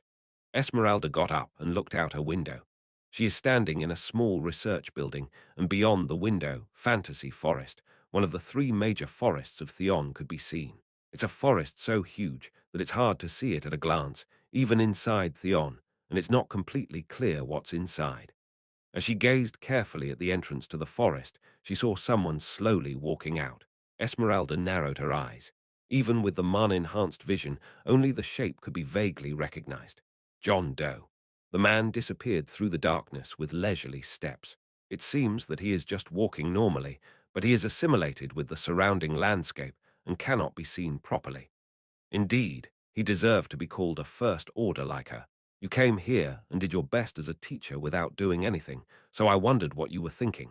She was anxious that he might have betrayed the organization, but she soon shook her head and shook off the idea. John Doe has the highest loyalty to the organization. Still, the reason she deliberately tested him is because he has drawn attention and his recent behavior has been excessive. I thought you'd be very quiet because you said you'd sneak in as a teacher, but it was unexpected. Esmeralda doesn't know exactly how John Doe handles things. She knew he specialized in disguise and infiltration, but everything else is a secret. However, considering that he has not failed in his duties so far, his skills must have been verified. He tested him to find out his skills, because the existence of John Doe is different compared to the other First Orders. Those eyes. Even with my flame right in front of his nose, he didn't feel scared at all. John Doe shot back rather strongly, even in a situation where he might have been burned to death by the fire spirit she was controlling. He didn't have any fear at all. It wasn't a bluff, because he had enough power to respond to her attack. His attitude in the fantasy forest, as well as his new form of magic that Roger Chelisai showed, were new to her. John Doe is a wizard of considerable ability. Maybe he's stronger than I vaguely guessed. He said he was wary of the president, but she didn't know if that was true or he just wanted his acting to be perfect. She thought it was the latter. Indeed, she could see why Zero's order supported this man. He is loyal without forming factions and has outstanding skills. It is understandable that John Doe infiltration played a major role. Tusk. I tested him, but I couldn't find anything.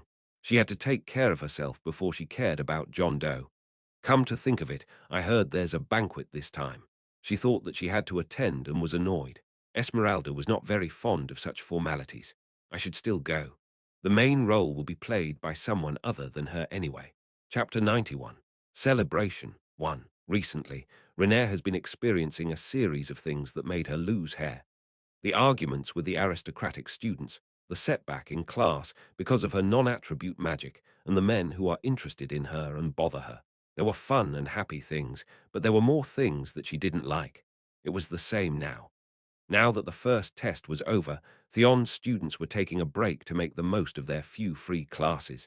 Some were already studying because their pride was hurt when they failed the test, but it was none of Wren's business. She seemed to have done well on this test, no matter how much she thought about it. I was going to take a break. The older students also agreed that it would be difficult to rest after this, so if she was going to rest, she should rest now. Renee agreed with them and tried to take a break. Why am I here? She lifted her slightly bowed head and looked at the man sitting comfortably opposite her. What's wrong? Freuden Ulberg asked if he felt her gaze. Looking at him again, he is a very handsome young man.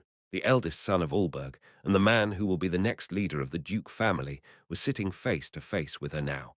They were also eating alone in a small vacant lot where people do not visit. How did this happen? Renee was dizzy from the splendid taste of the food in her mouth and the gap between them. Obviously, they've met and eaten like this before, but she thought it was just Freudian pity because her lunch fell on the floor. I thought this would never happen again after that. We just ran into each other on the street. At that time, she was looking for a place to eat while holding a lunch box, thinking that she should be especially careful. However, she didn't really want to go to the student restaurant. She didn't have any friends to eat with, and going to a place where many people gather would attract too much attention. How could she eat peacefully when people are staring at her? In such a situation, the food she ate made her stomach feel stuffy. But isn't it too much to eat in the bathroom? She doesn't want the rumor that she doesn't have friends and eats alone in the bathroom to spread. That's why she came outside. Who knew she would run into Freuden here? Maybe he was on his way to eat too, since he was moving alone with a lunch basket. Are you going to eat? What? Oh, yes. Let's eat together. There was no way she could refuse, so Renee eventually ended up eating with Freuden, and that's the situation right now. Looking back, it's a really fancy meal. Looking at the Freuden lunch box, Renee realized how terrible the lunch box she had packed was. As she's pressed for money, all she's going to eat is steamed potatoes and some vegetables. Her reality was that she could not even dream of meat. While she was depressed, meat was piled up on her lunchbox. Oh, senior, eat more. What? Come to think of it, mine has too much meat. Freuden said so and concentrated on the meal again. Renee thought about whether to reject this or not, but she decided to eat it because she thought it would be a waste to throw it away. More than that, it's amazing. While eating the delicious meat, Renee had no choice but to wonder. I think Senior brought more food than before. Who was he trying to give it to? Maybe he made an appointment with someone, but he went with her instead because they met by coincidence. Is it good luck or bad luck? Renee decided not to dwell on it. It's delicious. It's been a while since she had meat. It was so awkward, but the delicious meal was over. Then, ill go now. Freuden stood up saying that he had to take care of the garden. At least for this moment, he didn't seem to want to be disturbed by anyone, so she nodded her head saying she enjoyed the meal and left. I think Senior is a good person. She didn't think deeply about why Freuden was nice to her. She thought Freuden was just a good person, because he didn't seem to have any bad intentions. He did not discriminate against her because she was commoner, and it was Freuden who even saved her when she was in danger. For some, Freuden may seem like a scary villain, but at least Renee didn't think so. She had a feeling that he was a good person. Renee had a special sense of recognizing the hostility or danger of others toward her. It's not magical, it's just a vague feeling, but she quite trusted this feeling of hers. In fact, this sense of hers was right almost every time. The atmosphere of those who approached her, because they were attracted by her appearance, and those who helped her with her pure good intentions, were different. It was the same when I came to Theon. Jealousy, contempt, possessiveness, etc. All sorts of different emotions were directed at her, and Renee avoided them as much as possible. There was darkness behind the students who approached her, and said they were the same commoners, and the aristocrats who approached with a friendly smile, so Renee didn't get along with other people carelessly, because she couldn't. She knew what was behind their smiles, but Freuden was different. That's why Renee joined him and ate together. Otherwise, she would have rejected his suggestion.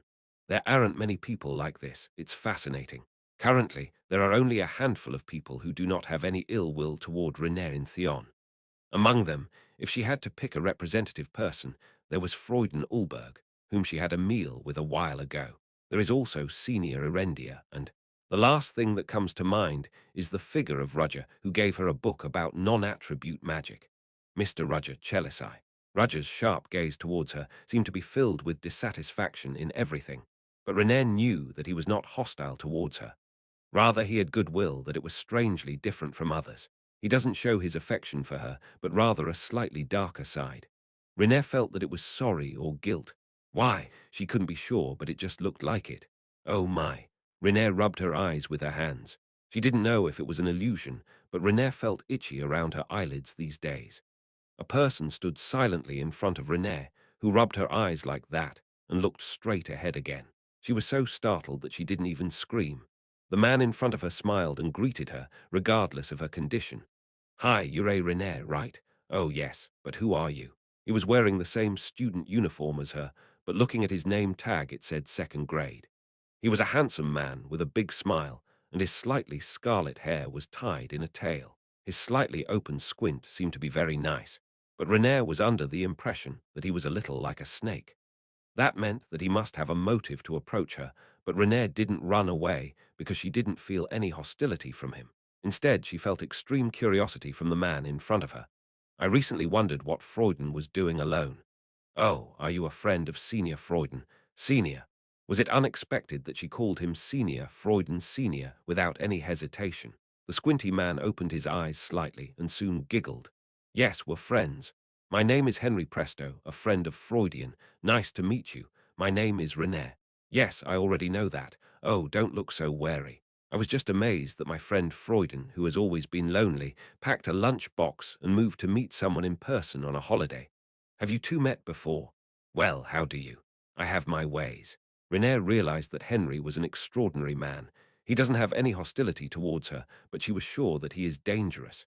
He knows things that other people don't know. Ha ha, you don't have to be so wary. Yes. Even if he said that, Renee stared at him with a disapproving gaze. Henry scratched his cheek with a smile, thinking he had made a mistake from the beginning. Well, am I being suspected? Then I will give you good information as an apology. Good information? Yes, good information. You're having a hard time these days, aren't you? What? Line reacted and regretted it later. She had to pretend she didn't, but he was so right on the point that she revealed it. Ah, it's not. Everyone is the same. Other students need money, so they work a lot of part-time jobs here and there or go to the commission board and get a commission. But to be honest, accepting a request is cumbersome, and you can't tell which is dangerous and which is not.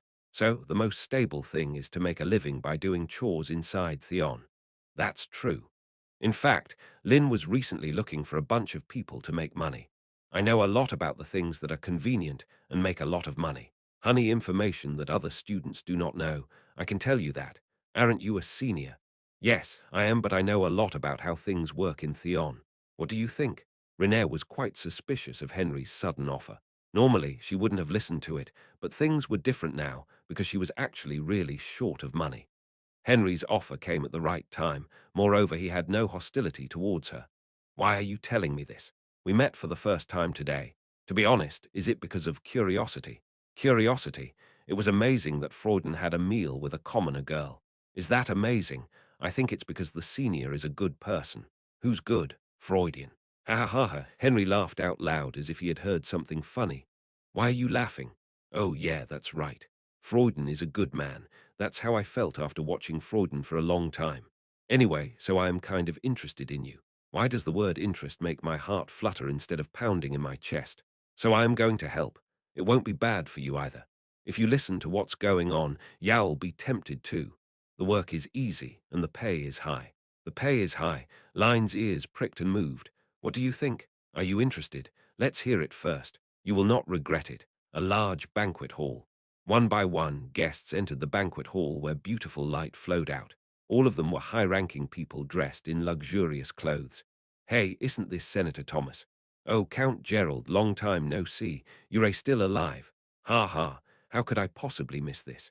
Inside the colorful and clean banquet hall, well-dressed people gathered to chat. Wow. Classical music, a chandelier sparkling in vermilion, along with the polished marble floor to the dining table around, made Renee express her admiration on the inside. It was the first time in her life that she had come to such a place. The reason why she came here was simple. It was all thanks to Henry's recommendation. He said, I just heard of a part-time job where you only need to carry plates at a party. But how in the world was this a party? But this is way beyond common sense. This kind of job is so uncomfortable. Renée swallowed the complaint inwardly. She feels like she's been tricked by Henry. Still, the pay is great. Whatever it is, there's really not much to do, and it's a simple part-time job where you just have to stand still. In fact, there were several other students of Theon besides her. What kind of party is being held here? It may not be once or twice that the upper class of society is having parties, but Line guessed that this party was not a usual one.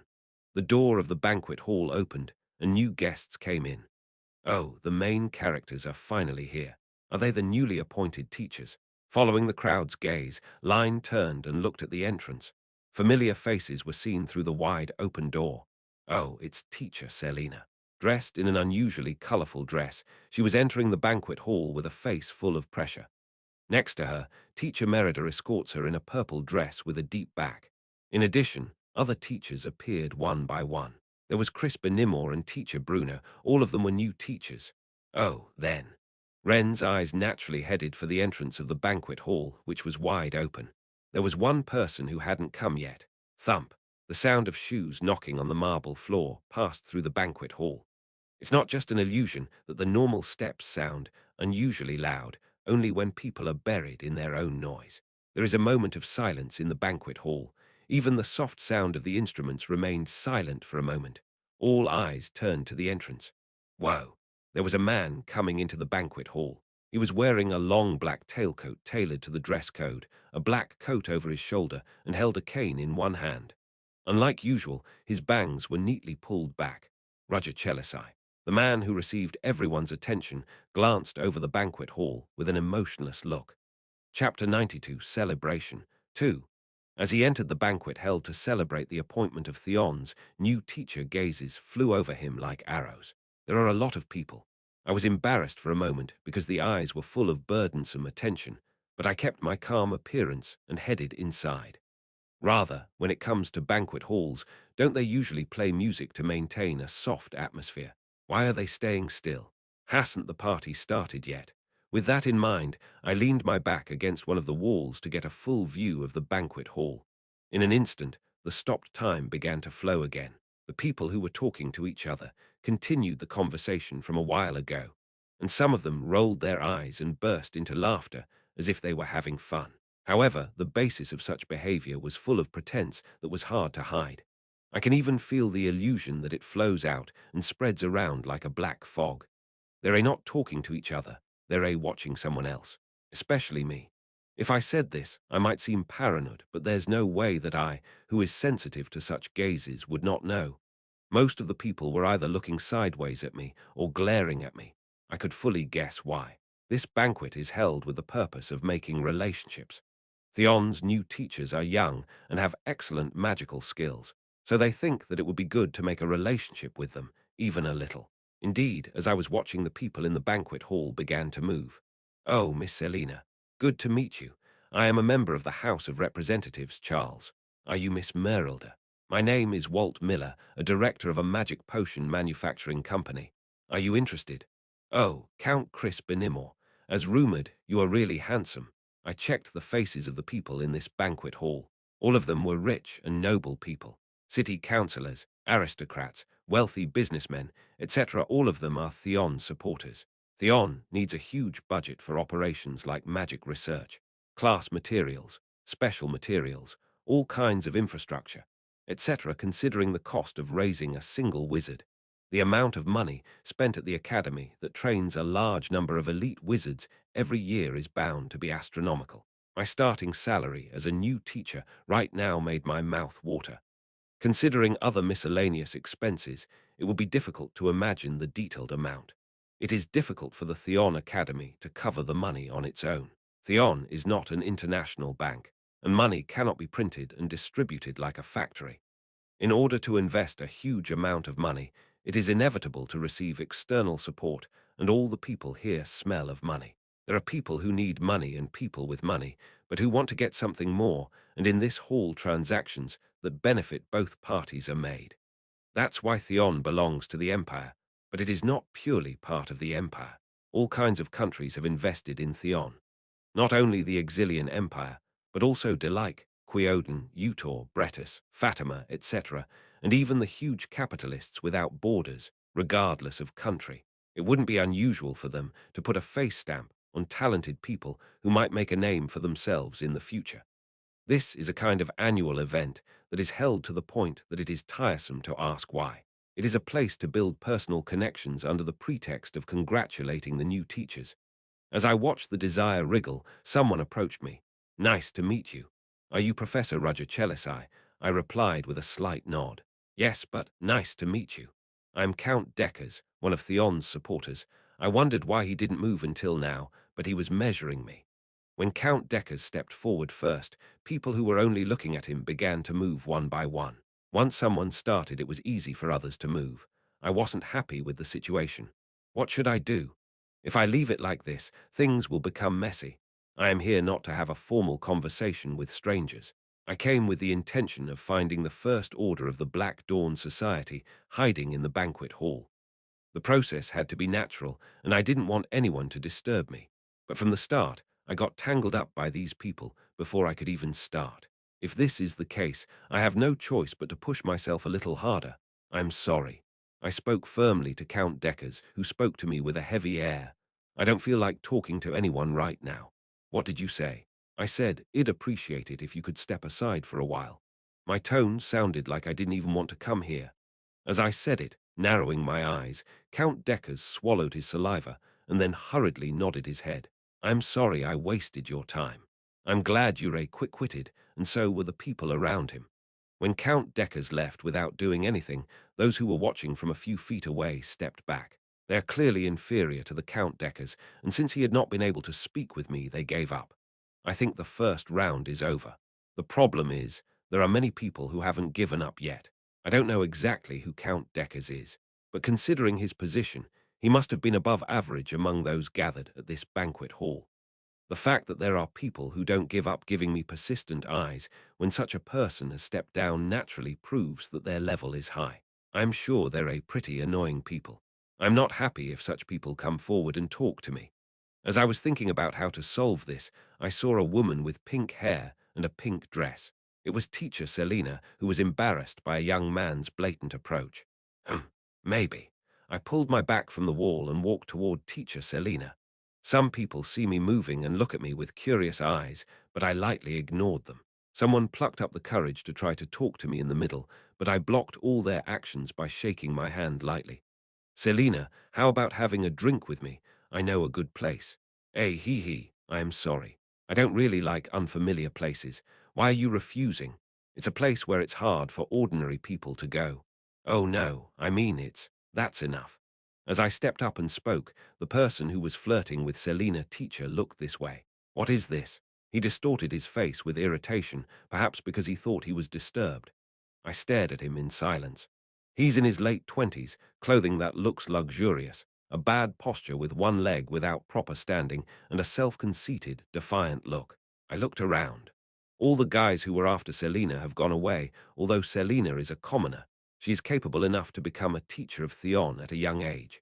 In addition, with her striking beauty and a good personality, she must have been quite fascinating for people seeking personal connections.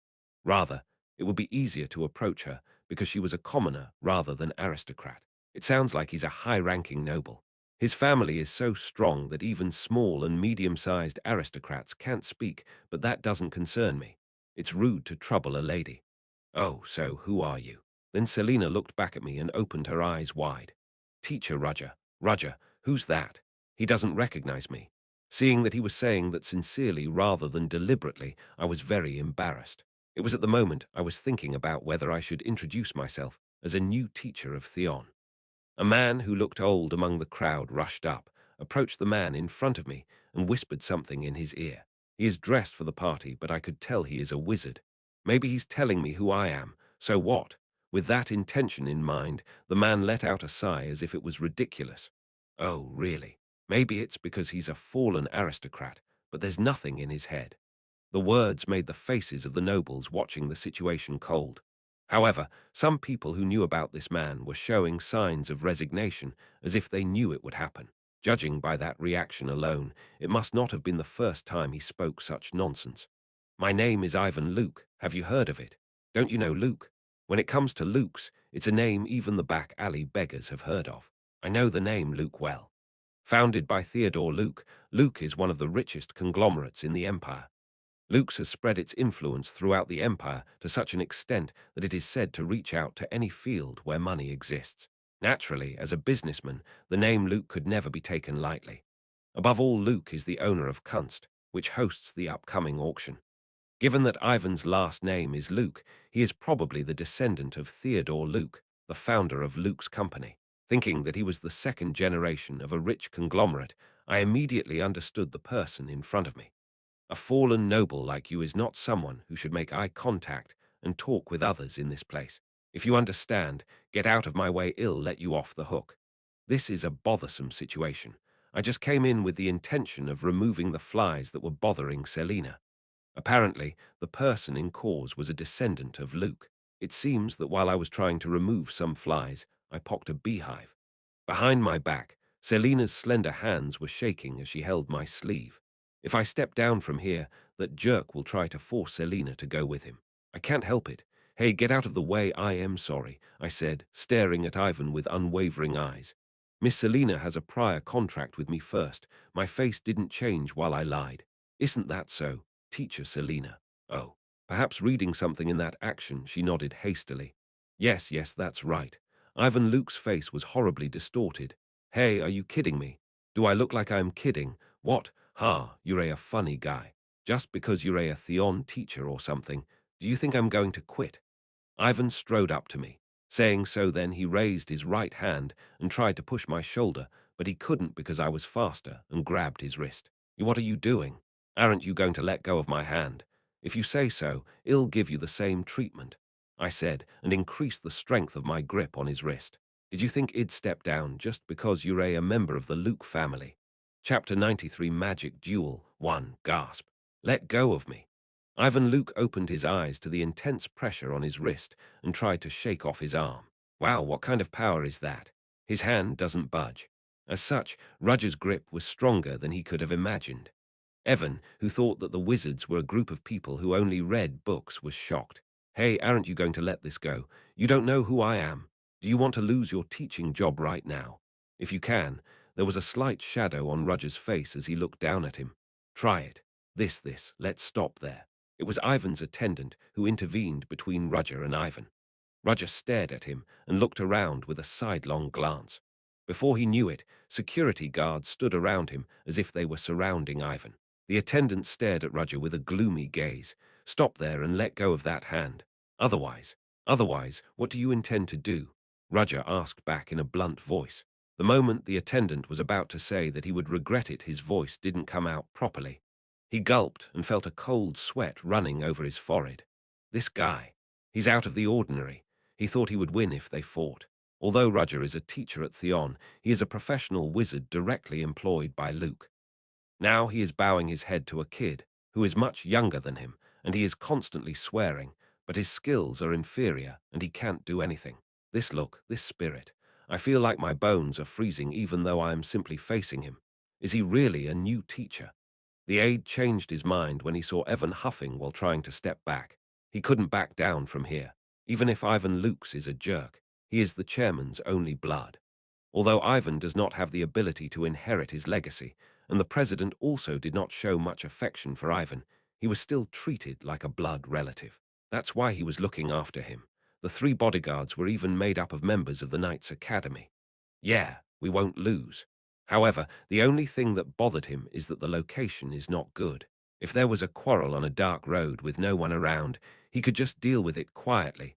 But this, a banquet hall full of people.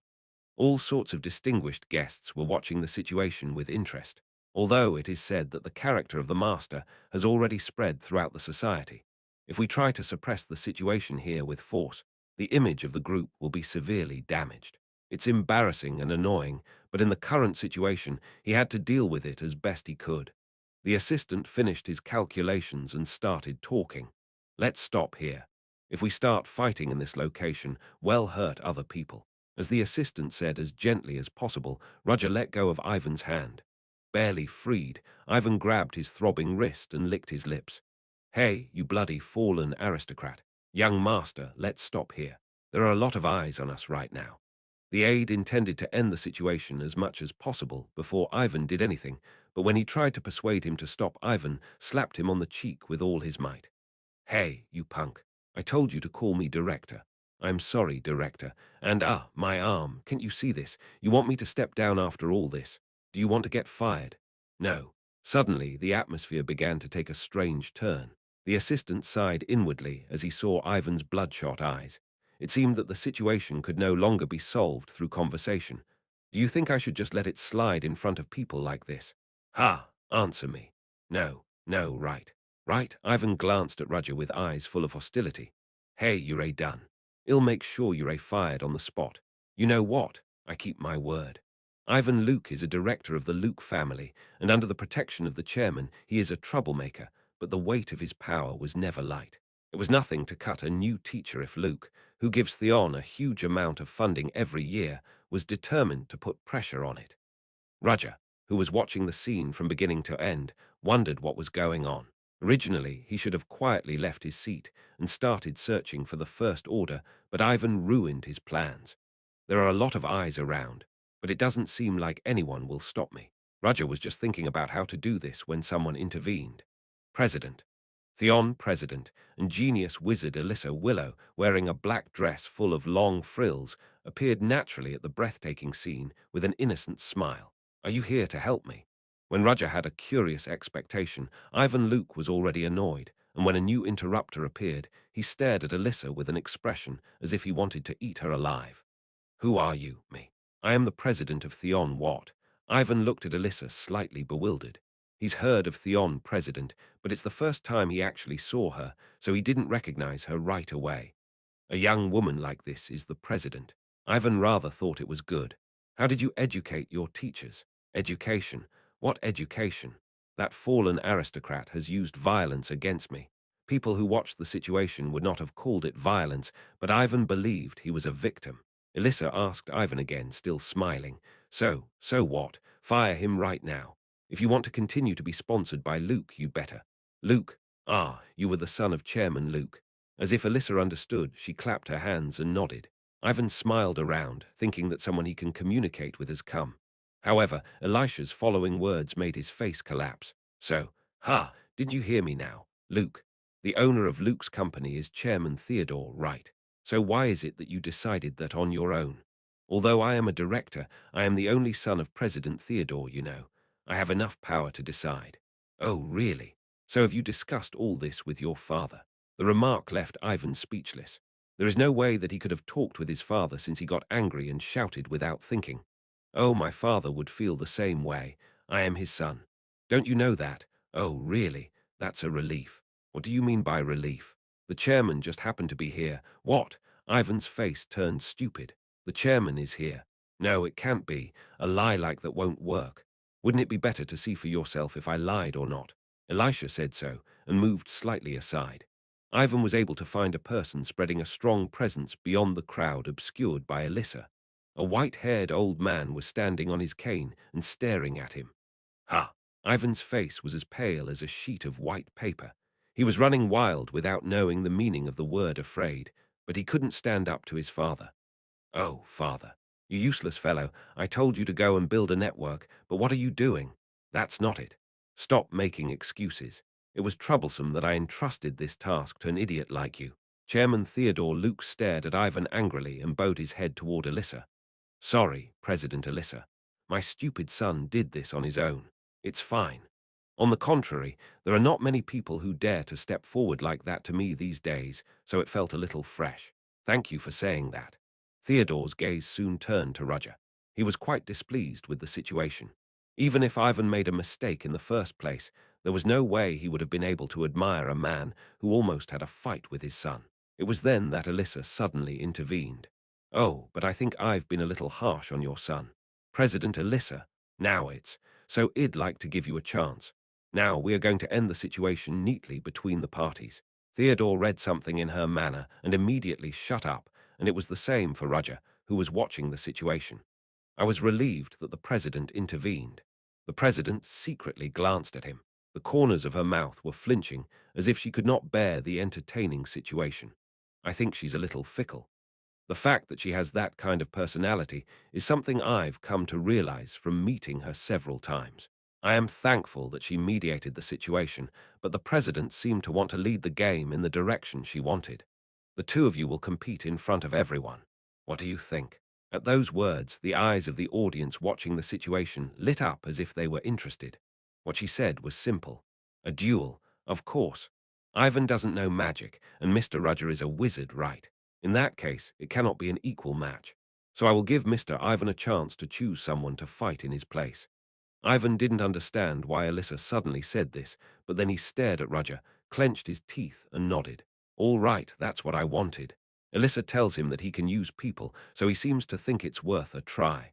While he was thinking, Alyssa looked back at Roger as if asking, "What do you think? Can you do it?"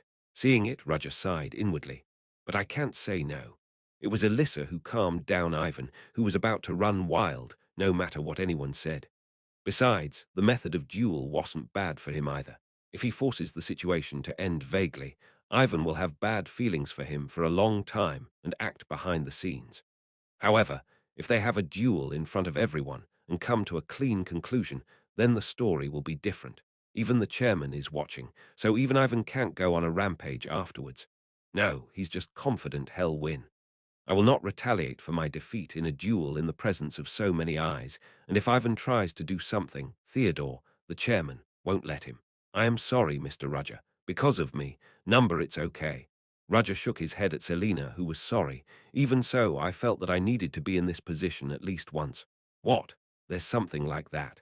In no time, the center of the banquet hall was emptied, and a large space was created. The audience, who retreated outside, stared at Roger with interest. Among them was contempt for Roger coming from his enemy, Chris Benimor. In the end, this is how it goes. Ivan chose his assistant as Roger's opponent. Although he's an assistant, he is also a skilled wizard and a person who once served in the military. I'm not going to hold back. He pulled out a cane from his waist and aimed it at Roger. Roger answered with a shrug and lifted a large cane in his hand. Everyone watched the scene breathlessly. A duel between a professional wizard hired by Luke and a new teacher appointed at Theon was a special event that they couldn't see anywhere else. Now show us a legitimate match. Begin. The observers were President Elisha and Chairman Theodore Luke. At the same time as Alyssa's cry, Ivan's aide quickly started casting a spell. He wanted to end it as fast as he could, since it was the best he could do for a talented junior, as a senior on the magic path. I will finish this as quickly as possible without wasting time. The most important things in a magic battle are speed of casting and accuracy. In fact, the way he fought was to cast quick spells and immediately overpower his opponent. He also made significant contributions thanks to these abilities when he joined the military. And the reason why he was hired by Luke after his retirement was because of that. He had been through this kind of duels many times in the past, and always won, so he thought this duel would be just like those in the past. What? The moment he was about to unleash his magic, he saw that his opponent manifested a much greater amount of spells that swallowed down his magic like a tidal wave. He didn't even have time to respond. What followed was excruciating pain running through his body, and he fell back unconscious. The surrounding area became quiet in an instant. Chapter 94, Magic Duel 2. I'll try to post one more chapter later. The audience didn't understand what was going on at all. The duel, which they thought would be a long and fierce battle, ended too quickly with a one-sided victory. Is this possible? I heard that the other person is a professional hired by Luke. They stared at Roger in disbelief. From before and until now, Roger had never changed his cane-raising posture. His expression also didn't change, as if it was natural to win. Winner, Roger Chelisai. Alyssa Willow's bubbly voice signaled the end of the duel. The atmosphere of the banquet hall, which was filled with silence and surprise, finally returned to its original state. Clap, clap. People began to clap their hands one by one. Just as water droplets fell on the calm water surface and caused a stir, the sound of applause spread like a contagious disease and filled the entire banquet hall. Clap, clap, clap, clap, clap, clap, clap, clap. What a surprise. Is this the power of a Theon teacher? The wizard hired by Luke isn't ordinary, but he was defeated so easily. What the hell were those spells just now? What a quick magic manifestation. I didn't even see him casting the spells. Was the rumor of using an unusual magic true? Contrary to what I expected, the duel itself didn't feel like it ended too quickly. Still, for an impromptu event, it gave quite a lot of enjoyment, so the audience was satisfied. Oh my God, that's amazing. Theodore looked at Alyssa smiling as if he knew this would happen next to him and said, "The aid I gave to my son was a famous wizard, but he was beaten up in an instant. Are all of Theon teachers such monsters? Ha ha, no way. Actually, Mr. Rudger is an exceptionally unusual person." Right. I don't think there are more people like him. I wonder if there's anyone worse. I'm sorry for being a worse person, but I was able to show him that way in front of everyone. Theodore smiled and shook his head. I was worried about nothing. It's my fault for having an incompetent son. It was a fair duel, and I will accept this defeat neatly. Having said that, he looked at Ivan, who was still sitting on his seat with a blank expression on his face, as if he still couldn't believe his defeat. That stupid fellow won't even accept it and will go wild, but you won't have to worry about it. He'll step up and block everything. As expected, Chairman Theodore, it's nice to talk with you, so I want to ask you a favor. Elisha shook her head like a knife as Theodore Luke tried to speak. You can't. I haven't said anything yet. You want me to introduce you to Mr. Rudger, right? Well, you don't have to say that. I'm sorry, but please refrain from reaching out to our teacher. Ha! If you say so, there's nothing I can do. At Elisha's subtle warning, Theodore was forced to raise his hands and declare his defeat. Rudger is clearly a person who is coveted, but he judged that he was not enough to offend the president of Theon in order to make a relationship with him. Theodore is a big hand who has a huge impact on both the political and business world of the empire, but there were a few people who he could not even touch carelessly, and Alyssa Willow, the woman in front of him, was one of them. Well, it would be shameless of me to bring it up. Theodore said so and glanced sideways at the entrance of the banquet hall. But I don't know what they would do. That's right. Elisha followed Theodore at the entrance to the banquet hall, and her complexion slightly hardened. Unwelcome faces were seen entering the banquet hall. Oh my. Seeing Ivan Luke's aide stretched out in front of my eyes, I was somewhat perplexed. I thought he was a good-looking person who would have known that he would fall in vain like this. He said that he was strong, so I was serious.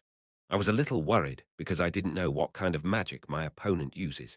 Surprisingly, however, he was a wizard who excelled in rapid magic.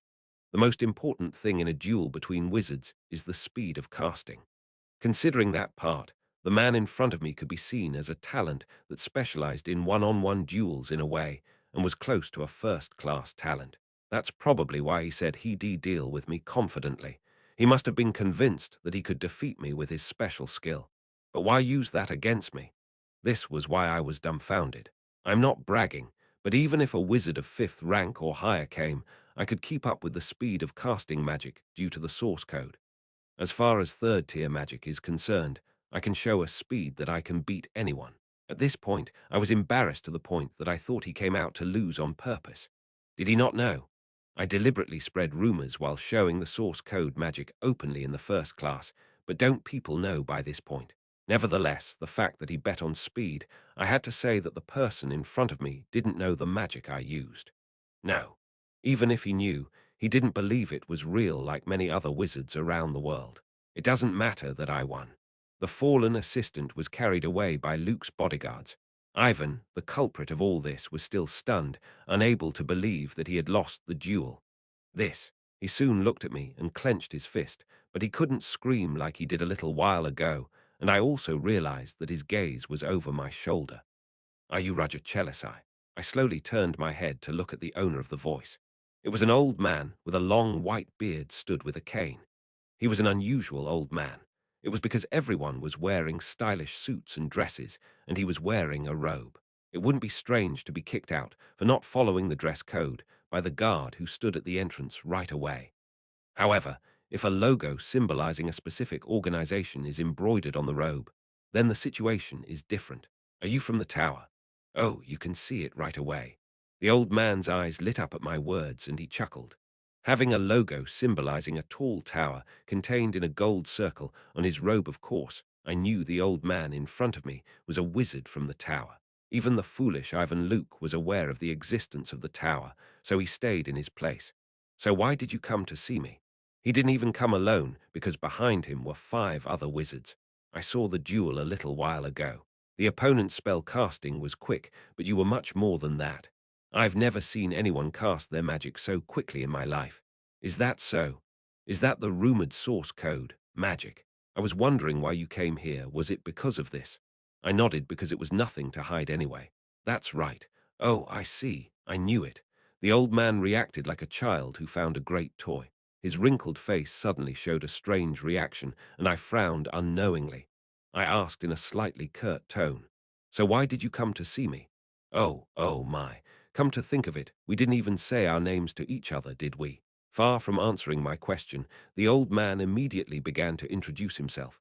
My name is Altigo Dantes, and I am a member of the Tower Council. I am Roger Chelisai, a teacher at Theon. I know. I went to this humble place myself in the first place to meet you. A humble place. But this is a banquet where VIPs gather, so I think it's too much. Me. I was going to visit Theon in person, but who would have thought that the wicked fox would interfere and sabotage me in every way? Roger immediately knew who Altigo was talking about. Oh, isn't it Chairman Altigo? Because the person in question came out with a smile on her face. Altigo frowned outright when he saw that she came. Alyssa Willow, I can't believe I'm seeing you all in a place like this. Is it okay for the president to be in this? You're so light-hearted, why don't you step down? Well, what brings you here, Chairman? You said that you don't fit well with fancy events where you have to be formal. Do I have to tell you that? I'm just here because I have someone to meet. Ah ha ha. The chairman is very honest. Are you here to see our new teacher? The president's mood, which had been playful until now, had become sharp from the moment she met Altigo. A young genius wizard like the president must be like water and oil with the stagnant and rotting Tower Council. The council is a symbol of the old generation, and the president is a symbol of the new generation who accepts change and wants to develop further. By the way, this isn't a very suitable place for someone like the chairman to come, right? Did you come here to get something to eat? A wicked fox like you should not block my path. The reason I came here has nothing to do with you. Having said that, Altigo tried to ignore the president and spoke to me. I won't be able to talk for long anyway, so let me be straightforward. Why don't you join our tower? I promise I'll give you the best treatment. Chairman, President Alyssa screamed, and I was also surprised by Altigo's blunt remarks. His behavior now was very rude, but Altigo continued, ignoring the reactions around him.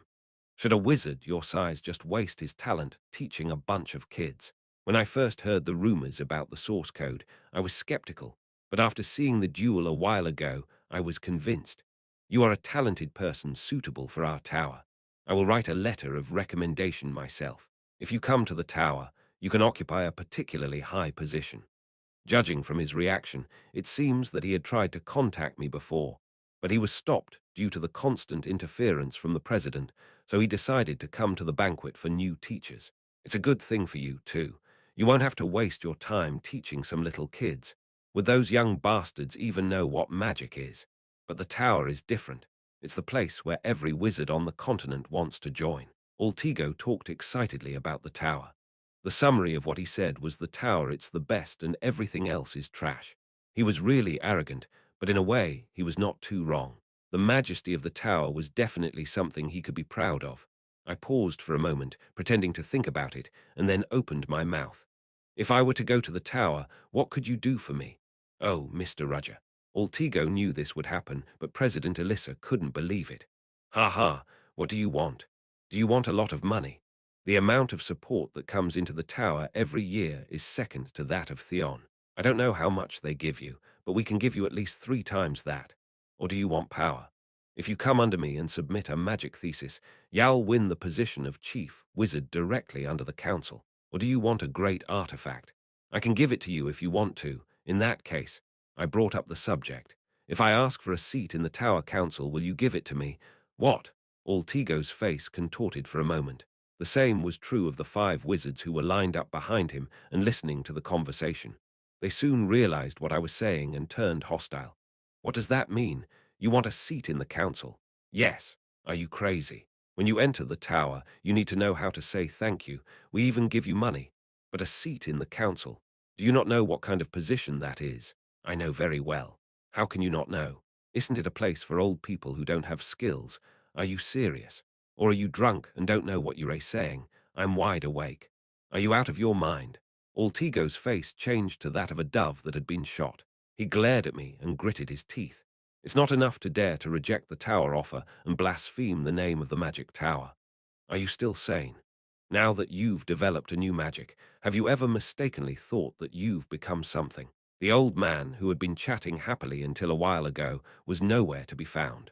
Altigo's forehead was filled with blood, and his face was red. There are things that should be said, and things that shouldn't be said. I guess I put it in a difficult way. What? So here's what I am talking about. I looked down at the old man in front of me and said, "No matter what you give me, I won't come to the tower." Chapter 95, The Tower. When Roger told them directly that he would never join the tower, Altigo just opened his mouth and didn't say anything. It was the same with the 5 wizards who followed him. Although they are now called the Old Guard and have declined considerably compared to the heyday of the tower, which wielded absolute power, there were still countless wizards who dreamed of joining the tower. Altigo was one of the 12 members of the Tower Council that only a selected few members of the tower could join, and the reality was that he couldn't even put pressure on the wizard in front of him. But what? What did the boy in front of him say now? Even if they give him a seat in the council, he won't join the tower. You punk. How dare you say that in front of me? The first to grasp the situation was one of the 5 disciples Altigo brought. The chairman is kind to the teachers of Theon, so don't be arrogant. Master, you should just ignore a guy like that. He couldn't control his anger, and he looked like he didn't want to be here for even a second. But as soon as he was about to leave, he heard Alyssa's giggling, not Roger's reply. Ha ha ha ha, instead of her usual fake laughter. Her laughter was 100% real this time. Altigo was embarrassed by her laughter, and it was the same for the 5 disciples. After a long giggle, Elisha laughed so hard that she had to wipe away her tears with her fingertips. It's so funny. I don't know how long it's been since I laughed like this.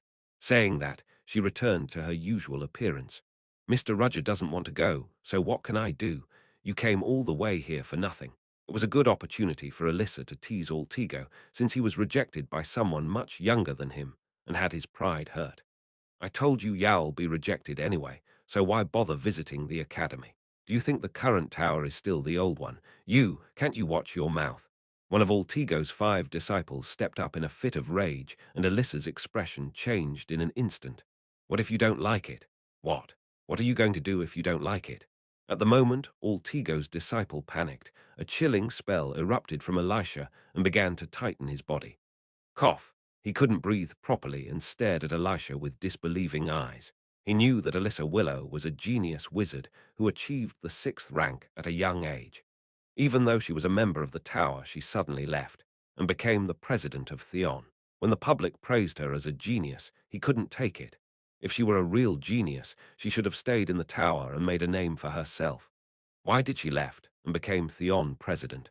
Of course, he thought that she ran away and went to an academy where she played house for children because she was afraid that she couldn't handle the situation in the tower. He thought that the rumors about her were exaggerated, and if he met her, he could prove that he was superior. Different dimensions. He couldn't move even a single tip of his finger. It is difficult to even breathe, let alone use magic. He felt like he was deep in the deep sea filled with endless darkness. But what makes him even more distressed is that Alyssa was at least considerate of him so he could breathe. I am not her opponent. This was the power of the youngest 6th-level wizard, the power of the Lexora rank, which is the 3rd highest among the existing 8 ranks. Stop it. It was Altigo who broke the overflowing tension with a single word. Alyssa sighed inwardly and withdrew her magic power. Despite his personality, she knows Altigo abilities are real. He is a 6th-level wizard like her, so if they clash for nothing, things will only escalate. Altigo restrained his disciples with a calm voice. You should stop, too. Oh, but sir, Altigo looked back at his disciples in silence. The disciples, who tried to refute something, shut their mouths when they saw Altigo's expressionless face. Let's go. Before leaving, Altigo glared at Alyssa for the last time and then glared over her shoulder at Roger, staring at him with a blank face. Ya'll definitely pay for it later. Even if he's a no-nonsense person, he's just backing down because his personality isn't so bad that he would make a fuss in a place like this. Altigo promised time and again that he would never forget this disgrace. Usually, in this situation, the other person will also react nervous or embarrassed, but Roger didn't. He only nodded his head slightly. It was like he was saying, "Try it if you can." Altigo left the banquet hall, biting his molars, and the 5 students, who were at a loss, rushed to follow after Chairman Altigo. Phew. When Altigo disappeared completely, Alyssa relaxed her shoulders. Then, unlike usual, she smiled at Roger with a little tired look. "I'm sorry, Mr. Roger. I should have been more thorough. No, the president helped a lot. You don't have to say that. Anyway, the reason I interfered is because I have a bad relationship with them." After saying that, Alyssa asked abruptly, "Do you hate the tower?" If he had to answer, he would say yes, and it was the same with Alyssa. "Actually, I was a magician from the tower." "I know. It's actually harder to find a wizard on the continent who's not from the tower. Anyway, I called a genius there." "Oh, that's too much bragging about myself. That's all right. I worked hard there, but the tower is a bit old-fashioned, isn't it? These days, science and magic are advancing, so it was hard for old people in the tower to accept them, and we fought a lot. The old and new towers are separated. The old tower is a place where pure wizards gather. Their mindset is that magic is the greatest, and only the chosen ones should practice it. On the contrary, the God Tower is a faction trying to cast off the authoritarian mask of magic and combine it with modern science. It may have been hundreds of years ago, but human history has made rapid progress in the last 200 years. Cars appeared instead of carriages, and weapons using gunpowder instead of simple swords were the mainstay. Nevertheless, the existence of wizards and knights was still an axis of the world, but they could not completely reject change either, especially the wizards. Magic and science seem to be the same, but they are different. The old tower wizards argued that science should be rejected, but the new tower wizards thought science and magic should be combined, so they acted and created magic engineering. By combining magic and science, the birth of magic engineering made the world develop faster. Steamboats, engineering trains, steam golems, flying airships, and all sorts of things were born, and even now new things are continuing to appear. In such a turbulent world, the tower was torn apart by the two forces. The confrontation between Altigo and Alyssa shows the relationship between the old and the new, and Roger was a New Age wizard. To be more precise, his mind is that of a New Age wizard, but his magic is old-fashioned. The real magic, which he did not show well to others, was much closer to old-fashioned magic than to New Age magic. However, it was not something to brag about, so Roger nodded and only responded to Alyssa's words. "Did I talk too much? Still, this is a banquet for a long-awaited celebration, and Mr. Roger must be tired." "No, I'll leave you alone now. I have a lot of people to deal with. Mr. Roger, enjoy yourself today, but with just a little bit of alcohol. You get it, right? Of course." Alyssa disappeared from his sight, fluttering the hem of her black dress as she did when she appeared. Is it finally over? Following a quarrel with Ivan Luke, the wizards of the tower came and bothered him. It was quite a mental exhaustion, but Roger soon got back on track because he came here for a purpose. "Ah, Mr. Roger." As Roger approached, Selina, who was with the others, welcomed him. "Teacher Selina, are you all right?" "Yes." The president of that Luke company personally came and apologized. That's a relief. No matter how incompetent his son was, the chairman apologized himself. He may have an ulterior motive, but he is certainly not a fool like his son. Roger glanced back and looked at the faces of the people with Selina. You were talking to other people. Selina had very few friends present in the banquet hall, but besides her was Miss Merrilda, who often takes care of her. "Oh, nice to meet you. You are the one from the rumors." 3 women and a man opened their eyes in surprise at Roger. They were people he met for the first time, but faces that he passed by at least once. They were the teachers in charge of spirit studies at Theon. There were 4 of them, each taking up 1 seat from the 2nd grade to the 5th grade. Roger greeted them courteously. "I am Roger Chelisai, the teacher in charge of the 2nd grade manifestation class. I heard of the new teacher in charge of the 2nd grade. I am Seth Runa, the 2nd-year spirit studies teacher." Seth Runa was a woman with short red hair. For a moment, Roger suspected that she might be Esmeralda, the First Order. No, I can't make a decision yet. The other teacher introduced themselves as well. My name is Partonia, and I am in charge of the third grade. Partonia, who teaches third grade students, was an impressive lady with a great presence. My name is Vierano Dentes, and I am in charge of the fourth grade. The teacher in charge of the fourth grade was the only man in the spirit school, and he looked rather timid with a small frame. Surprisingly, he was an elf with pointed ears. Is he an elf? There was nothing particularly strange about having multiple sub-races in Theon, so an elf in charge of the spirit studies class is nothing special. I am Angela Anderson. Finally, the fifth grade teacher in charge of the graduating class was a sharp-looking woman wearing glasses. She was strict but quite beautiful, and looked like she was hard to approach. If I narrow down the list, one of those three should be Esmeralda. The problem is who the real one among the three is.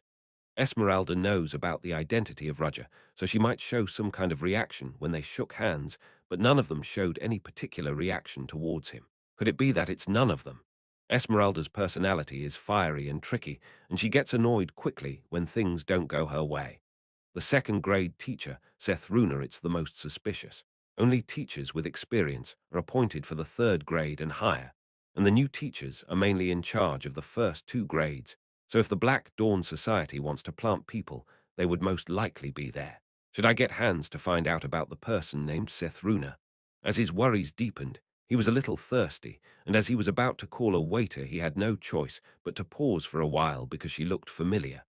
Renee, a student who attends his class and possesses non-attribute magic, and because she was paying attention to him, she was staying close to Roger. Wearing a black and white waitress suit and holding a silver tray in one hand, Renee also froze when she saw Roger. Chapter 96, Banquet of Flames. 1. Only one chapter today. Roger was a bit perplexed because he didn't know that Renee would be in a place like this. Renee, what are you doing here? Ah, that's. Renee pondered whether or not to say this, but she didn't have anything to hide anyway, so she decided to be honest. Part-time job it's. Part-time job. Yes, I heard they're looking for people to serve here, so I got a recommendation from a senior I know. I heard that the pay is good and the job doesn't take long. Is it a part-time job? I wondered if it was necessary to entrust it to Theon's students, but surprisingly, this kind of thing happened quite often.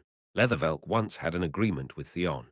It is said that Theon's students are specially hired for various necessary tasks in Leathervelk. The same is true of the bulletin boards that exist in Theon. The purpose of the agreement was to hire Theon's students for less difficult work and give them the opportunity to earn the necessary funds. This was also good for Leathervelk, because they could have the opportunity to meet Theon's students and put a face stamp on talented people who would become great wizards in the future, along with a positive image of the city.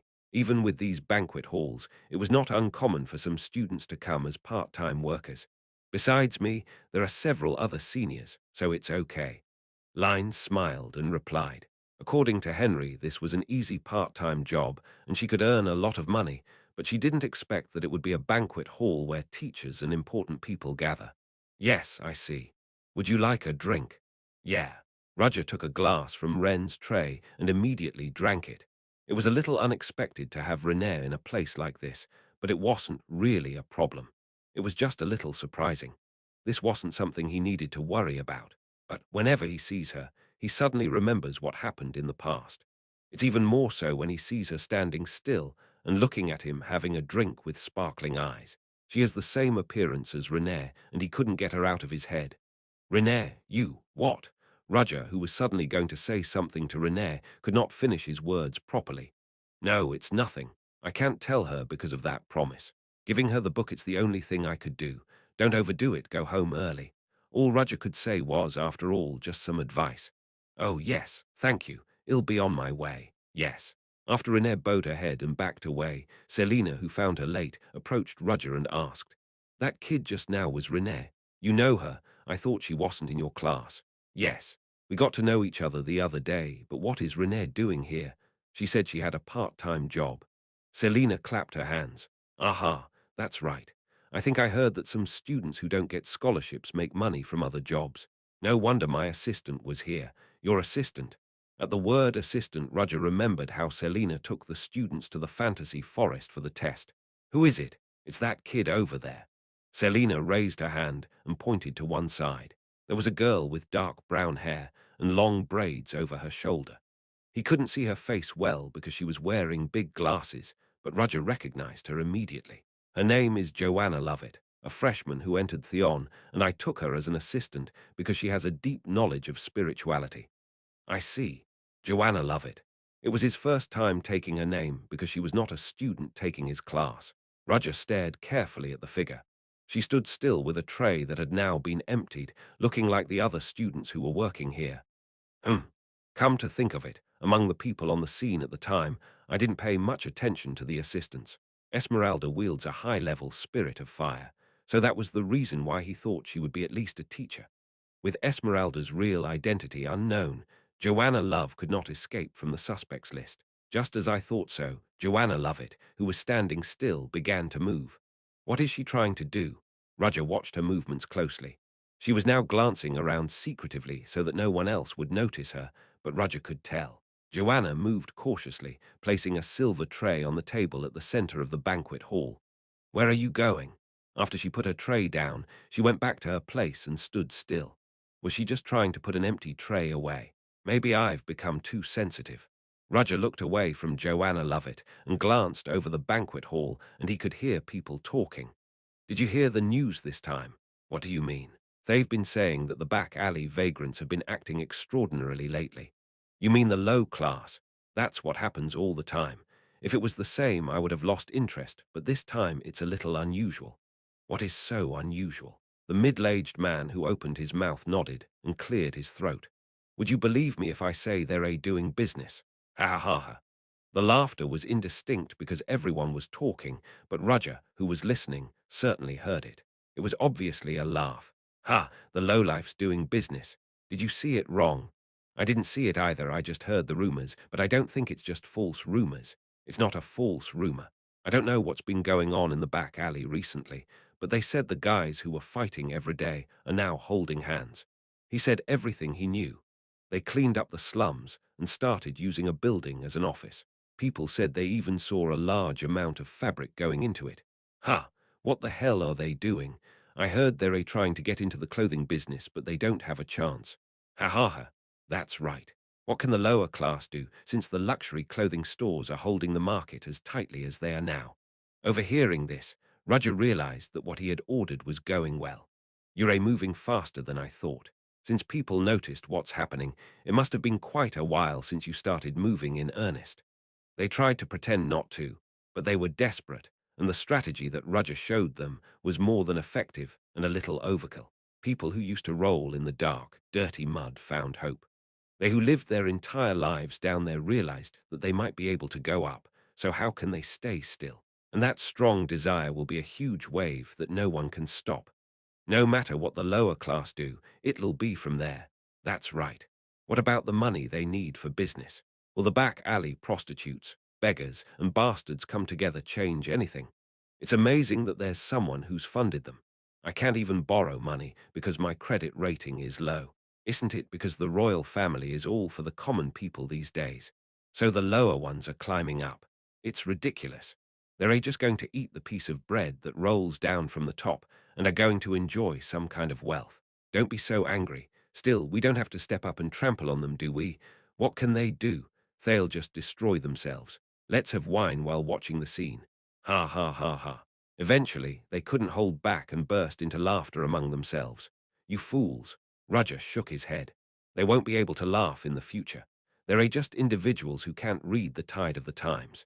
The human world is so small, and on the contrary, the world is so huge. More than what we see, what we know by knowledge, and what exists on a map. From their point of view, the immeasurably huge world inevitably seems to stand still, but that doesn't mean the world has stopped. The world is moving endlessly toward the future. History proves it. Nothing seems to have happened in a day or two, but a surprisingly big change will happen in a year and two, since the world is changing in every moment. You'll find out soon. After thinking that far, Roger stumbled in his seat without realizing it. Teacher Roger, are you okay? It's nothing. The floor is a little slippery. Selena asked anxiously. Roger responded lightly, but couldn't come to his senses because of the ringing sound in his head. Are you all right, Hill? I'm going to get some fresh air. The words around him began to be eaten up by the noise. Roger cleared his breath and left immediately. Selina looked worried, but she didn't follow him when he refused. He came out on the balcony. There was no one here because the banquet was in full swing. Woo! Roger held on to the marble railing with his hands. The noise, which was not heard properly, began to take on the shape of a clear language, accepting let's.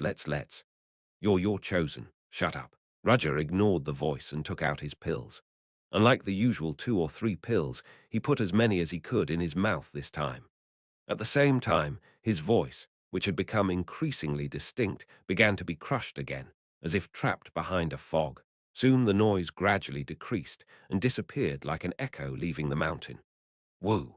Roger sighed with relief and stared at the night view of Leathervelk over the railing on the balcony. The city, where light flowed everywhere, was shining brilliantly in the dark, and Roger felt the night breeze over his body. He closed his eyes for a moment and thought about what he should do in the future, what he can do, and soon the answer was clear in his mind. Roger Chelisai. Chris Benimor, wandering around to take a break, unwittingly hid behind a wall when he saw Roger Chelisai standing alone on a balcony. What are you doing here alone? It was 30 minutes ago that he defeated the wizard hired by Luke in front of everyone. Chris Benimor had also watched the duel. He had hoped Roger would be brutally defeated there, but the reality was not the same as his wishes. Roger knocked down his opponent with overwhelming force in front of everyone. The speed of his casting was instantaneous, and Chris realized it was the source code, magic. He's a formidable man. As he thought so, he struggled to ignore the growing sense of inferiority he had in his heart. By now, you should have been surrounded by people and hearing all kinds of praises. But he was alone on the balcony. Ure eating something. The man, who was usually expressionless and emotionless, was now so exhausted that he was unrecognizable. He took something out of his arms and began to pour it into his mouth. Is it medicine? Is it what he usually eats? Does he have a chronic disease? Chris Benimor reached a conclusion at this moment.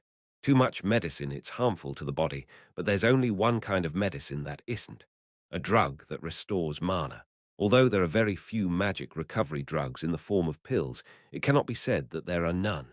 Are you eating them because you are suffering from a lack of magical power? If yes, why? Chris' head was spinning. It's because of the duel a little while ago. Roger knocked down his opponent using a series of colorful magic in front of everyone. The magic power was not great, and it was all second and third tier magic, but Chris could tell that Roger was now struggling with a lack of mana.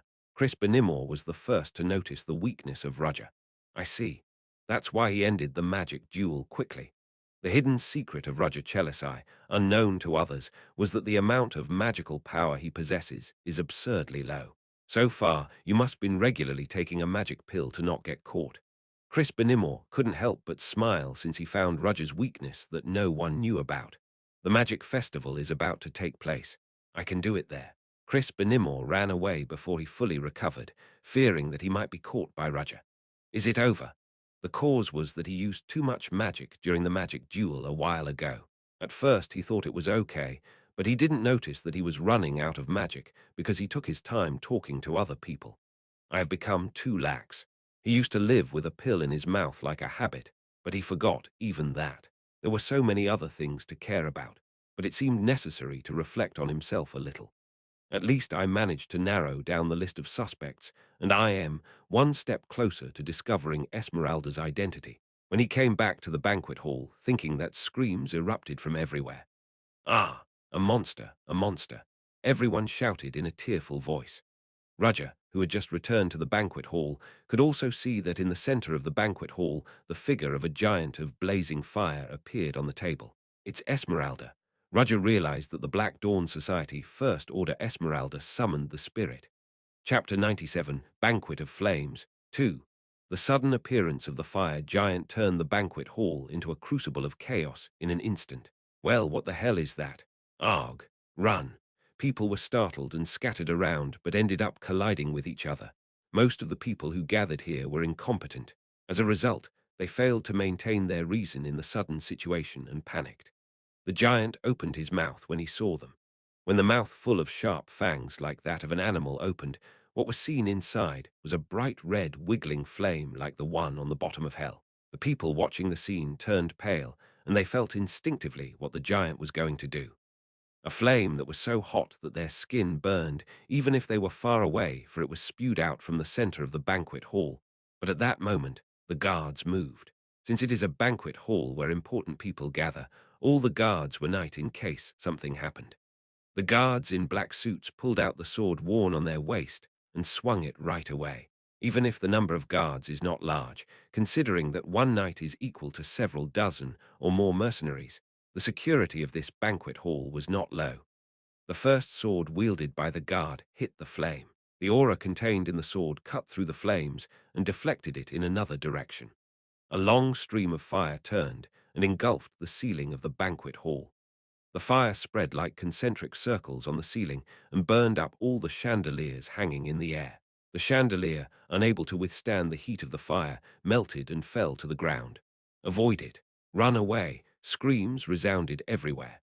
The panicked people bumped into each other and fell, but others stepped on them and kept running. The banquet hall was instantly filled with chaos reminiscent of a battlefield. It was then that Theon's teachers acted. This way, slowly, move calmly. Spirits appeared everywhere to block or remove debris falling from the sky. The spirit of the wind helped those who fell, and the spirit of water extinguished the flames on the ceiling. Other wizards didn't sit still either, as magic erupted from everywhere and was shot at the fire giant, but the fire giant blocked the magic with his body. We must defeat that monster. Where the hell did it come from? Just buy some time. People's evacuation comes first. Roger stared at the figure of the fire giant. It's his first time seeing it, but that energy definitely looked familiar. It was clear that it was the advanced level spirit of fire he encountered at that time. Advanced? No. It's stronger than that. At that time, he felt that it was at least an advanced level spirit, but now that he sees it, its majesty is quite extraordinary. At this level, it seems close to a supreme level spirit that has an extremely low probability to be born from the essence of nature.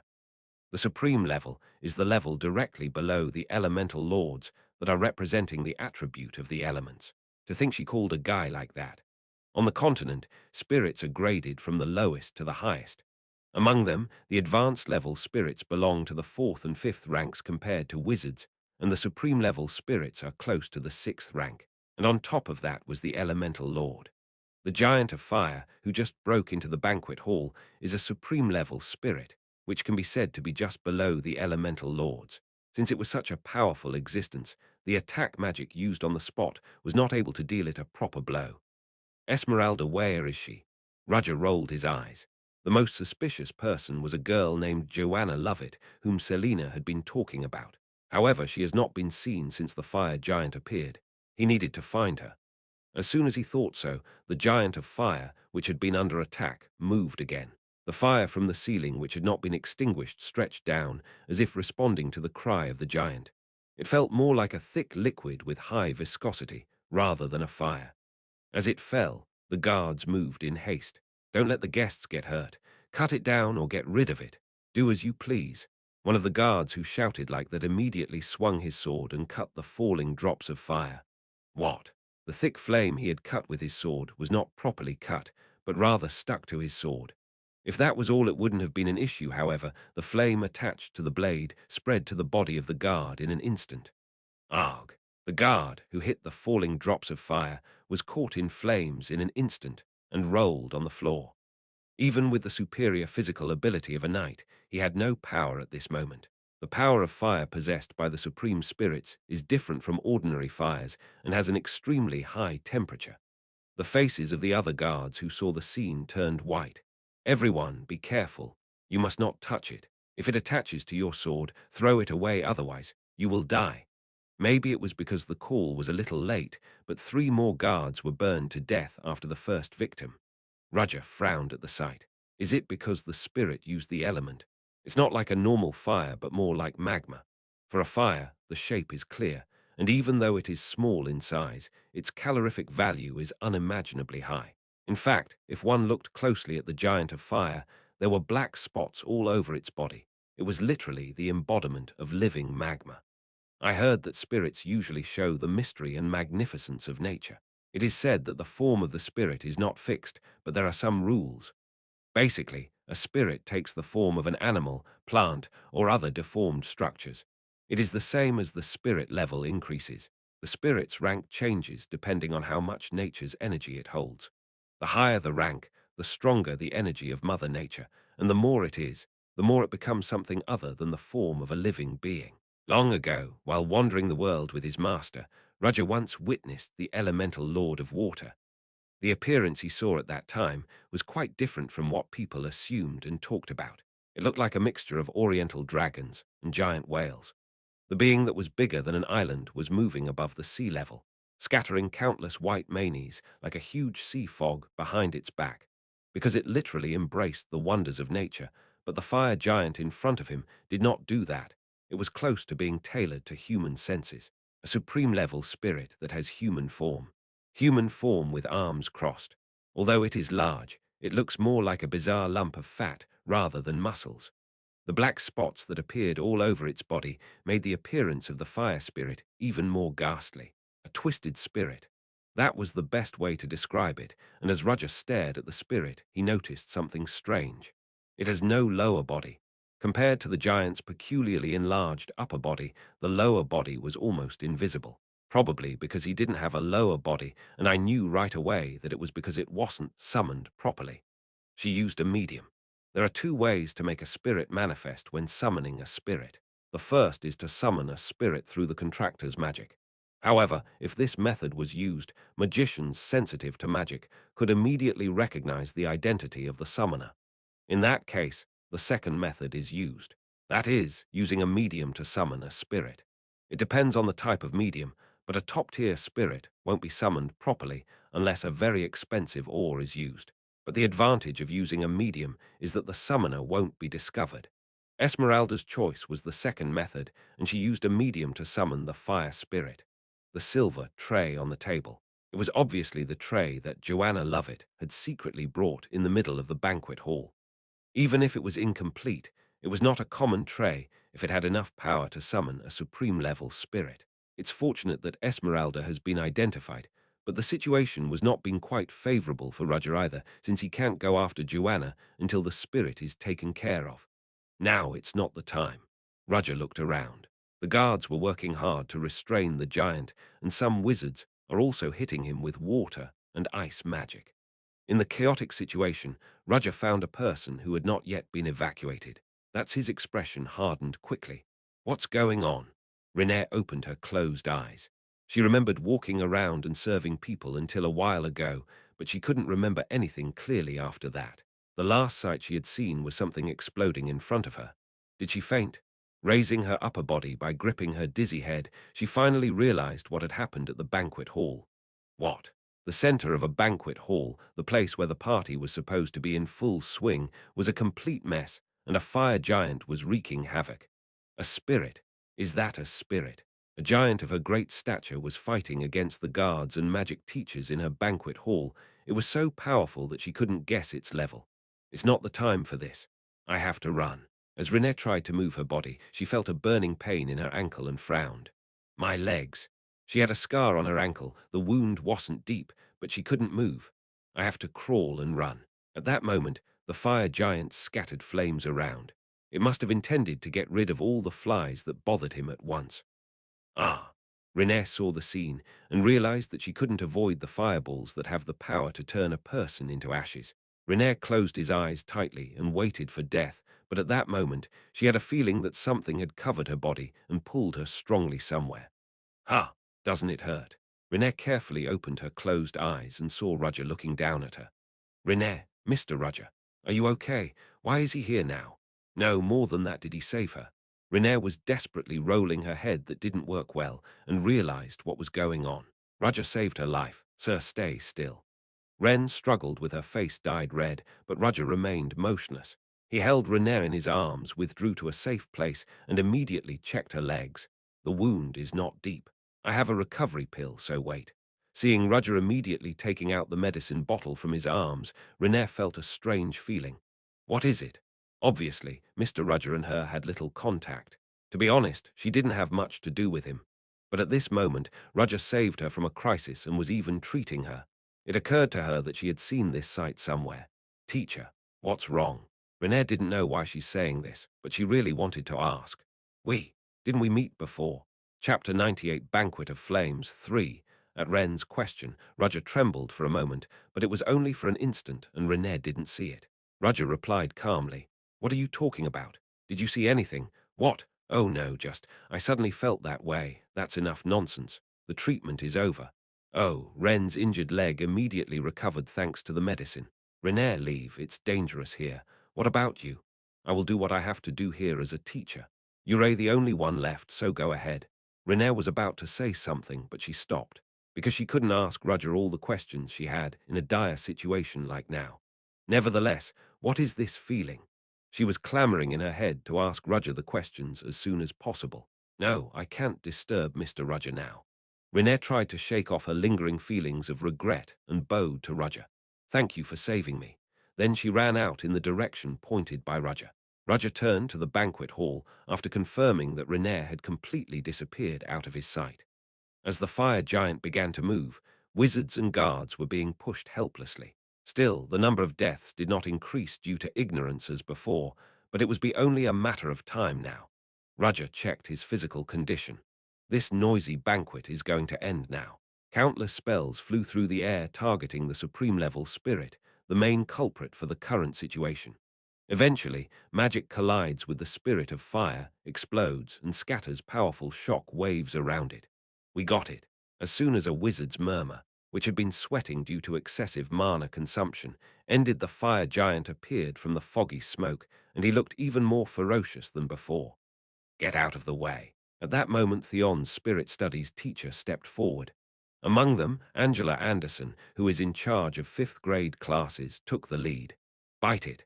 Ventuswalp. Ventuswalp, a supreme-level spirit of the wind, who looked like a giant wolf with a fluttering white mane, jumped at the giant of fire at the order of the contractor and bit his neck.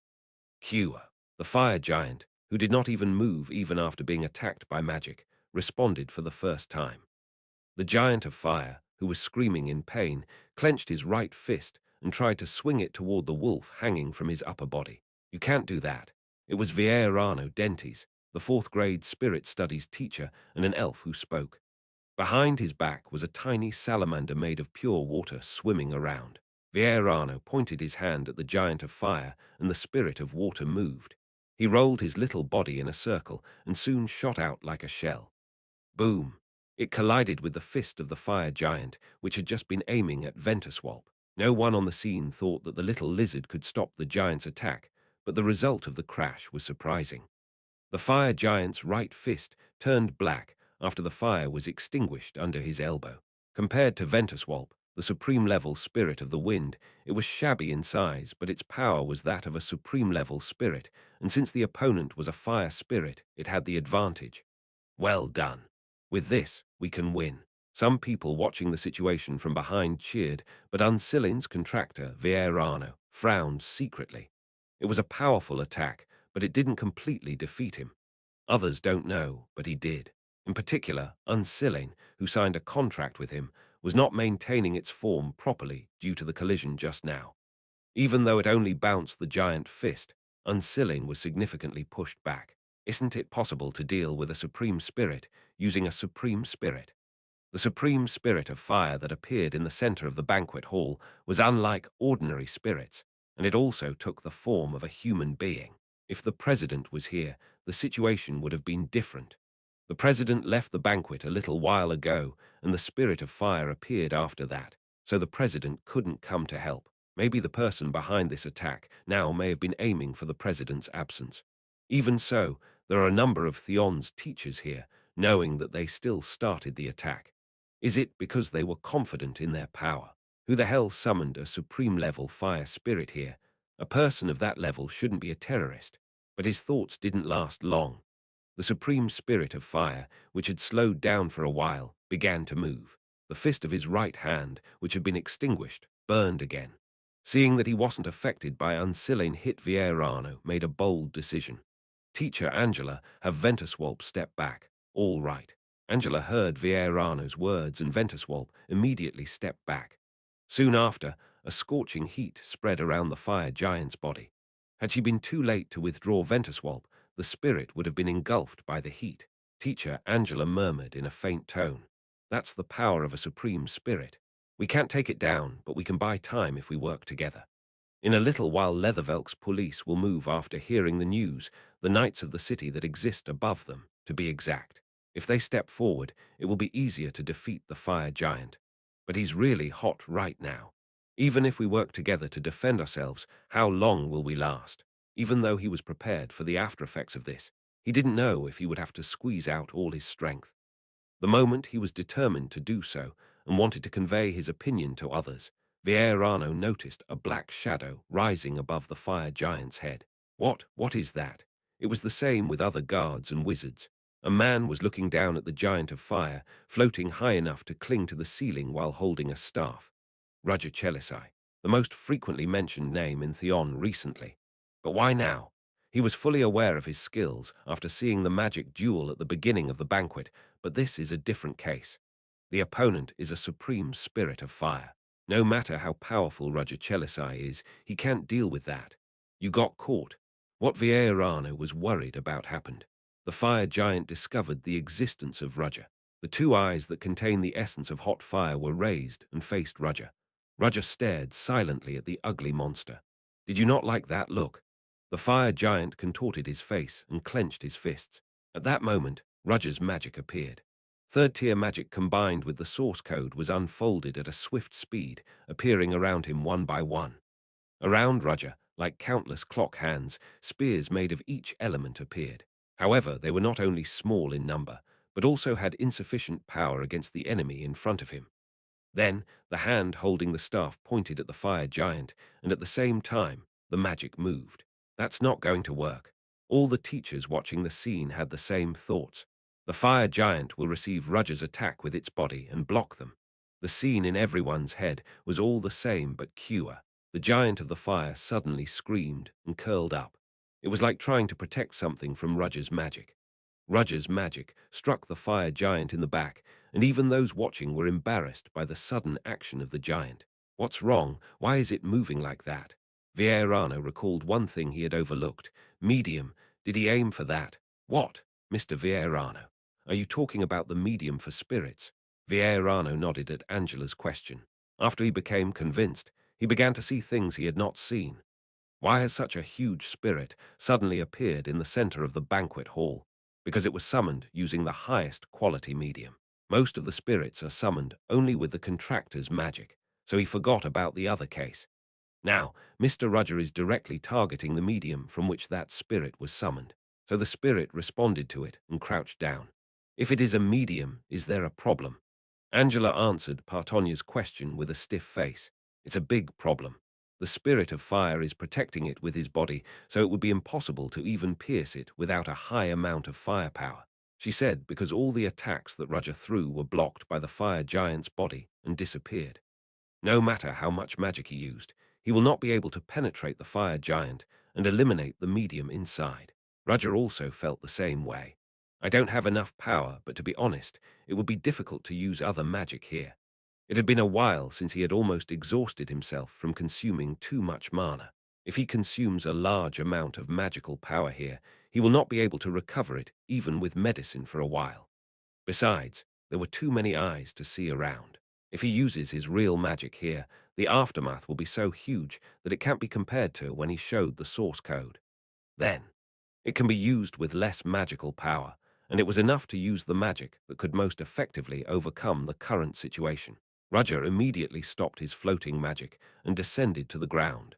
He stood in front of the crouching fire giant who raised his head and stared at Roger. The festival ends here, Roger said in a low voice that only the fire giant could hear, and activated his magic, which was a little slower since he didn't use source code. But as soon as it was completed, the fire giant rattled, perhaps feeling something strange. The metal tray, the medium of summoning, that he hid under his bloated upper body broke in half with a sudden bang. No matter how much you surround it, you can't fully protect it. His attack went through space and reached the target. It was the coordinate designation magic. The magic that Roger used was not a big deal, but the situation was different since he destroyed the summoning medium of the fire giant. The fire giant opened his eyes in disbelief, but now that the medium of summoning disappeared, there was nothing he could do. The heat so strong that it melted everything around it gradually disappeared, and the fire giant stared at Roger as if to kill him, and his mouth opened wide. Was it going to breathe fire in as a last effort? When everyone thought that, what came out of the spirit's mouth was completely unexpected. Human, hateful scum. The will of the spirits can be said to be part of Mother Nature, so everyone was surprised that it could speak. I'm going to burn them all. There was no change in Roger's expression in the face of the incredible sight of the spirit speaking the words of hatred. Try it. He even provoked the spirit. The fire giant was reverse summoned without doing anything else. Countless sparks scattered in the air, and fire giant disappeared as if it had melted away like a flame that burns without leaving ashes. Oh my God. The people who were watching the scene couldn't help but be astonished. The supreme spirit of fire that could not be defeated even by countless wizards and knights was subdued by Roger Chelisai alone. Chapter 99 Source of Sounds 1.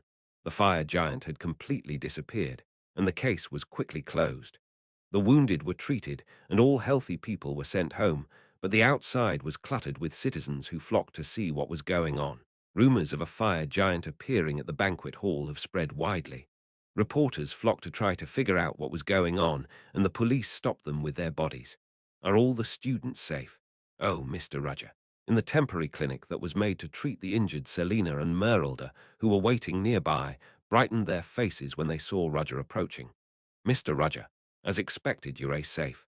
Yes, are you two all right? Merelda replied, waving her hand. We're fine. I only helped students and guests evacuate. I see. Where are all the students? I sent them all back. They were just doing part-time work at the banquet, so there was no need to have them stay, but why are you asking? I just wanted to make sure everyone is all right. If he persists in asking about Joanna Lovett's whereabouts here, they'll get suspicious, so Roger made up an excuse. Merelda smiled gently, as if Roger's answer was unexpected. Mr. Roger is really interesting too. When I first saw you, you looked like you wouldn't bleed even if I poked you, but you worried a lot about the students. I guess you care a lot about them. I hear that a lot. Roger looked around and saw that the injured were taken to hospitals, and the remaining people were cleaning up the scene. Some people were talking to the police about how the incident happened. The incident was clearly defined as a terrorist attack, causing 12 deaths and about 80 injuries. And considering that most of the casualties are people with considerable status in society, the damage could be said to be even greater. If Esmeralda was aiming for this, I'd say she was half successful. While the president was away, she used a summoning medium to summon a supreme spirit of fire. She should have had the intention to kill everyone around using the spirit. Fortunately, the victims were few because of the strong resistance of the guards and wizards.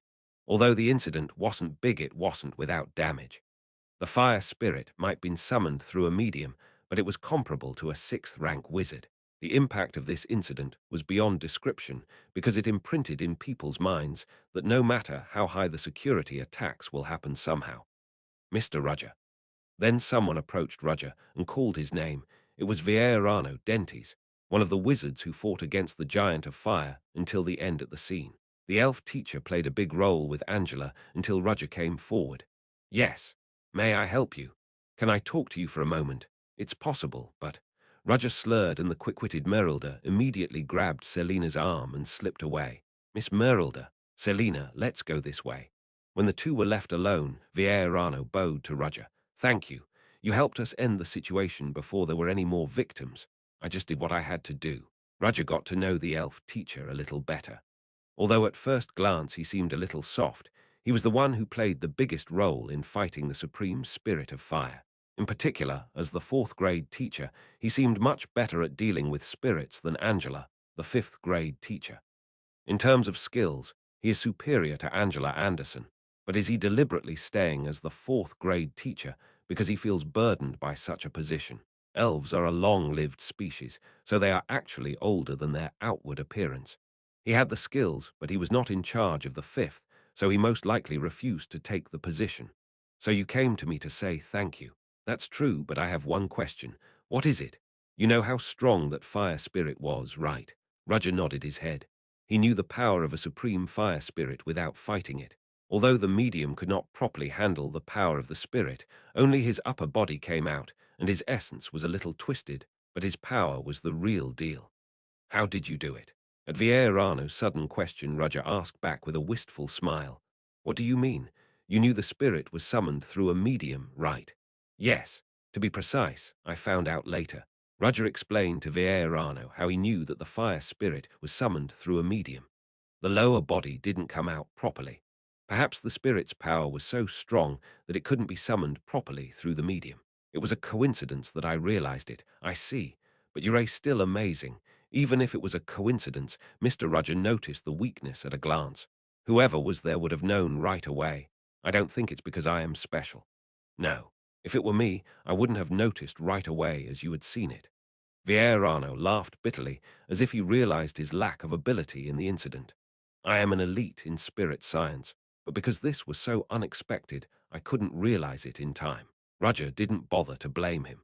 In the first place, it is very rare for someone to use a medium to summon spirits, so it was an unexpected situation. Spirits are nature's beings, and signing contracts with them and summoning them is the power of Mother Nature and the energy of the contractor. On the contrary, in the case of a medium, it is said that most spirits hate it because it is an artificial summon. In particular, the higher the rank, the stronger their pride, so spirits reject summons through mediums even more. It is not a forced contract between contractor and spirit, but an equal contract with each other that can never be done. I overlooked it because I thought it was too obvious. I didn't think there was someone who could summon a supreme spirit through a medium. The opponent may have so much power. There's definitely that, but I think the fact that the spirit was different from the ordinary spirits played a part. Roger felt that it was different from ordinary spirits. I've never heard of a spirit that hates humans. Isn't that the case with ordinary spirits? The spirits are the image of the energy of nature itself, and nature energy is the source of this world. I know, spirits are part of nature, and Mother Nature doesn't think about the species that exist inside her. Roger suddenly remembered a lesson he had learned in a previous life: the pursuit of the heavens and the earth and all things. It comes from Laozi moral scriptures. People want to influence heaven's will, but heaven doesn't have a will. All things are just beings that live in harmony with nature like grass or dogs. Even if something goes wrong and something terrible happens, nature does not become a particularly frightening thing. Even if there's a typhoon, a flood, a drought and countless beings die, nature's just nature and so are the spirits. But the fire spirit was different. Roger could clearly sense his hatred for humans. I didn't think there would be such a spirit in the world. It hates humans and doesn't care about being summoned through a medium. And even the fact that there is a person who made a contract with such a supreme spirit. That's pretty serious. Although it's too late to understand the situation, Mr. Roger did his best, especially the magic you used at the end. Vieirano immediately noticed what magic Roger used. It must have transcended space, right? You don't have to be too sensitive about it, because I am an elf and I've seen as many things as I've lived for a long time. So what I saw is correct, right? You're right. It was a coordinate designation magic, a method of fixing magic in a specific space and manifesting it in that place. Setting the coordinates. Was that possible? It's hard at first, but it's easy once you get used to it. Vieirano didn't quite believe what he said. Others might not understand it, but he was an elf. Although he may look like a small boy in his mid-teens, he has lived more than a century. Even if his main interest was spirit science, he could confidently say that his knowledge of magic was second to none, so he knew that the coordinate designation magic that Roger used was not ordinary magic. There's no way it can be done that easily. Recognizing everything in the world as coordinates and designating a formula there can't be easy. If anyone can do it, it's either because they were born with an excessive perception of space compared to others, or the brain's limiter is completely off. The average person would think it was the former, but Vieirano could not dispel his doubts. He thought that Roger might belong to the second category. Can a person with good brains designate space coordinates leisurely in such an urgent situation? Besides, he invented an extraordinary magic called source code. Vieirano asked, slightly concerned. Are you okay? When you use magic, do you feel worse than usual? Roger, who was trying to ask back what it meant, realized that Vieirano's expression was very serious. This may be an old man's nosiness, but please keep it in mind. There's a story that I heard when I was very young. What are you talking about? There are some people who think too much compared to others. Vierano took a breath and spoke again. They're often called geniuses, but they're a little bit different from real geniuses. Geniuses break through their specialized abilities within a given framework, but they are completely different. What's the difference? There's no given framework. Roger lost his words for a moment and then opened his mouth. That's a good thing. If you don't have a frame, you don't have limits. You might think you're blessed in a way, but you're not. People don't know that the frame is, in fact, a strong barrier protecting them from the outside. The moment the word outside came out, Roger clenched his fist unconsciously, but Vieirano didn't realize the strangeness of Roger. As if preoccupied with his explanation, he asked, staring at Roger with a serious gaze. I'm asking just in case. Mr. Roger, do you sometimes hear strange sounds? Chapter 100, Source of Sound, 2. I wanted to post 2 chapters today, but as I was eating dinner yesterday, all of a sudden, I heard a snap sound, and I couldn't turn my head to the left. My neck hurts a lot and I can't stay too much up, so until I get better, only 1 chapter a day. Can you hear anything? Vieirano, who asked that, seemed to have some kind of certainty, but Roger shook his head and denied it. It didn't happen. Is that so? Yes. Mr. Vieirano's comments are very interesting, but unfortunately they have nothing to do with me. However, it is a little strange that there are people who do not have standards in their talents and thinking. Do you know anything more? I don't know because I've come across it in an old literature. That's all I heard about when I was a kid. If that's what Mr. Vieirano, an elf, says, I think it's almost a legend for humans. At Roger's words, Vieirano smirked. Yeah, maybe. Vieirano was disappointed that the man in front of didn't have a framework, but he somehow expected that. If you're an ordinary person, you'll never be able to endure it. People will not know since they live less than 100 years and try to record a lot of history. But in many cases, not all the facts that actually happened are recorded. At most, 70% of them are. 30% is so forgotten by humans, but the elves are different. They have a lifespan over 10 times that of humans, and they're like observers of history. Although their numbers are extremely small and were reduced even more in the wars up until 50 years ago, they still remember it all. There are beings far beyond human cognition in the world. Huge spirits that exist in Mother Nature. Higher races far superior to humans, and even existences like monsters and demons that disappeared beyond the barrier of shadows in the giant's spine mountains. And lastly, looking down at the world, God. Therefore, humans without a framework are quickly destroyed. Their vessels are so small that they dare not contain all the water of higher beings' interest. A talented man may have a bigger bowl, but all he can do is hang in there a little longer. But Mr. Roger is fine. I didn't feel anything strange before, and I don't feel anything now. I guess he's not the latter case. He was a little disappointed, but was relieved because he liked this human teacher in front of him. As soon as he thought so, Roger opened his mouth and asked a question. I have a question. Yes, go ahead. You said that people who don't have a frame hear voices of being outside. Yes, that's right, although it might be a false rumor. If it's true, then there's more than that. More than that. Vieirano stroked his chin and groped his memory, but shook his head immediately. No. As far as I know, there are only cases where people heard voices. Is that so? There may be more, but the average person wouldn't have endured that much to make it there. If they endured it, what do you think will happen? Well, I've never heard of that, but if they really get through it, there might be a next step, just like how symptoms get worse. Vieirano lifted his index finger. I think the next step after hearing voices is seeing things. You mean visions? Yes, but it's just a hypothesis. There's no way there's such a person in the first place. If it was, they'd be crazy.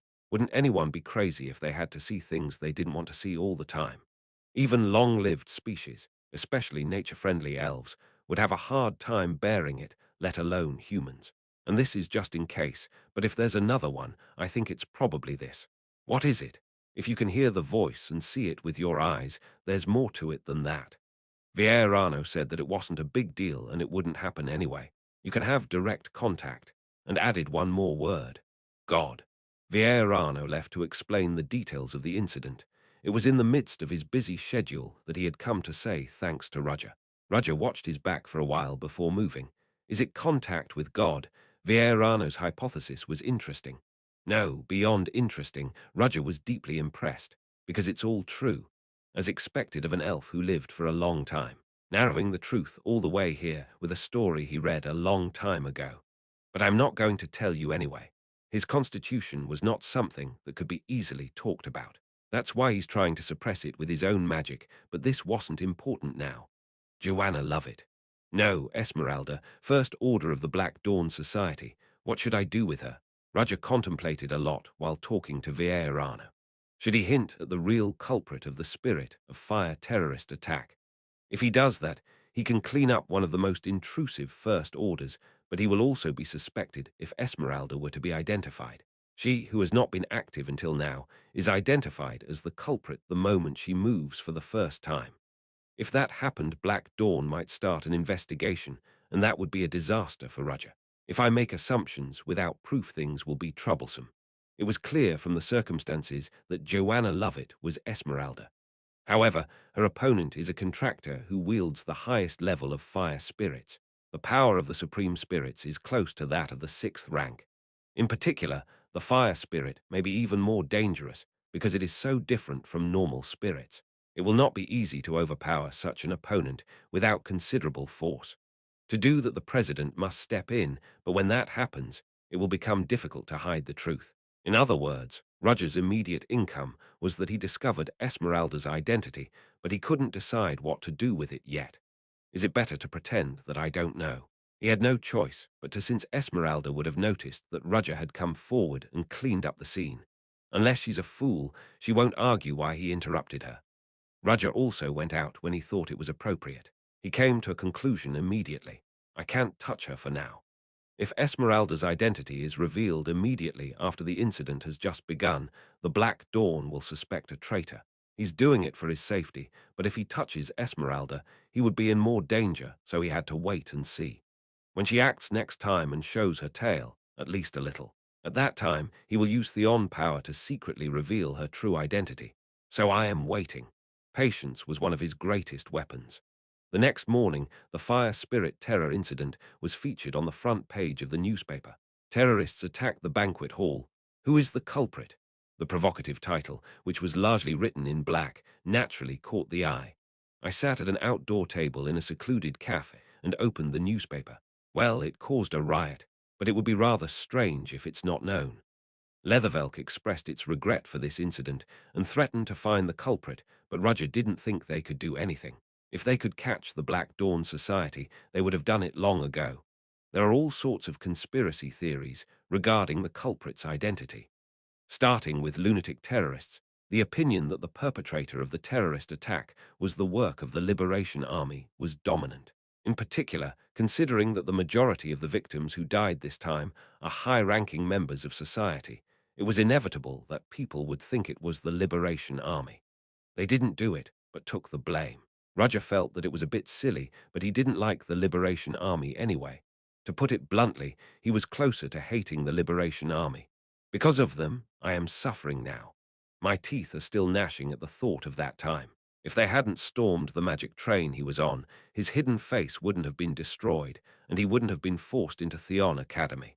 But what can he do? It already happened. Now all that remained for Roger was to do his best in the current situation. On the next page of the newspaper, there was an article written in small letters about the fact that the security of the auction at the Kunst auction house would be strengthened, and the fact that Luke's director, Ivan Luke, is the main host of the Kunst auction house. The man's rude face came to his mind. Is he the main host of the auction this time? Perhaps Ivan Luke will make the event even bigger, especially to make up for the scandal at the banquet hall. It will attract people, hold more spectacular ceremonies, and increase costs. He will restore his collapsed image by making a big fuss this time and solidify his stake as a director at Luke. A faint smile formed around Roger's mouth. I am looking forward to it.